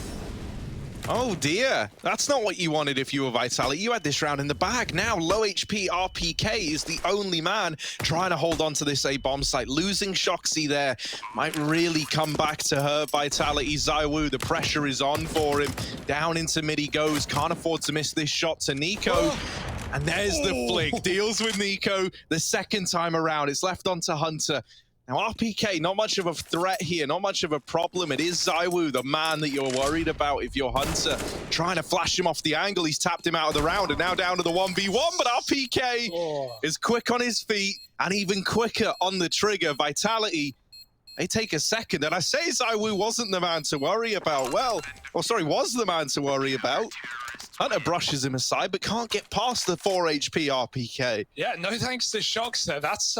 I'm really surprised to see Shox do that, right? You can silent drop off that box. Maybe he thinks it's silent if you're uncrouching midair, but when he makes the drop, you think surely he doesn't commit at that point. Like, Nico just dropped that smoke to fake a play into B. Shox knows at that point that, you know, with no one pushing off the smoke, Nico's going A. Maybe he thinks he's further. Maybe he thinks he's already out jungle into the site. But Nico was just taking his time. He had the clock in his favor. So, yeah, Shox making noise and still committing definitely gives G2 a chance. They get a bomb plant, but it won't be enough for a full buy. Hunter on a Galil. Surrounded by pistols, and no Kevlar in that either. Nice shot for Xaiwu. Man, they've not been able to avoid him, have they? They go out A, he's there. They go out B, he's there. Back to A, he's there. Yeah, man, this is like, you know, full wooden tools, leather armor, going up against ironclad opponents. Xaiwu with the diamond sword, man, just striking you down. It's a pretty apt analogy, I think. Sure. What's the biggest mine you've ever crafted, Hugo? Jax with this Tech 9 up in window. Nico down in connector as well. And they're just hoping that they're going to get given this opener. But Vitality have been really, really good, apart from Shox, gotta say. Apart from Shoxy. He's back on it. No, it's Apex. Okay, Apex is here. You're not playing Apex that is like, look, Shox, go play somewhere else. This spot is mine. Nexa retrieving that Galil. Not really the gun to celebrate over, though. Doesn't have armor either, so he's fully vulnerable to aim punch here. Now, the amount of control that G2 have over towards ladder room, over towards jungle and connector is good, and it lets them put a lot of pressure on this A bomb site. Now, they hear this gun rattling off from short. It's Masuta making his presence known. Xaiwu back in CT is good for a kill as well. So the numbers starting to dwindle. Back in with another is Xaiwu, locking in the round. 3 on the board for Vitality as him and Masuta combine their powers and they find the equalizer. Yeah, good comeback, good recovery from Vitality in these last 3 rounds. G2 may have started strong and actually converted their pistol as well, which nowadays is pretty difficult to not only convert once, but twice. And Vitality, ever since buying, have not been miffed. Nico's on the Krieg now. We didn't see much T-side AWPing yesterday, right? Not really, you know, much on Inferno, which, you know, makes a lot of sense, but even on Mirage, only bringing it out a couple of times. More so the Krieg that we have been seeing even Simple use back at Kato as well. Xaiwu to start, finds Jackson mid again.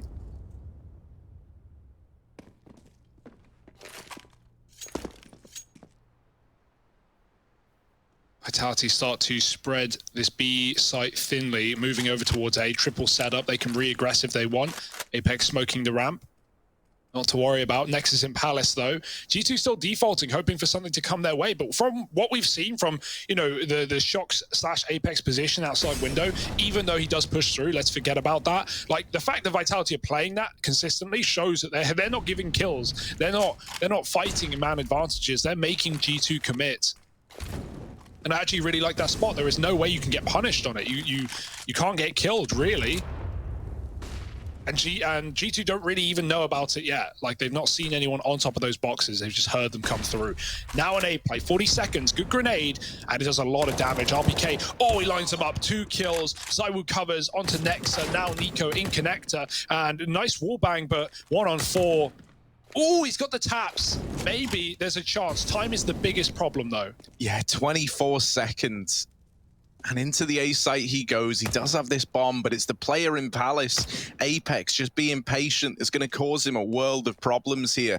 Once again, Vitality doing a really good job of just not giving Nico the room to make that clutch happen. They give him the first 2 peaks, and then past that, everyone just lets go of the keyboard, waits for him to make noise, make his presence known. And they know that he can't win that round if they don't feed him. So back down to pistols here for G2. Vitality taking the lead. Xaiwu up 14-5, by the way. Just normal, nothing special. He's having an all right game, yeah. Pretty standard. But that's the best thing about this is like it isn't standard. At least in 2021, he had a pretty slow start to the year, and a lot of people, you know, after seeing some of the clips yesterday out of Xaiwu, they were like, "Oh, he's back. He never left. The game is back," and he's really making that known now more than ever. Yeah, it's definitely hard for players like Simple, Xaiwu, Device, you know, these top 3 players that you know, when they have a couple of bad games or a bad tournament, and I say bad, like bad for them, right? You know, what is bad for these players is good for another player. So it's, you know, you got to hold them to a high standard for sure. They're the best in the world, but at the same time, it's difficult to always perform like that. We all have bad days. Anyone that plays CS knows sometimes you wake up and you're not feeling it. So the fact that, you know, he can still perform despite, you know, divine intervention is pretty cool. Right now, dirty B-App setup, 2 players tucked. Masuta will shock swing on this contact. They see him, and he gets away with 1. Shock's not helping out. This is actually really smart. They're not going to be ready for it. Surely he would have traded. Surely he would have assisted. No, he drops the bomb back in the app, so Shock's unleashes in the site. 2 kills. Nexa alone, a long way away. And Shock's, he may be dead, but he's made this round a reality. Yeah, great trigger discipline, great peaks from Apex as well, right? Capitalizing on the fact that Shocks has just caused all these problems in the back line, and so he uses that timing to swing out from the kitchen. You can see Jax is not even considering a kitchen swing at that point of time, at that point in time, rather. I think both work. Yeah, both do kind of work, but, you know, for the sake of getting the words right. You're a perfectionist, Harry. That's why your block house looks so pretty, you know? Exactly, Hugo. Now you're getting it. Got wooden beams on the ceilings. I'm a grief that later. Double orb. Shock's assisting Masuta. Look at the spam. He doesn't even see him. Just shoot through the wood and dodges the orb that he now knows is in play, but Masuta is still the question mark. 2 aggressive setups on the ramp as well. RPK boosted for a kill, and Apex alongside him. They won't hang around after that frag. G2 have been defaulting a lot of these rounds. Vitality know it, so they're not, you know, sending early rotates anywhere. They've actually just conceded mid this entire game, other than Xaiwu peeking con, getting a kill and leaving. But that's more spawn than anything. So they give G2 mid, but all these dirty double setups are very difficult to uproot, especially when you're on your own on a lurk, as Nexa finds out the hard way, and Amanek may too. Even moving forward here is a death sentence. Shox needs to hold his own, and there's the kill. Teammate swinging, clears B apartments. Now they know it's an A take. Yeah, the info's there, and even more worrying, Wonder Kid Xaiwu is back in CT. Very, very good in this position. Masuta is flanking the lower tunnels as well, so he's dealt with Nico down in mid, and now they know these other 2 players are out through the connector. RPK and Masuta go on a bit of a tear to close that round out for Vitality. So G2, since getting the pistol and finding those conversions, man, it's been pretty high and dry for these guys. Double AWP on Vitality looks as threatening as ever. That's the thing. If you go peeking into one of these AWPs, they'll take arm and a leg gear off you, man. They're wrecking them right now. Deegs and a Mac 10 now. Now? Maybe a bit Deegs. faster. I like the idea of, you know, speeding it up. We've seen a lot of defaults that haven't really worked. Obviously, it's another triple B now as G2 set up in apps. The reads have been perfect for Apex. No question about it. Vitality won't know this short play's coming through. They haven't seen mid, but Shox is on cat to cover it, and Masuta's got his back as well. Apex, the 3rd man. Wait, there's 3. They're stacked, say G2. What on earth? Only Jax, or sorry, Nico rather, both of which fall, and only damage done. But damage doesn't mean a thing if you can't convert the kill. 7-3 and a timeout for G2. Probably the right call.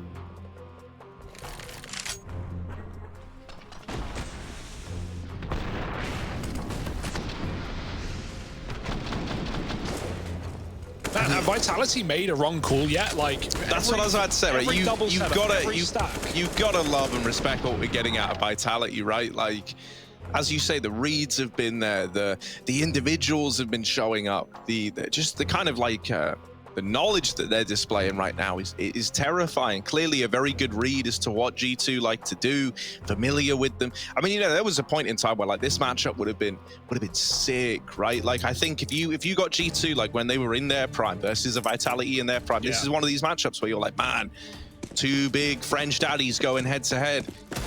Right now, though, Vitality are just making this look all too easy. It's a little bit worrisome. We're definitely in an adjustment period for G2, right? Not just having Jax coming back in, coming in English again, which I'm sure has improved, but even this AWP on Nico, shocks, he gets caught in con. That's not pretty at all. Hunter with no opener, and now G2. They're going to speed things up off the back of it. I like it. Not waiting around anymore. It's not like Vitality give them kills in these positions. Apex over the stairs in the smoke, gets a double and escapes into middle, where he traces his teammate. Nico gone. And even the spam connects to Jax, who will go for the bomb plant. It's not default. That's where the molly is. It will miss. He dies. Xaiwu, 1-on-2. He's got full grenades, and Jax is already battered and bruised as well. Nexter on the full flank. No, he's going to Palace instead. Far more safe with the bomb not planted for ramp. Or it is rather, sorry, it's behind triple, but Xaiwu, how can he figure this one out? Moving in slowly but surely, checking everything. And not ready for Jax. Still in the site. I like that position in front of the boxes. CT models, more so than T's, really blend into that box. But yeah, it's a weird off angle anyway. Not one that Xaiwu was ready for. And finally, G2 get around. They get the pick mid and they elevate the pace. Even despite Apex's best efforts, it's G2 on the fourth rather. Yeah, you thought Apex had done enough, right? That key trade from Nexter helps lock that round in. So all right, a little bit more out G2. What? What, Xaiwu? Hello? A quick double, fully blind for the second, finally traded by Nico. And that is it. A huge trade for Nico to get. He was pretty quiet yesterday on the AWP, but this is a round from him here. 2 in it. And one of them being Xaiwu, the other AWP now removed as well. Nico's just gone toe-to-toe with, you know, one of the most deadly double AWPs in Counter-Strike, and he's emerged on the other side with 2 kills under his belt. Amanek has snuck deep within B in the meantime. Does have to make noise dropping down, so Masuta is aware of this, but still blindsided by just how deep he's gotten. Apex is removed as well, and so this B site locked in. Nico with a hell of a round, 3 in it. And that's the kind of AWP we need to see out of Nico. Absolutely. And even, you know, Amanek dropping into B. Masuta hears it, man. He's just not ready for such a wide angle already. Checks default, sees nothing. And then by that point, Amanek already at the bench. And just re-peeking as well into Apex, trying to throw grenades. No safety inside of B, despite being alone there at that point in time. Back to middle, Xaiwu. Ooh, it looked like he wanted to jump, and he's really missed it this time. Does hit Collat, though. That will do. Xaiwu almost gets a second shot off. It's Nico to find Apex. Xaiwu still fighting for his life right now. Surely he escapes through B. It is safe. The B player isn't coming in lower to help. Instead, Amanek is looking for the pick into the site, but Xaiwu's killed everyone in middle, and Masuta swivels to find the final player. Oh, dearie me. Xaiwu calls for help, and Vitality answer the call. Everyone crunches mid at the same time. But the collat on the first shot. Unbelievable. And like, yeah, Amanek would have had a great timing there if his entire team weren't dead at that point.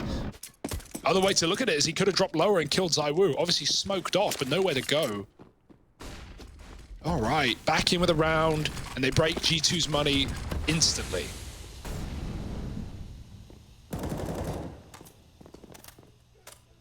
Oh, this middle area is terrifying. Xaiwu has really been showing some face here in mid. So the fact that G2 keep going back to it, it's ballsy. You got to admire the dedication to middle. Oh, through the edge of the smoke, Xaiwu's going to pluck Hunter from the round. They get down short, though, with the majority of players. Xaiwu not really able to help out here, so we are looking primarily at these B-side defenders, Masuta and Shoxy. Doing a good job of holding the site down. It's all left onto Nico. And even though he's still here at short, even though he knows that Shox is in the apartments, once again, Vitality are just letting go of the keyboards, knowing that Nico's the man to have to make a move. And even though he's tapped Apex out of the round at just 12 HP from that nade, it's not looking good for him. 9-5, Dolly Parton a hero. And Vitality one away from a very, very good first half. Yeah, Masuta, great patience on B as well. He spots those first 3 players coming through. He's giving a couple of repeats to the pistols, and then he sees the AK as the last man, and he just stops peeking that AK. He starts going wide, killing short players as they get to the arches, and just generally being a nuisance, not giving Nico the kill back in until the AWP closes. So, yeah, not letting that one rifle do anything here. And not the first time Nico's been stuck in this 1-on-5. Can get a couple of kills, but it's just so unrealistic. RPK, he hears a drop.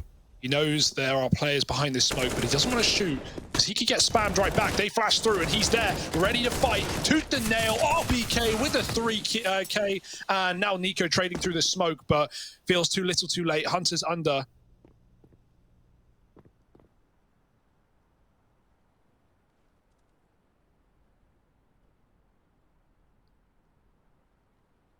Oh, it's down to these two again, right? Trying to navigate this, but as we've learned, just consistently being denied the opportunities to reclaim bodies. Nico with the Krieg, 1v4. You don't fancy his chances here. He's alone over towards lower tunnels. Going to start to reroute down into the bottom of mid. Now, they just discovered Hunter here and dealt with him. And Vitality with Masuta carrying the short side, right, and peeking occasionally a little wider into connector. The fact that you've also got Apex holding top con with a late crossfire potential from Shoxy, who can get up on top of CT Ticket. There are so many players who can deal with Nico here that this round should be undoable for him. Masuta has missed the timing on him getting up into top con, and so Apex is a little freebie, but there is that trade coming in. And so Vitality 10-5 at the end of the first half, a commanding lead, one that G2 are going to struggle to pull back, but it's not impossible. We've learned that nothing is here at the Pro League, so stick around and see if G2 can get it back under play in the second half.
mi amigo. Vive una vida llena de personas que te quieran, que te respeten de veras y que lloren cuando mueras. Deja de mirar la acera y levanta la cabeza. Sigue pa'lante y no temas, resolverás los problemas. Ay, mamá, si una cosa no te gusta, cámbiala. Si la situación te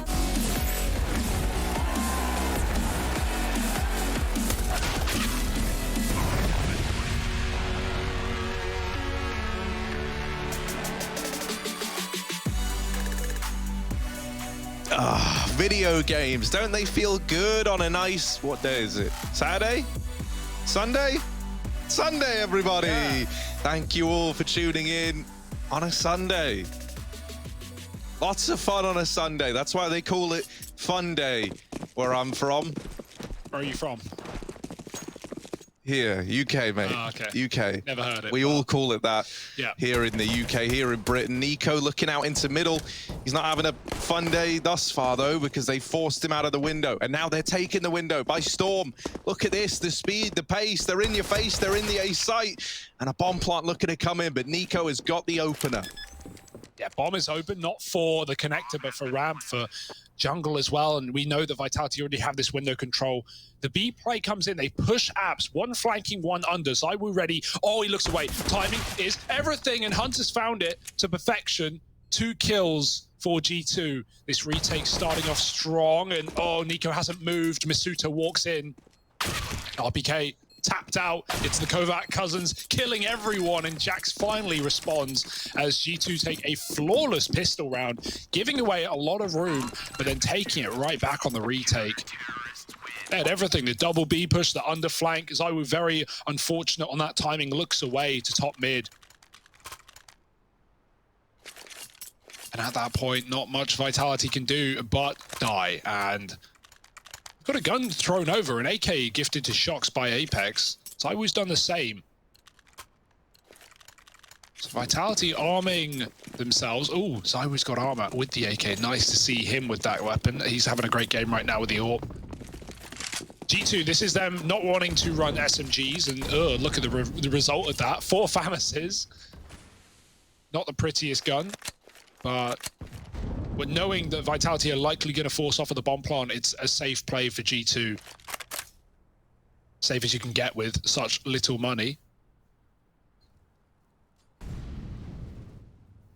Mid given over for free. It's something that Vitality were doing in the CT side as well, not contesting it.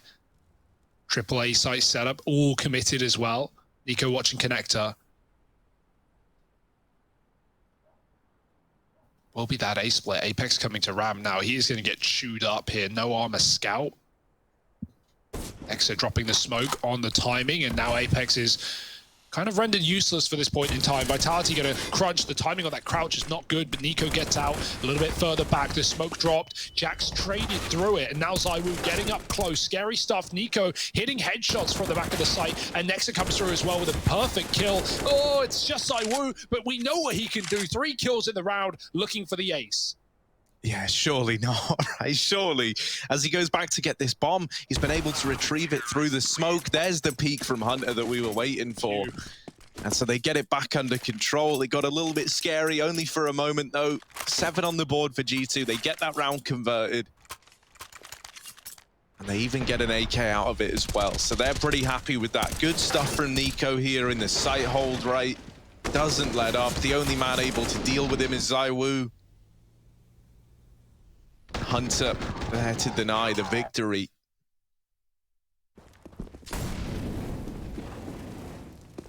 Just Eagles and a couple of Glocks in play here. So should be a chance at a clean round for the G2 squad.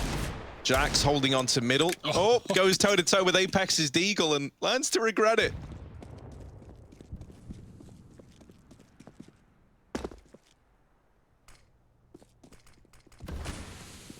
They group A off the back of it. 1 flash on Shox, that is all they have. Oh, Apex, if he walks through this con smoke, there's no one even keeping an eye on it. The short player won't see him either, but they are out the A site right now. Apex does get found, and Nico giving up A, but looking to take some kills with him. He can't. Xaiwu with another Deeg, and that's 2 Deagle kills, 4 Vitality, and a bomb plant. They haven't got guns, so it's still retakeable for G2, relying on those couple of Deagles to do the damage. Mazuta's P250 finishes the job, and G2 are running out of players. Nice mow down. Oh, G2, they get collapsed upon, but they win all the fights, and Xaiwu's gone as well. Oh, Vitality try and hunt G2 coming out of Connector in a 4-on-2, and boy, it cost them. Yeah, I think a lot of that is just because the bomb is planted safe, right? Over on this side of default, it's for Palace and CT. Fact that they've got 3 players trapped over at ramp and sandwich means, you know, you're kind of forced into a position where you have to take a fight. And so they try and swing it together. They hope that that's going to be enough with 3 players just attacking these 2 rifles, and they do a good job of holding their own. So G2 now on to 8, closing this gap. We've got Amanek donning the AWP over Nico. Interesting point to note there. Yeah, I mean, Nico's rifling has been excellent this game so far. His headshots have been coming through on both halves with all guns, Krieg, A1S, A4, AK now. And Amanek having a bit of a slow start. Maybe the AWP will pick him back up. It also lets him solo B on this A attack. 3 players pushed in deep. Xaiwu with a miss spray. Mizuta trades. Nexa lines up a double. Make it 3. And this is a clean round for G2. Far easier than the anti-eco appears. Shox is late, and Nico has the headshot angle, so he's just fine. G2 up to 9 and building into this game off the back of their pistol win. It's not going to be as free as it felt in that first half for Vitality.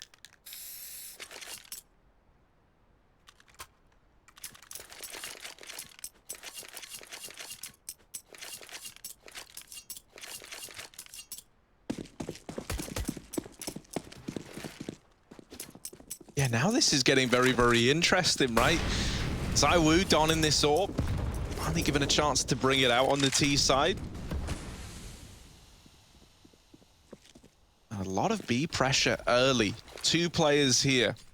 One heading in through the lower tunnels, maybe going to try and join up with Apex. Oh, so close through that smoke, but no kill found. Mid control taken by Vitality. Once again, G2 pretty lax on the old mid control. Nico's starting to pressure ramp, but he isn't going to go any further. If he did, maybe could have caught this timing onto Masuta. They flash him into ramp. Now, Masuta's heard that flashbang. He knows with that flash, it's very, very common to have players get aggressive. And so he flashes back at ramp, just trying to give the illusion that Vitality are here. And it has kind of worked. It's kept 3 players over towards A and even started to rotate Hunter away from the B bomb site, who's now leaning more heavily over towards middle and A. Still available for a quick rotation, right? But the only man left inside of the B site is Amanek with this AWP. This shot from Xaiwu. There's Amanek with the first. His AWP cancelled out after 1. They need to clear this site because still tucked in it is Hunter, who's come back from the market. Finally, Masuta is there, and in a very, very big way. 2 kills to his name, and now looking to go aggressive, maybe take even more. He's pushed up close to market door, and in with the swing. It's almost the lineup. Xaiwu versus Nico to round out this round. And Xaiwu's just hiding, playing it passive, going to reposition into the market.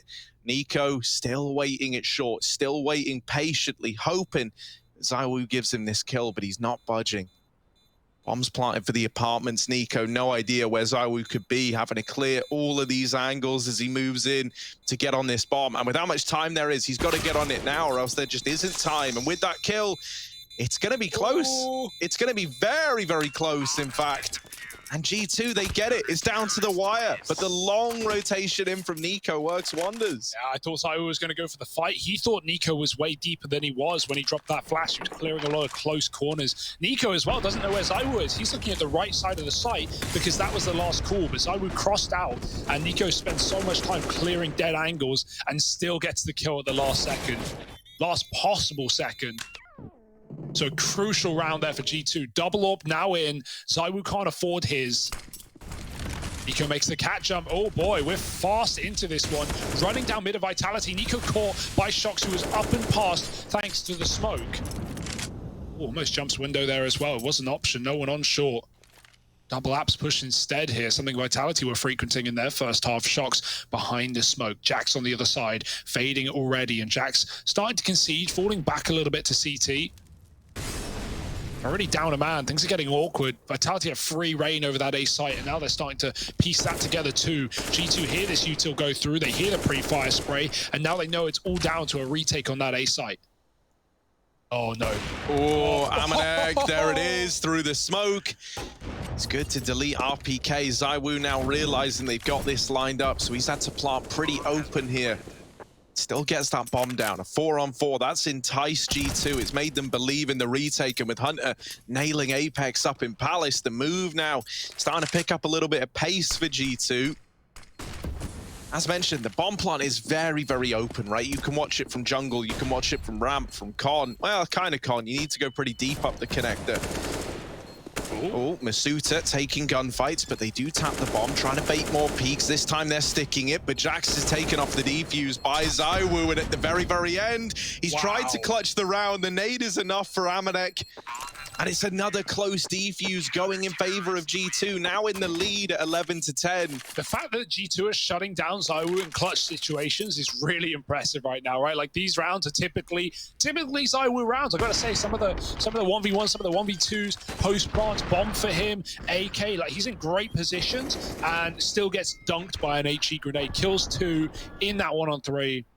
Not enough. So G2, they take the lead. A flawless CT side so far. Started slow in this series. But even though Mirage yesterday versus NIP was a bit of a slog for G2, they still took it, didn't they? And this one is looking all too familiar right now. 11-10. Amanek's warmed back in just that little bit on this AWP. Hit double digits. No one below that but RPK. And Xaiwu still 27 kills. Oh dear.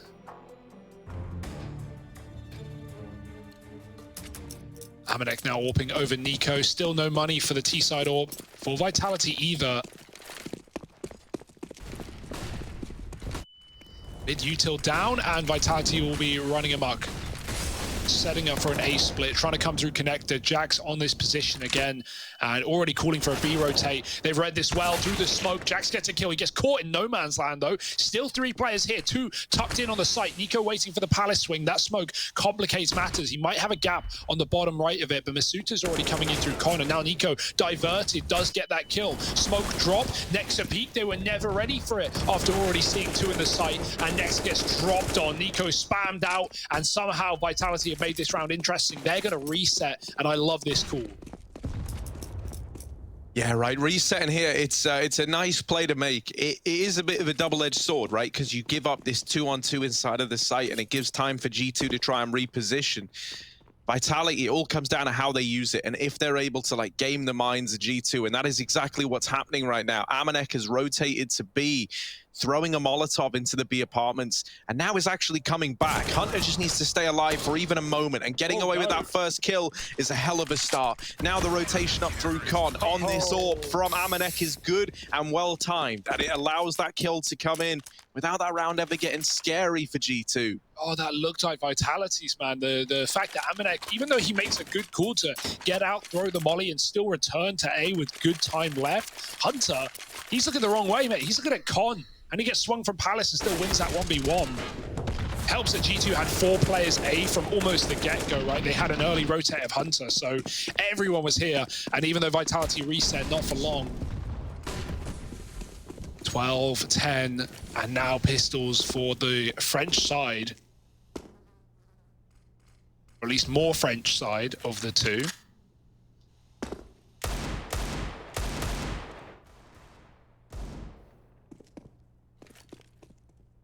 Setting up towards B.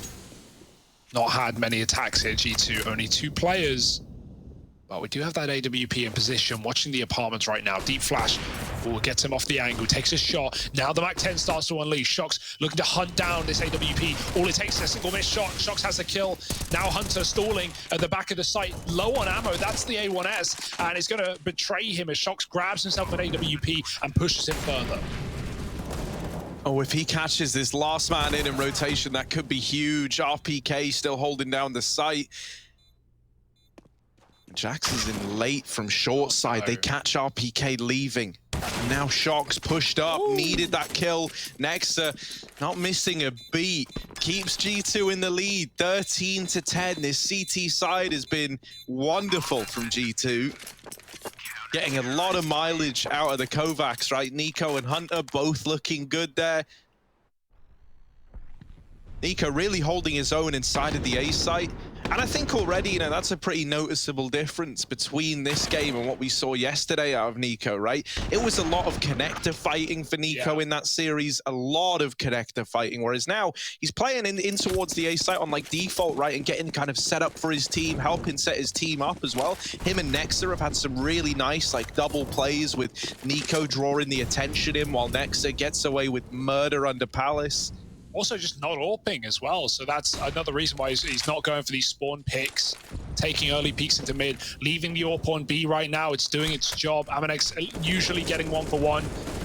He's going to hope to get a little bit more, but this time smoked off. And again, fast into B for Vitality. Oh, Nico gonna hide in this smoke, wait on the other side of it. Amanek drawing the attention away from Nico, giving him that much more room to work with. And if you give Nico a little bit of room, he will make you regret it. 2 in the round already. Jax through the smoke has deleted Apex, and Nico left standing at that B bomb site. Tool at the very end of it. Now looking to overtake Xaiwu on the scoreboard and take G2 to the promised lands of a victory on Mirage. Yeah, flawless CT side. Like, if you compare the two CT sides and how they're doing so well for G2, well, for Vitality, it was a lot of good reads, right? They had triple stacks out the get-go where G2 are running. They always had Xaiwu on the right side somehow. Right now, it's just G2 rotating off of the first sign of any contact. Like, Vitality need to either run a default or start faking things because they're just committing off of the first... I say kill, it's not like they're even getting 5-on-4s, but offer the call out of spawn. And so G2, the second they see presence going a certain direction, they just throw so many bodies at it. Nico and Amanek in the site there, supported by Jax before the bomb is barely out of the apartments. So G2 just all over the map, but especially where Vitality are. And now finally we got the AWP back on Xaiwu. Money has been the biggest problem for that here for Vitality.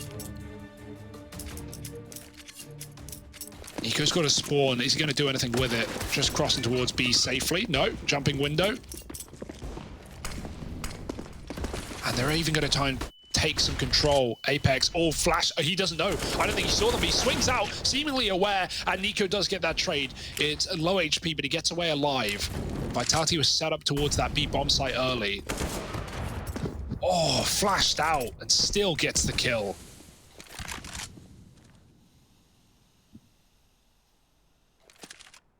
Vitality have even got to go back and get the bomb out of T-spawn before they even worry about this round now. A 3-on-4.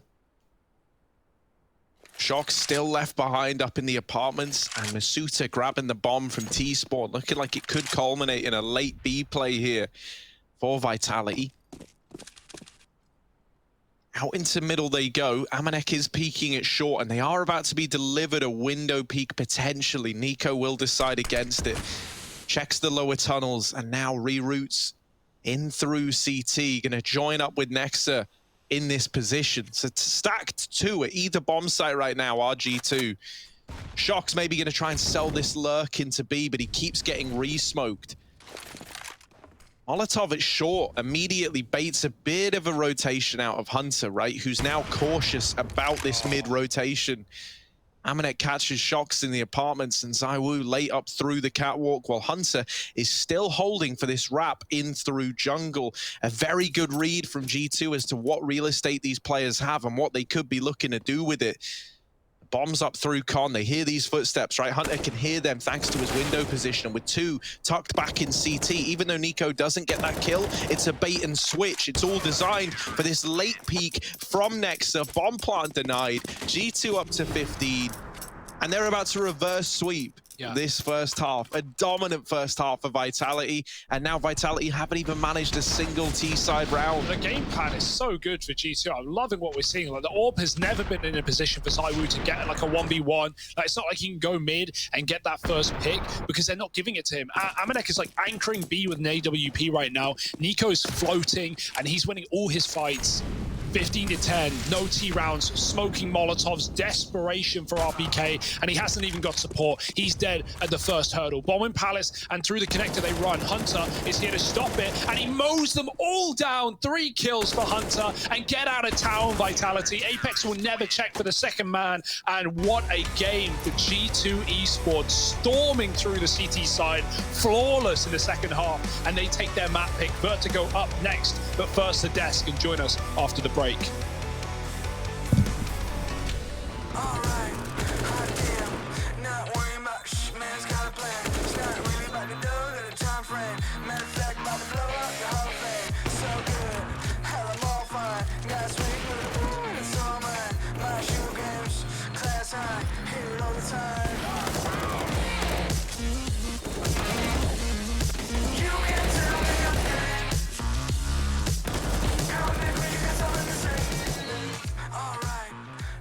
These are those moments I don't think anybody else is going to forget.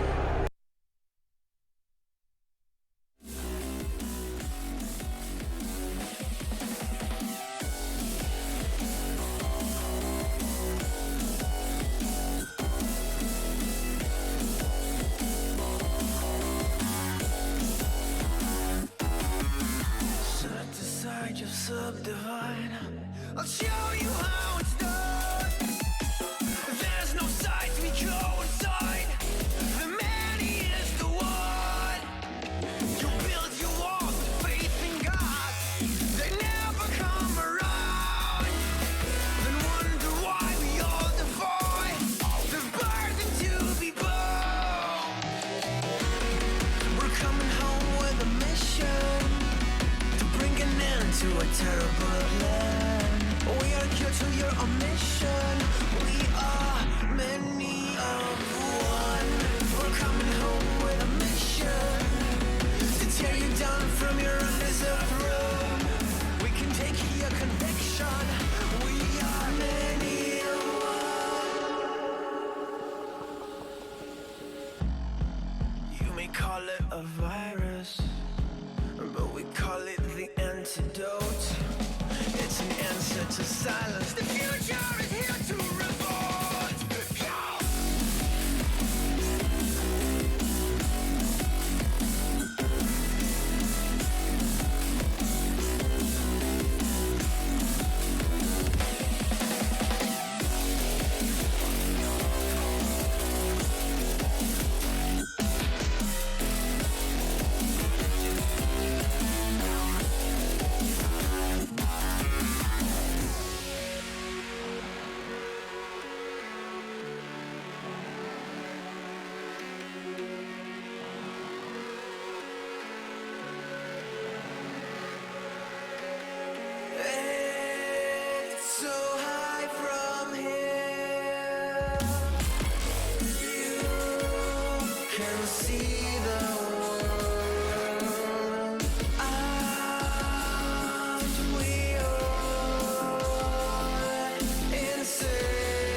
He flashed A.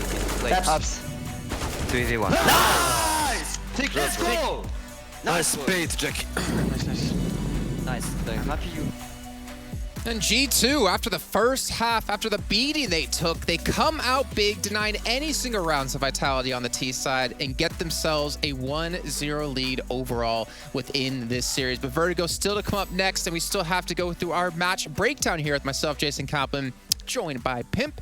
And we got to talk about things. We got to talk about what we talked about even before the match begun. That battle of Nico and Xaiwu. First half, Xaiwu CT side, he flexed on him, honestly. I think there's nothing else we can really say besides him showing what he really has to bring to the table, dominating them in middle time and time again. He's a fantastic Counter-Strike player. The way he was playing middle, constantly going out and re-aggressing towards connector, towards the window, jumping into underground, jumping over to catwalk. He was playing all the different areas, I guess, you can play in middle. And we spoke about it in the green moves as well, right? You see some players, they do that once in a while and they get off with it and then they get the hell out of there, to be completely honest, because you cannot re-peek in those positions. But Xaiwu constantly found a way to re-peek, had a mate flashing for him, had a flash for himself, and he just absolutely destroyed all of the plans G2 had to use middle in order to gain map control. So Xaiwu, as you said, he didn't only style on Nico, he styled on the entirety of G2. Yeah, and we didn't get to see Nico opping much, but then again, as we heard in the interview from him and from Alec, don't really necessarily going to put him in the op role every single time. Omnic was the one to pick it up, but we saw Nico,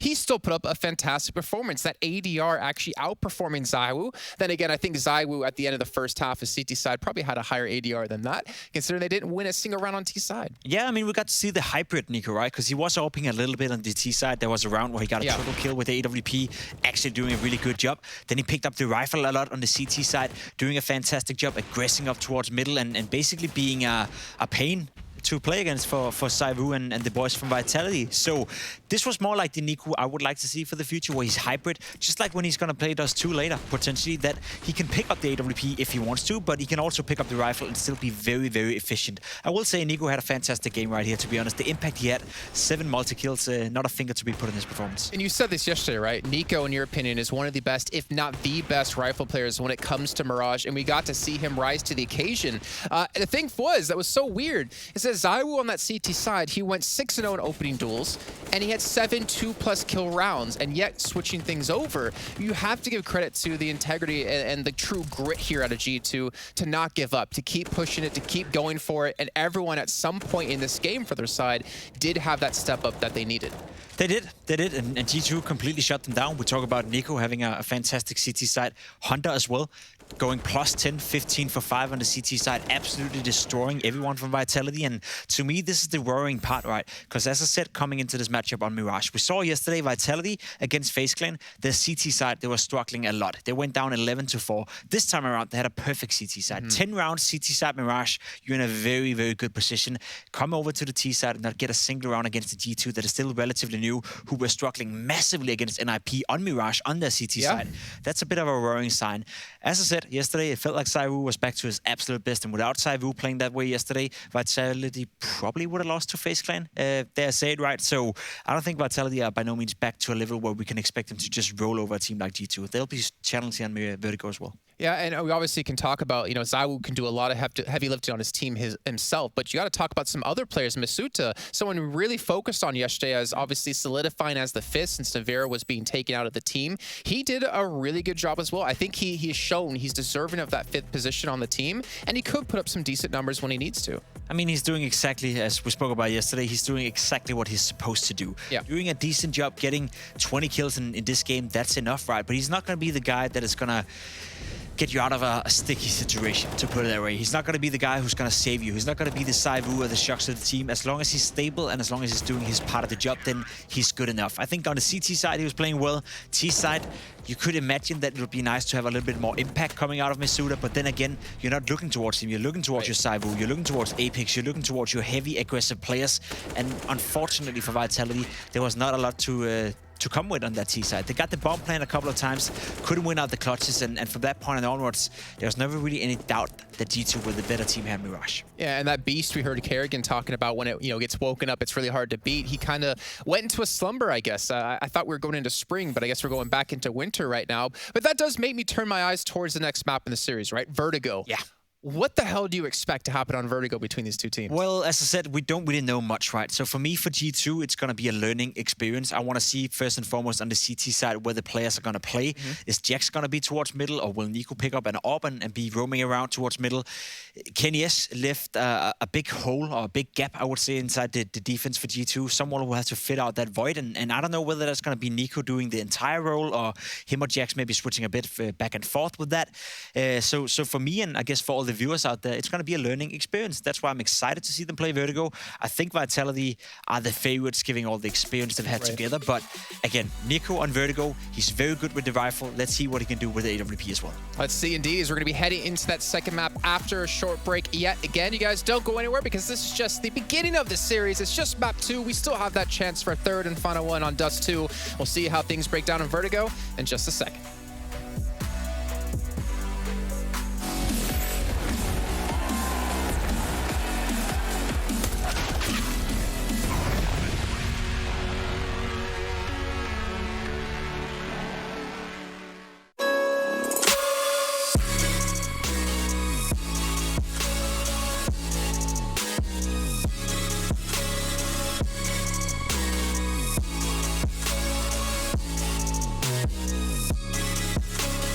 You love it, you wear it.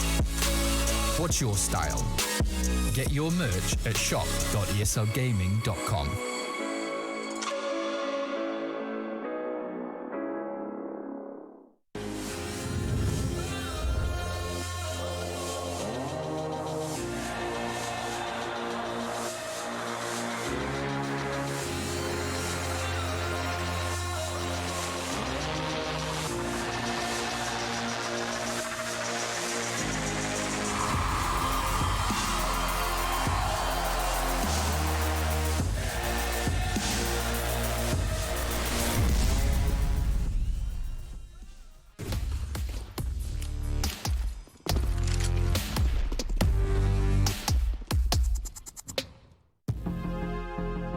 Hey Future Pros! I thought I'd take time out of my busy schedule to show you all a nice way to aid your teammates when rushing A on Vertigo. We will be smoking off A short along with a supporting flash. To throw these nades, head into the corner of the metal overhang. Aim towards the bottom of the thickest beam and simply jump throw the smoke. This will block off A short and hopefully stop a CT player peeking. However, it is possible for a CT to push through, but a well-placed molly will solve that problem. Now time for the flash. After you've thrown your smoke, back up and back up so you're at the edge of the metal overhang. Then simply aim at the bottom corner of the sky and throw. This should hold off or at least annoy any CT player trying to get an aggressive peek. That's it. I hope your A rushes are met with an epic victory round win.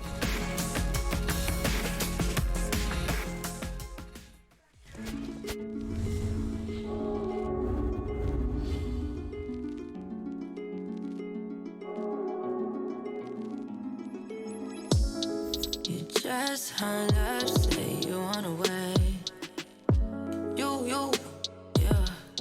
You, yeah. I've been patient with you, if I could say, yeah. You, yeah. You. No, I don't mean to stress you, but you ain't even guessing that lately it ain't been the same. All of this test relation. Make sure you straight, you out me. Just need a night, yeah. We could hop in the cool, hit the highway. Cool, we could ride away.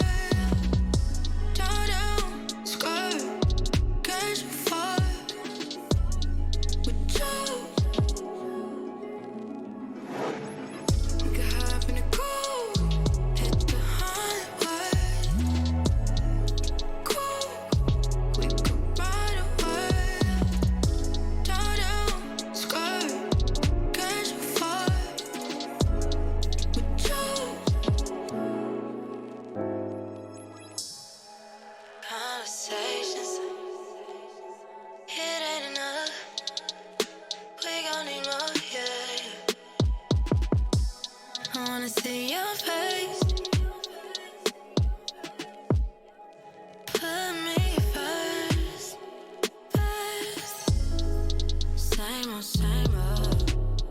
Change,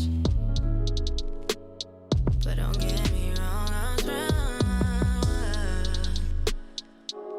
You got that touch, need you get involved.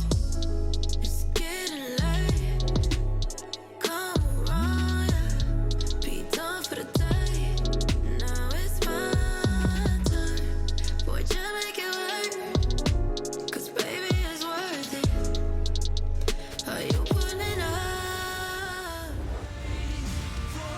ESL Pro League is brought to you by Gaming Malta, Intel, US Air Force, 1xBet, and DHL.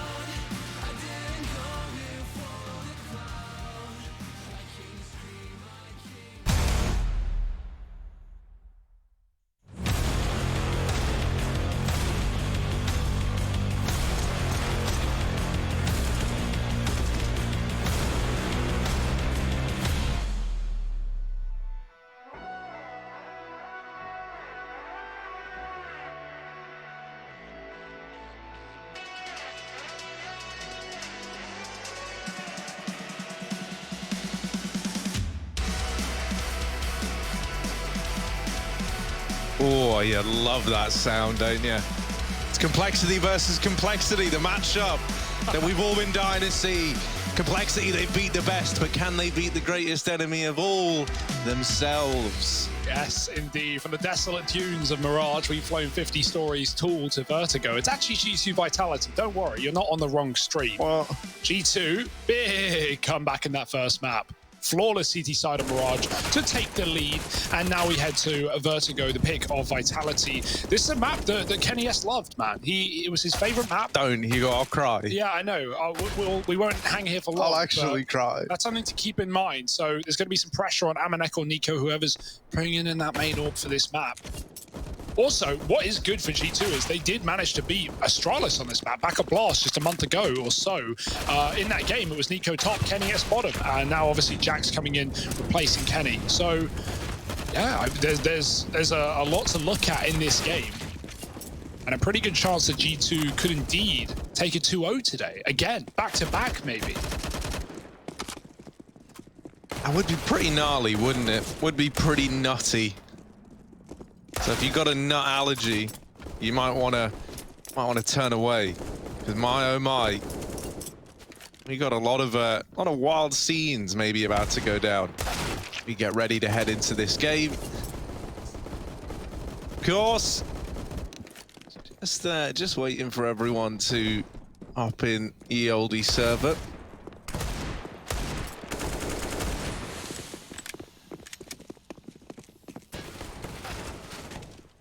As we deal with some tech problems. Yeah, well, if only everyone could see exactly what I'm seeing now. But of course, why is this not working? Here you go. It's fine. I think we'll move past it. Yeah. Don't think we're the only ones with the problems. Maybe the players too as well. So that's pretty sick. That's pretty sick, isn't it? Why is this? Man, computers. I'll never understand. Computers, man. They're just. Someone call a technician. Right, hang on. I'm technicizing the hell out of this right now, guys. You just aren't even ready for what you're about to witness. Bear witness to this, man. This is it. You can hear me typing. I'm just doing things. What's up, everybody? It's Pro League. It's what you've come to know and love. Yeah. I love it, Harry. It's great. Having a lot of fun. Why don't you join me in the server? Why don't you join me in the series? Because we're actually in. We're working. Nice. All right. Fixed. Vitality G2, map number 2 of this series. We've already seen Mirage, the pick of G2, go their way. I'm devastated, man. I was just setting up mine and Hugo's camera so you could see us all, and it didn't work. And now it's working, but the pistol is live, and so there's no time to look at us because we got to look at these beautiful faces in the server. Look at Apex, man. Look at that face. Look at Hunter. Oh, he's charming. You couldn't help but get charmed by Hunter. Here he is, trying to entice Team Vitality into a B play. 3-on-3, as it's all slowed right down. Nico getting aggressive over at the top of ramp. Doesn't see anything A-ward bound. So he's going to hide behind the sandbags. Yeah, even just going slow here, right, is like the idea of a reset. Have they gone back? Are they going A? These are the questions G2 are wondering. And in fact, they've set up with 2 on that site. Still running sandbags on Nico. But unfortunately, this will never get seen as Vitality set up for the B play. This smoke, I've not seen this liner before. Maybe left and right gens coming through. Hunter Trapped a default molly at the back. They know this is the only place he can be, but they haven't checked it. RBK running in with his back turn. Jax pushing through the smoke, dropping the bomb, and now Shock's in a clutch. Oh, he's done some damage, but he needs to hunt this kill while he's got it. Jax dancing. Shox can't hit the one bullet he needs, and he's going to trade places, go through CT into A. What a ruse. What an escape. But they still have a kit and the man advantage for a retake. Yeah, good chances here for G2 to find this pistol. You just got to deal with Shoxy. But in these clutch scenarios, man, that's easier said than done. Shox is no stranger to clutching rounds out. Over at ramp with the bomb planted for him. Jax is just sticking it. I do like this call, right? Getting on the bomb right away. Wow. Shox never expects it. And even though he domes Nico on the peak and finishes off Jax, he gets all the kills, but the round still goes in favor of G2.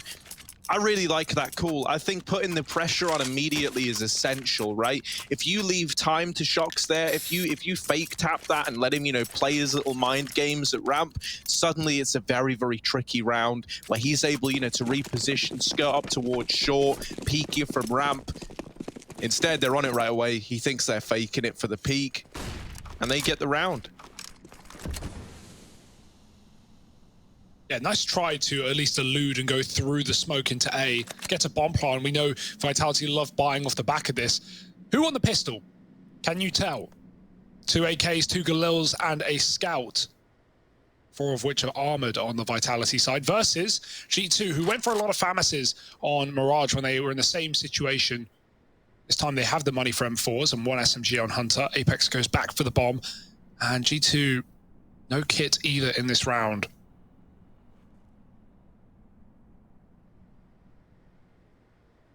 Downside for Vitality is no util, really. 1 smoke on RPK.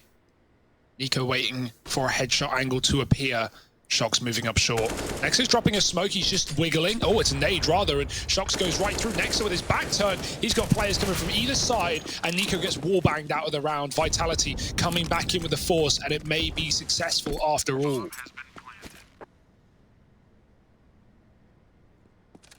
Yeah, I mean, this is just a save, right? G2 aren't even giving this a go. The force buy works wonders. And so already, right after the starting gun, this game has gotten a lot more interesting. You're going to have an investment coming in next round for G2 as they attempt to force buy back, right, and start these force buy wars off.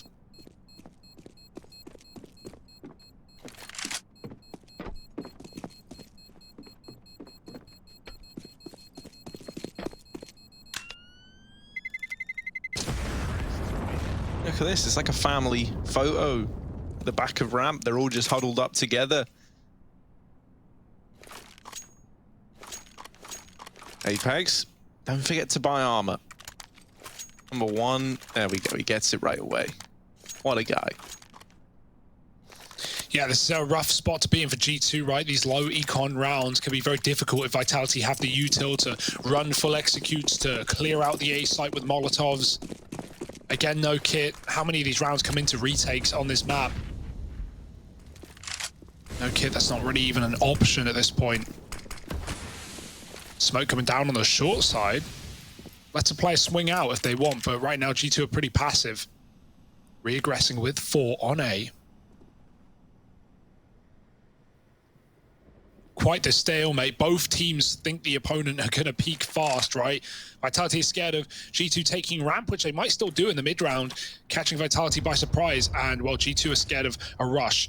That has not happened. Vitality is starting to make moves up ramp, or util coming down. Vitality have no idea, but there are 5 G2 players in this position. It's not like G2 have that info either. Nexa goes for a peek, sees nothing, that's misinfo. They almost rotate back, but now they reconsider. Hearing feet patter at the top of ramp. Nexa needs something off of this position. The worst to kill, and there it is. Shock's gone, can't grab the AK. Apex with the bomb, doesn't want to lose it. He drops it and goes for the trade on his own. Hero play. Now a boost up on the site. That's not what they want. Nico's providing some cover, though. Jax does get cleared, and they're ready for the second man, but they can't kill him. Xaiwu spamming Amanek out of the round. There's still a chance here for Vitality to deathmatch on this A site, and now Hunter is tucked in on short, while Nico lays down covering fire. Oh, Hunter jiggles and RPK knows he can't stick the bomb. He's not safe.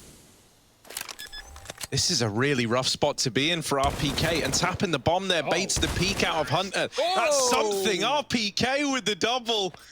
Ow. Clutches it out in the 1v2 and doesn't even break a sweat. Taps that bomb. It creates enough pressure to force the peek from Hunter, and then the immediate turnaround onto the boosted Nico.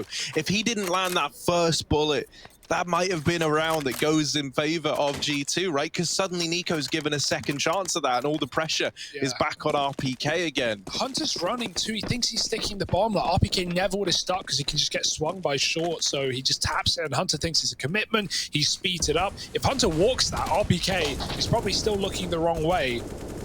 But even so, 2-1 for Vitality, and now the pistols are out. This time G2 aren't buying in anything. Couple of upgrades. No Kevlar, and this should be easy cleanup for Shoxy and Apex in middle. They're doing exactly that. 3-1, inevitable at this point. So a good start for Vitality on the T side that they struggled with so much on Mirage. Whole different map though, whole different ball game here on Vertigo.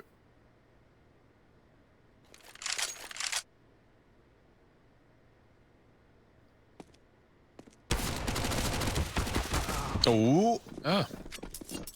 All right, they at least get shocks. That's something. But that should really be the end of these, this eco run. Nico waiting for the cross. Oh, that molly. They put it out for him. Yeah, I don't think he's thanking them too much, though. They did do the 95 damage that he's currently afflicted with. Vitality getting the conversions, 3-1 up. Right, the force by wall's wrapping up very, very quickly and reaching their kind of natural conclusion. And now with a full buy looming for G2, you can even look to bring an AWP out nice and early here on either side. I'm excited to see what comes of that AWP. Whose responsibility is it going to lie or fall to, I guess?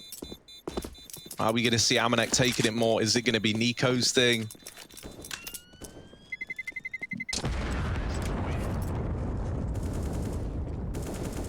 And do you even get one? Let's see if Hunter drops it. He's the man to keep an eye on here on that scoreboard.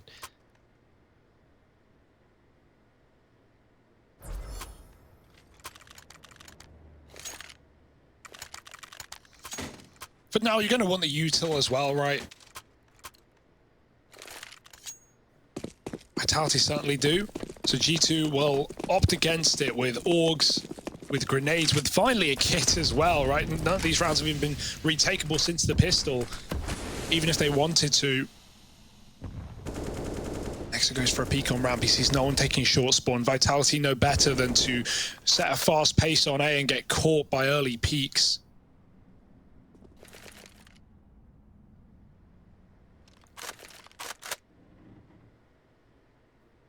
Just a slow and calculated default.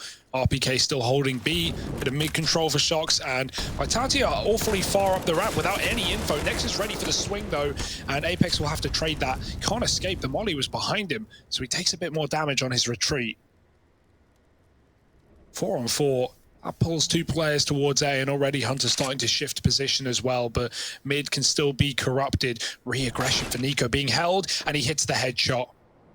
Apex out of the round, and now as Vitality Group A, they've lost almost all of their real estate. Xaiwu needs to carve a path back in.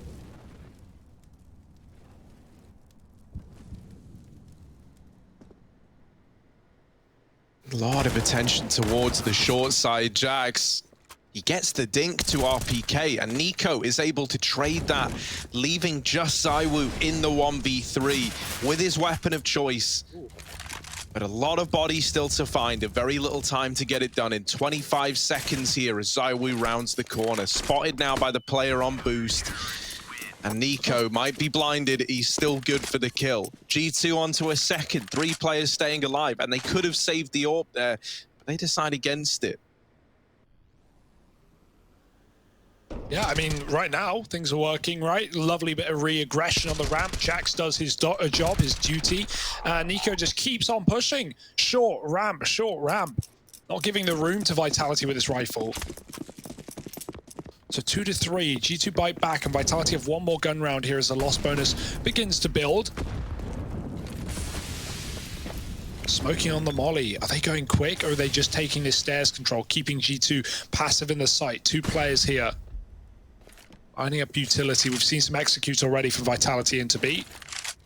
There's plenty more where that came from. Fast with a flash. Masuta goes in first. Hunter blinded off the angle. Masuta's jumped, but he got stuck on the ledge. Amanek will take him down. Now they know about his position at the back of the pillar. He can get wall-banged out, but they're doing nothing with this AK. They're not damaging him at all. They wait for the swing, and they kill him outright with the headshot. Backing out of Vitality. Good time to reset. You've forced so many rotates to this B bomb site. They leave RPK here, and they go back to the stairs, but they don't leave. They're just going a bit quiet, hoping that G2 think it's not 4 players and waiting for another kill to present itself. Oh yeah, Jax is in with the swing, and he's still a threat. Oh, sees Xaiwu as well, and spots players at the ramp. They have a very good idea where everyone is right now for Vitality. Jax is getting spammed, and eventually they should deal with him. Like, they have fired so many.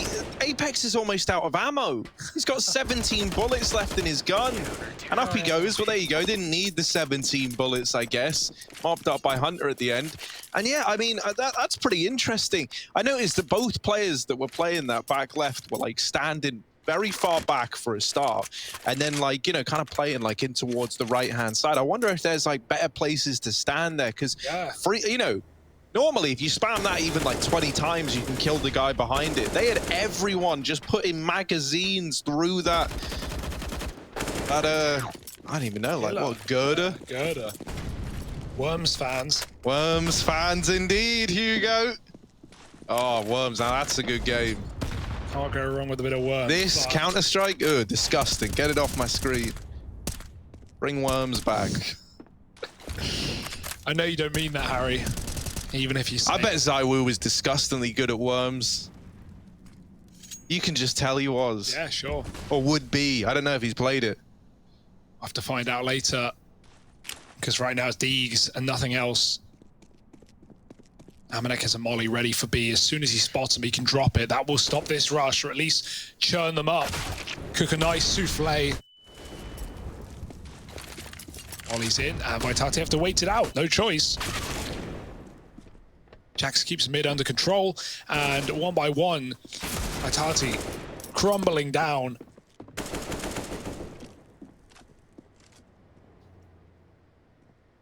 Maybe. No, Amanek very ready. And flawless round for G2. That's got to feel good, right? Build the money up that little bit. Had some early rounds for Vitality, but now G2 are showing some face as well. Xaiwu's been dropped the AWP by Shox. Have yet to see an AWP for G2. Even when available, they haven't taken it.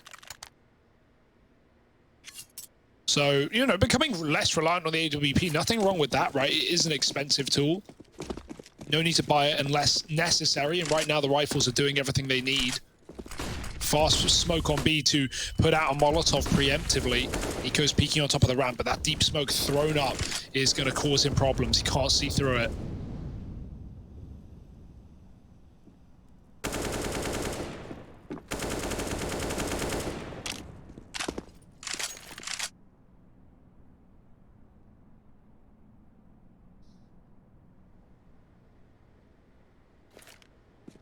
And it's just an eerie silence across all the map. Vitality. Oof. Knowing that they've got to make a move at some point, right? And with no aggression getting given to them, they've got to make that first move to find G2. This is an interesting double setup. Nico was meant to make first contact, and then that's when Hunter was supposed to trade the kill, but they were hoping they were going to get flooded, right? And that Nico would at least get away with something. Instead, they've missed all the timings. Hunter is aggressing down through the ramp, and alongside him is actually Nexa. So they know that this is looking and building up to be a B play. They're hot on the heels of these players about to commit into the B bomb site. Oh, Vitality, they don't know what's lurking in the dark behind them. Hunter and Nexa creeping in could end this entire round, but instead, oh, it's ugly. Hunter with some missed shots. Nexa now needs to pick it up, and there he is, slamming it down to the 1v1, and then Xaiwu missing the shot. He hits a tag. Yeah, through the box, right? But Nexa There, left standing at the end. You love it. You love that from G2. The fast flank, the quick reaction down through ramp, realizing that they are onto a golden timing. And yeah, it's ugly for Hunter, but you can hardly blame the guy, right? There's just so many bodies. You're freaking out. You're going, oh my God, everyone's watching.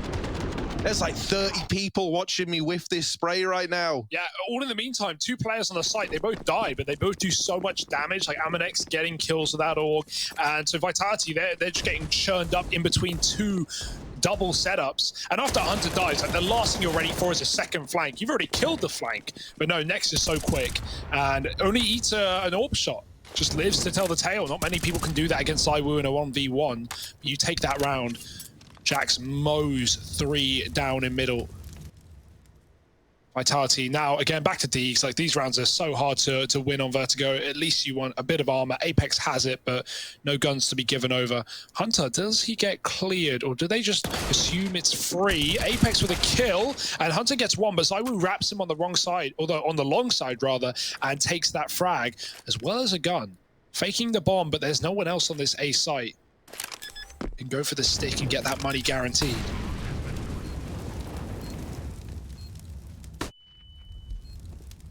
Yeah, they should be able to deal with him, right? But you always say should when it comes to Xaiwu, because you should be able to do a lot of things, and sometimes getting past this guy, oh, it can get dicey. Xaiwu now down to the 1 versus 2. They're not on the bomb yet. Nico wrapping down through the bottom of ramp, keeps it all in check and stops us worrying. G2 are up on a 6 and still flying high. Like, let's not forget, this has been a nice little streak for G2. A pause is even called out for Vitality. And really, justifiably so. Since upsetting with that forced buy victory and going on to find the conversions, they haven't managed anything when the rifles have come out for G2.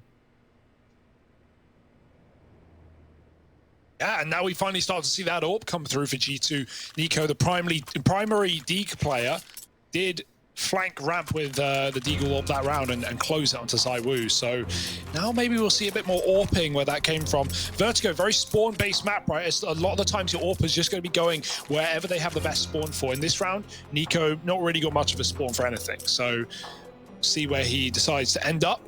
Mizuta 0-7. Slow start, but still plenty of time to recover. And no time like the present, because like you said, right, that little streak from Vitality, since they're nothing. Back to A early. Flash getting lined up for Nexa to peek the ramp. Hunter's pushed down on short, they're boosting. Apex can see him. Hunter has no idea, but he can only get damage off. The nade could finish the job on Nexa's will. Hunter's comes in late to do even more damage. Nexa still behind the smoke. Don't know how that turns out in favor of G2. Apex looked like he had that kill on a plate. The Hunter just blinded, did so much damage.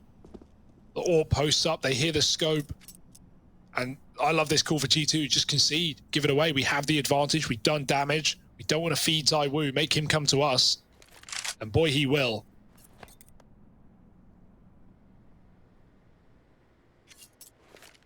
Yeah, G2 are leaning very, very heavy towards B and middle. They've only got 1 man left inside of A.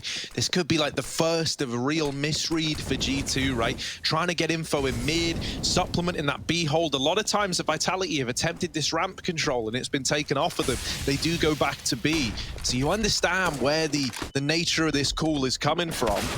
But it gives a lot of room. Nexa, there's no accounting for that. And that is a huge scalp to find. You've taken Xaiwu out of the round and Molotov as well to deny the bomb plant. And now with Amonek flanking, that's him from this mid-aggression coming in with Hunter even later on a flank of his own. This is an undoable round for Vitality, you'd like to think. And oh, what? A wall bang onto the plant, just RPK left, and Nico makes mincemeat of him. Yeah, we started seeing players learn the lineups there to kill the planter with the AWP. It's really nice stuff. And that shot from Nexa, he's fully smoked off. He just killed Xaiwu through it. You mentioned like it might be a misread for G2 to peel out of A, but I actually think that's completely by design. I think even if they're still expecting an A play, they know they want to play retake. They don't want to die on the ramp, so they just leave 1 man there. They fully rotate out, double B, the double mid, and what that does is it sets up Amanek on a flank. It doesn't really matter at the end of the day because G2 win all the fights on A, but they take mid with 2 in the mid round, and the flank is completely open. G2 have run. G2, many of these rounds have had players behind Vitality with no knowledge of it. So yeah, there's been some really good calls out of Nexa in this one. And I love the fact that they give up A, they rely on utility, right? Like Nico spamming the planter, then mollies on the bomb to stop the plant as soon as it can come through. Like, that's all by design for G2. That's them giving Vitality the room, only to take it right back. Nexa waiting on this smoke. Molly onto sandbags. This is a smoke thrown from the site by his team. And now he's going to look to exploit someone with it. There's a kill. RPK tries to trade. Nexa dies, but he dies a hero. 2 kills with the bomb dropped. All the info in the world as Vitality set up the smoke. Yeah, Nico put on a bit of a show with this AWP the last time around. He's got to do it again. Amanek once again on another flank in through B. The info is in for G2. 3 players here to fight in the site. The only problem that Amanek is going to have is because he's wrapping T-spawn and he's sneaking this whole way, this flank is very delayed, or he's got to start making noise. That kill from Hunter helps break a lot of pressure away from these 3 players fighting for control of the bomb site, and now means that Vitality are homed in on Amanek on this flank. They try to push Shocks off of short. They deal with him successfully. It's just Xaiwu left, and there's Nico delivering the round-winning kill at 8-3. G2. No stopping them. So chill, man. A very, very exciting promise around this team. If this is how, you know, they're able to start Pro League, especially with the mammoth changes that we had coming into it, right? And yeah, let's be honest, Nico, kind of an absolutely like trash game yesterday on Mirage, but tell you what, today with the AWP, not only has his AWPing been better whenever we've seen him have it, but he's not going for the AWP investment half as much, right? It's a lot more calculated now. It feels like he's kind of like, you know, maybe being a bit more earnest with himself and realizing that sometimes the rifle is just going to suit him better. Yes. And it feels like we're getting the best of both worlds out of this hybrid AWP rifle player now. And so if this is the amount of progress you're able to show in one day after, you know, looking at Mirage versus looking what we saw today from him on Mirage or here on Vertigo, very, very promising, I think, for what the future holds for this G2 squad. Absolutely. I agree with everything you say there, and G2, they're going to be feeling pretty good right now. They are retake on A. This is a weird round. They've not got a kill, and the plant just comes in for free. Nexa gets shot by Xaiwu. Hunter with a late nade might do some damage. Mizuta's trapped on default. Oh, that's a good molly. He gets a smoke from his teammate, and Mizuta kills Hunter through it. That's ridiculous. Vitality are man up. They're still fighting. They're still here on the site, not falling back to let G2 retake. They want to kill them where they stand. Nico with a sandbags molly. They've got to come through the smoke if they want to give this a go. Shocks is waiting for that exact play. And as more time ticks off, this becomes less likely, less realistic, and more chance of a save. That's exactly what G2 want to call. Nico, he has so much money, so he's still looking for kills here. He does take Xaiwu out of the round, and Shocks hunts, but will get finished off by Amanek. So some kills there for G2 right at the end. But Vitality finally break the silent streak and get back on the board. Very importantly so. We're seeing Nico kill Xaiwu in a lot of these rounds. If we look at that head-to-head in the first map, he went 5-4 up against Xaiwu in head-to-heads. 1-on-1 with the AWPs. Right now, it's got to be a lot more one-sided for G2, as the score is as well, 8-4. A nice round for Vitality, right? Given a lot of room on A, they just take it, get that planted. Nice run boost. Oh no, he shoots, he's fully blinded by a CT flash. Hunter doesn't even know, he has no idea that Xaiwu is here, as he just sits waiting for him to go back up the stairs, calling to his team, I have a kill, and he'll take it as the next flash comes in as well. Hunter's like, how did he get there? Shocks, finding Jackson mid. What a weird circumstance. I don't even know. Hunter, I guess, never heard the drop, and fair enough, it came in tandem with a flashbang. The timing could not be more weird, and somehow, some way, this has favored Vitality. Yeah, the round isn't over yet, though, right? And this is where Nico, holding down ramp like he is right now, if we could have a little look at Nico, it might do a good job of illustrating it. But he's holding from short, and he's just scoped up with the orb. So he has all this information at A and a lot of information ahead of time. And so this is facilitating a two-man stack in the B bomb site. They've smoked him off. I wonder if that's going to force a rotate. Oh. Oh, yeah, Masuta catching Nico going through the smoke, and now Amanek nor Nexa really knew what to expect at that point in time. They lost all their information at A, they get a little bit fidgety in B, that gives a kill over, and for Nexa, he doesn't know what the right call is. He's fighting for his life in the B bomb set, and the bomb still could have even been going back to A. So Vitality, it's a really nice round, right? They make the most out of this little awkward timing that Xaiwu catches. They allow Shox a lot of room over in mid to work that pick onto Amanek. They do a good job of finding this fifth round, and that's something now to build upon. Yeah, that's a great read on the smoke. They go back to throw the short smoke that you often see just thrown out of spawn to cut Nico off. Like, they don't know he's there. He's not played there in any of these rounds, so it's just a read based on nothing for Vitality, but it's the perfect move. Nico doesn't want to give away the information and just concede A as a solo player, so he peeks through the smoke. Mizuta kills him, and as you said, that's when it all just comes crumbling down, like Vitality or A and B at the same time. And so, yeah, we had a great start for G2. They've won the half at a worst case scenario, but now Vitality back-to-back gun rounds and starting to make mincemeat of their opponents. We've got the last buyer on G2 before the final round of the half, where they will be broke if they don't win this one.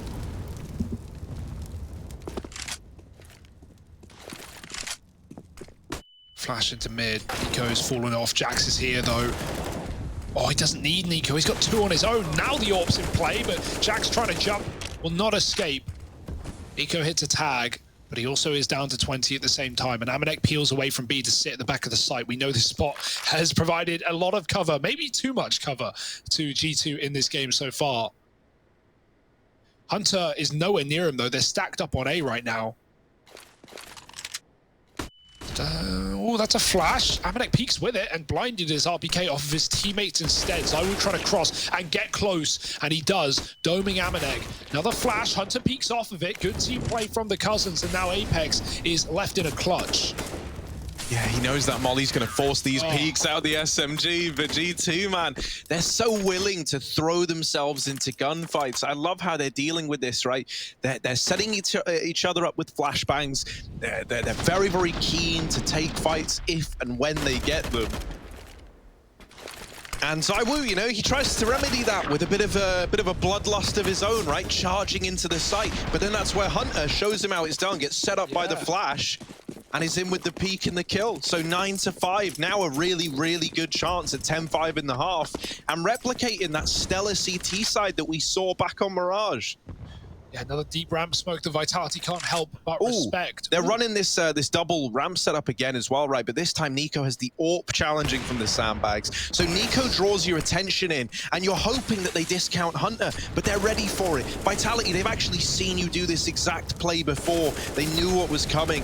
Nico is now trapped at the sandbags, desperately looking for a way out, an angle, anything. And they do back off. They do give Nico the respect. Jax could hit one hell of a timing and uproot the entire round. He's only good for one, but a lot of damage onto RPK. And now for Amanek hitting a stellar timing on this mid flank. It's all coming down to this hold in middle, and that kill is free. Shoxy left in the clutch. He's got to go for the bomb, and Amanek is here holding it, not willing to give the package away. Yeah, he gets smoked though. This is a good call to leave, right? Like, the first smoke is nice, but now Shox has just turned this into a swimming pool of smoke.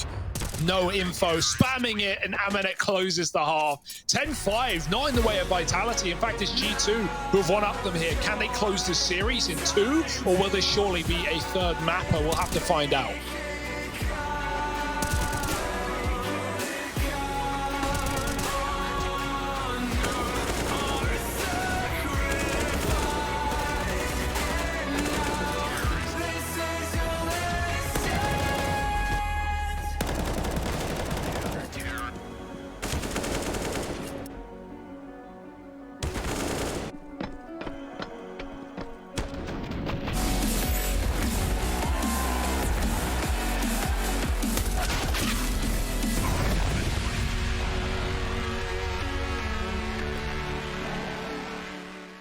Yeah, my opinion about how the team is not performing as good as we did is maybe sometime when you're at the top for a long time with a team, with the same team, you just like showing less good things together. You feel like it's okay-ish to not doing it or not doing that and working a bit less.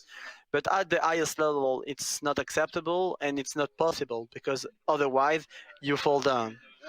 And that's what we understood after Katowice. Even if we were close to win some games, to be honest, against Liquid and Furious Pro, we were close to win both games. But yeah, we were not at our level, and we didn't show up at all during this tournament. So we had a big talk. We had a bit of talks, a bit of break as well, just to reset and put all of us together in the same mindset. And now we've been practicing for a bit more than a week together in bootcamp. We've been working a lot together, talking a lot together.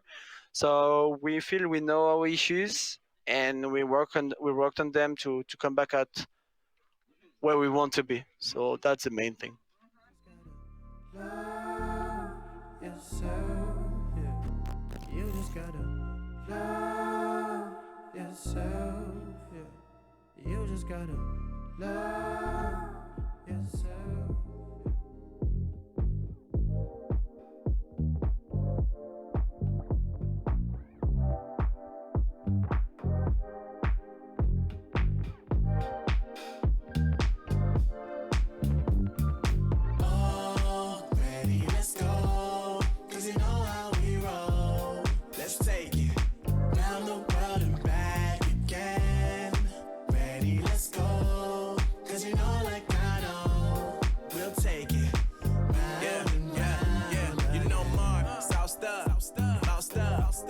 Never let you double cross them. Moving through the city like it's Gotham. They told me get one, so I got one. Stop saying you're a boss when you not one. You ain't sacrificed, nah, you ain't lost none. All over the gram like you got a bag. You ain't big dog, we ain't hear none of that. I'm in the gym looking like a running back. And you know the flow, got him coming back. Who I was in the past, I'm on attack.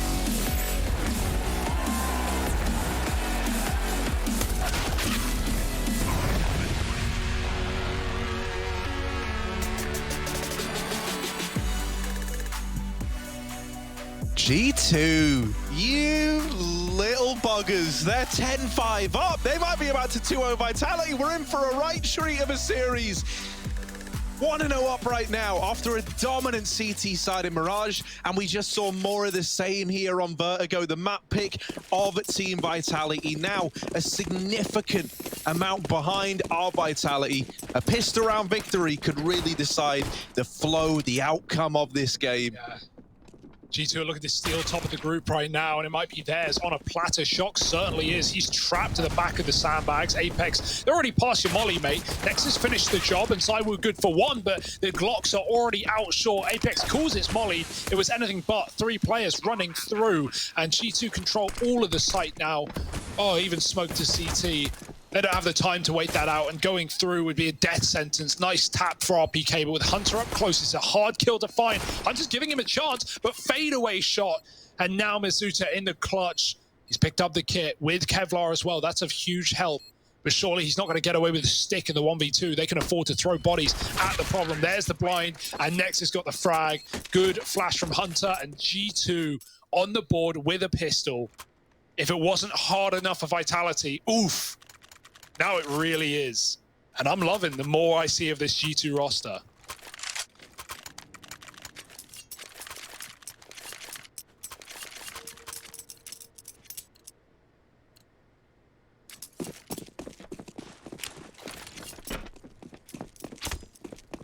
Yeah, we got a 4 spy on the cards for Vitality. They want to try and turn this around here and now. Oh, that's not the start you wanted, though. Another one for the tally. Yeah, Nico as a star, shining brighter than Xaiwu. Impressive stuff, especially considering Xaiwu was like 30 bombing over on Mirage. Like, he was wrecking. Yeah, but if you remember, Nico caught up, right? Yeah, and it did feel like every clutch Xaiwu was in, like every 1v3, he'd kill 2, but not the 3rd. Like, these rounds are usually his, and today, well, denied by G2. Jax, they're not ready for you, mate. You have a great position. That's one. Trying to double up. RBK with the headshot. Crucial frag, but he's lost B in the process. Space being taken by G2 all over the map. And now a 1v1 on this B site. Oh, that could be the round for Masuta. He's found it. The bomb is so far away for Nico. He can either go for the kill and risk it all, or go back for the bomb, which does seem to be his idea. And now he could be anywhere. It's the most silent deathmatch you've ever seen. Oh, that felt like a nature documentary. Could you give us a nature documentary vibe here for this 1v1? The wild Nico. Creeping. Crawling in through middle. Nah, that's still too castery, man. Yeah, I don't know how I'm not David Attenborough, mate. And here we see a wild Nico. In his natural habitat, he is an apex predator. Masuta. I like it. I like where you're going with that. Yeah. It's pretty different, right? Pretty different. Masuta, known to be a herbivore, might prove to be no match. It is the migrating season, and maybe even mating season, as Masuta goes across the land to another biome. Oh no, Nico, he's done it. 12 to 5. We bled back into Minecraft at the end, into another biome. Gonna tie it in a little bit. Nice, Nico. Apex Predator making it happen. 12 to 5. No money for Vitality. They're force buying. They're forcing up. Still trying to get back into this game. Still under the illusion that this is winnable on the back of a force. But let me tell you, this Nico guy, nah, don't believe him, man. Hunter as well, related to Nico. Nah, too good to be true. They're wrecking right now. Yeah. You know, force, fair enough, right? Like, nothing's working, give it a go. You got a one-on-one last round, maybe you can do it, but you're really risking it all right now in this position. Apex, oh, they can see you, mate, and you can't see them till it's too late. Next with a kill. Only 1 AK, right? Like, G2 took a lot of casualties. That is the justification to buy here if you're Vitality. You know you can break this money.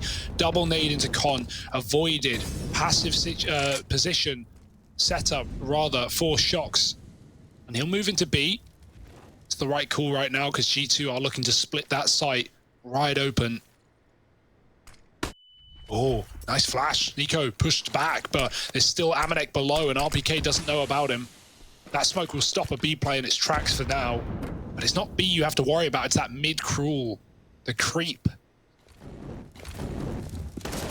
Yeah, creepers in mid. No one likes them.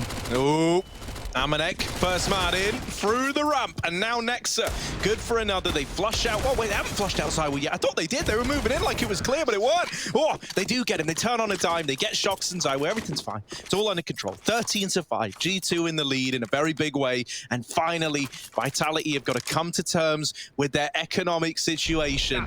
They've been overspending, Hugo. What if we forced again a third time? Maybe it would work. I mean, horribly, at this point in time, you could even make a case for it. Like, man, like, you know, you let's face it, you eco this round with the Eagles. The odds are you don't win it. You want a gun round. Yeah, and then you at least have something, right? But you need an unreal comeback, an unthinkable comeback right now for Vitality. Yeah, they had room for the double force. They don't have room for any more, and you don't need to tell them that. They are well aware of their money situation. It is screwed. Apex with a gap, but this, while it looks nice for him, is not as easy as can be. Hunter's waiting, and he sees the jiggle. Oh, now Apex has done a lot of damage. Hunter's going to try and molly it off. 2 players on shore. They can get cleared, pushed back into the grenade. It's a good one as well. Oh, even spammed. 4 players here, now 3. So got to be ready for more waves of re-aggression. Masuta's going for it. Oh, flick back for Hunter, jumps up. Here's Xaiwu. Oh, he doesn't hit the shot. 1 bullet was all he needed. Shocks can't do it either. And RPK, a B, not for long. Amanek clears it out. 14 to 5, a flawless round. Not that that was a surprise, right? But this is it. This is your do or die for Vitality. And you've got to win almost every single round to even make this map close. And we've not even seen G2's T side yet, right? Like what they've got in store, what executes they can show us. And so, you know, who knows what to expect of your Vitality here. Anything is possible, especially a B rush. Oh, in they go. RPK posted up, though, puts a stop to the B rush. Puts a stop to it before it even begins. Hunter feeding RPK at the bottom of ramp. And now, out into middle, Nexa, also concealed in this short smoke. Oh, didn't serve him well. Jax decided to peel off of mid.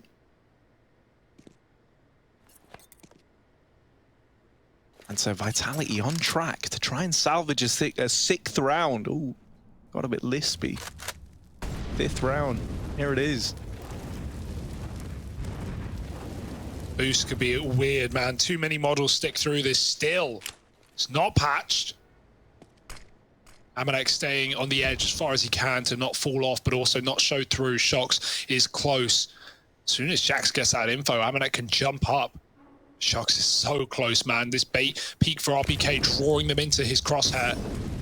When does Amanek decide to go? RPK making noise. Molly, jump shot by Amanek. That's filthy. Flash high, and he can hunt down RPK in the site, who has dropped the bomb, and everyone falls like flies. Blink and you miss it. It started strong, but it will not go on. 6 rounds for Vitality, and they've at least saved their bacon for a single gun round. It's nice to see them win it, because now we can actually get to see some of what Vitality want to show us, and also some of what G2 want to show us on the T side. Yeah. But you know, if they just got blown out of the water, well, that would be like a great statement piece for G2. It would almost feel like it came down to those early force buys. Instead, now, no. Vitality get to show us gun rounds, and, well, maybe more than one. Maybe more than one, maybe more than 10. Who knows, right? Why stop at 1? Apex, oh my word. This has all gone a little bit wild. Apex is on for a big flank, and there's the double. Apex causing trouble. They can't seem to find him. Nico trying to sniff out this man at the bottom of ramp, and there he is getting the trade. A 2-on-2. It's still doable for G2. You thought that Apex and Xaiwu with those 3 kills had maybe done enough, but now it all hangs in the balance. Shoxy and RPK on for this retake that hasn't even started yet. Nexa is just waiting, and he gets delivered the exact peak he was waiting for, but the shot has missed. And now it is Nico, all the way down at the bottom of ramp, very far removed from the action.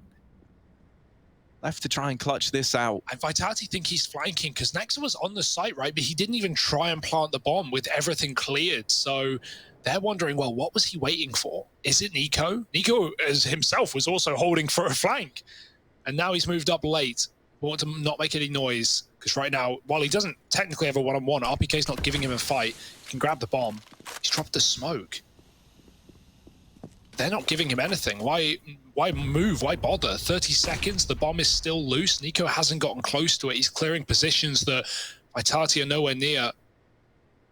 And they're just waiting. As soon as he tries to tap it, they're going to swing him together. So does he try and force the fights before that turn?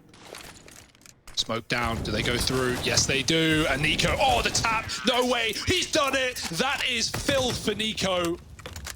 Oh, my goodness. Oh, no. Very exciting though, right? If these are the kind of Krieg plays that we're having to expect out of Nico, and he so often delivers them, it does get you excited. Man, you don't even need him as an AWPer. Just have him play Krieg. Yeah, he's so clean with it. He heard scope and he was like, what, this? Wait, hang on. You're telling me Kenny was using the one that doesn't fire a lot of bullets? Yeah. He was using the 1-bullet version. He only needs one, man. He only needs one. And a 2-on-3. Explosive B play. Yeah. Not really the start that G2 wanted, right? Losing this many players and now committed to B. But it's Hunter and Nico, man. If any two little family relations could get you believing in a round, it's likely to be these Lucas two. And Henny? Lucas and Henny as well. That's who, actually. Yeah. Everyone always says Nico and Hunter are good, but not Lucas and Henny. Hunter. Oh, there's that first kill. Trying to get this game over the line right here, right now. They have a molly. And it's trying to be a family affair. Yeah, the Molotov on Nico, that's going to come in handy the longer this takes for Vitality. Molly on the bomb goes in early, and Nico is fighting, now leaving it all on Xaiwu. He taps the bomb, but Nico takes his head off. And man, another series that G2 have been able to pick up. We may as well call them G2O at this point, man. They're wrecking folks, taking names, and Vitality are just another name on the list to G2.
Hey Future Pros! I love Vertigo and you should too. Today I'll show you a smoke molly flash combo to block off Con in mid and blind anyone else around the area. To throw this combo, head to the deep side of this door frame. Pull out your molly and aim to the center of this section in line with the corner of the missing roof section. Then throw the molly. While still aiming in the exact same spot, pull out your flash and throw it. Finally, pull out your smoke and throw that too. This will eliminate the spot to check when pushing mid and hopefully lead you to gain the space needed to win the round. 3 nades with 1 lineup. It can't get better than that.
I think the boys said it perfectly. G2O, they take themselves a 2-0 victory over Team Vitality and get themselves 2-0 overall within the groups. Jason Captain still joined by Pimp. And Pimp, off the bat, we have to say this was an extraordinary win for G2, a very important win for them, not only in confidence, but they're beating a team seen as one of the other teams who's going to get through as top 3. Yeah, a very convincing win coming in from G2 as well. I think they were outplaying Vitality for the majority of this game. Of course, they won the pistol round, then lost the follow-up.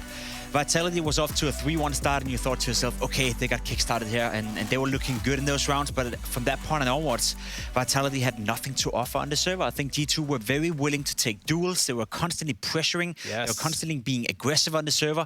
And Vitality, right now, it maybe sound a little bit foolish to say, but they lack firepower. They lack firepower to be able to go up against a team like G2. Xaiwu, of course, we know he's good for it. Shox is having a bit of a rough time. Apex not playing the best Counter-Strike ever. RPK maybe getting outmatched once in a while, despite having a nice clutch. In terms of raw firepower on the server and the way G2 were pressuring this game to be played, Vitality didn't have enough to answer. Well, as you said about pressuring, we did get to see Hunter with a fantastic flank coming through in that 1v5 he had.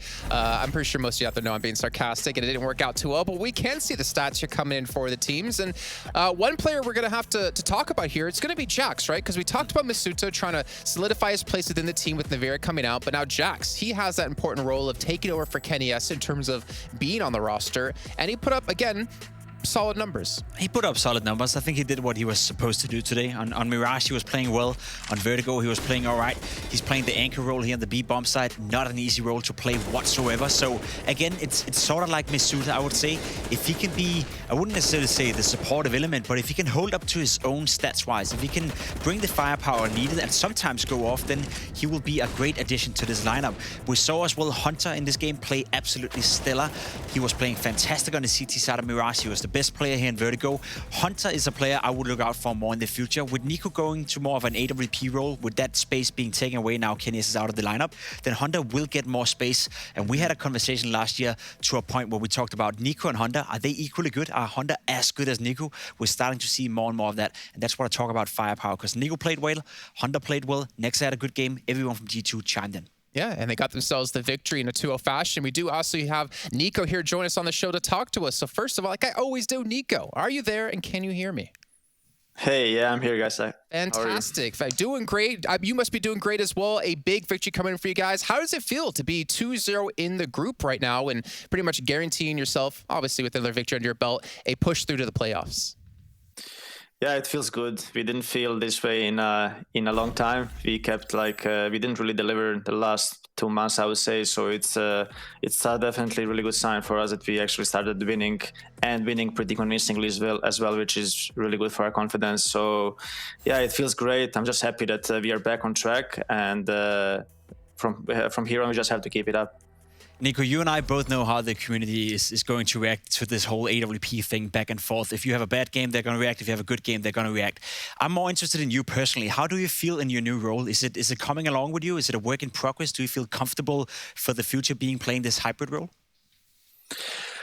I think first of all, I think Damian explained everything yesterday. Malek, our coach, he explained everything, how we're going to deal with everything from now on. But individually in general, I don't feel super confident yet, especially with the game that I had yesterday. My confidence was not really on the level I wanted it to be. Today was much better, and yeah, I think I have the ability to be this guy, to have this role, but it's just I think I need much more experience. It's just in my head, every time I miss a shot, I know that everyone's watching, everyone expects me to perform. So that's a bit tricky, and yeah, I'm really playing a lot and trying to improve as fast as I can with this new role. And as you can see, I'm also implementing again Krieg, so I don't have to play up all the time, but I can still stay behind the team and cover them and just make sure that I shoot in the head. And yeah, I mean, it worked great this game. Hopefully I'll keep up the consistency, and yeah, we will see how it goes. It would be surprising if you could just straight off the bat, of course, be the best in that role. It takes time to go into. Now, with Kenny S out of the lineup as well, that frees up some more space for the rest of the rifles in the lineup. We've seen your cousin Hunter play fantastic ever since. We've seen Jax coming in and doing well. Do you think this is a good thing for the rest of your teammates as well? Do you think you'll leave more space to those guys now to shine as well? Yeah, I think it will definitely help Hunter a lot, especially because also he's playing with Jax again. You know, they already had good chemistry, and he already played really good when he was in the team. Like, because they are always together, right? In the defaults, they're taking the areas and they're going into the side together. So they already know each other. They have really good chemistry, and it definitely creates more space for Hunter as well. Because I'm taking a step back, and he can just do what he did before. And yeah, I think we should expect Hunter to really play like he did last 2 games, for example. I think he's finding his form again, and yeah, it's creating more space, and he knows how to use it, and he's doing a really well job. So yeah. Sounds scary for the opponents. Yeah, it does. I'm actually really curious because obviously the fact that you're going over to the Opera alone puts a lot of pressure on you because a lot of eyes are watching you. But I'm curious about the other side of this, is that the team is giving you the ability to give you that freedom to play like maybe the way you want to. Does that give you some extra confidence, like knowing that your team is playing around you a little bit and you can kind of do what's needed for the team? I mean, it's a bit weird for me because I was never this guy in the back, you know. I was always in front, and I was always making plays. I was a playmaker most of the time in my career, so it's really new for me. Sometimes I'm like, I don't know how to reflect when I'm behind the team because I'm really not used to it, you know. I've never played CS in that way, so yeah. But it's true, they're giving me a lot of space, and they're really trusting me as well, and they're giving me a lot of confidence, and they're helping me to improve and they're just helping me in any possible way, basically, which is great. And we are very confident into this system that we are having right now. And yeah, it's been a good start, at least. Yeah, and honestly, I can say from Pimp and I, we're pleasantly surprised and pleasantly happy to see how you've adapted from yesterday to today, seeing you in more of a hybrid kind of role, performing so well. And we're obviously extremely happy to see you guys doing so well, and hopefully you can keep that pace up. So, Nico, thank you very much for joining us, and I hope you have a great night. Thank you, guys. You too. Take care. Bye. All right, really cool stuff, actually. And I like how he obviously acknowledges the fact that so many people are watching, and he kind of gets down on himself. I think we don't really go into like the mindset of players and how missing shots, like you mentioned, can really affect your mentality in a match. You can think what you want of Nico. He's getting a lot of criticism. He's getting a lot of praises out there.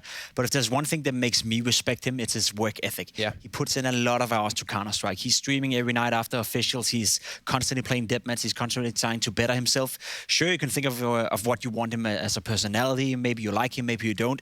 But one thing you gotta respect is the work ethic he brings to the game. He's one of the players that I know, even from my time when I was playing still, that puts in the most hours in bettering himself, individually speaking. So whether you like him or not, you gotta respect the grind and you gotta respect the work ethic he's putting into the game, which is also why I feel fairly comfortable that he will shine in this role eventually. Yeah, it's great seeing the work ethic pay off for him now, as we saw them obviously have 2 big victories and him improving so much today. But we have to take a look at what's all happened across today. As you can see on your screens, we did have NIP take the win up against ENCE. I think that was almost close enough, or the first map was close to the record we have of speed running a match. You had FaZe Clan take on Mousesports with a 2-0 victory, and as we just saw, G2 take their 2-0 victory against Vitality as well. But this makes you wonder what's coming up tomorrow. We're going to get to that in just a second as we update you guys on what's all happening within the group. And we do see G2 2-0.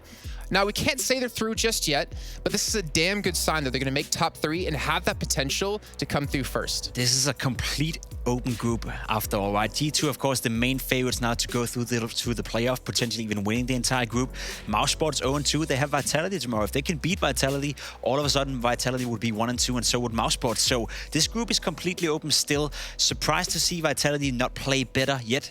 I think they'll slowly but surely get into it. And for the rest of the group, well, it's hard to call who's going to make it and who's not. Still too soon. Only way we can find out is continue to watch here on the Pro League. You can see the matches coming out tomorrow with NIP up against FaZe Clan to start off your day, followed up by ENCE against G2, and around the day out, Vitality against Mousesports. As you just mentioned, Jacob, there's still a lot of good games to come, and honestly, I'm really curious to see which teams will come out of this group and which team in particular will come out as #1 to be joining the likes of Group A. Yeah, to me, there's clear favorites right here, right? You got the 3 big guys going up against the 3 not so big guys tomorrow, and it's going to be interesting to see if we can see any of the upsets, right? Been pleasantly surprised with the way G2 is playing. I think FaZe Clan were doing a good job. The only reason they lost yesterday was thanks to Xaiwu turning a guard all of a sudden again, right? Beast mode just destroying everyone. So I think I've seen a lot of quality Counter-Strike in this group so far, and I definitely expect it to continue. Even NIP, ENCE, and Mousesports, for that matter, have shown glimpses of what they can do. I mean, think about just yesterday, G2 just barely beat NIP, so there's potential for NIP to pull off some upsets here, but that obviously has to wait till tomorrow. We'll be heading off for the night. We hope you guys enjoyed the broadcast today. And remember, at 12 p.m. CET, we'll be continuing Group B with our next day. We'll see you then. Do you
Hi, my name is Sue Lee. My handle is Smix.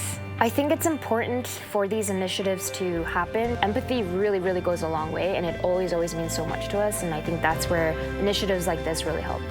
Good luck, have fun. Yes, nice shot, my friend. Cheaters ruining your plays? I have eyes on the enemy. Bad servers stopping your shots? What you need is ESEA. Advanced anti-cheat to stop cheaters. And the best servers around, all with 128 tick rate. ESEA, the best way to play CSGO.